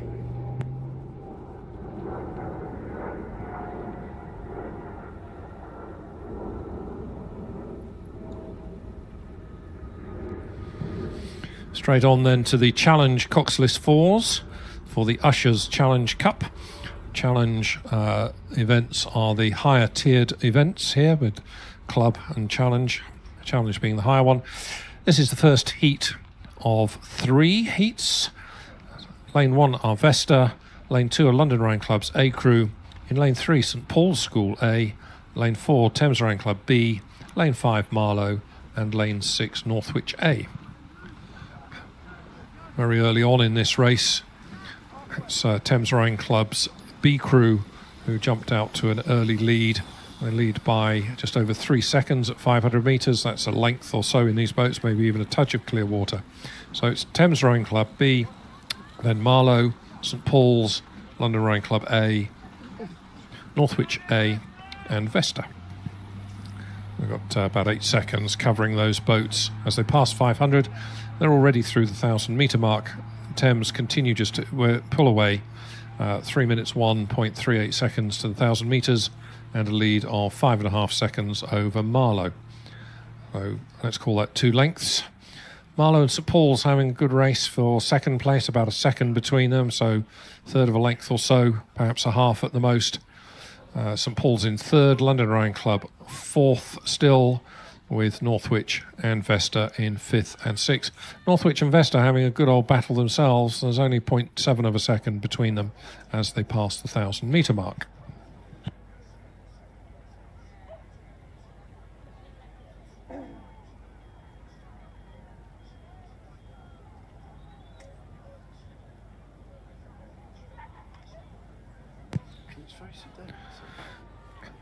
Thames Rowing Club at 33, as are Marlow and London. St Paul's just a pip higher at 34 strokes per minute. And in Coxless fours, maybe that's just a little on the sedate side. Obviously, Thames only need to do enough to win the heat to go through to the final later on, and they've already just eased the rating down another pip. They're at 32 at the moment. I would have thought these other crews behind, Marlow, London, St Paul's, would be pushing quite hard to try and close the gap. It seems to me that they've got a little in hand. Marlow have raised the rate of striking now to 37. Marlow trying to close back. I think they realise they need to, if they're not going to win the heat, they still need to put up a really good time to stand a chance of getting through to the final. Marlow just right over on the edge of their lane. Haven't worried the umpire yet with their steering, but they are over the boys. And indeed, I think they just rattled one of them 4 or 5 strokes ago. It's always the way when in these Coxless fours you put the ratings up. It's very easy just to lose a little bit of knowledge about where you are, and a little bit of red mist descends. You're not quite on it in steering wise. Umpire has settled in behind Marlow. Marlow coming back a little bit towards the middle of their lane. But out front, it is very clearly Thames Rowing Club. This is their B crew, leading by about 3 lengths now, cruising up to the line, looking very comfortable, very relaxed. Marlow in second. Marlow still at 37. St Paul's in the middle of the course in the white tops. They're at 35. But as they come to the line, it's Thames Rowing Club's B crew. It's Thames who come home first. The chap at 3 pats the stroke on the shoulder. Very well done job there. Marlow home in second. Fairly close there for St Paul's, I think, third, and London fourth. Coming up to the line now in 5th are Vesta. And to bring up the rear, Northwich A.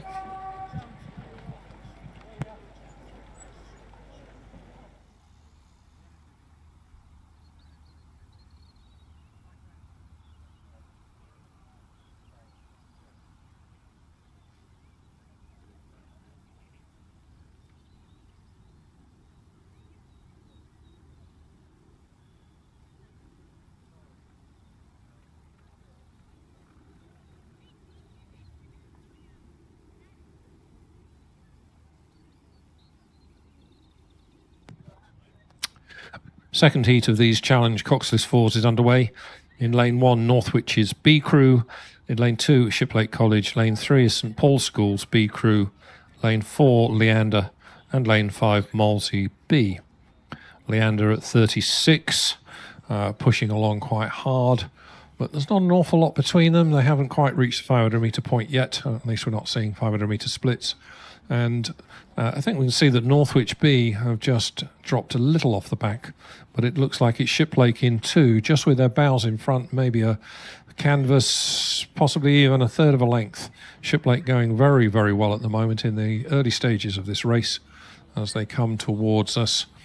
This is, as I say, the second heat of the Challenge Coxless 4s.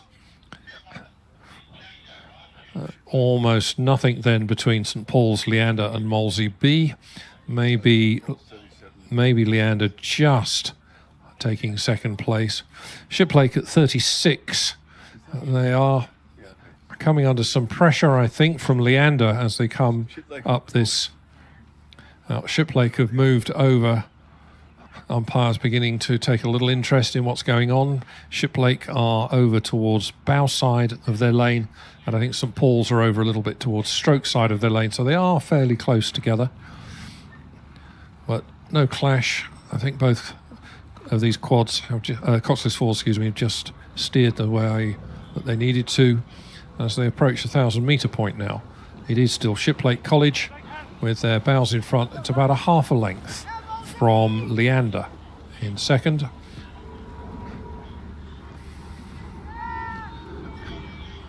So we've got just about a second lead for Shiplake over Leander, and then best part of a length back to St Paul's in third, Molesey in fourth, and Northwich in 5. That's at the halfway point of this 2,000 metre race. Still a really good race out front, and I don't think there's going to be too much longer before Leander, who are really pushing now in this third 500. Leander at 35, just rowing very effectively, and Shiplake at 36. And Leander have rowed them down. I think Leander have pulled back all of the lead that Shiplake had, and those two crews are more or less level.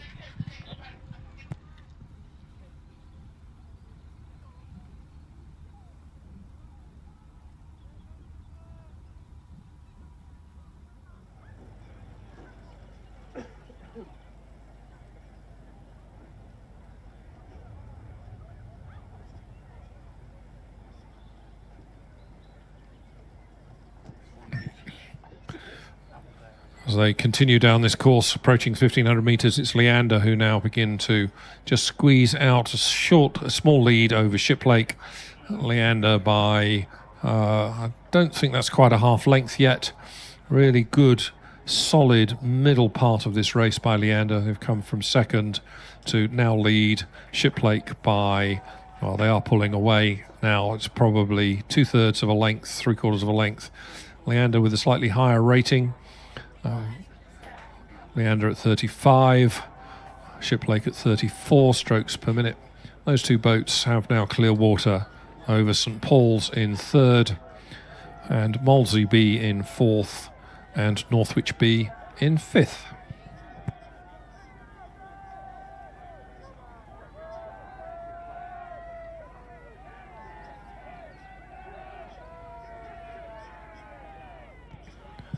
St Paul's back in third place, are at 37, trying to push along, but they're not making any impression on the two crews out front. It's Leander who lead from Shiplake. Leander at 34, rowing quite neatly. Look to have it under control. And just glance across at Shiplake just to make sure that they're still in their eye line, that they're not closing up at all. The distance is about a half length. We're inside, well inside the final stages of this race. Shiplake trying to lift again just to close. I think that they've left it a little too late. Leander just to have that class just to hold them off. Leander just finishing with a small flourish here, coming up to the line. Age and size coming into it. This is a very, very handy Leander crew, no doubt about it, in this Challenge Coxless 4s heat. So Leander just coming up to the line now, ahead of Shiplake by about a 3/4 length margin. Coming home in third will be St Paul's, followed by Molesey's B crew, and then over on the side closest to the public enclosure, it's Northwich.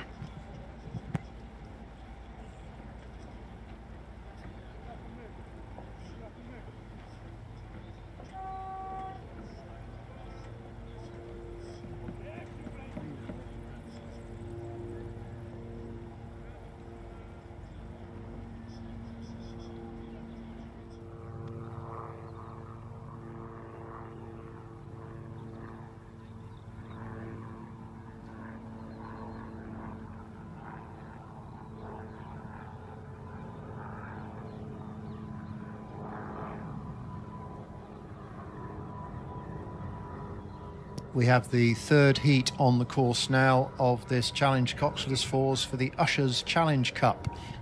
Let's see what these guys can brew up for us. Lane 1 is not occupied by Nottingham, but lane 2 will have London B, 3 Oxford Brookes University, 4 Molesey A, 5 Thames A, and 6 the King's School Ely. So there's some big guns out here with the Tideway crews, and also a rare Oxford Brookes crew, many of whom will of course been at the university's event up at Nottingham this weekend, the Bucks Regatta.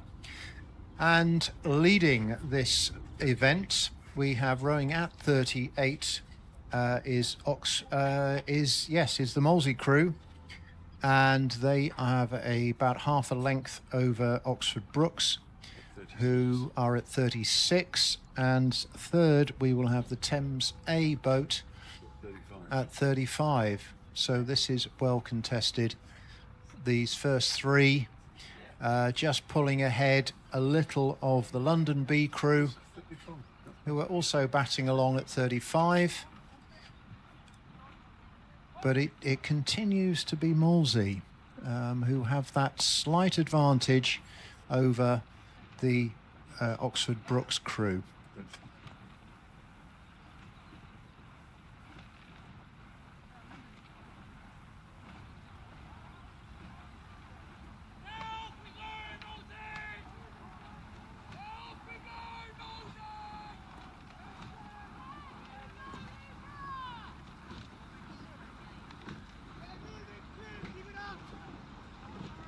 Approaching the 1,000-metre mark, we can just make out that Molesey have that half-length lead over Brookes, who have half a length over Thames. Rates are still up in the mid to high 30s, and this is going to be a measure of who's got the fitness in there. So Molesey 303.79, Oxford Brookes at 304.89, and Thames at 306.31. This could go either way. Whether Thames have enough to pull back on the other two crews remains to be seen. But Brookes will undoubtedly be fit. That training regime continues to be relentless, and we wait to see whether Molesey have got it in them to stay ahead. There's a bit of a divergence on the steering here, and the Molesey crew has just veered over a little bit, and they've had to put the rudder on to get back straight onto course. And whether that will have given Brookes the opportunity to sneak up and take a lead, we await to see.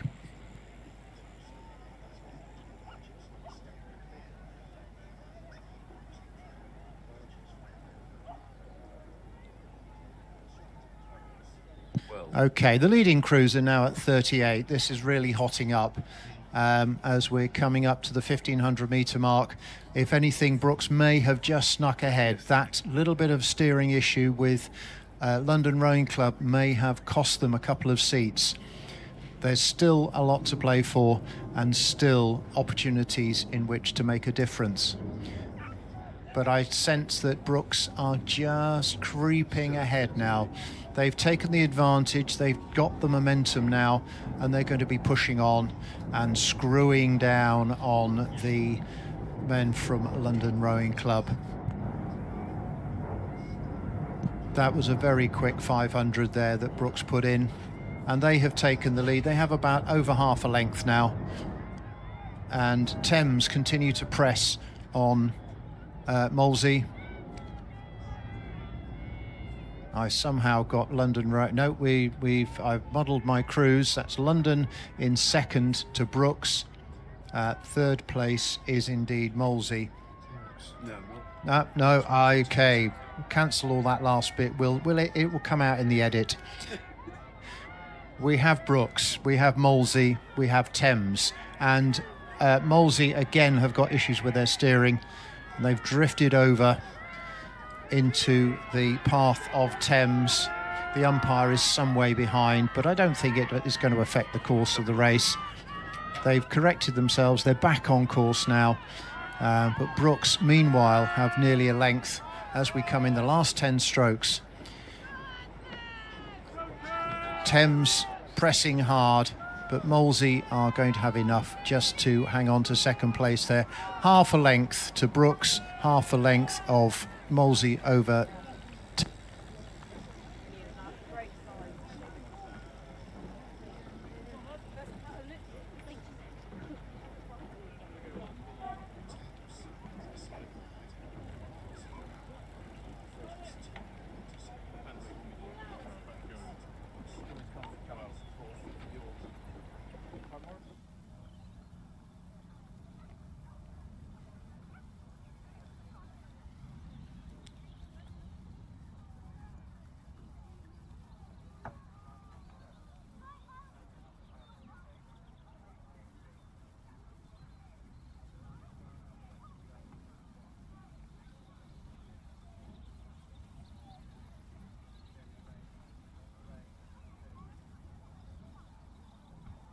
Having seen some of the top men's rowers on the course, we now switch to the Women's Challenge 8s for the President's Memorial Cup in memory of Bob Elliott,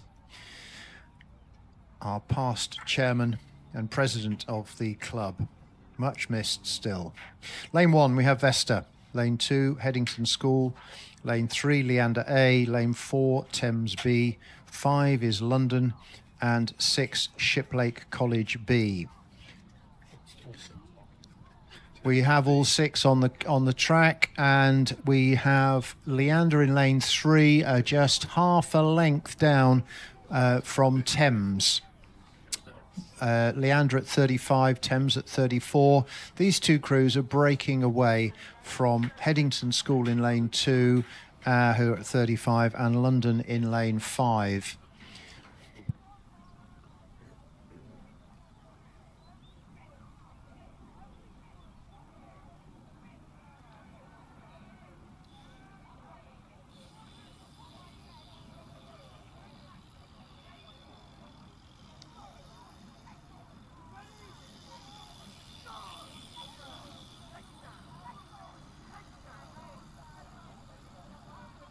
At the 500 metre mark, there was virtually nothing in it between Thames and Leander, although Thames have since taken half a length out of Leander. Headington were a good length behind in third place at 500 metres, ahead of London Rowing Club, Vesta and Shiplake B. Thames are showing very, very strong rowing, and will be very pleased to be sitting ahead of the Leander crew.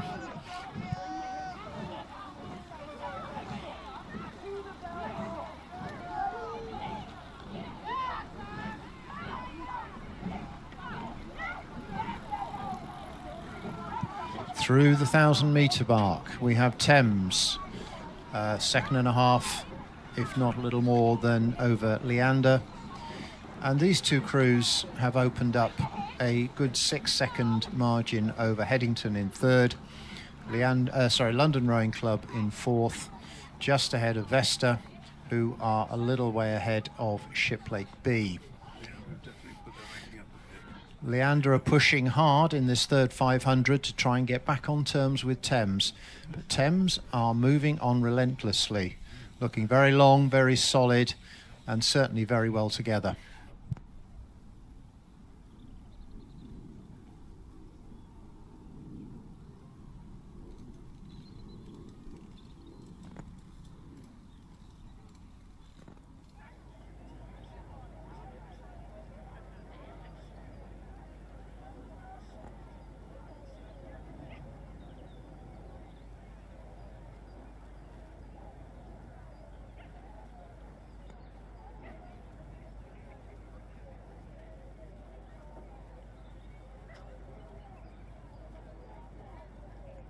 There are 2 heats for this Women's Challenge 8s event, and as you will know, first to the final and the next fastest 4 from the 2 heats will press on.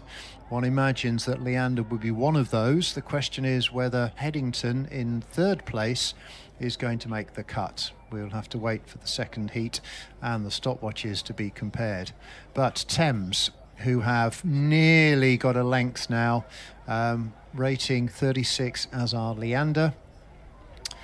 and it's difficult to see Thames losing this now. They still have 300, 400 metres to go, but unless Leander have got something tucked away there that they can put into play, and Thames can't respond, then we will be seeing this order coming through for the last 250 metres.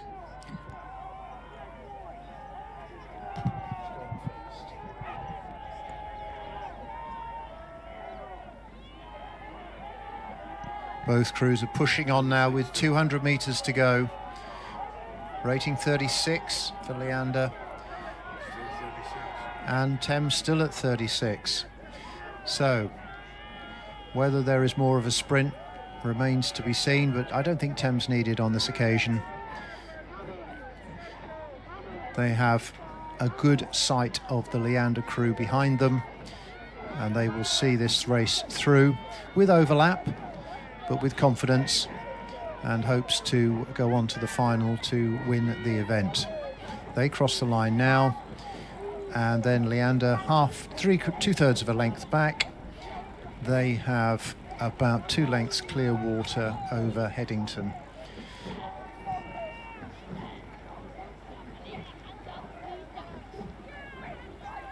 Followed by London, who have just about a length over Vesta in lane 1.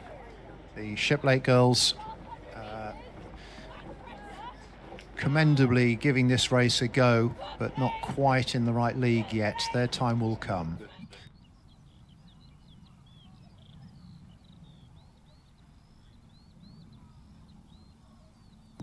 If we just go back quickly to the previous event, the Challenge Coxless Fours, 3 heat winners automatically progressing to the final: Thames Rowing Club B, Leander and Oxford Brookes, where they will be joined by the next 3 quickest crews, who were Molesey A, Marlow and Thames A.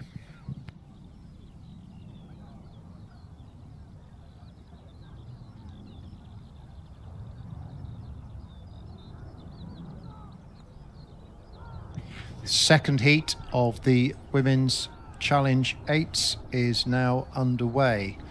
Latimer Upper in lane 1, Shiplake A in 2, Headington School a late entry in 3, Thames A in 4, Leander B in 5 and Shrewsbury School in lane 6. In the first 500 metres, having settled off the start, Thames and Leander are being clocked at rating of 37 strokes per minute. Shiplake are contesting strongly at rate of 36.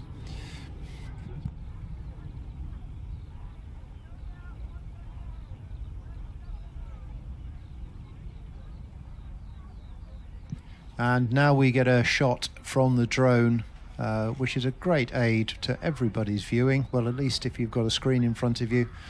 But Thames, again, are dominating the race.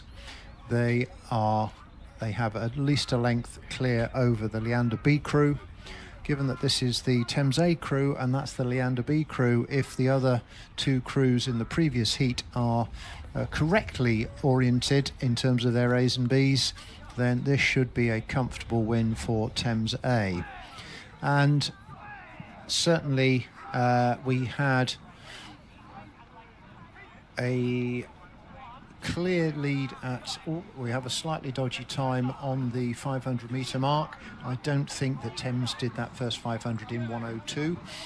However, we can see quite clearly now that they have a length of clear water over Leander, and Leander are leading. They are in second place, and they have a lead over the Shiplake College crew in lane 2.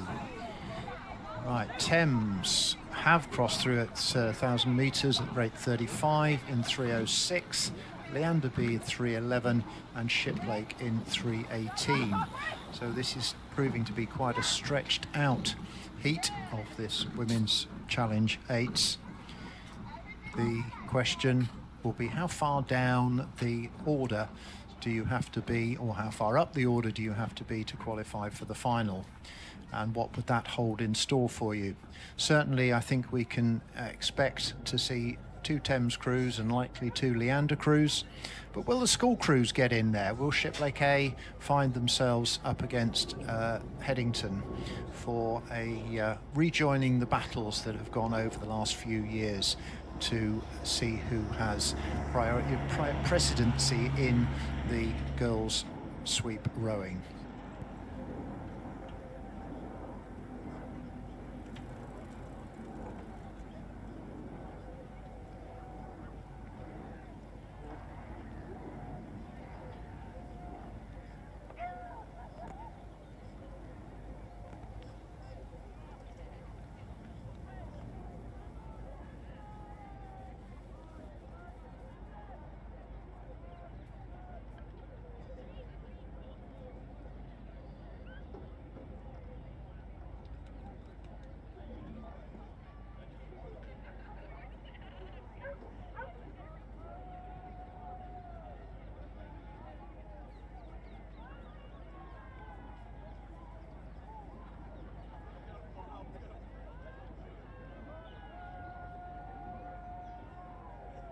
So the big clubs, Thames and Leander, dominate this heat in the same way or similar way to the previous one, except that Thames have a much more commanding lead over their Leander opponents. There is clear water between lanes 4 and 5, but as I said earlier, it is entirely likely that the Leander crew will be certainly fast enough to qualify for the final, and then we can have a jolly battle between the A's and the B's of both Thames and Leander for bragging rights, if not for the title. So Thames in at 30 now, looking very comfortable. They are in the last 15 strokes now and looking quite confident ahead of the Leander, who are at 38 and pushing hard to match the time, if not beat that, of their A crew.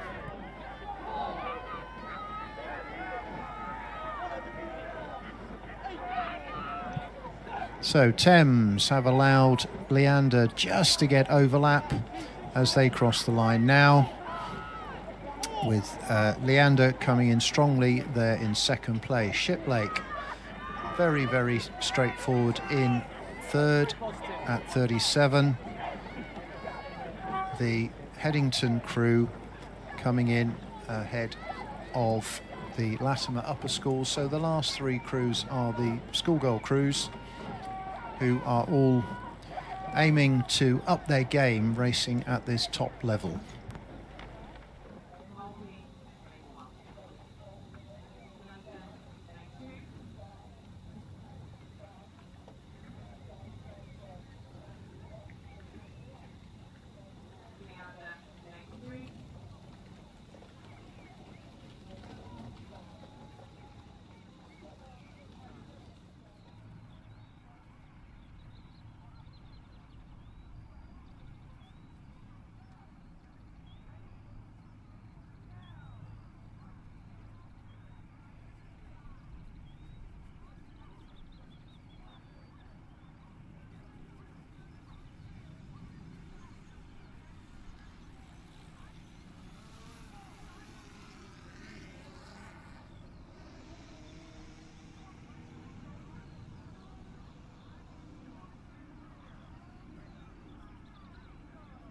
So, as we start to move towards the evening, we have switched our racing from heats into the repêchages, and this is the first of the repêchage races for Club 8s.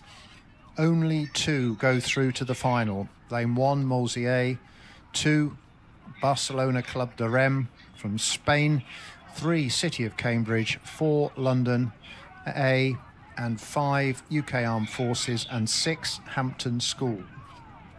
At 500 metres, the UKA, the UK Armed Forces, have a 2.5 lead over Molesey Boat Club. They are in turn only just ahead of City of Cambridge, who are only just ahead of the Barcelona club.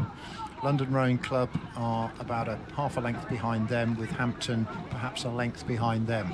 So as we look at the drone footage, we can see all 5 of the crews certainly overlapping, possibly Hampton being the only one slightly off the back, and rating in the mid-30s, with lane 5, UK Armed Forces, who are at 38 and have taken a lead as they go through the 1,000-metre mark.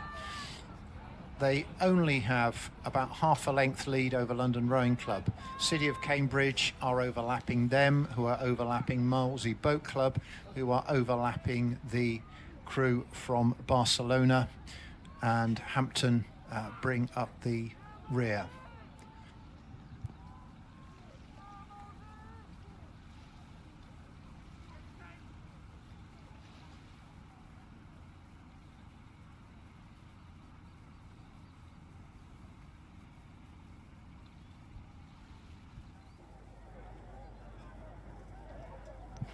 This is possibly one of the closest races in terms of looking at eights across the lake, sorry. And there are 5 crews in contention here. The ones holding the aces at the moment are the UK Armed Forces, who have about half a length over the Molesey boat, London Rowing Club in lane 4. There is overlap between the other 3 boats, and we will see who's got the legs, having had a tight race earlier today and finding themselves with these fastest times to contest the repêchage, and see who can then, the reward, yay, another race. This is really, really useful. So the crews in 2nd and 3rd are at 34, 4th and 5th are at 36, and the UK Armed Forces continue at 38, and to some effect they are holding it. But yep, I am advised that they got rowed through, so their fitness might be at stake here, but they are approaching the last 250 metres now. Where have the Armed Forces got to go? If they're already at 38, 39, can they hang on, as we have a big push from City of Cambridge in lane 3, who are pushing hard on London. All crews are now up in the high 30s and pushing on. The Armed Forces are hanging on, but they've got a third of the length, just over City of Cambridge. This is wonderful. We can see all the boats across the river, and who is going to take it? City of Cambridge are pushing hard. Are they going to get through in these last couple of strokes? It's going to be very close. Oh, we've got a 3-boat beep, beep, beep there. And I am not going to mention who I think has crossed the line first, because I've been told off for doing that before.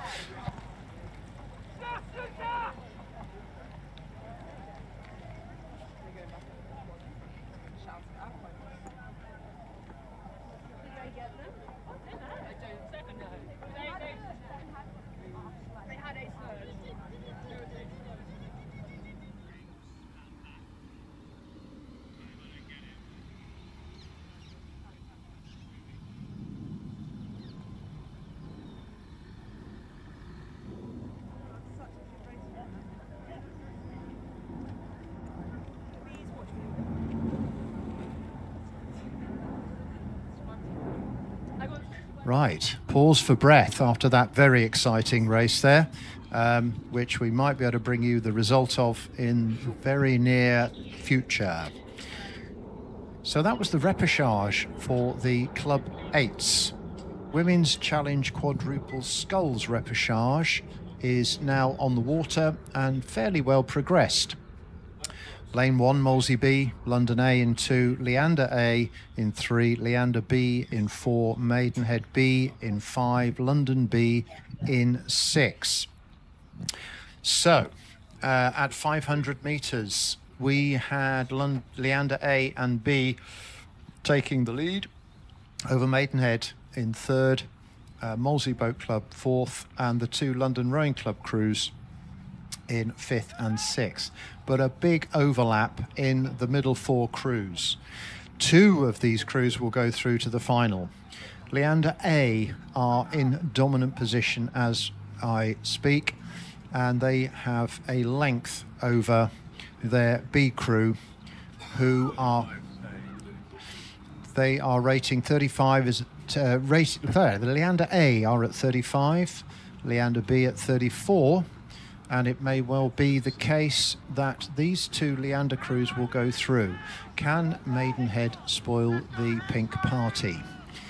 It appears not as we approach the 1,000-metre mark, as Leander B have just clear water over Maidenhead, who are overlapping with Molesey and with London.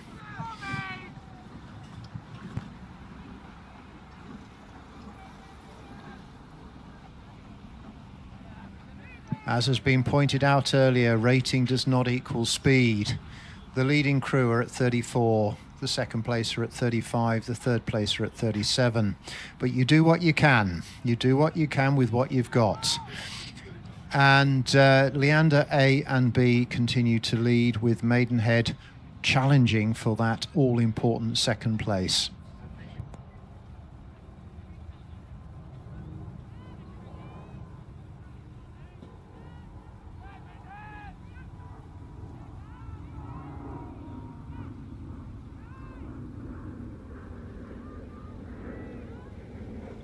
Just to give you a quick update on the repêchage in the Club 8, that was a win by a Nats whisker for the UK Armed Forces over London Rowing Club A, who in turn were just 2 whiskers ahead of the city of Cambridge, who then beat the South Africans and Molesey, so there was hardly anything between them, but UK Armed Forces and Cambridge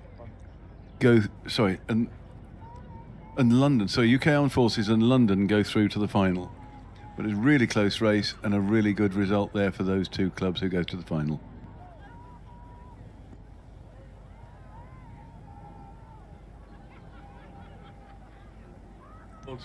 Back to the race on the lake at the moment, and we are just seeing the results coming through for 1,500 metres.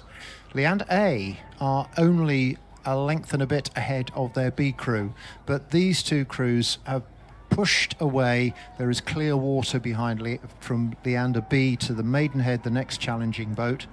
They have a couple of seconds over London Rowing Club A, who are 2 seconds ahead of Molesey Boat Club. Yeah.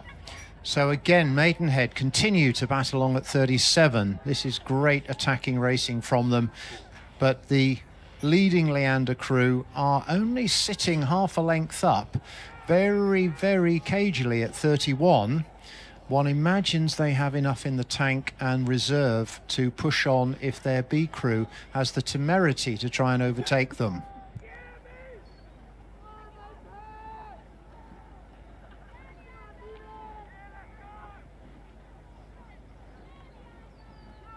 So if there's any juniors out there wondering how you should be sculling, just take a look at this Leander crew. Getting very, very good use of the full length of the stroke, making sure they're connected through the body at the catch. Nice and smooth and clean through the finish.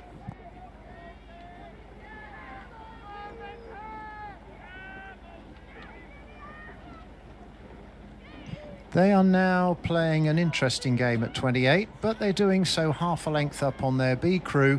And Maidenhead, who have fought all the way down the course, are also overlapping the B crew, but sadly 2/3 of a length short of that qualifying final place.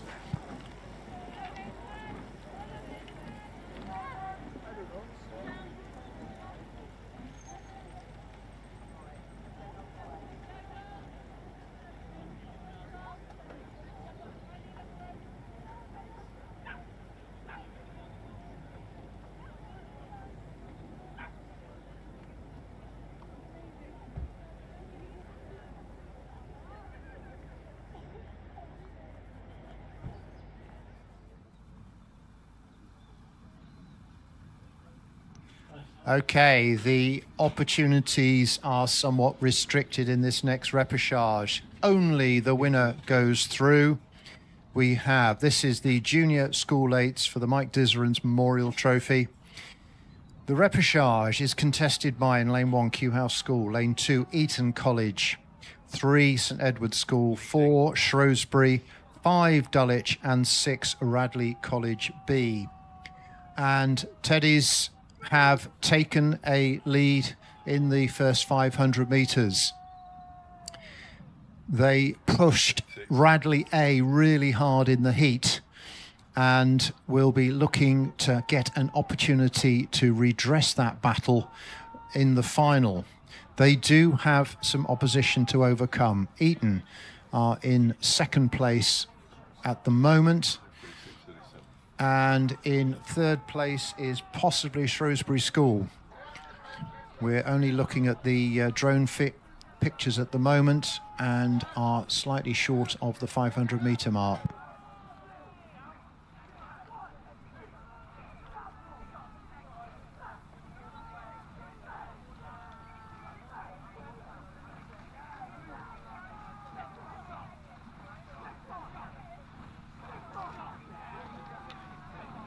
Okay, so the field is somewhere around 34-35 as they're approaching the middle of the race. We missed out on the 500 metre times, but coming up to 1,000, Teddies appear to have just about a length over their opposition in lane 2, which is Eton College. Shrewsbury are back off them on a length, and so the middle rates, middle of the course, we've got Teddies at 36 and the others at 35. This is going to be a balancing act for St Edward's, who need to win, but they know that they've got another race to come. 3 2Ks in a day is challenging for anybody.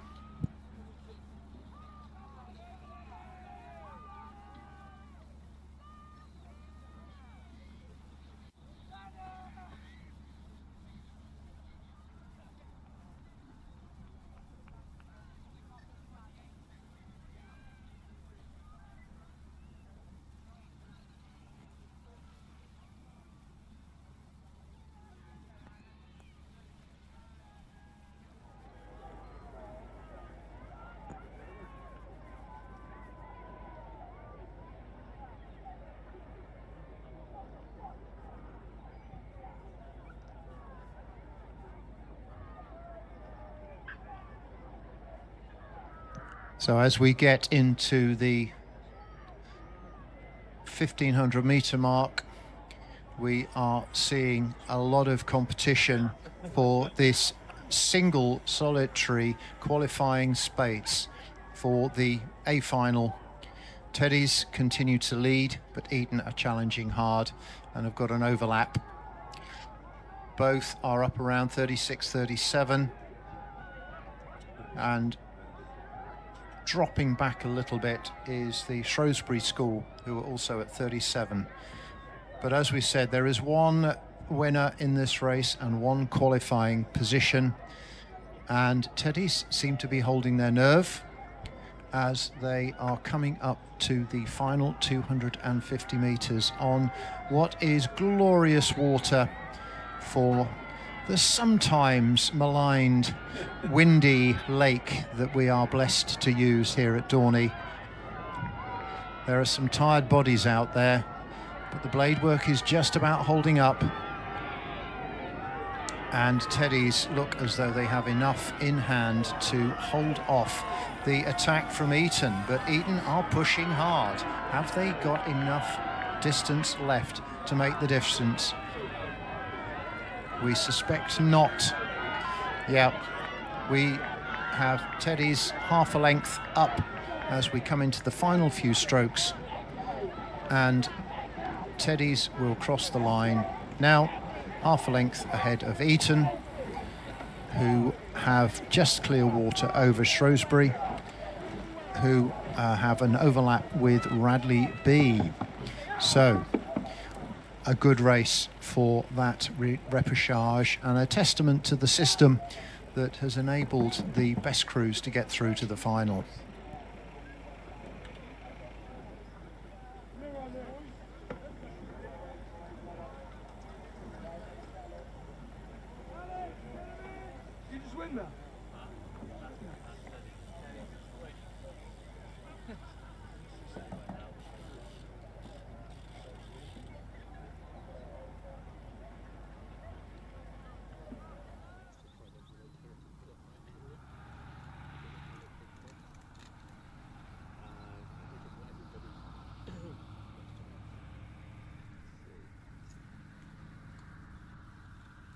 So, having seen through the 3 repêchages for the most hotly entered events, we now come to the first final of the afternoon, and I will hand you over to hear about the Challenge Coxless pairs. And this is for the Winterbrook Challenge Cup. We have in lane 1 Wallingford, lane 2 Kingston Grammar School, lane 3 Oxford Brookes University, lane 4 St George's College, lane 5 is Broxbourne, and the Windsor Boys School are in lane 6. And this is double sculls, so obviously Coxless. Coxless pairs. I lie. It's not double sculls, it's Coxless pairs. So the steering here is always to be admired, because there's nothing to watch when you're halfway away down the course. If you can see on some of the views, you can see the yellow markers at the start. There's a line and a V, and that's all you've got to steer by for nearly 2 kilometres. Anyway, as we come down the course, this final is looking closely contested, with lanes 2 and 4 making a bit of a showing. That's Kingston Grammar and St George's College, with St George's College leading as they get to 500 metres. Then Wallingford in lane 1, actually late coming in second, and then Windsor Boys in third. So it's a very close race. There's just over half a second between St George's and Wallingford, and then a second and a half from them to Windsor Boys. Looking at the course now, they're in the slightly windier bit of water. You can see with the darkness of it, and then the shinier water has less wind on it as they come down, but it's flat, which is really good, because these guys have got to steer. You can just see the yellow line of boys down the course, but as they come towards the next marker, we've got Wallingford, who are rating 36, and they're just holding off the next crew, which is Oxford. That's not Brooks. That's St George's. Yes, yes, they've done that. So we got Wallingford leading at the 1,000 metre, with St George's coming in second, Windsor Boys in third still. It's very close between Wallingford and St George's, less than a second between them, and then 2 seconds back to Windsor Boys. Now, if you're looking online or down the course, you can just see Wallingford nearest the spectators definitely have increased that lead, and they're rowing very strong and very straight, and hats off to the lads who are steering this. A bit more steering going off at St George's as they try and write the word St George's down the length of the course, and the crew next to them, which is Oxford Brookes, are right on the boys as we speak. So the bow side blade just clipping the boys. He'll have to move away from there. You either want your hull on the boys or nothing at all. And St George's are coming towards the Brookes lane, and they're on the same line of boys now. But the distance between them means there's no problem. And in the meantime, Wallingford, rowing nicely at 35, have missed all the boys and have gained a strong lead. Bit of steering again from St George's so they get off their boys. They're rowing at 36 and hanging on to second, but I don't think they're really going to challenge the Wallingford lads now, unless something really goes wrong with Wallingford. They've got a grip on this race, and I don't think they want to let go of it. Wallingford now at 38, and they're only just over halfway down the course. So they're really putting a move in here between 1,000 and 1,500 to pull away and to break the cord between them and the rest to get a really clear lead. And meanwhile, over in lane 6, that's Windsor Boys, are making a bit of an attack on the St George's College crew. So they've got something else to worry about as someone creeps up on them.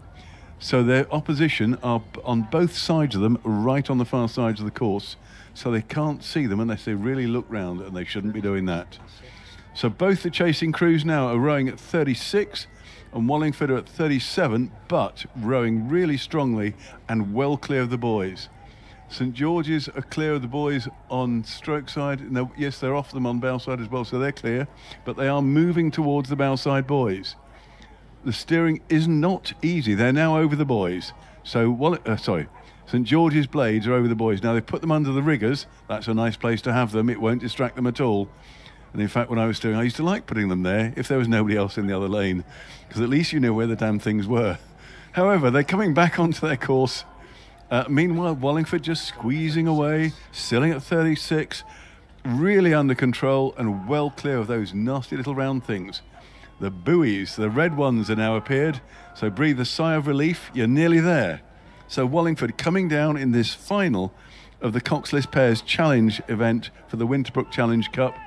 And so they're at 37. They really want to put in a good finish here. St George is now clipping the boys on stroke side. And I'm not sure who's steering that, but it's had more of an effect. They're now steering away from those, and they're rowing at 40 whilst clipping the boys. That's an impressive feat. And they are now losing headway to Windsor boys, who are at 43 and coming through for second. That is very close. No, Georges have got holding them off. Windsor boys really trying at 43.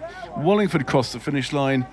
Very close between Windsor boys and St George's, but St George's have it.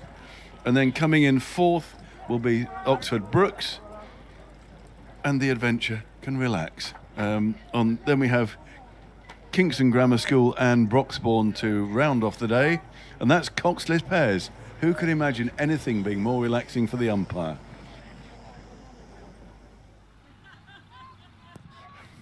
Now, if I read correctly, these are 2X's, so double sculls. They've got 4 blades and no one steering. So we have a completely different race. This is St George's again in lane 1, Derby lane 2, 2 scullers crews in lanes 3 and 4. That's B in 3 and A in 4. Then Molesey and Itchen Imperial, who are leading comfortably at 500 metres. They've got nearly a 2-second lead, Itchen Imperial, over Tideway Scullers A, who are in the middle of the course on lane 4, and Molesey are then between them and Tideway Scullers B. So very strong bit of sculling here from Itchen. The first boat I've seen today from Itchen, really good, really strong, and they are having a real tussle here with the Tideway Scullers A crew in lane 4. There's nothing in it at 1,000 metres, less than half a second. Itchen are sculling at 35, but Molesey are up at 36, 37. And just those 2 crews are pulling away from Molesey, who are sculling slightly more sedately at 34. But that's a really strong race going on at the front. Itchen just ahead. Now, Itchen are just underrating Molesey by 1 pip. Itchen are just underrating Tideway Scullers by 1 pip and holding their own. It's a very close race. They go from 1,000 metres down now, pushing down towards 1250. Very strong bit of racing here. And as they make a move, they're really pushing on, and Itchen now holding on to less than a length lead. And in a double scull, of course, a length isn't a lot. And it's a race where you can make a change of a length very easily with a small push. Tideway Scullers really giving it to 36 now. They're really pushing to try and catch up and overtake the Itchen crew. Scullers are now at rating 37. They're sculling at 37 in the double, trying to get themselves ahead of the Itchen crew. And they've just got ahead at the 1,500 metres by a fraction of a second. They are neck and neck down the course. This is really good sculling from these 2 doubles. Scullers have made a big effort here. They're still overrating Itchen, but they've made that effort through 1,500 to 1,750, and they're just pulling away. I think it may have broken the hearts of the Itchen crew, but we'll see what they've got left over the last bit of this race. Really strong bit. Molesey have come through, they're in 3rd. Scullers are now at 35 and really looking very neat and very strong. That's the A crew. And then behind them you've got Tideway Scullers B, Derby, and on the far side St George's. But the Itchin crew are also at 35 and they're still not out of it. Scullers definitely have a lead, but it's not a lot. There's no Windsor boys coming up in the rear. No, we're safe here. We're into the red boys. There's a feed in my ear and I just misheard. We're into the red boys. And Tideway Scullers A really pushing away now. Itchin are hanging on and they're up to 37. They're trying to come back. I think Itchin now have got their noses ahead again. Itchin really giving it some stick here. This is a brilliant race coming down towards the finish. I have some sympathy for the finish judges with one this close. Itchin have got it just ahead. It's on the... Oh, this is so close. Oh! If I were a gambling man, I'd put a shilling on Itchin, but we'll wait for the official result.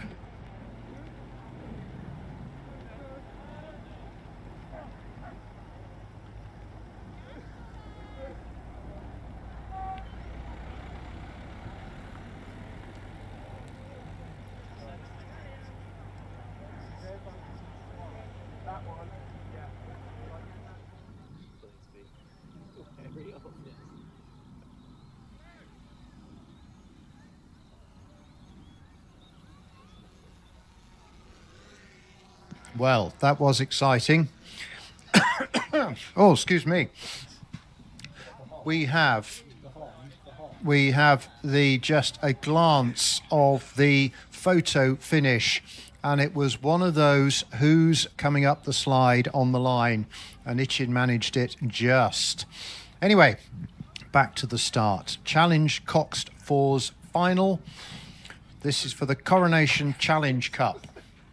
And we have yet to get to 500 metres, but in lane 1 I can tell you we have Vesta, lane 2 Marlow, lane 3 Shiplake College have scratched, interests elsewhere I'm sure, Thames in lane 4, London in lane 5 and another London crew in lane 6.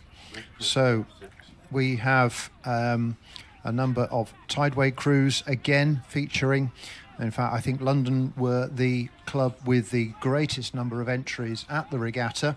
They clearly were very quick on the enter button, as this regatta is, as ever, considerably oversubscribed in terms of entries.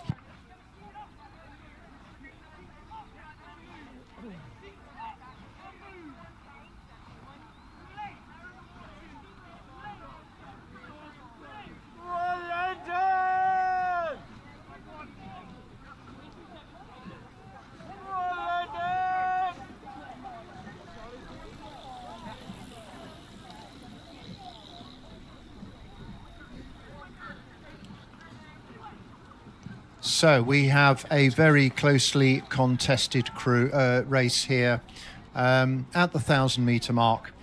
Thames have a very slender lead over London Rowing Club, who have about a length over their other club members, who have quite a bit of a margin over Vesta. So it is these three crews that are pushing for the victory in the Coronation Challenge Cup for Challenge Coxed Fours. So with Thames just about in front, they're probably about a canvas now over London Rowing Club.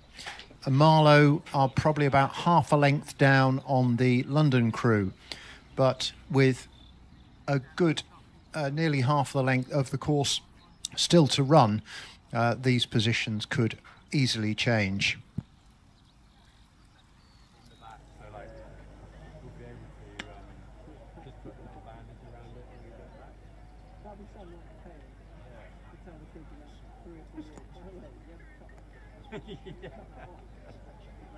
So whilst the combatants in the Challenge Coxed Fours final date back quite a way, the trophy itself dates back to the 1953 coronation, not any subsequent ones. and the battle royal continues between Thames and London. We think it's looking as though Marlow are entering the fray. Thames have a lead.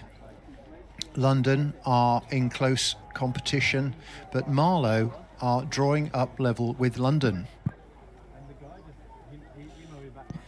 Whilst this is going on, Thames are pushing away, and they have about a length.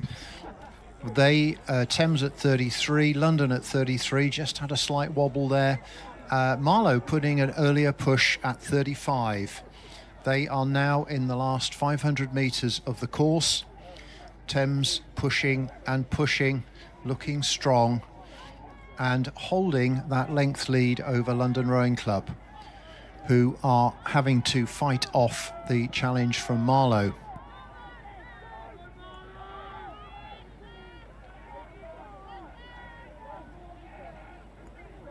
Marlow have pushed early to get through the London Rowing Club crew, but don't seem to be making any inroads in the advantage that London Rowing Club have over them. Thames Rowing Club, meanwhile, continue, not unchallenged, but confident and comfortable, sitting a length up over the London Rowing Club challengers.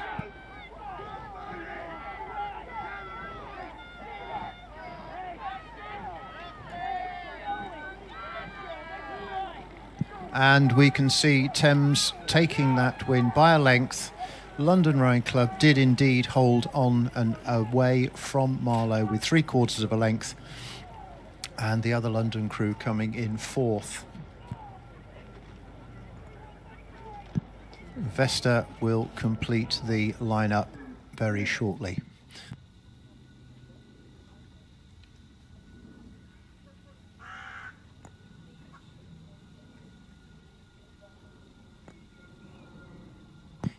Okay, we have an excellent view now of the start, wherein we find the combatants for the Women's Junior School Coxed Fours for the Holder Cup. Now, who is going to hold a cup at the end of this? That is the question. Lane 1, St Edward's School. Lane 2, Godolphin and Latimer. Lane 3, Kingston Grammar. 4, St Paul's Girls' School. 5, Surbiton High School. And 6, Lady Eleanor Hollis. Kingston Grammar, St Paul's,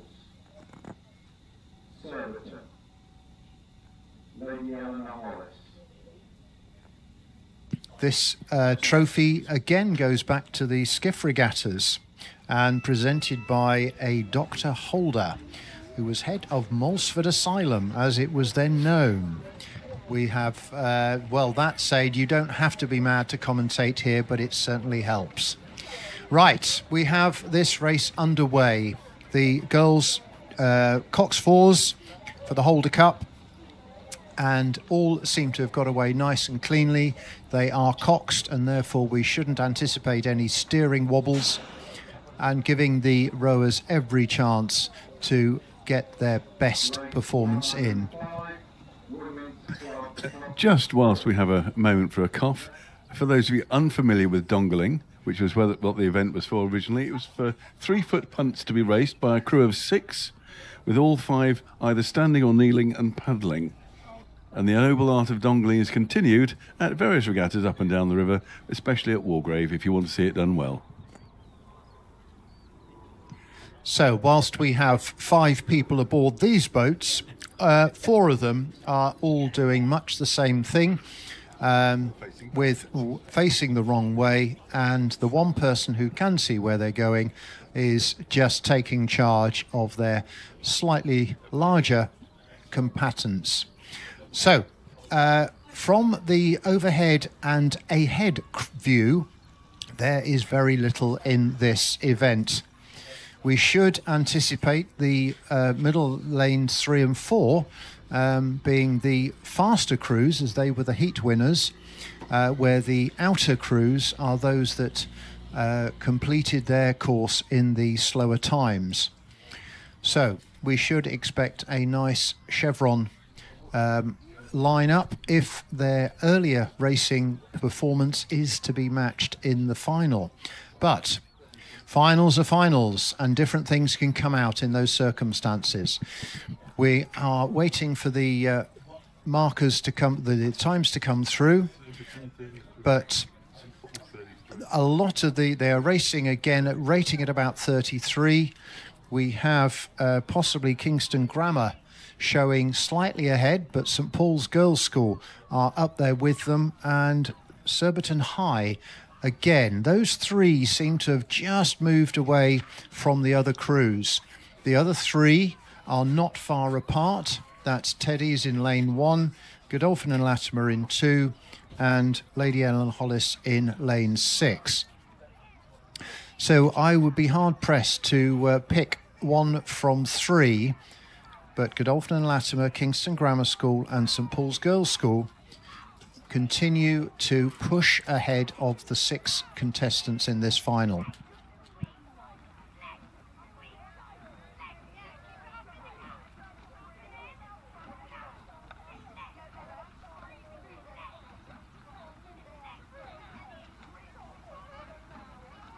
St Paul's Girls and Surbiton High may just have a slight edge over Kingston Grammar, who are in lane 3.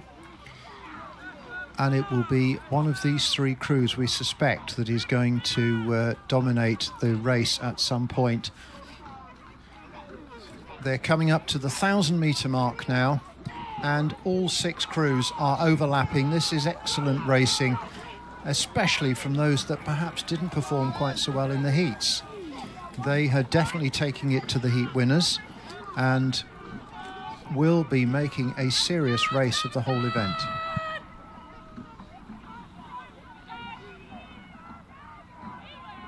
St Paul's Girls and Surbiton are the 2 out front.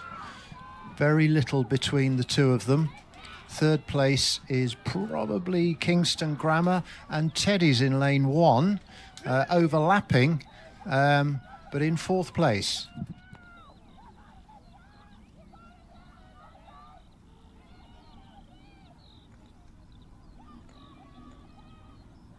St Paul's Girls, I think, may have just edged ahead.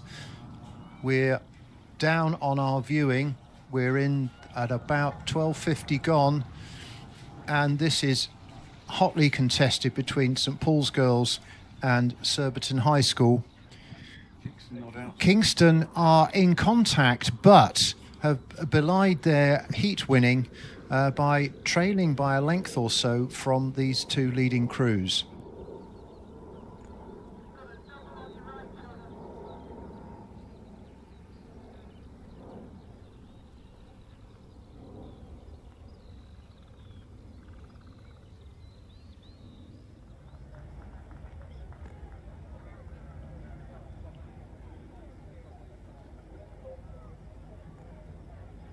Okay, approaching the 1,500-metre mark. St Paul's Girls are just edging their bows in front of Surbiton High. They raced exceptionally well in their heat and are now starting to show some dominance. These 2 crews drawing away from Kingston Grammar, although Kingston Grammar are being tested severely by Teddy's over in lane 1. 32 and 33 are the ratings for our 1st and 2nd position crews. Kingston also at 32. And Teddy's quietly sneaking up in lane 1. Let's see what these crews have in the last 500 metres. As we get into this last 500 metres, St Paul's are breaking away. Surbiton High, they have lost their challenge over St Paul's. They're looking very, very strong there. And Kingston Grammar School, this could be their opportunity to come back and snaffle 2nd, but Teddy's are there in lane 1. Surbiton High are hanging on. They're hanging on. St Paul's have really picked up and are starting to move away now. Very impressive as we're into the last 250 metres.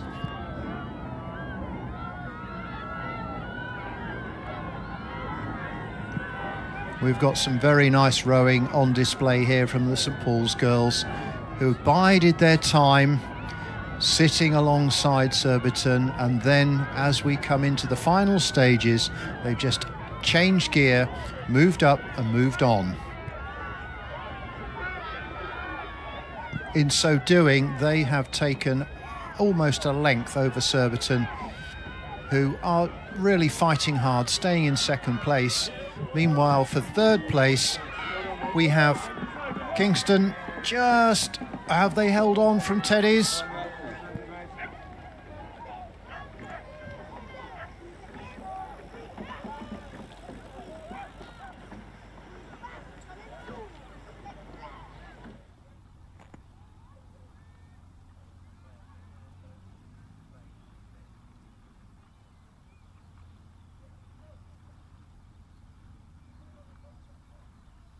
And we now have the final of the women's club Coxless Fours. More Coxless boats for the umpires to worry about. We have Vesta A in 1, Molesey, Maidstone Invicta, City of Cambridge, Molesey again, and London B in lane 6. And leading the way, we have City of Cambridge.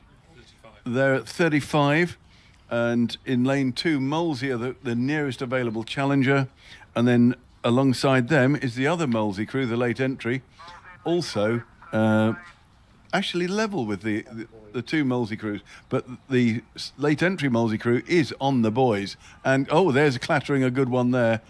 Somebody won't be popular with the Ragglefoot there, but there's another boy that clipped there. They're now off the boys and back in contention, but that's cost them at least half a length against their compatriot Molesey crew, who are also near the boys. The two Molesey crews are rating 36 and 35, but meanwhile City of Cambridge, romping home at 35, have got clear water. So the two Molesey boats are fighting it out, and they're really giving it some. The late entry crew in lane 5 is having a little more steering to do, but they are generally slightly quicker because they've now come back through the original Molesey crew in lane 2.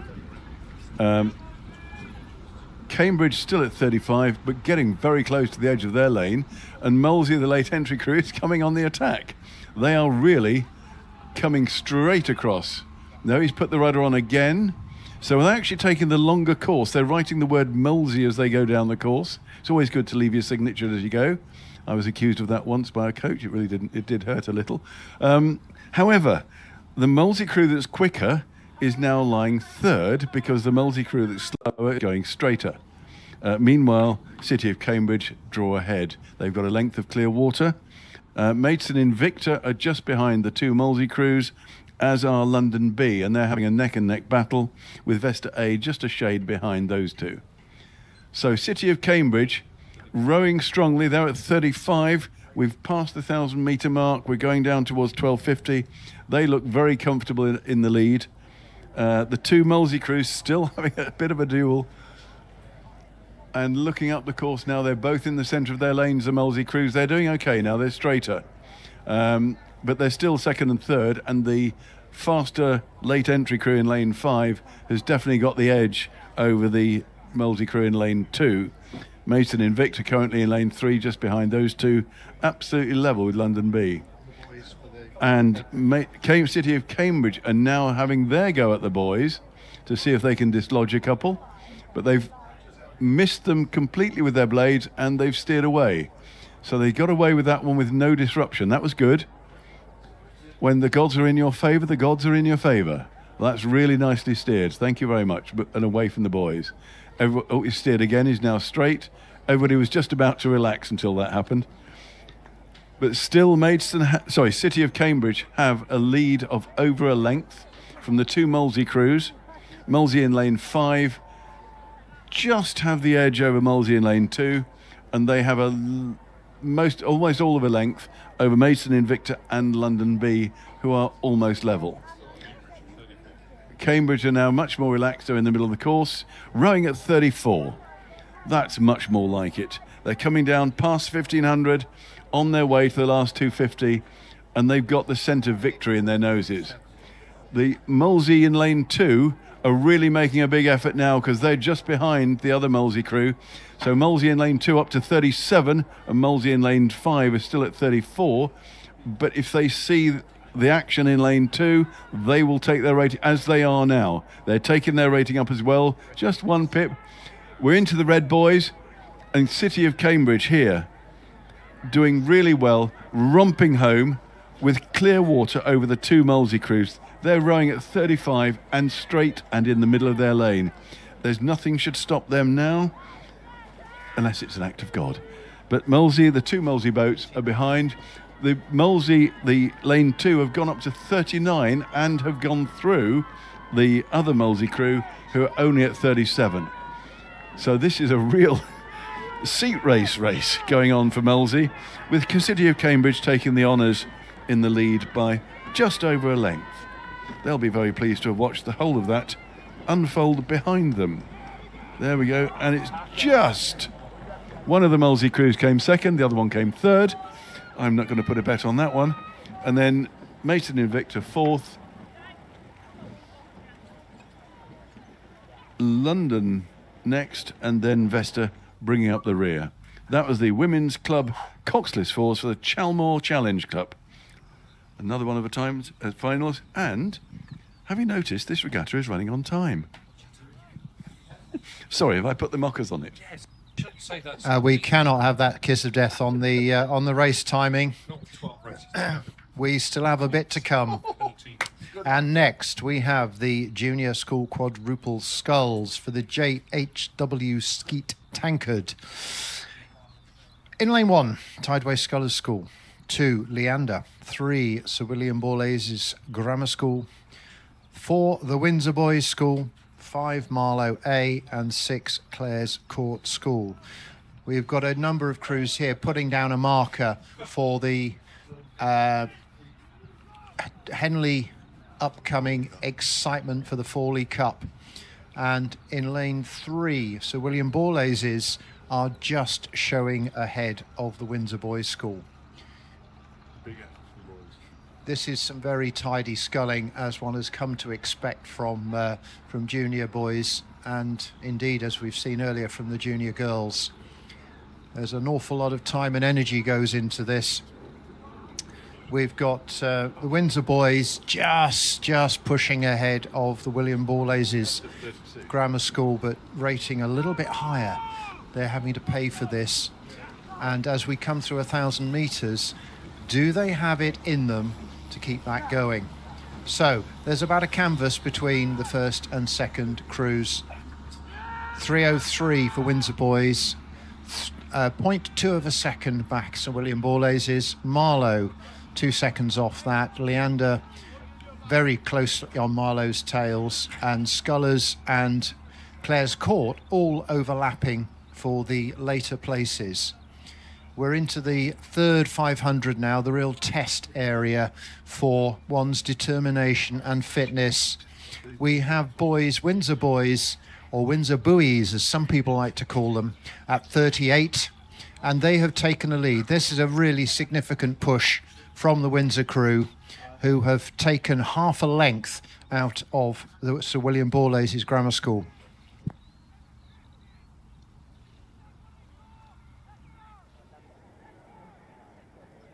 So Windsor boys continue at the higher rating of 38. The others are at a slightly more modest 34, 35. And we will see as we come into coming up to the 1,500 metre marker, we will get a measure of how much or how effective that higher rating from Windsor boys has been. And then as we go into the last 500, what cost it might have been on their reserves.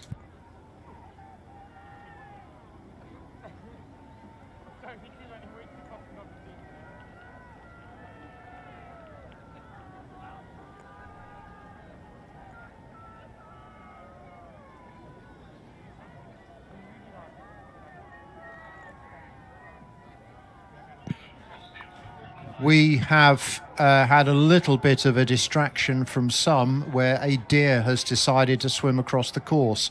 Fortunately for those racing and indeed for the deer, no one has come to any harm.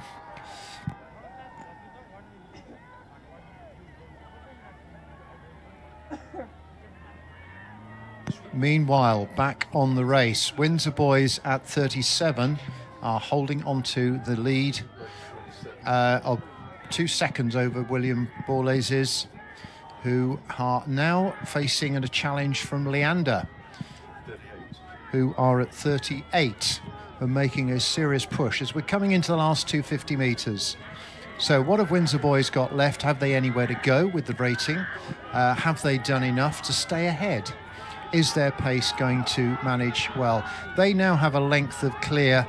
Can Sir William Borlase's hold off the challenge of Leander? This is looking tight. Borlase's are still pushing on. Leander at 39 are making a strong challenge. William Borlase is still looking neat, still looking tidy, but do they have the boat speed to hang on through the line? It's a very close finish for the second place, but no doubting Windsor boys crossing the line a length ahead of the 2 closest challengers.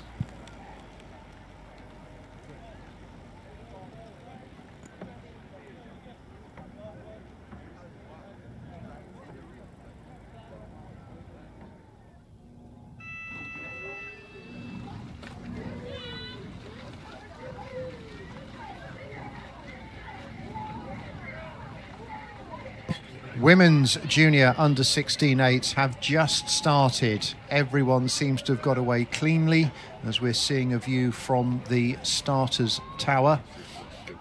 In lane 1, Headington School A. Lane 2, the South Africa Development Squad. Lane 3, Wallingford A. 4, Surbiton High School. 5, St Paul's Girls' School A. And 6, Wimbledon High School. Our heat winners from this would have been Wallingford and Surbiton High. Can they replicate those performances and dominate this race for the Gerard Latham Memorial Trophy? Headington, lane 2. Warrington, lane 3. Jerry Latham, of course, was a much-loved and long-standing Wallingford Rowing Club member who, for many, many years, looked after the trophies at this regatta.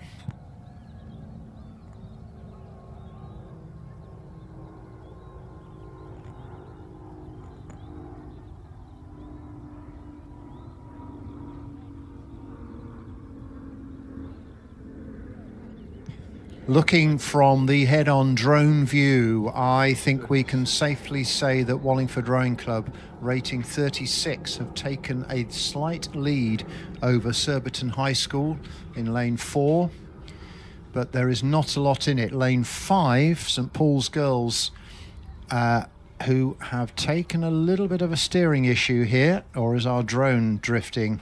I think it may be the drone.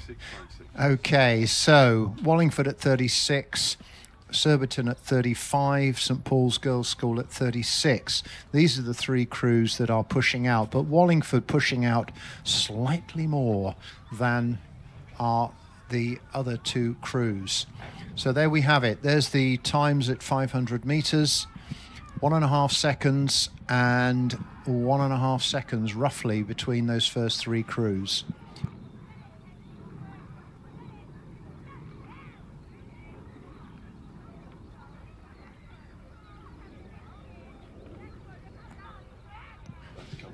We're well into the second 500 now. Wallingford have hit a very, very nice and tidy stride, rating 34. The blade work from their adjacent crews not quite as tidy, and that can be quite expensive.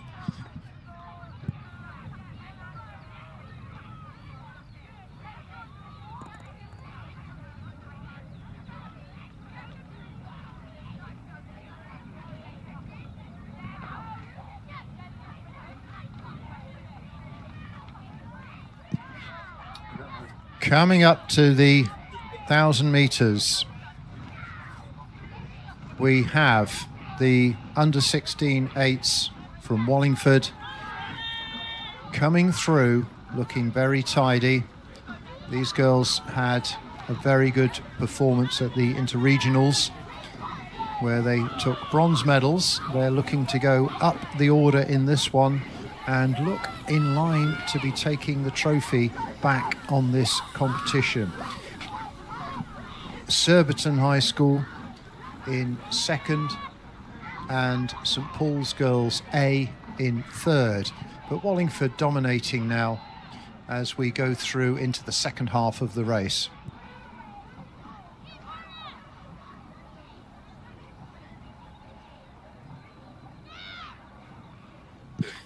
Wallingford looking majestic here, rating 32 with their opponents up in the mid-30s. This is a testament to the excellent coaching by Katie Greaves and Andy Green back at Wallingford, and a nice for the home order to have something to significantly cheer about.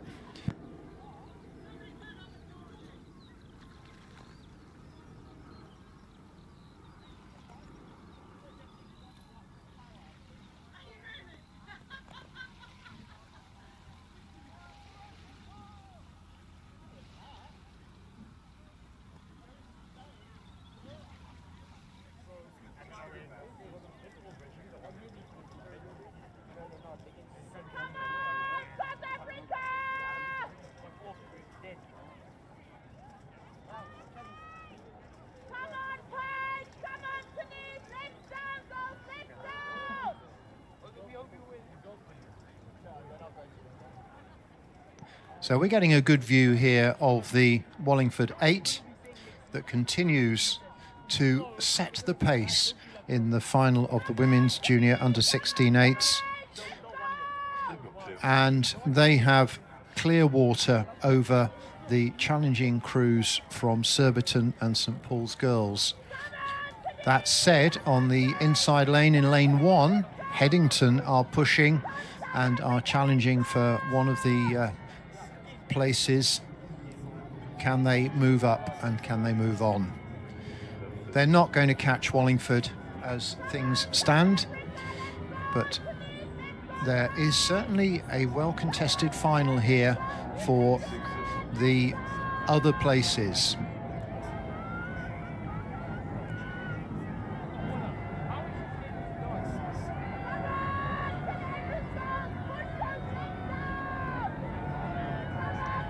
As we come into the last 250 metres, Wallingford continue to rate at 34.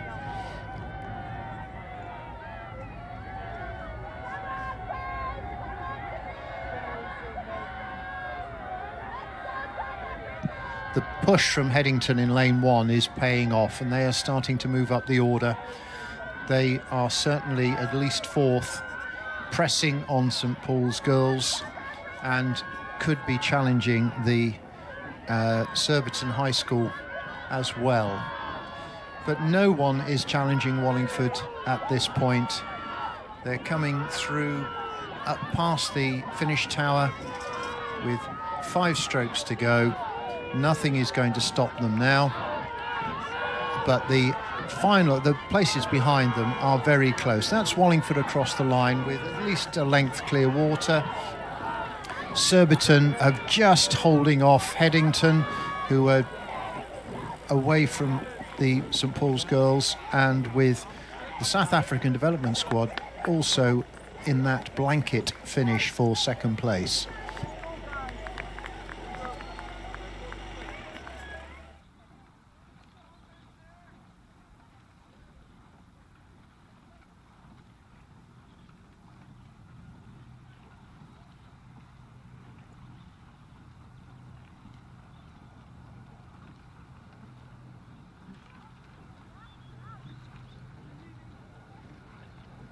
And on the course, we have the Empress Matilda Cup being contested for the women's junior and school double sculls. We have Kew House B in lane 1, Headington B in lane 2, Warrington in lane 3. And if you remember, they romped home in their heat. Sir William Perkins, who also romped home in theirs, in 4, Kew House A, and then Headington School in lane 6. And true to form, Warrington and Perkins are the 2 dominant crews in this race. However, Sir William Perkins are leading Warrington by a length as we come down through 500 metres and 1,000 metres. And in fact, Sir William Perkins is showing at 1,000 metres they're having a 2.5 second lead over Warrington. So Perkins at 33, so Warrington at 38. Right, Warrington are really trying to do something about this because they've gone up to 38 and they're giving it some stick, and Perkins are only at 33. I would hasten to say that Perkins are a little closer to their boys than would be advisable at sometimes. And Warrington are closing the gap slightly. And I must tell you, actually, the Empress Matilda Cup was a trophy introduced for the 2026 regatta. It's a donation from the Wallingford Bowls Club. And when it wound up, and is named after Empress Matilda. Wallingford Castle, of course, was Empress Matilda's primary stronghold in central England during the Anarchy Civil War, which was in the 12th century. So you're glad you know that now. So we're looking forward to seeing this being awarded for the first time, and it looks like it's going to go to either Sir William Perkins or Warrington, with Warrington having the upper hand as we come down through... I lie, it's Sir William Perkins having the upper hand as they come down through 1,500 metres. They're both of these two crews are at 35, and Perkins are holding off the Warrington challenge successfully. They've got a tiny bit of clear water, and both crews are steering a lovely course well away from their boys. And actually, the Perkins crew look absolutely immaculately together. That is very, very good sculling. The Warrington scullers look good too, let's not beat about the bush. These are two excellent double sculls, and I'm sure we'll see these duking it out at regattas later in the summer. But this is Sir William Perkins leading the final of the women's junior school doubles as they come through 1750 over Warrington by just on a length. But Warrington are coming back again. Warrington are giving that some stick again, and the gap of clear water that they had has gone. But Warrington are now flirting with their boys. Actually, both of these doubles are flirting with the boys on the side away from each other. Both doubles sculling at 35. St Perkins now coming towards the middle of their lane and towards the Warrington side. Warrington staying exactly where they are, but closing slightly. First red buoy being passed, 25 strokes, hold your breath and off you go. This is your last chance. So let's see what Warrington can do.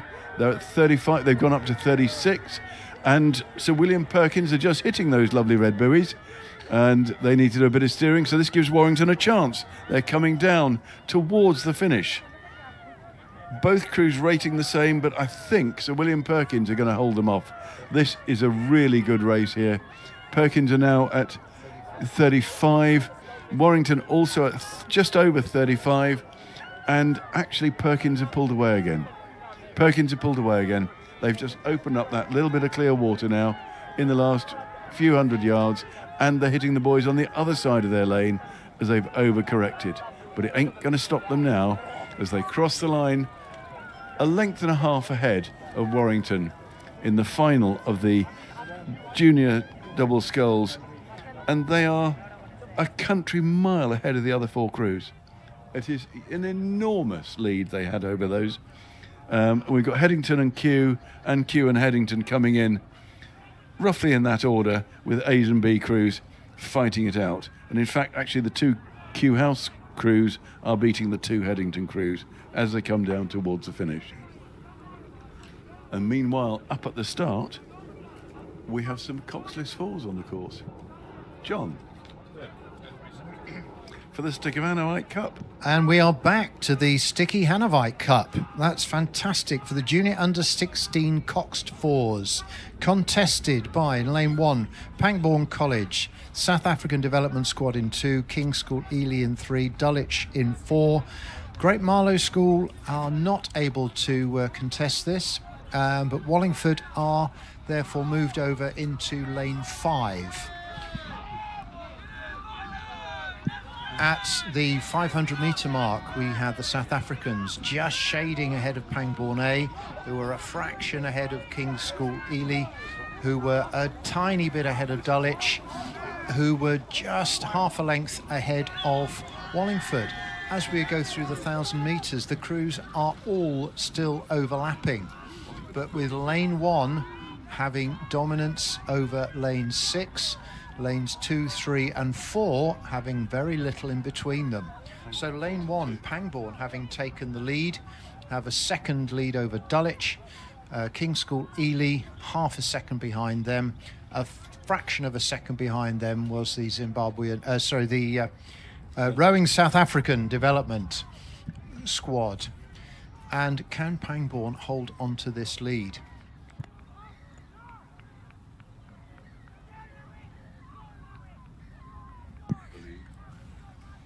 As we are into this third 500, Wallingford seem to have the best of the 500s that are going on and are moving themselves back into contention. Pangbourne still hold the lead, but not by very much. Dulwich are pushing on in second place, but Wallingford are challenging hard for that. The South Africans are probably now in fifth, with King's School Ely in fourth. Pangbourne are quietly moving ahead in lane 1, leaving the rest to battle out for the consolation prizes. Still keeping the rate low at 31. They've obviously got some very effective rowing going on there. And we're look at a blanket for the subsequent places. Dulwich nosing ahead, or keeping their noses ahead in lane 4. Also low rating at 31. This is very modest rowing here. One wonders what they have to put into their water in the final 500 metres. Who has got something to challenge Pangbourne? Wallingford at 34, Dulwich at 33, and King's School Ely. All these three are just slightly dropping the South African development squad. But Pangbourne carrying on relentlessly here, opening up clear water over Dulwich, who are holding off King's School Ely and now Wallingford, who moved up the order over the course of the third 500.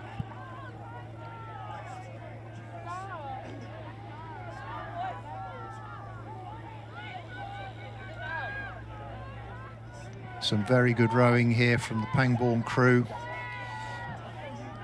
Getting their blades down to the water for most of the stroke into the last 250 metres. But they've gone up to 33, and they have to, because Dulwich are pushing hard. They are pushing hard and challenging for that top spot. King's School Ely are about half a length down. Wallingford also hanging on to Dulwich. But have Dulwich got enough in there, enough boat speed to challenge Pangbourne? Pangbourne's still looking very smooth and confident, looking across. I think Dulwich are putting in a spirited attack for this last 10-15 strokes, but they have run out of lake, and Pangbourne are taking this ahead of Dulwich, ahead of King's School Ely. Wallingford and South African nose to nose for fourth place. Fifth place, yes, fourth and fifth. Very good race though, gentlemen, well done. So the Stakhanovite Cup goes to Pangbourne College.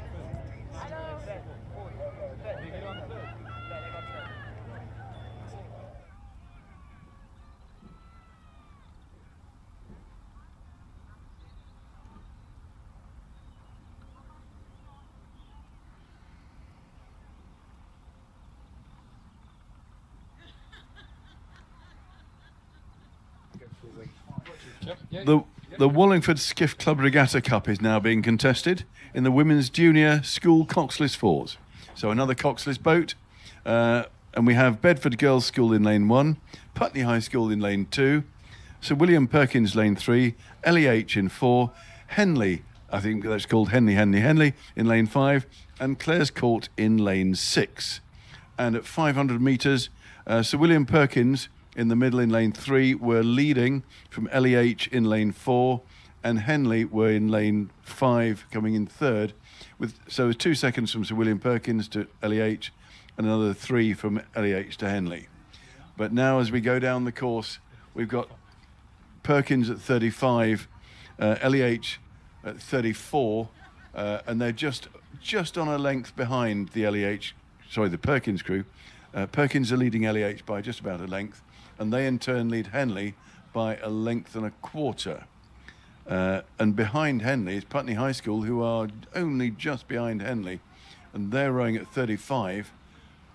Henley are at 35 as well, and they're going to have a little private battle for third and fourth by the looks of this, as Perkins and LEH are drawing away steadily. Perkins from LEH and LEH from Henley.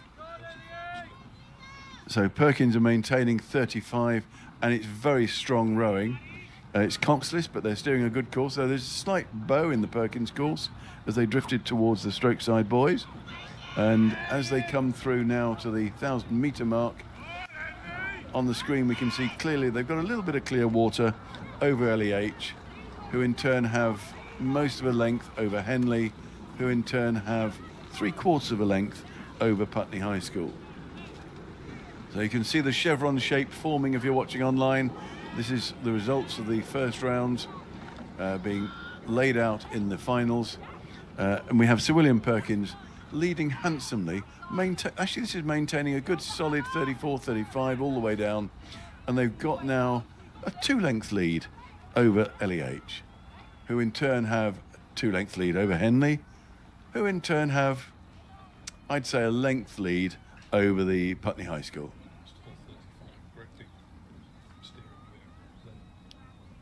Yes, so there's, looking at the screen now, there's obviously a bit of crosswind happening because in lanes 2 and 3, both crews have had a bit of a wander off the centre line of their course.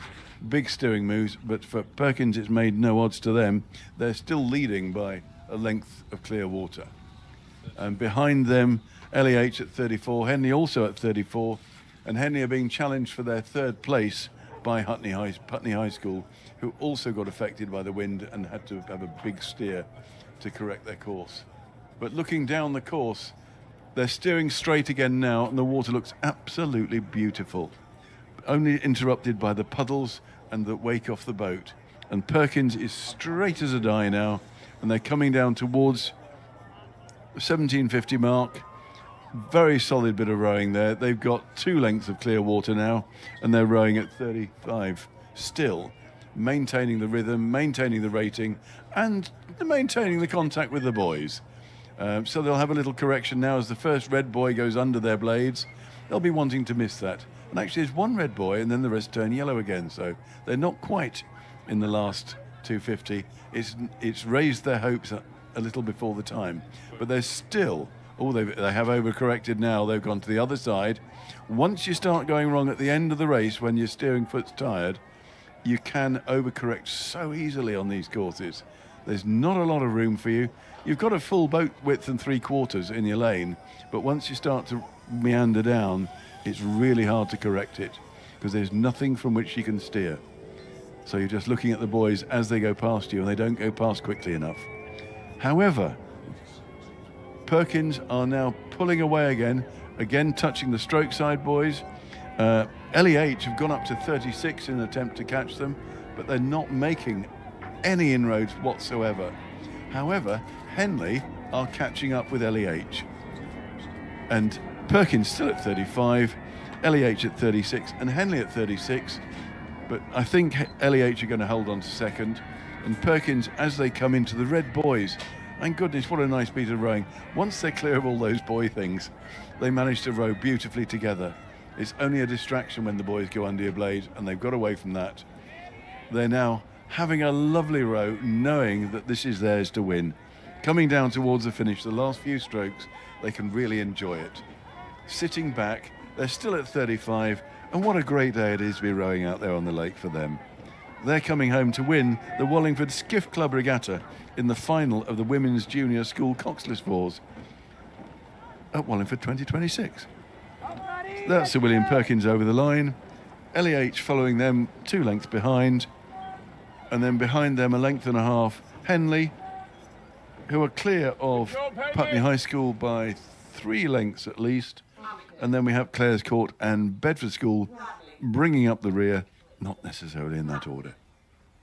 And then back up at the start, there are some 8s attached and raring to go for the next race. So, Roger. Thank you, Matthew. Junior under-15 8s final for the Regatta Committee Cup. They just go, as I say that, in Lane 1, Dulwich College A, Lane 2, Abingdon School, Lane 3, Radley College A, Lane 4 is Hampton School A, Lane 5, Latimer Upper School A, and in 6, the Windsor Boys School. They've got away to a clean start. Umpire launch moves into the middle of the course behind the crews in 3 and 4, Radley and Hampton. As with many of these races, Radley are the fastest qualifier for this event, so they get lane 3, Hampton second quickest, they get lane 4. So if they rode in the heat earlier today, true to form, we might expect this to be contested really between Radley A and Hampton A. Very early stage of this race. All of them, as I say, got away to a good clean start, and they settle now some 20 strokes or so into this, into their full racing pace, sprint away from the start, and then settle. Radley at 35, Hampton still at 37. We saw a couple of races ago a Radley crew rowing comfortably leading with really a much lower rating than anybody else. So maybe Radley through the winter have done a lot of strength work, certainly a lot of work on their technique, very good, smooth, controlled technique, and allowing the boat to run between strokes, just grabbing those 6 inches or perhaps even as much as a foot of free movement of the boat just by relaxing, letting the boat run. And as they come towards 500 metres, it is Radley in lane 3 with their bows just in front. I think it's Abingdon School in lane 2 who are about a canvas behind them in second place in the early stages of this final of the Junior Under 15 8s.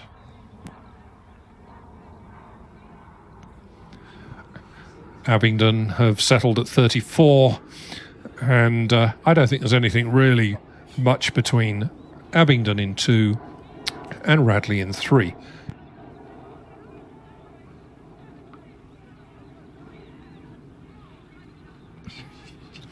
I've been reminded that these are J15s, and winter training for them doesn't quite have the same meaning as perhaps some of the older clubmates. But, at the moment, Abingdon School and Radley in 2 and 3, absolutely neck and neck, and beginning to pull away. As they went through the 500 metre point, Radley just by about 0.2 of a second. It's under 0.2 of a second. No, it's not. It's about a quarter of a second between Radley and Abingdon as they pass the 500 metre point, with Hampton 3rd, Latimer Upper 4th, Dulwich 5th, and Windsor Boys in 6th. We have, just under 5 seconds covering the 6 crews at 500 metres. But they're well on the way to the 1,000 metre mark, which they'll be coming to very, very shortly. And it still remains Abingdon and Radley fighting this out. I think in the last 10 or 15 strokes, Radley have put in another little push and have come through in the 1,000 metre point now with their bows about a second ahead of Abingdon School. Some interesting steering going on.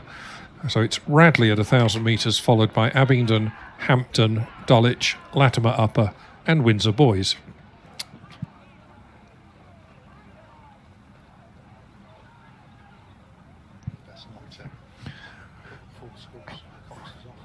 Radley having to use the rudder just a little bit at one point, about 10 strokes ago. But it's Radley just now with their bows in front of Abingdon. These two crews now have opened up clear water, the crews behind them. It is Hampton over in lane 4 who are in 3rd place, but they're about a length and a half behind a real ding-dong battle that's going on between Radley A and Abingdon School out front.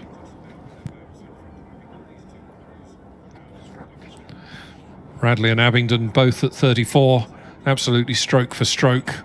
Very interesting to see if either of them has anything of a sprint finish that they can magically produce out of the bag in a moment or two in this final of the Junior Under 15 8s. Looks like Radley may be just beginning to get the advantage over Abingdon by a canvas or so as they approach the 1,500 metre mark.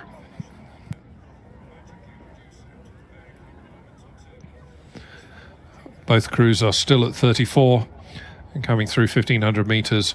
Radley lead Abingdon by 1.2 seconds.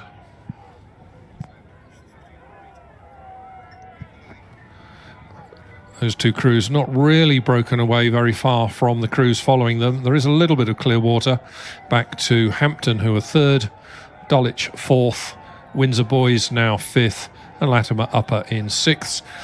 Good race for third place between Hampton A and Dulwich A, with just a third of a second between them as they pass the 1500 metre mark. Abingdon now beginning to look as if they're putting in another push. There's not a lot of lake left for them to do something here if they're going to come back. We're rapidly coming to the 1750 metre point. Radley continue in lane 3, just to lead very slightly over Abingdon School. One of the best races we've seen today. Abingdon raised the rate of striking to 37. They sense that it's now or never. They're in the zone marked by these red boys. The last 250 metres, they're well into that. Abingdon, I think, are now inching back up on Radley. Radley at 36, Abingdon at 37. Radley respond. If there's anything in this, it's about 3 foot only to Radley at the moment. Radley now beginning to move away. Radley have picked it up. Radley are beginning to squeeze. There's that little bit more power. They're just nicely moving. Radley coming to the line, about a quarter of a length up. Radley in the last 250 metres have just opened up. A small margin, third of a length there, I think, now on the line over Abingdon School. Those two with clear water over the crew on the far side, which is Dulwich, who just pipped Hampton for third and fourth respectively. Windsor Boys in fifth and Latimer Upper School in A. Great race there over the entire course between Radley and Abingdon, and it's Radley College A crew who go home with the Regatta Committee Cup. And that was some seriously impressive technical rowing there from those two leading crews, who under that pressure managed to sustain and their technique as well as the work rate. Very, very impressive. We now move over to the Women's Club Coxed Fours, the Les Holder Cup. And in lane 1, we have Vesta B, City of Bristol A, Thames in 3, City of Cambridge in 4, Molesey in 5, and Derby in 6.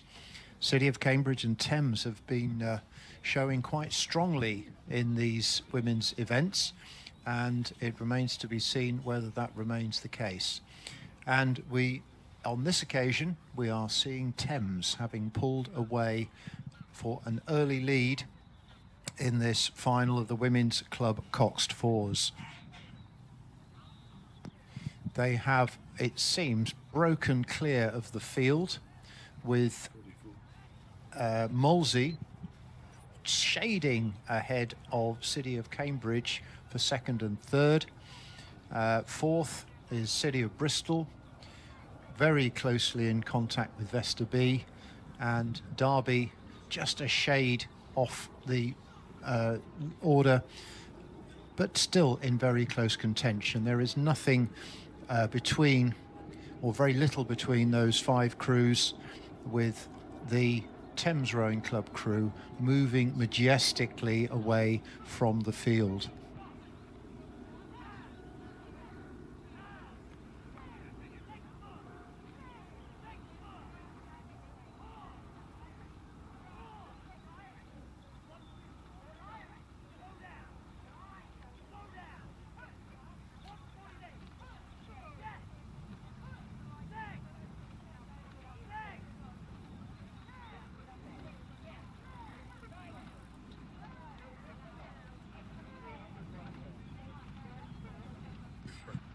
So Thames continue to pull away. We've got Molesey, who are their closest challenger, but they are in their own little battle with City of Cambridge. It's a battle they're winning at the moment, but neither crew is really making any inroads on this Thames crew that are leading at a steady pace of rating of 33. But then so are their opponents. 33 and 32 are the numbers I'm hearing for the ratings of these challenging crews.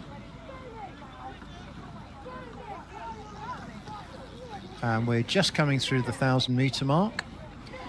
Thames in 3:38.64 have a 8.5 seconds over Molesey, who have a second over City of Cambridge, who have a length or so over City of Bristol, ahead of Derby, ahead of Vesta.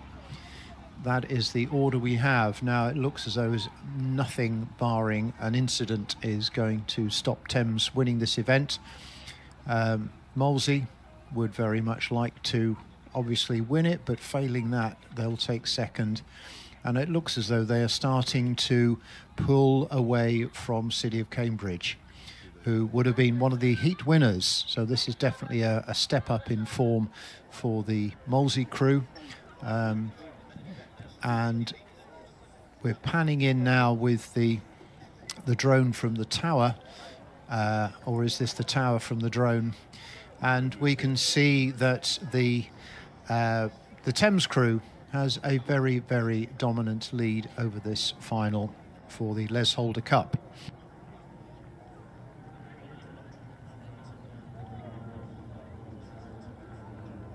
Behind them we have Molesey extending their advantage over City of Cambridge, who have probably about a length or so over City of Bristol, who are being challenged in lane 6 by Derby, and Vesta just a little off the pace in lane 1, but rowing well nonetheless.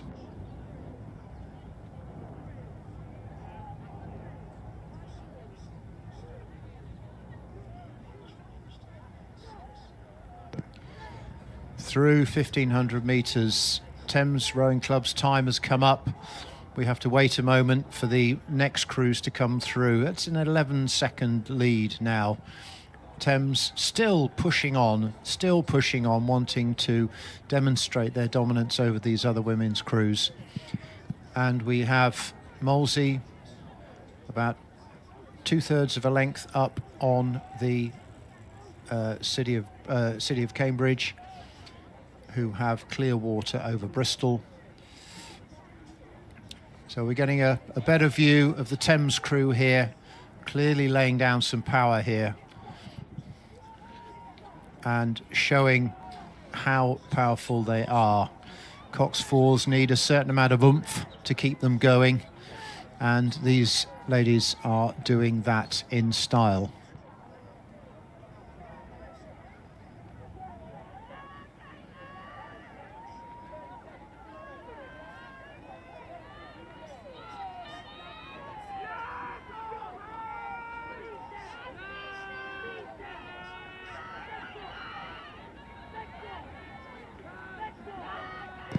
So we're well into the final stages of this race. Thames are not letting up one iota and continue to dominate this final. Molesey are being challenged hard by City of Cambridge for the second place and the bragging rights. But it looks as though Molesey have got enough in the bank to hold off City of Cambridge. That was Thames through the line. Some 4 lengths clear water ahead of Molesey, who have half a length over City of Cambridge, who themselves have a good 3 lengths of water over Bristol, closely followed by Derby, and another length or so behind we have the Vesta B crew.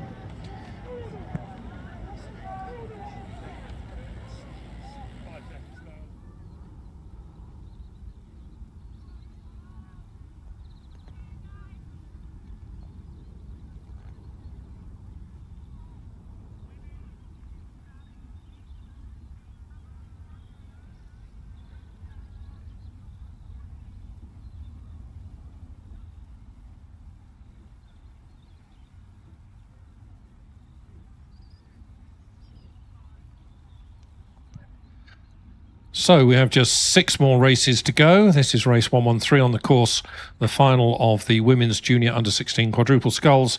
This is being competed for the Chairman's Challenge Cup.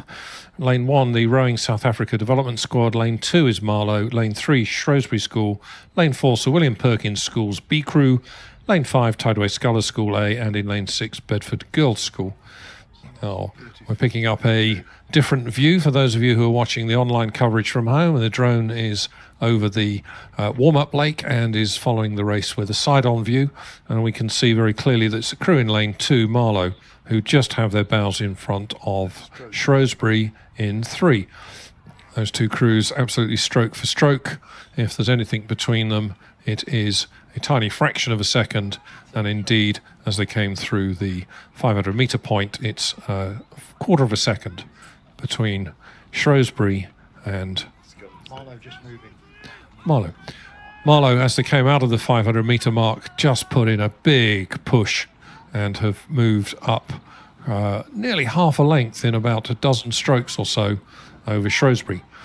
A little early in the race to be putting in a big push like that, only a quarter of the way in. Somewhere in the middle of the second 500.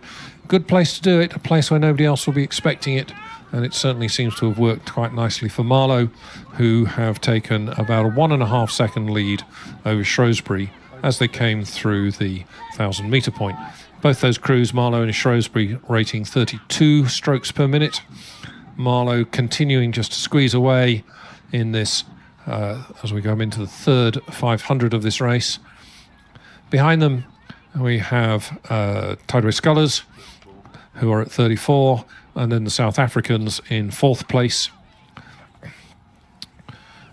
But it's Marlow who continue to lead. Marlow at 33 in lane 2, just squeezing out to almost a 1-length lead as they approach the 1,500 metre mark.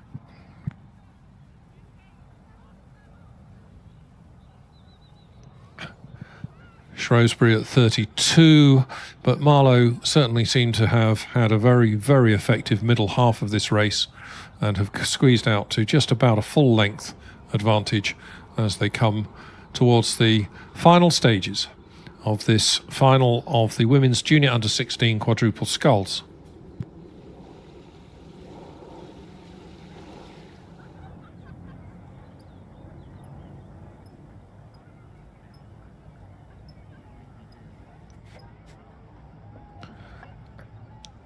Marlow now about a length up on Shrewsbury School. They didn't raise the rating, they just squeezed on the power and just to push the boat along a little more efficiently and have squeezed it out to now with some clear water. So it's Marlow at 33, Shrewsbury School at 33.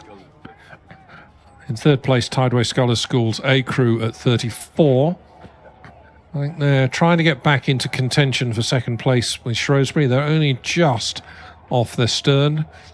There's an empty, not an empty lane, but there's nobody between the two. The crew in 4, Perkins, has been dropped some little way back on this race.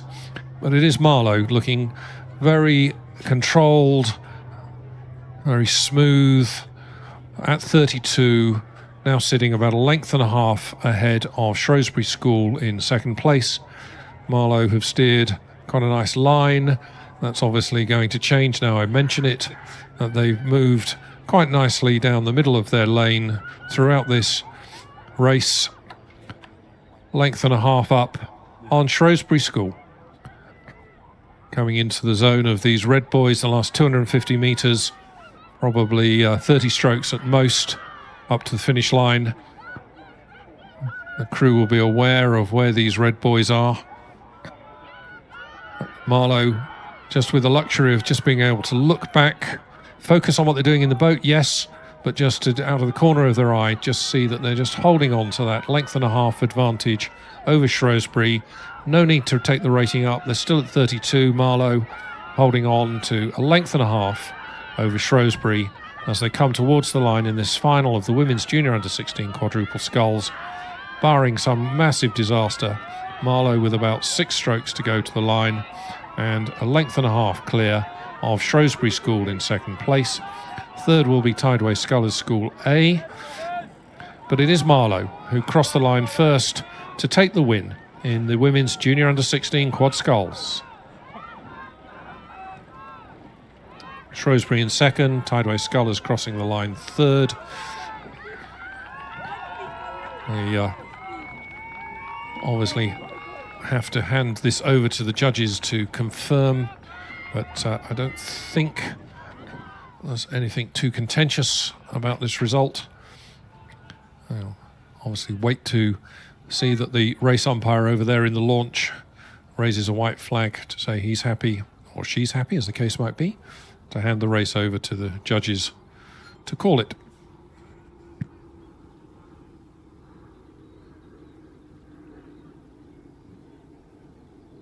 Challenge Coxless Fours is the next final on the course, the Ushers Challenge Cup. We have in lane 1 Marlow, lane 2 Molesey A, 3 Thames B, Oxford Brooks in 4, Leander in 5, Thames A in 6. Some very familiar names in the club rowing scene. So, what do we have at 500 metres? Thames B had taken a lead over Leander, with Thames A not far behind. Molesey overlapping, Marlow overlapping, and the Oxford Brooks crew being the only one slightly off the pace. Very little between those first 5 crews. The order had not changed much, other than Marlow moving through Molesey to take 4th place. At 1,500 metres, we still have a ding and a dong in the lead with Thames and Leander. Thames had less than half a second lead over Leander, but I think we're about to see, when the scores drop, that Leander may just have a slight nose advantage over Thames Rowing Club. Leander at 39 as we are approaching the Red Boys in the last 250 metres. There is a lot at stake here for these gentlemen, and Thames have still got their final sprint to come. They're still only at 36, whereas Leander had pushed early and have taken a half a length advantage over it. They're up to 40 now, and they are not going to let this go. Thames have still got a little bit of margin. They're at 37 now and are starting to squeeze back on Leander. But I fear that the number of boys available is not going to be sufficient for the Thames boat to make any dent in the Leander lead. And indeed, I can see Leander crossing the line half a length or so above Thames, with Marlow coming in a creditable 3rd ahead of Brooks and Molesey, and then finally Thames A. So whatever Thames coaches did with their race categories for A's and B's, well, the B's had the advantage.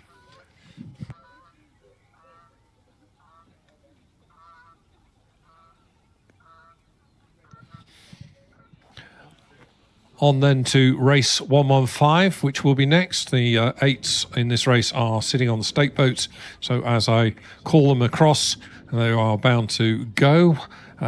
This is Women's Challenge 8s for the President's Memorial Cup in memory of Bob Elliott, rowing club captain for around the time I started coxing, which is an awfully long time ago, and worked his way up captain, chairman for many years, and then president. In lane 1, Headington School. In lane 2, Leander B. Lane 3 is Thames B. Lane 4, Thames A. Lane 5, Leander A. And Shiplake College A in 6. They're still sitting on the stake boats. One of the cox's hands is up. And the crew in 4, that's Thames A, just having a little tap by the girl at bow, just to keep them nice and straight. And there's almost no wind here now. Down at the start, it looks flat calm. There's a little bit of a bobble on the surface here. Under starters orders attention. They've all squared up their blades. Oh, one of the coxes raises a hand again. It's that Thames A crew in 4. They want it absolutely perfect on their alignment away from the start. Blades are all square, buried. And we're still waiting. Go. And away they go from the stake boats. 3 or 4 strokes, long, powerful strokes to get a bit of boat speed up, and then switch to short, sharp, very rapid strokes. Really build the boat speed up 44 Thames B went off at. Thames A at 39, but we're already a dozen strokes into this race. Crews beginning to lengthen out, just beginning to settle a little bit, let the rating come down naturally and bring it under control. This should be a really cracking race. We have some phenomenal crews in this. Shiplake College over in 6 were the winners of the School's Head for the women's under-18 Championship 8s. Headington School, well, the record for Headington School over the years speaks for itself.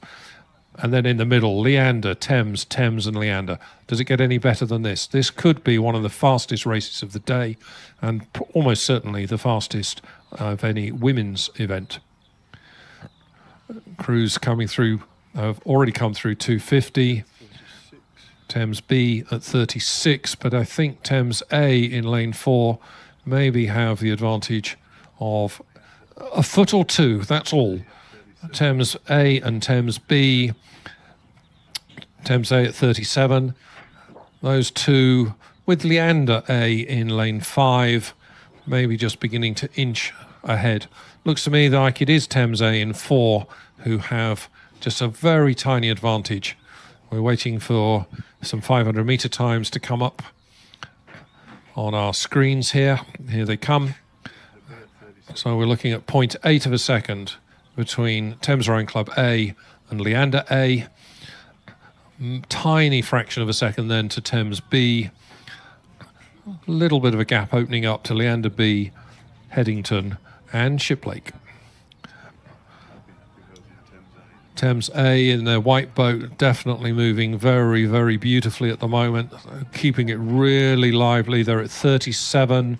Thames A now leading by a half length over Thames B and Leander, who are pretty much level in second place. Thames A now not moving any further away. They've just moved out to a half a length and are just holding that. I'm not suggesting that Thames A are deliberately holding that. They're not being able to get away because Thames B and Leander A have both responded and are pushing as hard as they possibly can to not let Thames A get away from them. Those three crews just inching their way out. In fourth place at the moment is Leander B, and just about one length covering those four crews: Thames A, Thames B, Leander A and Leander B. Fifth at the moment, Headington School across in lane 1 and Shiplake College in lane 6. So they come through the 1,000 metre mark. Thames A at 37 continue to lead by about a half a length. Thames leading Leander A, who are only 0.2 of a second ahead of Thames B. Leander B just about a half a length back on that. So we're looking at about a length and tiny bit of clear water, a length and a quarter covering the first four boats. And I think it's Thames B just maybe with their advantage over Leander A for second and third respectively. Thames A just beginning to squeeze a little bit more out to maybe 2/3 of a length now as they come to the 1250 metre mark. Thames A in lane 4, moving beautifully, very lively, good high rating here, and making it very effective. Thames A continuing just to squeeze out. It's now 3/4 of a length. They're at 35. Leander A have put in a little bit of a push. Thames B were just in front of Leander A for second and third, but I think Leander A have closed that back up again. Nothing between these boats as they come towards us for second and third, but it's Thames A across in lane 4 who continue to lead. I think they're squeezing out the best part of a length now. I don't think they've got clear water yet, and it's Leander A, I think second, Thames B third, but there is nothing between those two crews. Does either of them have a sprint finish to try and pull this back? Leander A were 0.7 of a second behind Thames A as they came through 1,500 metres, and about a second to Thames B. I don't think it looks like that to me on screen. It's still Thames Rowing Club A crew in lane 4. They're at 36. They are really having to work hard, but they're doing it really effectively, just holding on to less than a length from Leander. It's perhaps 3/4 of a length. Thames Rowing Club A leading Leander by about 3/4 of a length. Leander in turn a few feet ahead, perhaps a canvas now ahead of Thames B. Leander, I think, are just beginning to squeeze back. 250 metres to go. This is looking very much like Thames A, unless one of these crews, Leander, has got a huge sprint available. We're rapidly running out of lake. Leander put it up to 39 strokes per minute. They're really trying to close this, but I don't think they're making any impression on the lead that Thames A have. It's about 3/4 of a length lead. Thames A at 38. All these crews, final sprint into the finish line. About 10 or 12 strokes to go. Thames A in the Women's Challenge 8s final. Thames A in lane 4, ahead of Leander and Thames B in 5 and 3 respectively. Maybe Thames B just beginning to close back on Leander a touch, but as they come to the line, it's Thames Rowing Club A first across the line, then Leander, half a length between those two boats. Thames B overlapping, so about a length between all three of those as they came to the line. Fourth homer, Leander B in lane 2, followed by Headington School and then Shiplake College.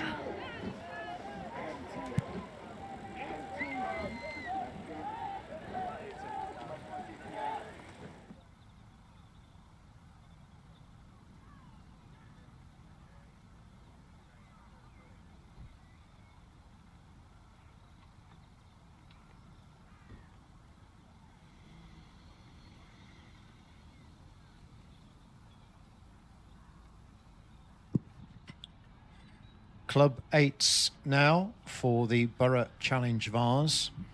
Lane 1, UK Armed Forces, who won that repêchage narrowly over London A. So they take the outer lanes. The faster lanes are those that qualified more directly. So in lane 2, Kingston A, lane 3, Marlow, lane 4, Thames, and Vesta A in 5. We have a familiar looking chevron which matches the pace in the heats, with lanes 3 and 4 moving ahead. In this case, 4 ahead of 3. So that's Thames just taking the advantage over Marlow. Lane 5, Vesta, are not out of this by any means, and those three crews are overlapping, nothing more than half a length between them. The lanes 2 and 6 are virtually neck and neck as we're coming up to the 500 metre mark, and the UK Armed Forces may have shot their bolt a little bit in the repêchage and are just trailing a little bit, but there is a long way to go. We are about to get the 500 metre times. We have Thames at 35, who are making best use of their weight and force. 36 is the rating for Marlow. Vesta in third place are at 35. So mid-race pace, mid-30s rating.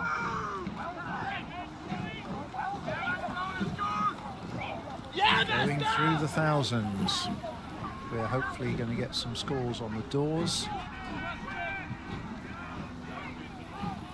And here we go. Thames have squeezed out. They now have a second and a half over Marlow, who are neck and neck with Vesta, and London Rowing Club a length behind there. So Thames are making made the best of the first half of the course, and one might imagine that they're going to do similar in the second half. This third 500, of course, can be race defining, and it looks as though Marlow are defining it slightly better than our Vesta as they are moving away.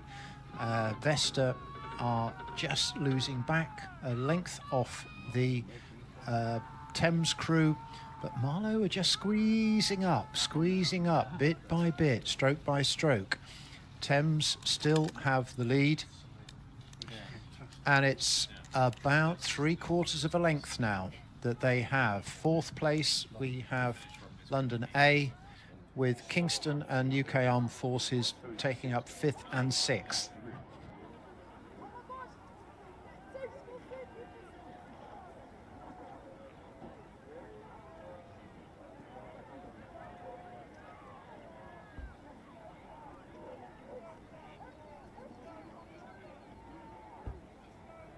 Okay, we're through the 1500 metres and we have some times. Thames at 4.5 minutes. This is an impressive speed for Club 8s. Marlow, 2.5 seconds behind. Vesta, another second behind them. Everybody is just lifting their game now for this last 500 metres. Last minute and a half. But Thames look as though they are not going to be caught. Try as Kingston would like to. Sorry, Marlow. I upgraded Kingston there. They are there in shot, but they are not quite in contention. So Thames at 36. This is characteristic of the other Thames crews that we've seen, just a pip or two below their opponents. Marlow are hammering at 38 and are pushing early to try and make a difference. They have to push early. They have only 200 metres left. It's got to be gone. It's got to be done. But Thames are looking very solid as we come into the last 10 strokes. Marlow have closed, but they have not made enough of an impact to change the outcome of this race, it seems. Both crews moving away from Vesta. And as we come to the line, Marlow have done really well to bring it down to half a length, but it is Thames that take the Borough Challenge vase for Club 8s. Vesta 3rd, London 4th, Armed Forces 5th, and Kingston 6th. Well rowed, gentlemen.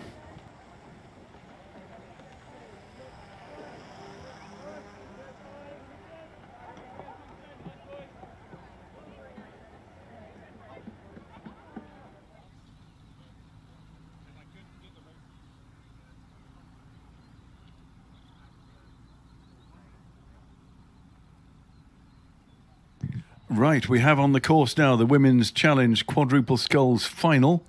This is the Yeatman Challenge Cup, and it is very much a family affair with Leander A, Thames B, Mulsey A, Thames A, Marlow A and Leander B, counting across the lanes.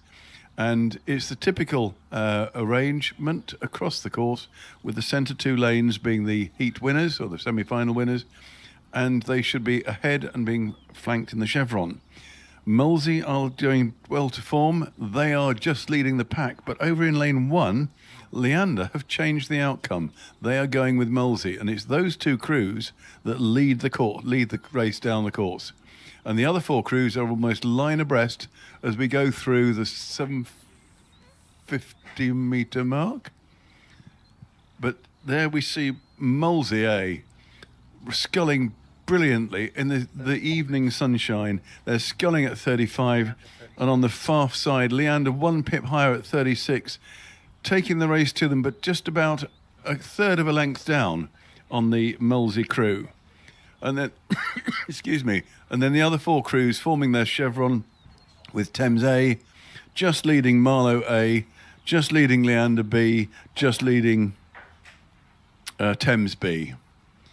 So the front 2 crews now both sculling at 36, and it's a very clear half-length lead now for Mulsey as we see them coming down in the evening sunshine on flat water, reflecting the sunshine. Marlow showing at the 500 metre mark, having a 1 second lead over Leander. Mulsey having a 1 second lead over Leander, just under half a length.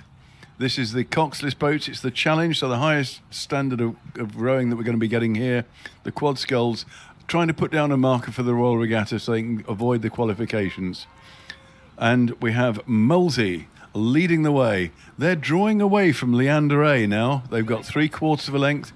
They're sculling still at 35 really strongly. And we're coming down towards the next marker. As we cut to the side view from the timing mark at 1,000 metres, you can see clearly there 3/4 of a length lead to Mulsey over Leander. Then followed by Thames, Marlow, Leander and Thames B.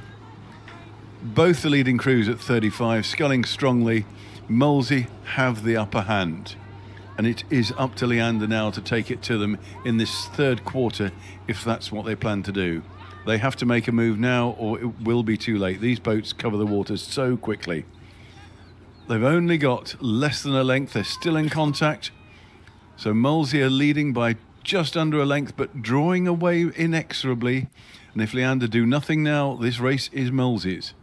And it looks more increasingly like Molesey are going to win this now, even just after the halfway mark. Going past 12.50, into the last 7.50, you can feel the end approaching, and Molesey have just got that length. There's 2 lengths of clear water between Leander A and the next crew, which is Thames A. They've got half a length over Marlow A, who have half a length over Leander B. And then Thames A are just a length and a half behind those. But Molesey sculling really strongly, still at 35. Very neat, very tidy. Leander look neater and tidier, but the power that Molesey are putting down is obviously having more effect. They're really pulling away now. They've got clear water, and they're drawing away to a decisive lead, I would suggest. Leander still trying at 36 to pull back on them, but you can see if you're watching online that Molesey have got that little bit of clear water, another quarter length, and they break the string.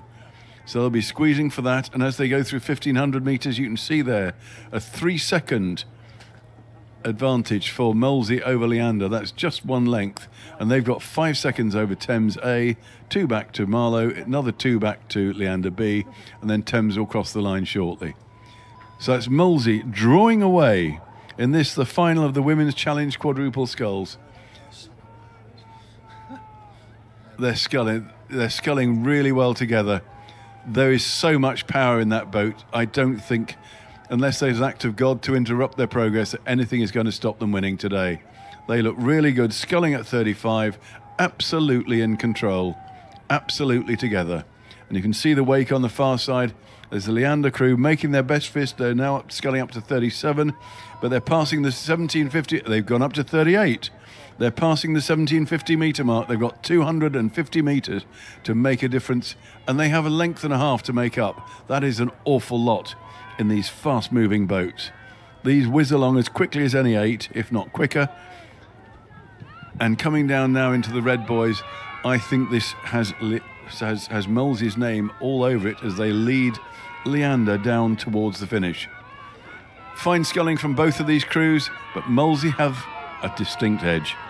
They're coming down with clear water for their victory in this, the Yeatman Challenge Cup for Women's Challenge Quadruple Sculls.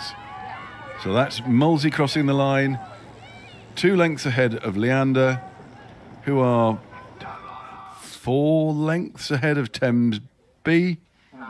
Leander B are just under a length behind them and half a length ahead of Marlow. And then bringing up the rear will be the Thames B crew over in lane 2. And that is the final race of the Quadruple Sculls. And then we have the pinnacle of the schools rowing for the Mike Diswins Memorial Trophy. John, over to you. And the last race of the day, scheduled for 1912. It is underway. It is 1913. Well done, the start marshals, the stake boat persons, the aligners, everybody else who has managed superbly to make this one of the best regattas in the year. Certainly, it is one that we enjoy. We keep coming back for it, and so do so many other people wishing to contest. So, who's got the bragging rights in the schools? Who's setting down the markers for the National Schools Queen Mother Cup and eventually the Princess Elizabeth? We do not have in this race Shiplake or St Paul's, but we do have all the other contenders. In lane 1, Hampton School. Lane 2, King's College School. Radley College in 3, Bedford School in 4, Westminster in 5, St Edward's in 6. So St Edward's had to go through the repêchage. They've got an extra race in their legs. We are waiting for the 500 metre scores to come through, but it looks as though Radley have stolen a march over Westminster.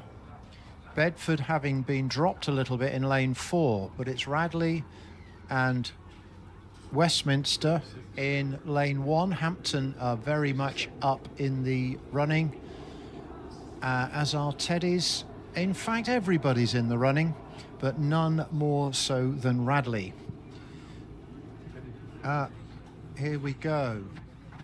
So, that all said, Radley's time seems to have missed out, unless they've been redrawn. They've missed the button, but definitely looked like Radley in front there. KCS in lane 2 have dropped off. There's been a bit of a muddle on those race times for the 1500, if my eyes are anything to go by.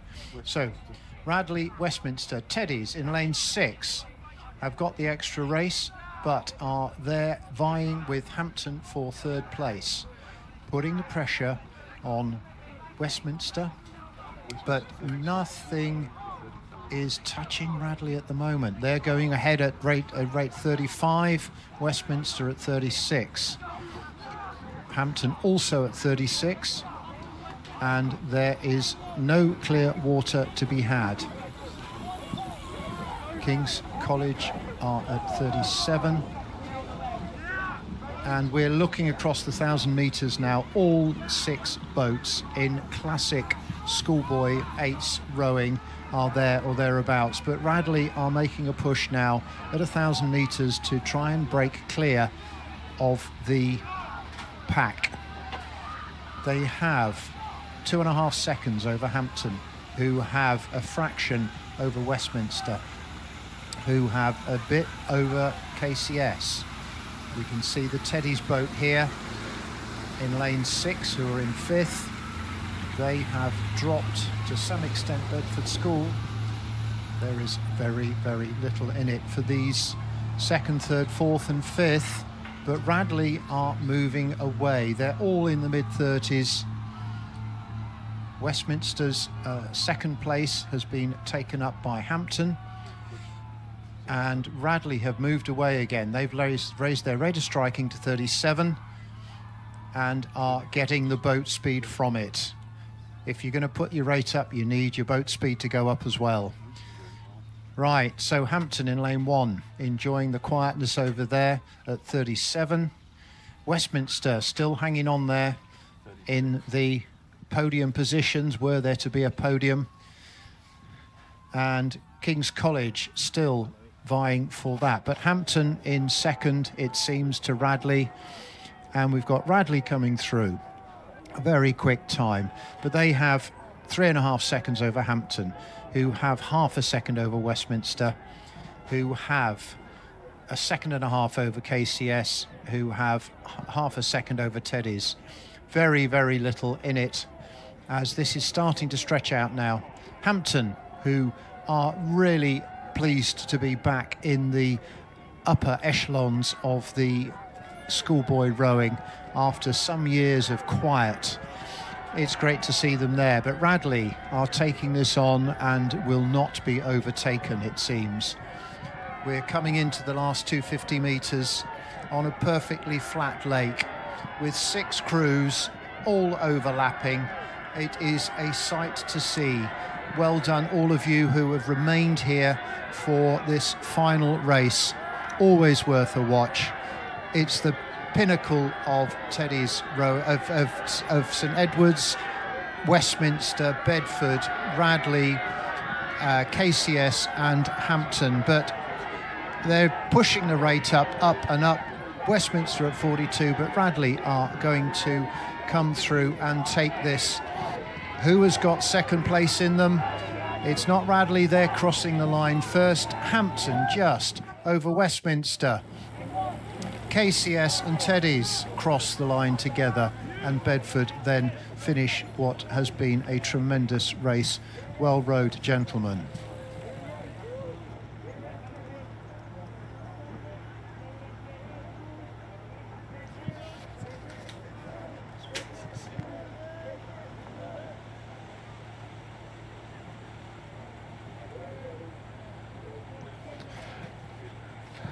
And so, ladies and gentlemen, that brings us to the end of this year's Wallingford Regatta. 118 races, almost 12 hours of racing.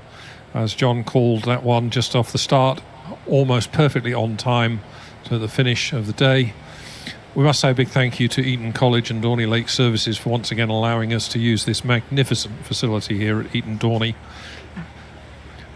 Very, very big thank you to the members and friends of Wallingford Rowing Club who've manned all of the functions around this regatta, with the exception of the umpires. So a thank you to the umpires.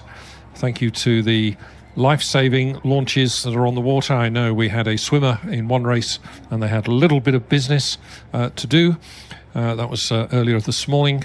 Thank you to everybody, but most especially a thank you to you, the competitors and your supporters.